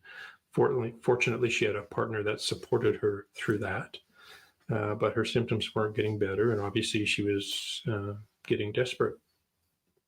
Right. Okay. So, and I want to make sure we're not minimizing. So she can't hold a fork. She can't hold a cup. Like, so this is somebody who actually is now needing care. Not only is she not able to care for others, she's basically needing help eating. Mm-hmm. Okay. Yeah, she needed care. Yeah. Yeah. So she comes to you. I mean, I call that disabled. So you can agree or disagree. She comes to you, and because you're looking at everything, not the symptoms, you're trying to figure out what's going on. And I think some people won't understand. So you say mercury amalgam fillings, like a common filling in Canada, it's got mercury. It's called a mercury amalgam filling. And that mercury, they put the filling in our teeth, but our bodies are absorbing this mercury from our teeth. Do I have that right? That's right. I mean, amalgams, they're not really put in nowadays, but they had been, and they're a combination of tin, mercury, and silver. And mercury is volatile, that it becomes a gas at lower than room temperature, and it's warmer in your mouth than room temperature. So between the abrasion of chewing and hot foods or temperatures, or just body temperature, you start to actually off-gas that mercury in your mouth, and that it gets absorbed throughout the body. And it tends to predominantly accumulate or affect the nervous system, the immune system, and the kidneys. Right. And mercury, I mean, it's well known. That's why I have mercury guidelines in our food, because we know that it harms our nervous system. So you find she's super high, and you said you used chelation. Just so that people understand, when you say that, that's just a term for treatments that will grab things like mercury and help your body get rid of them, right? That's right. Chelation is a treatment whereby, products are used to bind heavy metals and remove them via the kidneys. Right. Okay. So you guys do that, and basically she gets her life back. Yeah. She was symptom-free. Effectively, she returned 100% back to the work she'd been doing 10 years prior. She was fully able to care for herself and go about her life. It was a great case. Yeah, that's got to be really emotionally satisfying when you're able to help somebody like that. Yeah. It doesn't take many, right? But you go for those wins, and when they come, they're great. Not just because people suffer, and it's nice to relieve that suffering. Yep. Now, what percentage? I'm just curious. So, this is a nurse that came to you after she tried medical treatments for, I think you said 7 or 8 years. And so she's coming to you, really as in a journey where she wasn't willing to consider seeing a naturopathic doctor for a long time. And I expect she continued to see you afterwards. But what percentage of patients, when they first come to you, so they're not a repeat patient, but when they first come to you, what percentage of patients like her had basically tried to solve their problem in the mainstream medical system first, and then when that failed, came to see you as a naturopathic doctor? Yeah. When I first started practice, it was probably 50-50, 60-40, like 60% had tried, 50 to 60% had tried a medical approach, and we're now looking for another option. And then over the years, that sort of shifted to more of a, 40% had tried a medical, treatment or approach, and we're looking for another option. So it shifted as, I guess, awareness of health products increased, and at the same time, increasing awareness of the potential impacts of sometimes conventional medical treatment. Interesting. And I appreciate that because you've, given the example of the 10-year-old girl, and you've actually, explained fight and flight in that, sometimes part of the treatment is, emotional or lifestyle changes, and there's dietary changes because of our food. Are, what we call natural health products or nutritional supplements, are they significant to helping patients when you're a naturopathic doctor? They are. I mean, they're predominantly what we use, right? That the body is remarkably effective at healing itself if we just get the obstacles out of the way. And on a very basic level, the body really needs oxygen, water, nutrients, and as part of the food and water, air, electrons, which I won't get into, but if you give the body those and the environment is otherwise clear of challenges, the body can do really well, amazing things on its own. But when you start to put too much of a load or decrease the nutritional content or increase the nutritional need of the body, or challenge the normal recuperative pathways of the body's normal pathways of healing and health, that's when you get into chronic issues, things that don't resolve, but that just either stay the same or just progressively get worse over time. And that's not really a good quality of life, typically long term. Right. So, but I'm trying to find out if having access to natural health products are important. Like if there would be a health consequence, because we're as you're aware, Health Canada periodically and currently is trying to take steps that really actually threaten healing traditions like naturopathic doctors being able to continue to use products that they rely on. Would there be health consequences if we were to lose access to products that you use to help people? Yes. And I can say that, well, one, because of just that's what the community, the health profession uses, naturopathic doctors among others. But also there are people that, I've seen patients, they come to me and some will say, yeah, these are the medications I'm on. Others will say, yeah, these are the supplements I'm on. This is why I'm taking them. This is how they've helped me. So not only have I seen how some of the recommendations I can make can help people, but what they've already done for themselves has helped them, right? And so, yeah, I do feel there'd be a great loss, not only in the ability of people to sort of improve their quality of life and their health, but if you take that away, that's going to put a larger burden on the health system, which is already in a fairly compromised state. So that is concerning, right? People, Hippocrates said, food is thy medicine, or let food be thy medicine, right? That goes back a ways, and that's always been the case. Humans evolved and got to the stage where we are now because we were able to care for ourselves and we used the food and the medicines available in the natural world. And still do without actually realizing it. I feel it'd have a big impact on people's health and the proper administration of healthcare. So I'm just wondering if I can push this further. So if naturopathic doctors lost access to natural remedies that they use, would some Canadians basically be disabled that otherwise, could be healthy? Well, yeah, I mean, those people would end up in the medical system, the allopathic medical system, right? So those people who were getting help would no longer have it, or would no longer have their symptoms addressed or minimized, and they'd go elsewhere, and that's going to be the medical system. When people approach right now natural health products and self-care products, that's out of their own pocket. It's not the government paying for it. They pay for it themselves because that's a priority. They see it as not only important, but obviously effective if they keep spending money on it.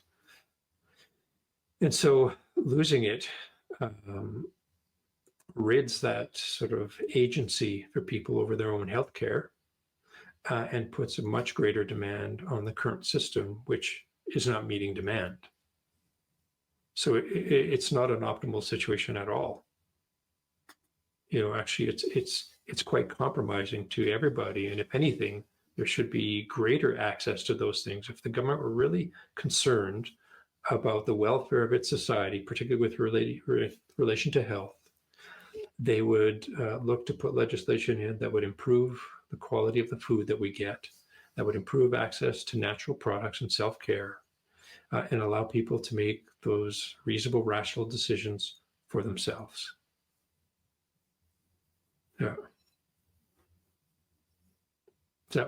Does that answer your question? Well, yeah, I think so. And I get that I ask a question. I don't know what the answer is going to be. It's just I have the impression, and not just from interviewing you, Dr. Arra, but other practitioners, that some people come into their office like this nurse who's totally disabled. The medical system, the mainstream system, despite its best efforts, has not been able to solve the problem. Like you're describing this lady that can't eat. She's like, she can't hold a pen, she can't hold a cup, she can't hold a fork. And yet, using chelation and other treatments, she's able to return to full health. And I expect you've seen that time and time and time again, where the only thing that worked for them were naturopathic treatments, where they would be totally disabled without them. And in many cases, those treatments would be natural health products. Am I right about that? That's right. Yeah. And it's not for lack of effort or desire on the medical side at all. It's just that when you deprive the body of what it needs, it can only go so far as recovering fully from symptoms and ill health. Mm-hmm. Yeah, absolutely. Now, I'm about to ask you, kind of the final question, and you already know what that is, and I don't know what your answer is going to be. But is there anything else that comes to mind that, you think it's important to share with us, be that, another patient that comes to mind, or just something about the practice of naturopathic medicine, or something altogether different? Yeah.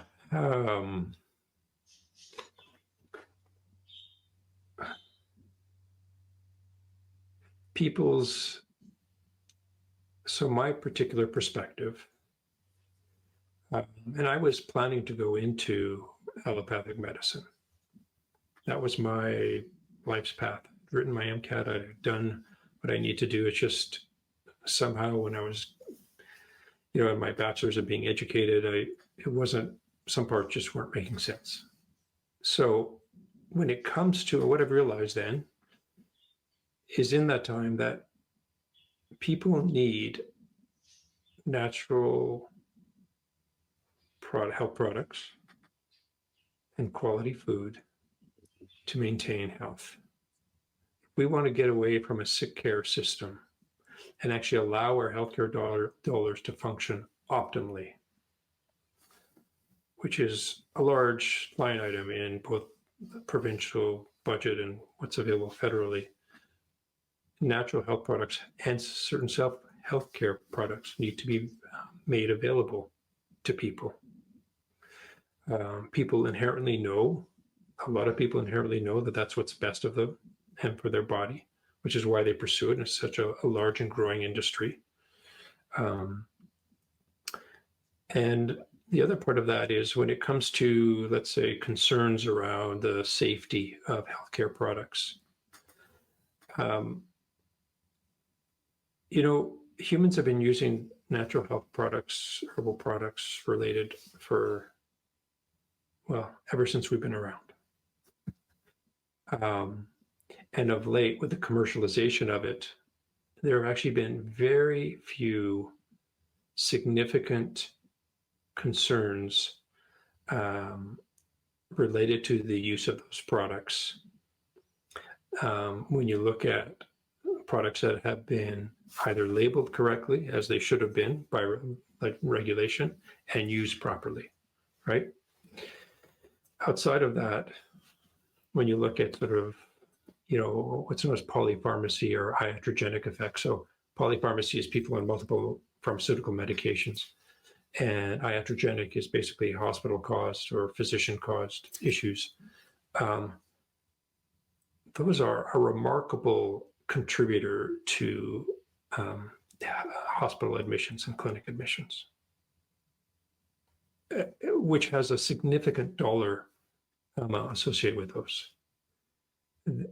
Can I just, participate in what you're saying? So you're basically saying, look at chemical pharmaceuticals, so the synthetic drugs taken as prescribed, and medical errors or treatments by, doctors and hospitals are a contributing cause of hospitalizations. Mm-hmm. And my understanding is even one of the leading causes of death in every Western nation are chemical drugs taken as directed. Yeah, the statistics bear that out. Yeah, and so you're contrasting that, saying, well, but these natural remedies we've been taking for as long as we've been around, like you're hard pressed to find a significant adverse reaction. I mean, they're so safe in comparison. So safe. I mean, one of the big, for examples, one of the big, at least when it comes to cancer support, one of the big concerns was the use of high dose vitamin C. People said, it was said in the literature in the medical community that if you use high dose vitamin C, anything over 5-6 grams, you're going to get kidney stones and kidney problems and other issues arising.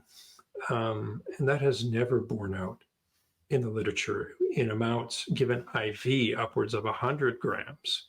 Not that I'm suggesting that for everybody, but that's just one example of the safety threshold for natural products is remarkably high. That is, the amount you have to take to do any sort of potential harm to the body is typically vastly greater than any amount anybody would actually ingest, even if they were to down a whole bottle.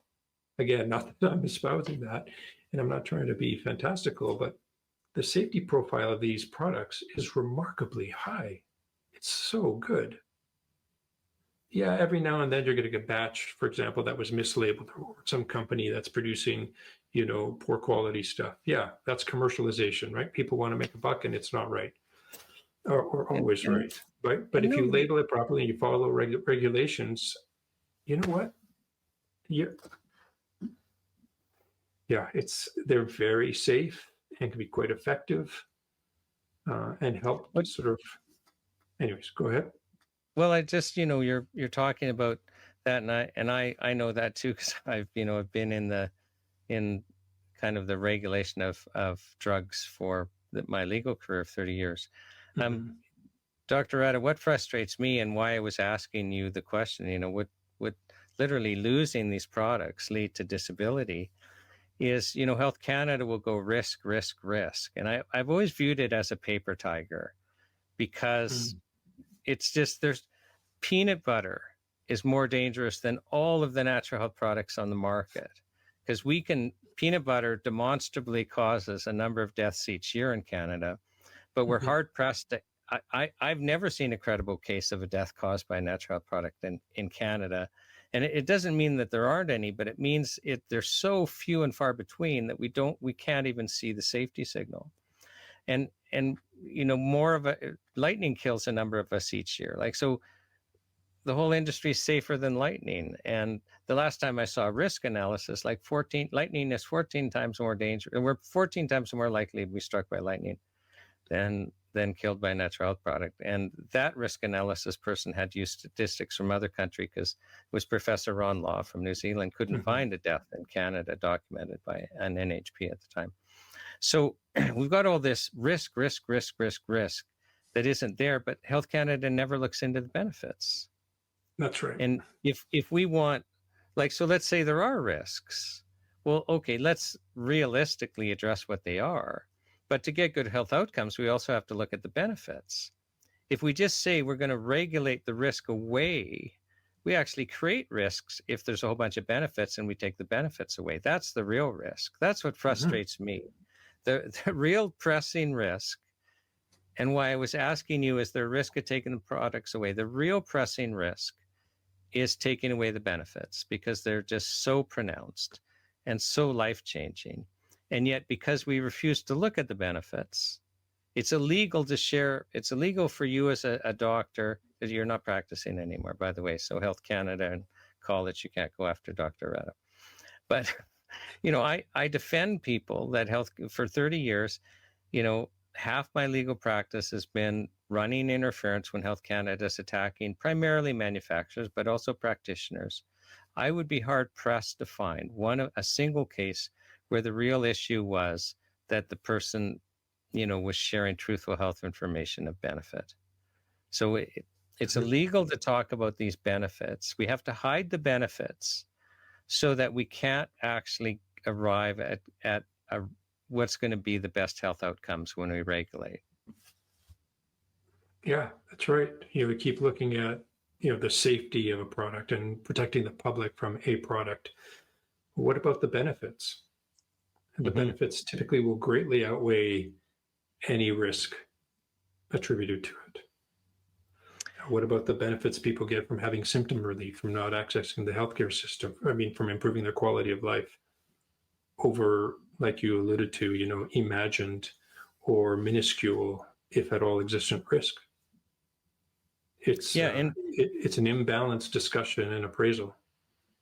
And just to put this in context for the people watching, so Dr. Arra, you've been highly trained in these natural products. I mean, you're not going to provide them if they provide a risk, because you're trying to get good health outcomes.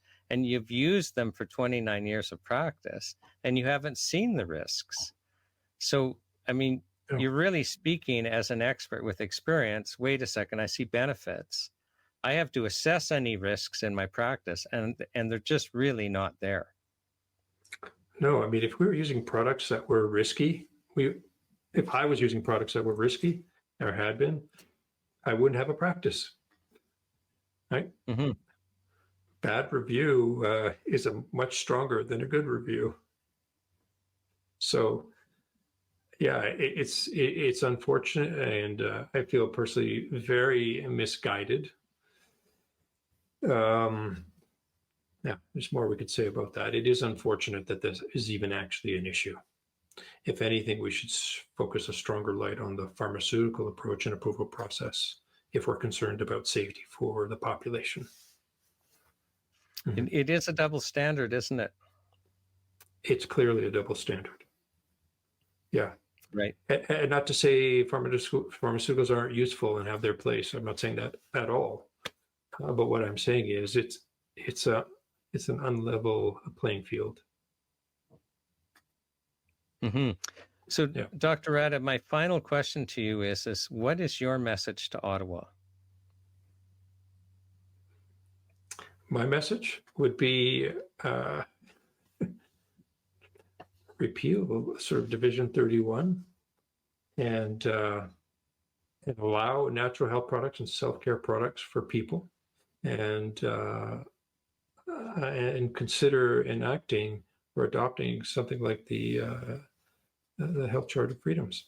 I mean, it seems odd that we even have to say that. I mean, there's been nothing to prove or show that further regulation and diminishment of natural health products in the Canadian marketplace is necessary. Yet here we are discussing it. So I'd like to, people of Canada, and if you're out there for the true benefit of the citizens you serve, you make the proper choice and repeal that section of Bill C-5. Well,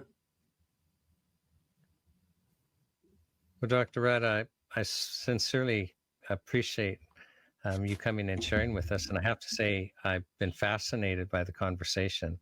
especially your explanation on how emotional states, there's a real physical, basis. And I know there's more to it. I'm just saying I really appreciated that part of the conversation. And I also appreciated, when you were discussing, the 5-year-old boy with leukemia, just because I could see that it impacted you personally and that you have a passion for helping people. So it's just been a pleasure. And I think I speak for those that watch this, just to get to know you better as a healer. So on behalf of the Health Show, I just, again, sincerely thank you for coming and sharing with us. Yeah, thank you very much. I hope it helps.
Welcome to the world's greatest health show. My name is Shawn Buckley with the Natural Health Product Protection Association, and I'm very pleased to have with me Gail West.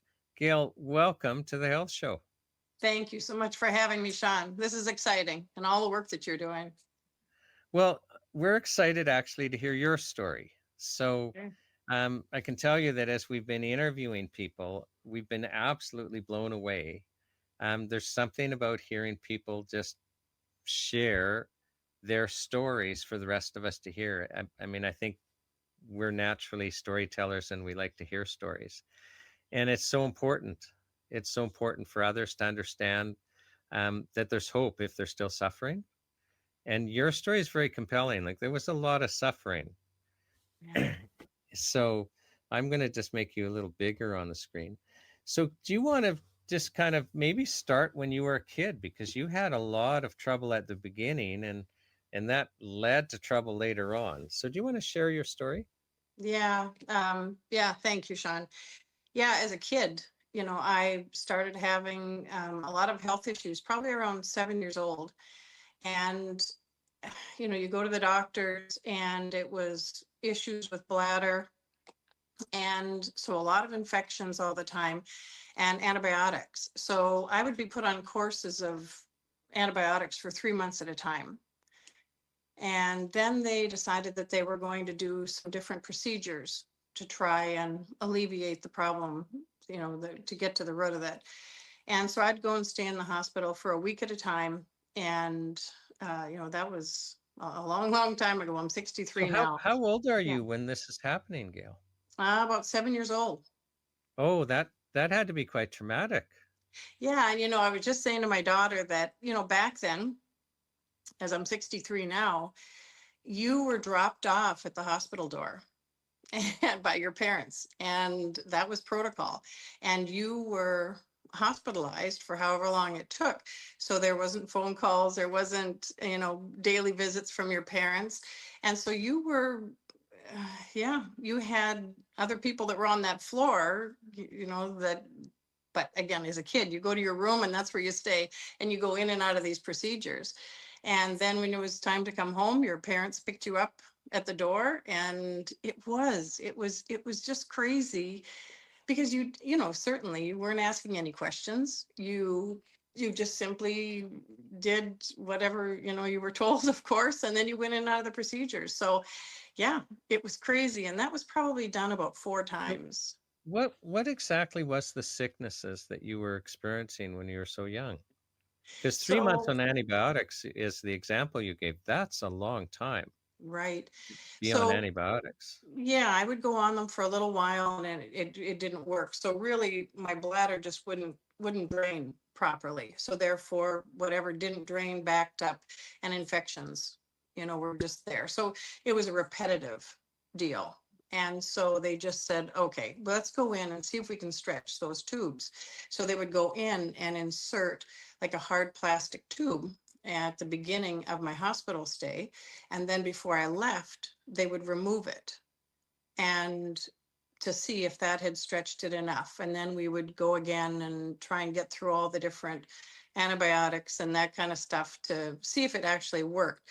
And at the end of this, I think it was around 4 times that I was in there, they put the tube in and they ended up leaving it there. So that stayed. And I'm going to say the 4 visits took place over the course of probably 2 years. Yeah. Okay, Yeah. now that set you up for other problems. Do you want to share with us that? Yeah. So all throughout my teens, it was antibiotic on top of antibiotic, and we would double up on them. And then when I was probably about 19 years old, I found that I was just constantly sick. If I ate, it left my body within about 10 minutes. And back into the doctors, and then they said that I had Crohn's disease. So protocol for that, after steroids and different things, but no nutrition education at all. Then they suggested a surgery because the part of my intestine that was damaged, or actually how it shows up on scans or screens, is it's blackened. And it's like it just, food hits that part of your intestine, it stops, and your body gets rid of it because it just cannot get the value out of it. So they feel if they went in and removed that piece, put it back together, it would be good to go. But that's not how that works. So I remember going in and having the surgery, and I was in the hospital for a week, and I was sedated 24/7 after having it done, just so that I stayed still. And yeah, and then So this is actually a bowel resection in a way. So they yes, take out part of your intestine, yeah, and then sew what's remaining back together. right, And you're in the hospital a week, sedated basically 24 hours a day because they don't want you moving. right, Can we right, just back up a little bit? yeah. Because some people don't understand what Crohn's is and really what it's like to live with. But it's very painful, isn't it? Yeah, yeah, it is. It has such a domino effect on your body. The longer you have it, of course, more symptoms show up. But initially in the onset, it is instant. You eat, and no matter what it is, and it has to leave your body that quick. Meaning Eh, diarrhea. Like Diarrhea, you pay attention to exactly where each bathroom is. You're not going yeah, to or you don't get in the go. car and drive across town because you're not going to make it. Right. And I guess if you want to find the silver lining in that is that you don't have to wait very long. It's going to happen right now. And so you eat at home, which is what I did. Then, okay, we get rid of that food. So you're getting no value from that food at all.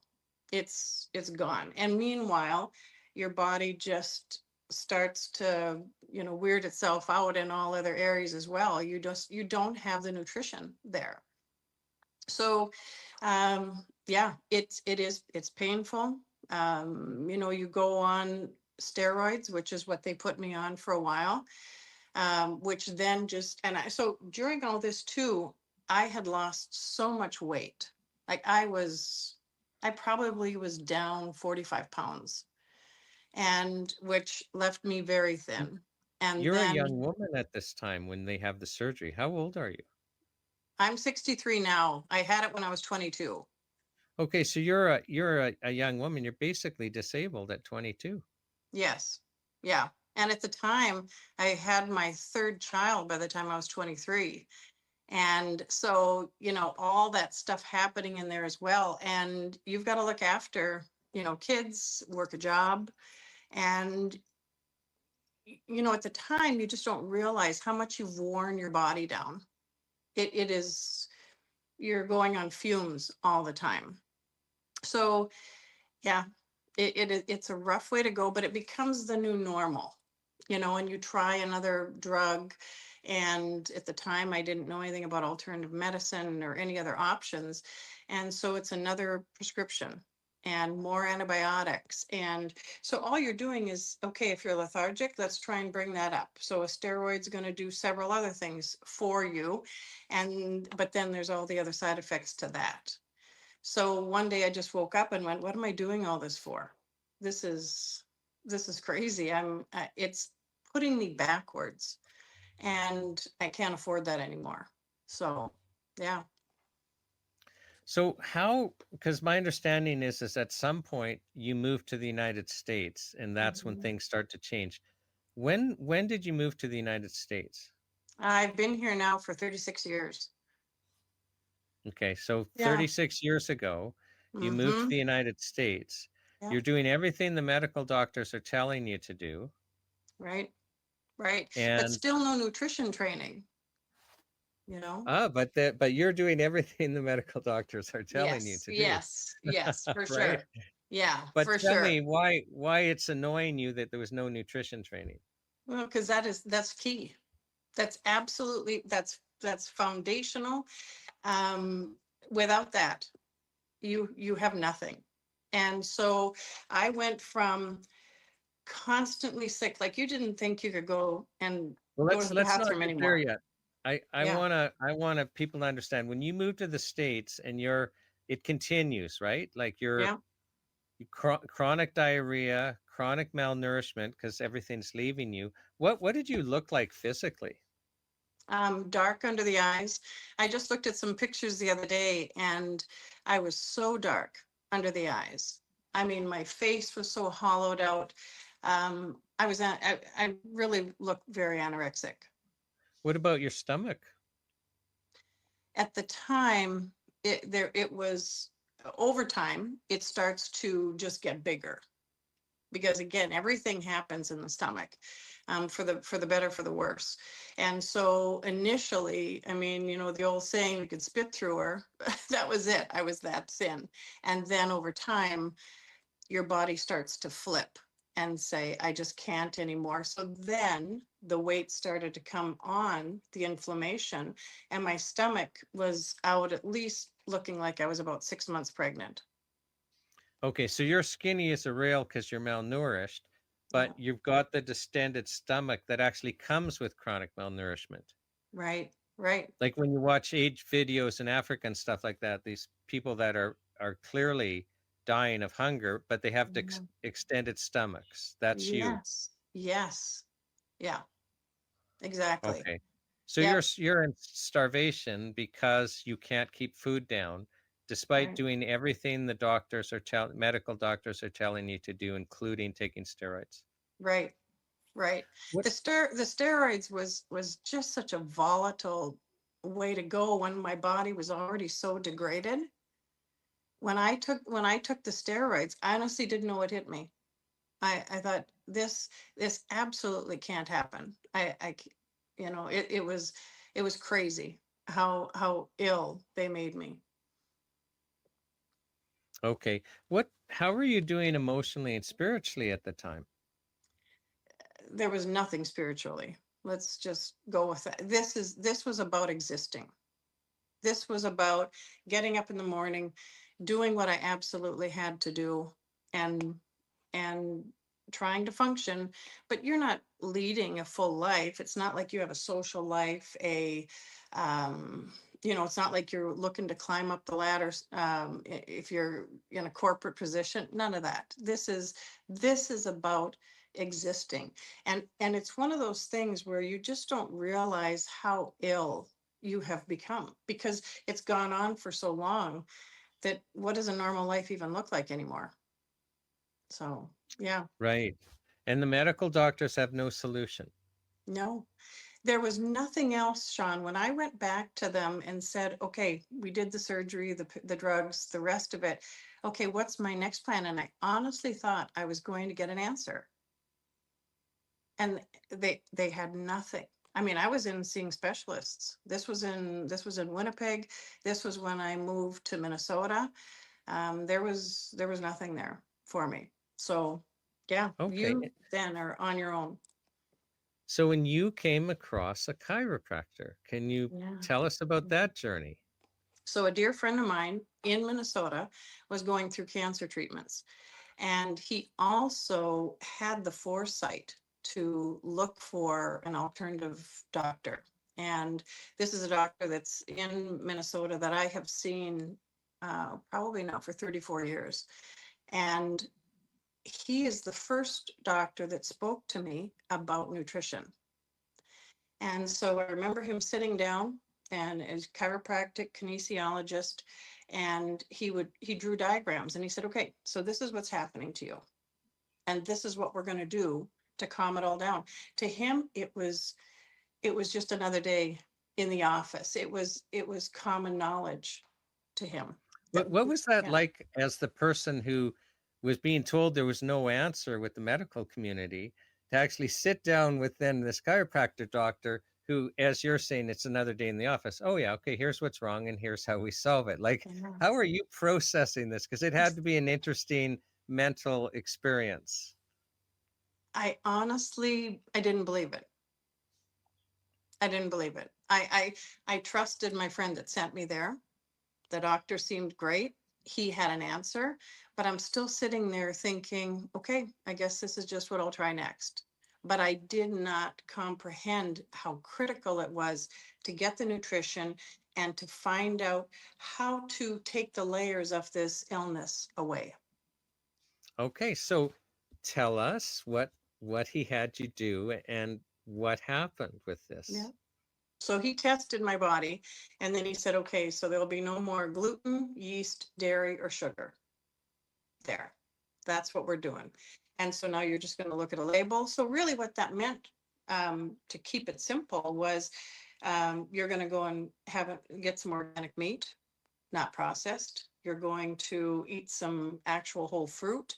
Yeah, you're going to basics with your food, which was music to my ears because it just doesn't get any simpler than that. And then to support my body while I was healing, there was he has very, I'll say, high-end, meaning incredible supplements that he uses, and as well as a protein shake that it's a medical shake actually, and it comes in and detoxes but allows your body to get back up. So it's something that it can digest. It doesn't have to work to digest. And Right, 'cause that's how we started. that was the theme with him at the beginning, is you need Yeah. nutrition without your body having to work at it. So it had to be Right. fluid Yeah. and very easy to absorb. Yes. Yeah. And I would say by the end of that first week of following his protocol, I already knew that I was going to make it. And to be honest, I was so young at the time, so much going on in my life. I didn't realize how devastating, if you keep Crohn's in your life, how devastating that is to you in the long term. I mean, it's not a real good ending. And so it was really by the grace of God that I was led into Dr. Nash's office and got this incredible care.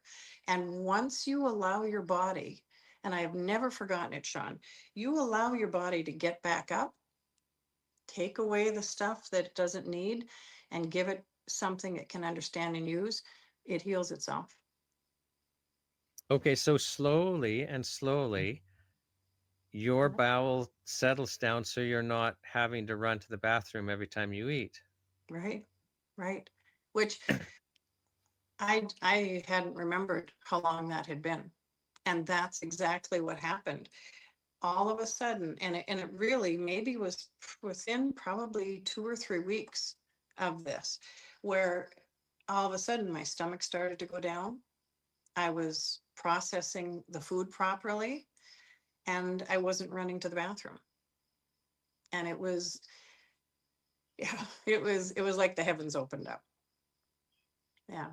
Okay, because now you're not chronically malnourished either, right? Your body's getting Yeah. nutrition. What was that like? Because I imagine you started feeling different in every way, like physically and emotionally and spiritually. Yeah. And it took a bit for me to get up and start opening my eyes up, to really the whole picture or the possibilities. Because after being sick for so long, you kind of wait for the bottom to fall out of what you're doing. And when I saw that wasn't the case, and my body had quit wanting anything that didn't serve me, you think, okay, how am I going to cut out gluten, yeast, dairy, sugar? Very easily. I mean, it all of a sudden your body just doesn't want it anymore. And then you pick yourself back up. Then I was able to start living a life again where cycle. Can you you froze for a There we second. go. Can you just repeat that? Yep. Then I was able to get up and start riding a motorcycle and taking trips, attending my kids' school trips that they had. And yeah, starting to live a life again. And honestly, when I got going on that path, Shawn, I no longer had Crohn's. I mean, we think that we have that diagnosis for life. No, we don't. Our intestines will heal themselves. And that's the power of the natural medicine. Which really is just nutrition, but it's interesting. Yeah. When you were starting to talk about what you could do, it kind of drove home how your life had shrunk, because one of them was you could go on field trips with your kids. So here you're a mother of 3 kids, little kids. Right. And you're not able to participate in school field trips. You're not able to go and do activities. You can't go on a motorcycle ride, stuff like that, because you're too sick. Yeah. And you don't have the strength for it. I mean, there's the bathroom issue, but you don't have the strength for it. You are simply doing what you need to get by. And then as my body healed, my life opened up. And then it just the social things started to come into view. Then I grew my business. Then I was with my kids and more present. Then we traveled. It was night and day difference. Could get teary-eyed just thinking about, you kind of forget, but how life changed. It's okay if you do. But it's just interesting, Gail. One of the things that's becoming so clear as we interview people for the show is that, and it's almost revolutionary, although we all know it, but the human body needs certain nutrients to be healthy. Like, it's as simple as that. And we even know which ones. Like, there's some major ones there that we know, and we even know the ratios we need and all of this. And listen, people, and disagree with me. If the human body doesn't get what it needs to be healthy, it's not healthy. That means it's unhealthy. Like, we think it's rocket science, and yet we're in this world where our regulatory body, Health Canada, is basically guaranteed that we cannot get what we need from our food. Right. I mean, it's basically guaranteed. And you're here telling us that really you came from incredible sickness just with nutrition. Right. It was solely nutrition. It was solely nutrition. And again, when it came to a shake or a supplement, it was all balanced to give my body what it needed without working for it, which is the leg up that your body needs when it's been down for so long. And, the effects of all the prescriptions I'd been on for so many years. And it takes such a toll. And I thought at the time that if I just pulled up to the pharmacy, this little yellow bottle was going to take care of it. And whew, the problems were going to be over. And it's just not the case. And I'm not trying to say that that they don't have a place, but when we need to really take care of something, let's get to the root of it. And nutrition is it. Yeah, like you suffered for 16 years with Crohn's. Yeah. Mm-hmm. Like you can't ever get that back. And it was, what you're describing sounds just horrific. And you end up with more than Crohn's, Shawn, because I don't remember a time prior to going to Dr. Nash when I didn't have some level of infection somewhere in my body at any given time. Your body's remarkable, but it does get tired. It can't take that beating all the time. And prescriptions, just in my case, knocked me down quickly. And I didn't know how to get back up. Okay, so when you're 16 years with Crohn's, it's like before Crohn's, you're suffering from infection after infection after infection. So what happened with the status of your infections after you started eating properly? They were non-existent. There was no need for that, because when my body started to get what it needed again, my immune system popped back up. And my blood became cleaner. My cells became cleaner. I detoxed. I mean, you just inadvertently detox when you're eating good food. And, in my case, I was blessed to be under great care where, he was watching things happening and he would go, okay, so here's our next move. But the base stayed the same. Nutrition was it. I did not veer off from the dietary requirements. And that was so mainstay. You ate properly and you took supplements, which, you're in the US, they're called dietary supplements, but really it's just natural health products like vitamins and minerals, protein shakes, just supplementing the food to make sure you got everything your body needed. And you became healthy. Yeah. It was amazing because, again, I thought once you've had Crohn's, you've always got it. And I will say that that's not the case. You can, if the piece of disease is your intestine, and we have cleaned that up, and I've gone in for scans, to keep my insurance here. I've gone for scans, and they can see where the bowel has been, where it was sewn together, but there isn't disease there anymore. I mean, I've seen it on a scan. It's gone. And that's the game changer when you know how you feel and you know how your life is operating. But I needed to go into the hospital 2 years ago for something totally unrelated. And they said, you know what, you haven't had this or this test for a while. And it was something that was non-invasive. And the gastroenterologist came in to see me after. And he said, you know what, I mean, we saw the dissection, but someone your age is as healthy as you are. Typically, we are seeing people your age in a wheelchair and with a colostomy bag and on a lot of prescriptions. Who were on Crohn's and just followed the mainstream medical system. Right. That is the path. So your path was wheelchair and colostomy bag and being sick. But And for the many last prescriptions. 33 years, you haven't been sick. No. Many prescriptions. I mean, you need to be on stuff for pain at that point. Some form of antibiotic, some form of steroid. That's your life path. And are you on any prescriptions right now? No, not a thing. No, there's no need. Again, I'm not telling you I live this perfectly clean life, but it's pretty dang clean. And again, the longer, after a year, they say your body has reset.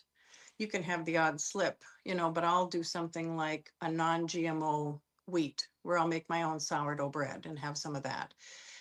But it's not gluten at that point, so yeah, there is a way to heal. And that is a message that I want everybody to hear out there. There Okay, is we'll a way. give that message. So for people with Crohn's Yeah. or, some other condition that they feel that they're trapped, like you had shared with us, basically you had gone back to the doctor saying, okay, I've tried this, what's next? And they'd run out of tools to use.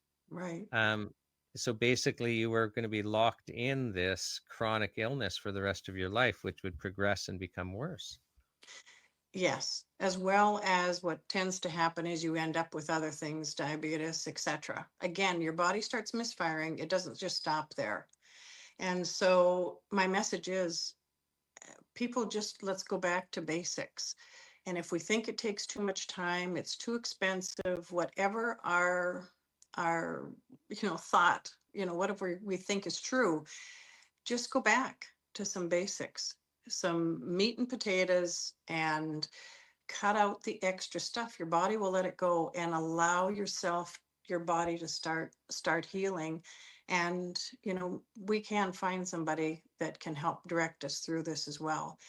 It's been a game changer in my life, obviously, but yeah, to hear the medical field say, you know what, you would have been in a very different place right now. And I know that. I will say, Shawn, I have lived a very full life. I scuba dive, I ride motorcycles, I travel. There's nothing that I don't do. And You that, participate in your kids' life and your family's life. totally. My daughter and I are out paddleboarding. We have our e-bikes. I go to fall festivals with the grandchildren. Absolutely everybody can have this. This is not just my story, but we just don't. And I just get chills when I think about it. It leads, and you asked initially, Shawn, about where was I at spiritually wise. There was nothing there. And over time, as I came back to life, I became more intuitive. I was sitting in church one Sunday and I just said, God, okay, I should be happier than I am. I've got a pretty nice life, but I should be happier. And I will now surrender to you. And I will do what you want me to do. I know I'm meant to serve in some way. I'm not a patient person. I run at 100 miles an hour all times, but I will stop and listen. And a friend had invited me over to come and paint, watercolor painting. And I did it. Certainly, I didn't think that was my strength. And my very first painting, Shawn, I titled it Fall in Manitoba. That's where I grew up, around Lundar, Oak Point area. And people liked it. I sat down to do a second painting, probably a year later. And I said to God, I don't want to be a one-hit wonder. I want to paint some more. And he gave me a prayer. I mean, I was just told then, I ask him for his breath before I start any piece. And I ask him to take me out of the equation. I want the viewer to see and feel what they see and feel in it, not my interpretation of something. And that's my belief is that's what happens when the density leaves your body, when you come back to life again, when you take ownership and say, I'm going to figure this out. And how do we figure something out? At least my brain works better when I start. What's the very simple basic level here? What's the core problem? And my body moved from this dense, for lack of better words, it was darkness. It was sheer darkness and heavy. And when my body moved out of it and I realized that I was out of it, then you start to ask different questions of yourself and of God in my case. And I was a churchgoer, but that's about as far as it went too. And that's when, you know, he was able to seep into my life. And for many years since, I think I've painted now for 9, it's the only place in my life that I really don't judge myself. And you can tell that it's spiritually led.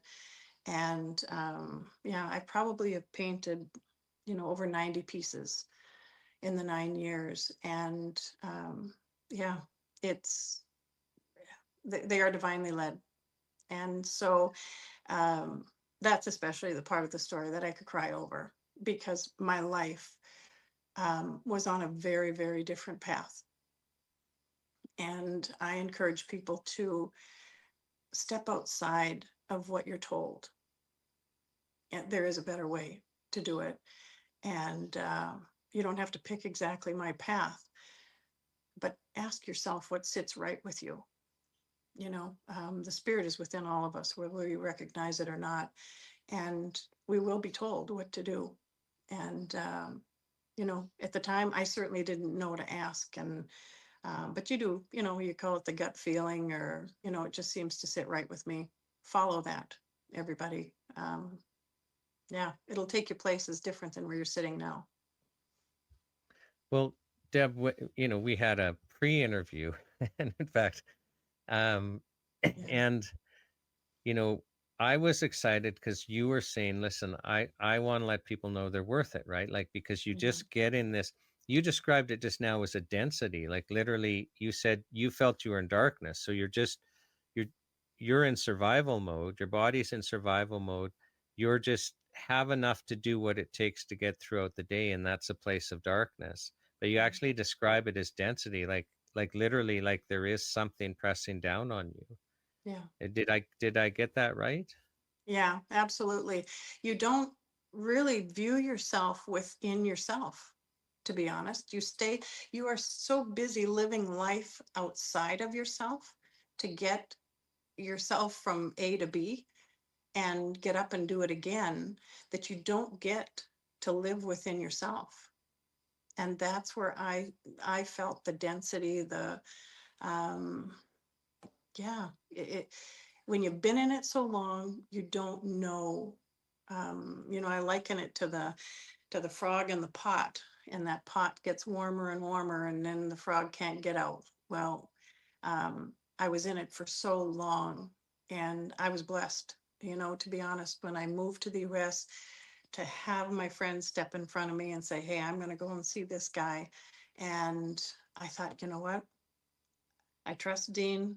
I know that I've got nothing to lose here. And I want to save my own life. That's what it comes down to. Can I just follow up on something you said earlier? Because you said you were in church, but you're realizing you're not as happy as you should be. Like, because you're now physically well, things are going well in your life, but you're not, there's something inside that's wrong. And you said, okay, so I said I would surrender. What's important about that, and what happened? I just want to make sure that I understand what you're describing there. Yeah. Yeah. You know, when you just, you know, you can say things to God that you don't to other people. And I was in a great place, sitting in a place that I was safe. And I just knew that I was meant for more, but I didn't know what it was. And, you know, you hit a certain age and you think, gosh, I'm still looking for what I'm meant to do. And I don't feel like I've hit it yet. And that's again when the Holy Spirit just came within and softened me enough to say, I surrender. That's not typically anything you'd hear come out of my mouth if I was living on the outside of myself. And so I just said, I surrender. I will not look to the left or the right. I will do whatever you tell me to do. I can, it's like it happened yesterday. And this feeling came in me, and it settled in my stomach. And it wasn't something that was harsh or sad or alarming, but I knew when I said it that I just made a huge commitment. And I just said, I'll pay attention. And it took about a year after that when my husband was very ill, and I was just very leveled, and my friend said, come on and paint. That was the beginning. And, you know, I find that God will take us out of our comfort zone. You know, I did not think of myself as an artist at all, had never attempted it, didn't take an art class. That's where he comes in. And that's when I needed to surrender. You know, artists are pretty hard on themselves. They don't want to show a lot of their work. They won't sell a lot of it. They do it and I got to do more on it. God blessed me by not having any of that as part of my journey.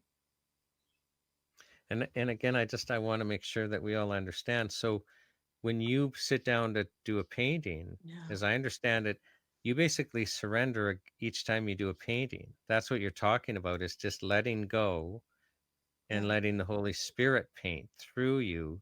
And how do people react to those paintings? You know, one that comes to mind, Shawn, is a realtor had approached me and said, can you paint something for a client who just happens to be my cousin? She lost her husband in a car accident, and she was needing to sell her home, 2 small girls. And again, God blessed me in knowing where the boundaries are. And I'll say to people, and that's all you can say to me, you can't say anything more. And because I want him to come through and show me every time what it is that's meant, in this case, for this client, this gal who had lost her husband.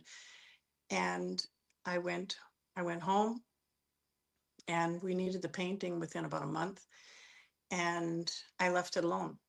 Again, it's this process of trusting for me, turning over 100% to God and knowing he'll give it to me when he gives it to me. Sometimes it's in a dream, sometimes when I sit down, sometimes not until I'm in the actual painting. But the prayer is said every time, I ask you for your breath.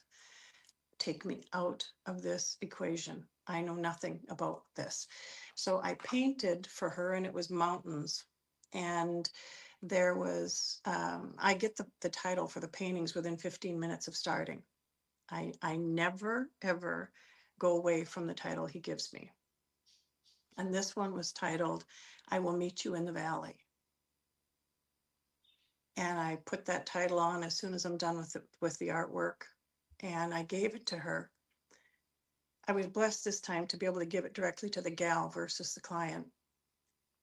And I'd never met her before. And she looked at me after looking at the painting, and she read the title, and she said, do you know where I live? And I said, no, I don't. And she said, I live in the St. Croix Valley. So this was a message coming through from her husband saying, I will meet you in the valley, and God as well. And that's how profound it is when we, when we free ourselves up, when we become light and live true to who we are, not to who a doctor says we are, or a diagnosis, or our family. It is about what is right for me. And that is a long journey. I'll speak for myself. It was a long journey for me, but so worth every bit of it. When I sit down to paint, I liken it to a kid thinking about Christmas morning and what did Santa Claus bring. That's what this is like for me, because I never know what it is that I'm going to open up. I don't know who it's going to sit right with. I don't know. And there's times I have some big clients, you know, I painted for a tribe in Seldovia, Alaska for their clinics. And, you know, you, as a human, you hope they love it. And every time I'm reminded, that's not your business. You're going to sit down and you're going to follow the process. And that is it. And you let it go and you wrap it up. In this case, I was blessed enough to be able to fly it to the clinic for the opening. That's not my business. It is, I asked to be taken out of the equation. That's where I stay. That's interesting. So that's your continuing surrender. Right. He's led you to paint, so that you surrender and he paints through you. Yes. How does that feel? Like, It's jaw dropping. It's humbling.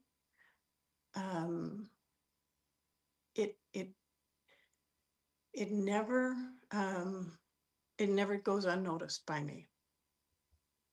I don't take it for granted, because, you know, again, I'm blessed to not have the trappings of maybe being trained as an artist or great at drawing, or none of that. None of that's my story. And so I am always, I still am able, when somebody looks at a piece, that they go, gosh, I see this, or how did you get this in there? I am totally oblivious to it. I don't see, there's people that have seen Jesus in my work, though it was for a Christian women's group that I painted for, but I still don't see him in there. And one after another look at it and they say, how do you not see that in there? I still can't see it. So I'm blessed to not be able to see a lot. And it's about the feeling.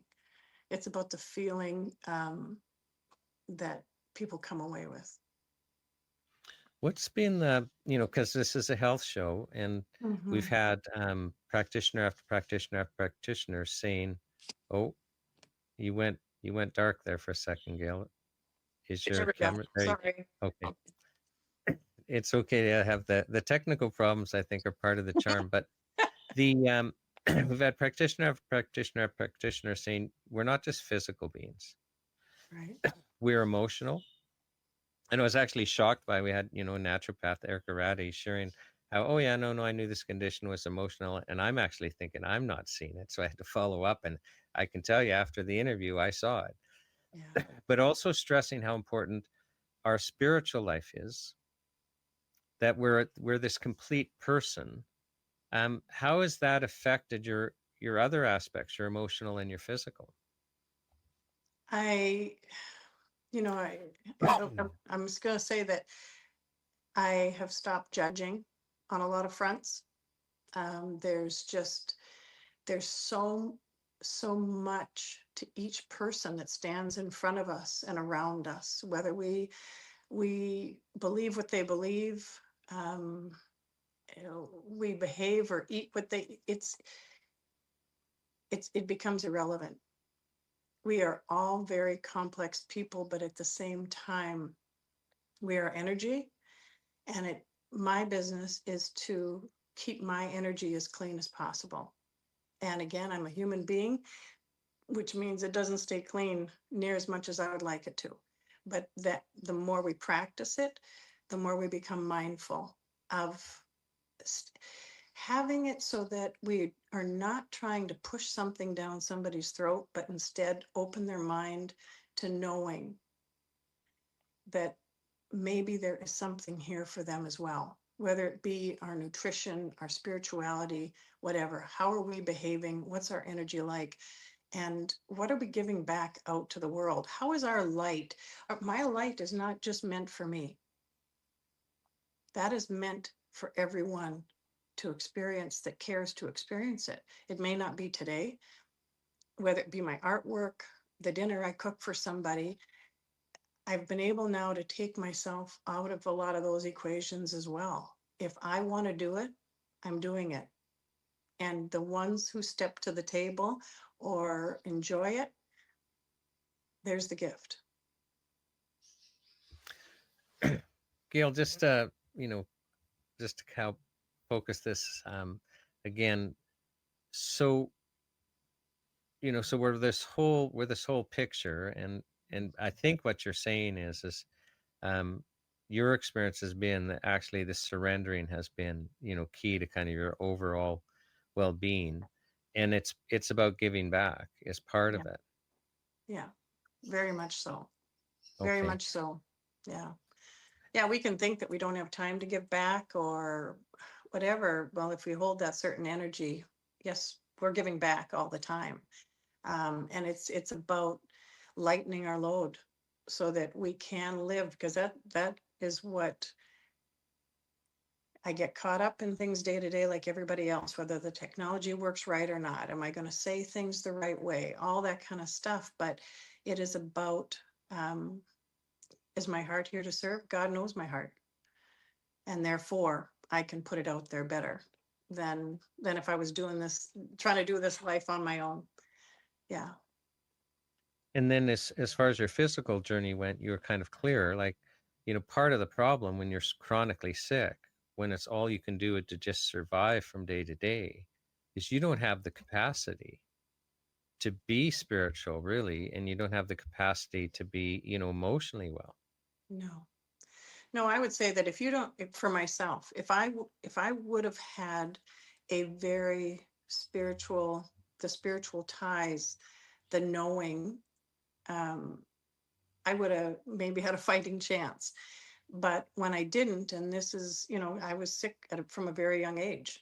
You're only going to know what you know at that age. And you just, you start adding prescriptions in and hospital stays and not feeling good. You don't really find your place. You are, I would think it sometimes, and sometimes I would say it if I felt I was in a safe place to do so, that I felt like I was in the abyss. You don't have the ties. And when my body had healed, that's when I was able to lighten up, and the right circumstances, the right people that I could resonate with came into my life. Right. So people that are suffering physically and also are just, in complete emotional and spiritual distress, they need to understand there's a way out. Like for all three. What do you think would happen, Gail, if we lost, you relied on these protein shakes and other supplements to get you out, and I expect you likely still supplement even though you eat well. Yeah. What would happen if we lost access to our, dietary supplements, our natural health products? Well, I think we'd need to up how many wheelchairs we manufacture, how many colostomy bags we make, how many antidepressant medications and all that. My story is the same from the standpoint of illness and the path I was on as hundreds of thousands of other people. Crohn's is hindered greatly by stress. Well, when you don't have a calm life, you have more stress. And if I had not had access, and I know a lot of people that have taken the path I have for other illnesses, but have gotten on the supplements, etc., we wouldn't be here. We absolutely wouldn't be here. I don't want to say cannot, but you would not be able to live a life that you wanted to. Even if I had been in a wheelchair, my brain would have still wanted more. And that's a rough way to go. If your marriage changes, the relationship you have with your children, your family, everything has to change to support that lifestyle. Because it's a lifestyle. In a chair, some of us can't avoid it, but the ones that can, and I am proof, I'm one of them. And without the supplements, the care, the expertise of the good practitioners out there, the acupuncture, the list goes on. I use all the modalities. And we're sovereign people. That's our right to have that. And everybody quit just following along like a sheep. And I'm not, getting into name calling with anybody. That's not the point. We're all incredible people, but I want you to know there's different, and we need to stand up and say, no. Plants have been around forever, homeopathic medicine, etc. That's ours. You don't get to take that away and guise it under that's not safe, or you're protecting us, or that it's not regulated properly. You know what? I seem to be doing pretty good at 63. That's up to me to research my supplements and to buy the ones that I feel are going to have, pack the most punch for me. But that's my business. And, we all have it. We need to stand up for it and say that's enough. You don't get to do that. Gail, my final question to everyone is, what's your message to Ottawa? I think you've already given it, but I'll ask the question. What's your Yeah. message to Ottawa? Yeah, government, you have no right in this piece. This is not your business.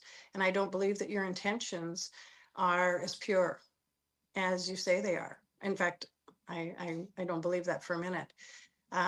There's enough of us out here with successful stories and lives to say that this medicine works. It is a medicine. And I refuse to be pigeonholed into a drawer full of prescription bottles. And so I have the right, I can choose, and I stand up for that. And I stand up for other people that maybe don't quite know it yet, but there is a way out for them. And you have no business in this piece. Well, Gail, that I sure appreciate that answer, and I sure appreciate you sharing with us. As I say, I've been just absolutely overwhelmed. Just in interviewing people, how simple this is. Yeah. Like, if we're not getting the nutrients we need, we're not healthy, and that turns into chronic sickness. And where I'm struggling, and I think you're in the same place, it's like, how did Health Canada get inserted between nutrition? We need to be alive and healthy, like, to keep us from suffering. How did they become a gatekeeper where we're finding they're saying no? And who gave them control over our food supply, which has now become dangerous? Yeah. If you follow Health Canada's guidelines, you will be chronically sick and will die much earlier. Like, there's just no way around it. And I just find I'm a little lost spiritually over this, because it just is so obvious now, and it's obvious to them, and it's obvious to a lot of people. Like, how can a government agency tell me and tell you that we have to be chronically sick because we can't get the nutrients we need? Well, in my opinion, Shawn, we let them get in this far, and for whatever reason, maybe we thought it would go away, or they could never take this way of healing our bodies. But it's time to stand up, and you might have to speak a little louder now, everybody. And when it comes to, a little lost spiritually over this, I fully believe that not just in this arena, Shawn, but in many others on this planet right now, God is showing us the problem.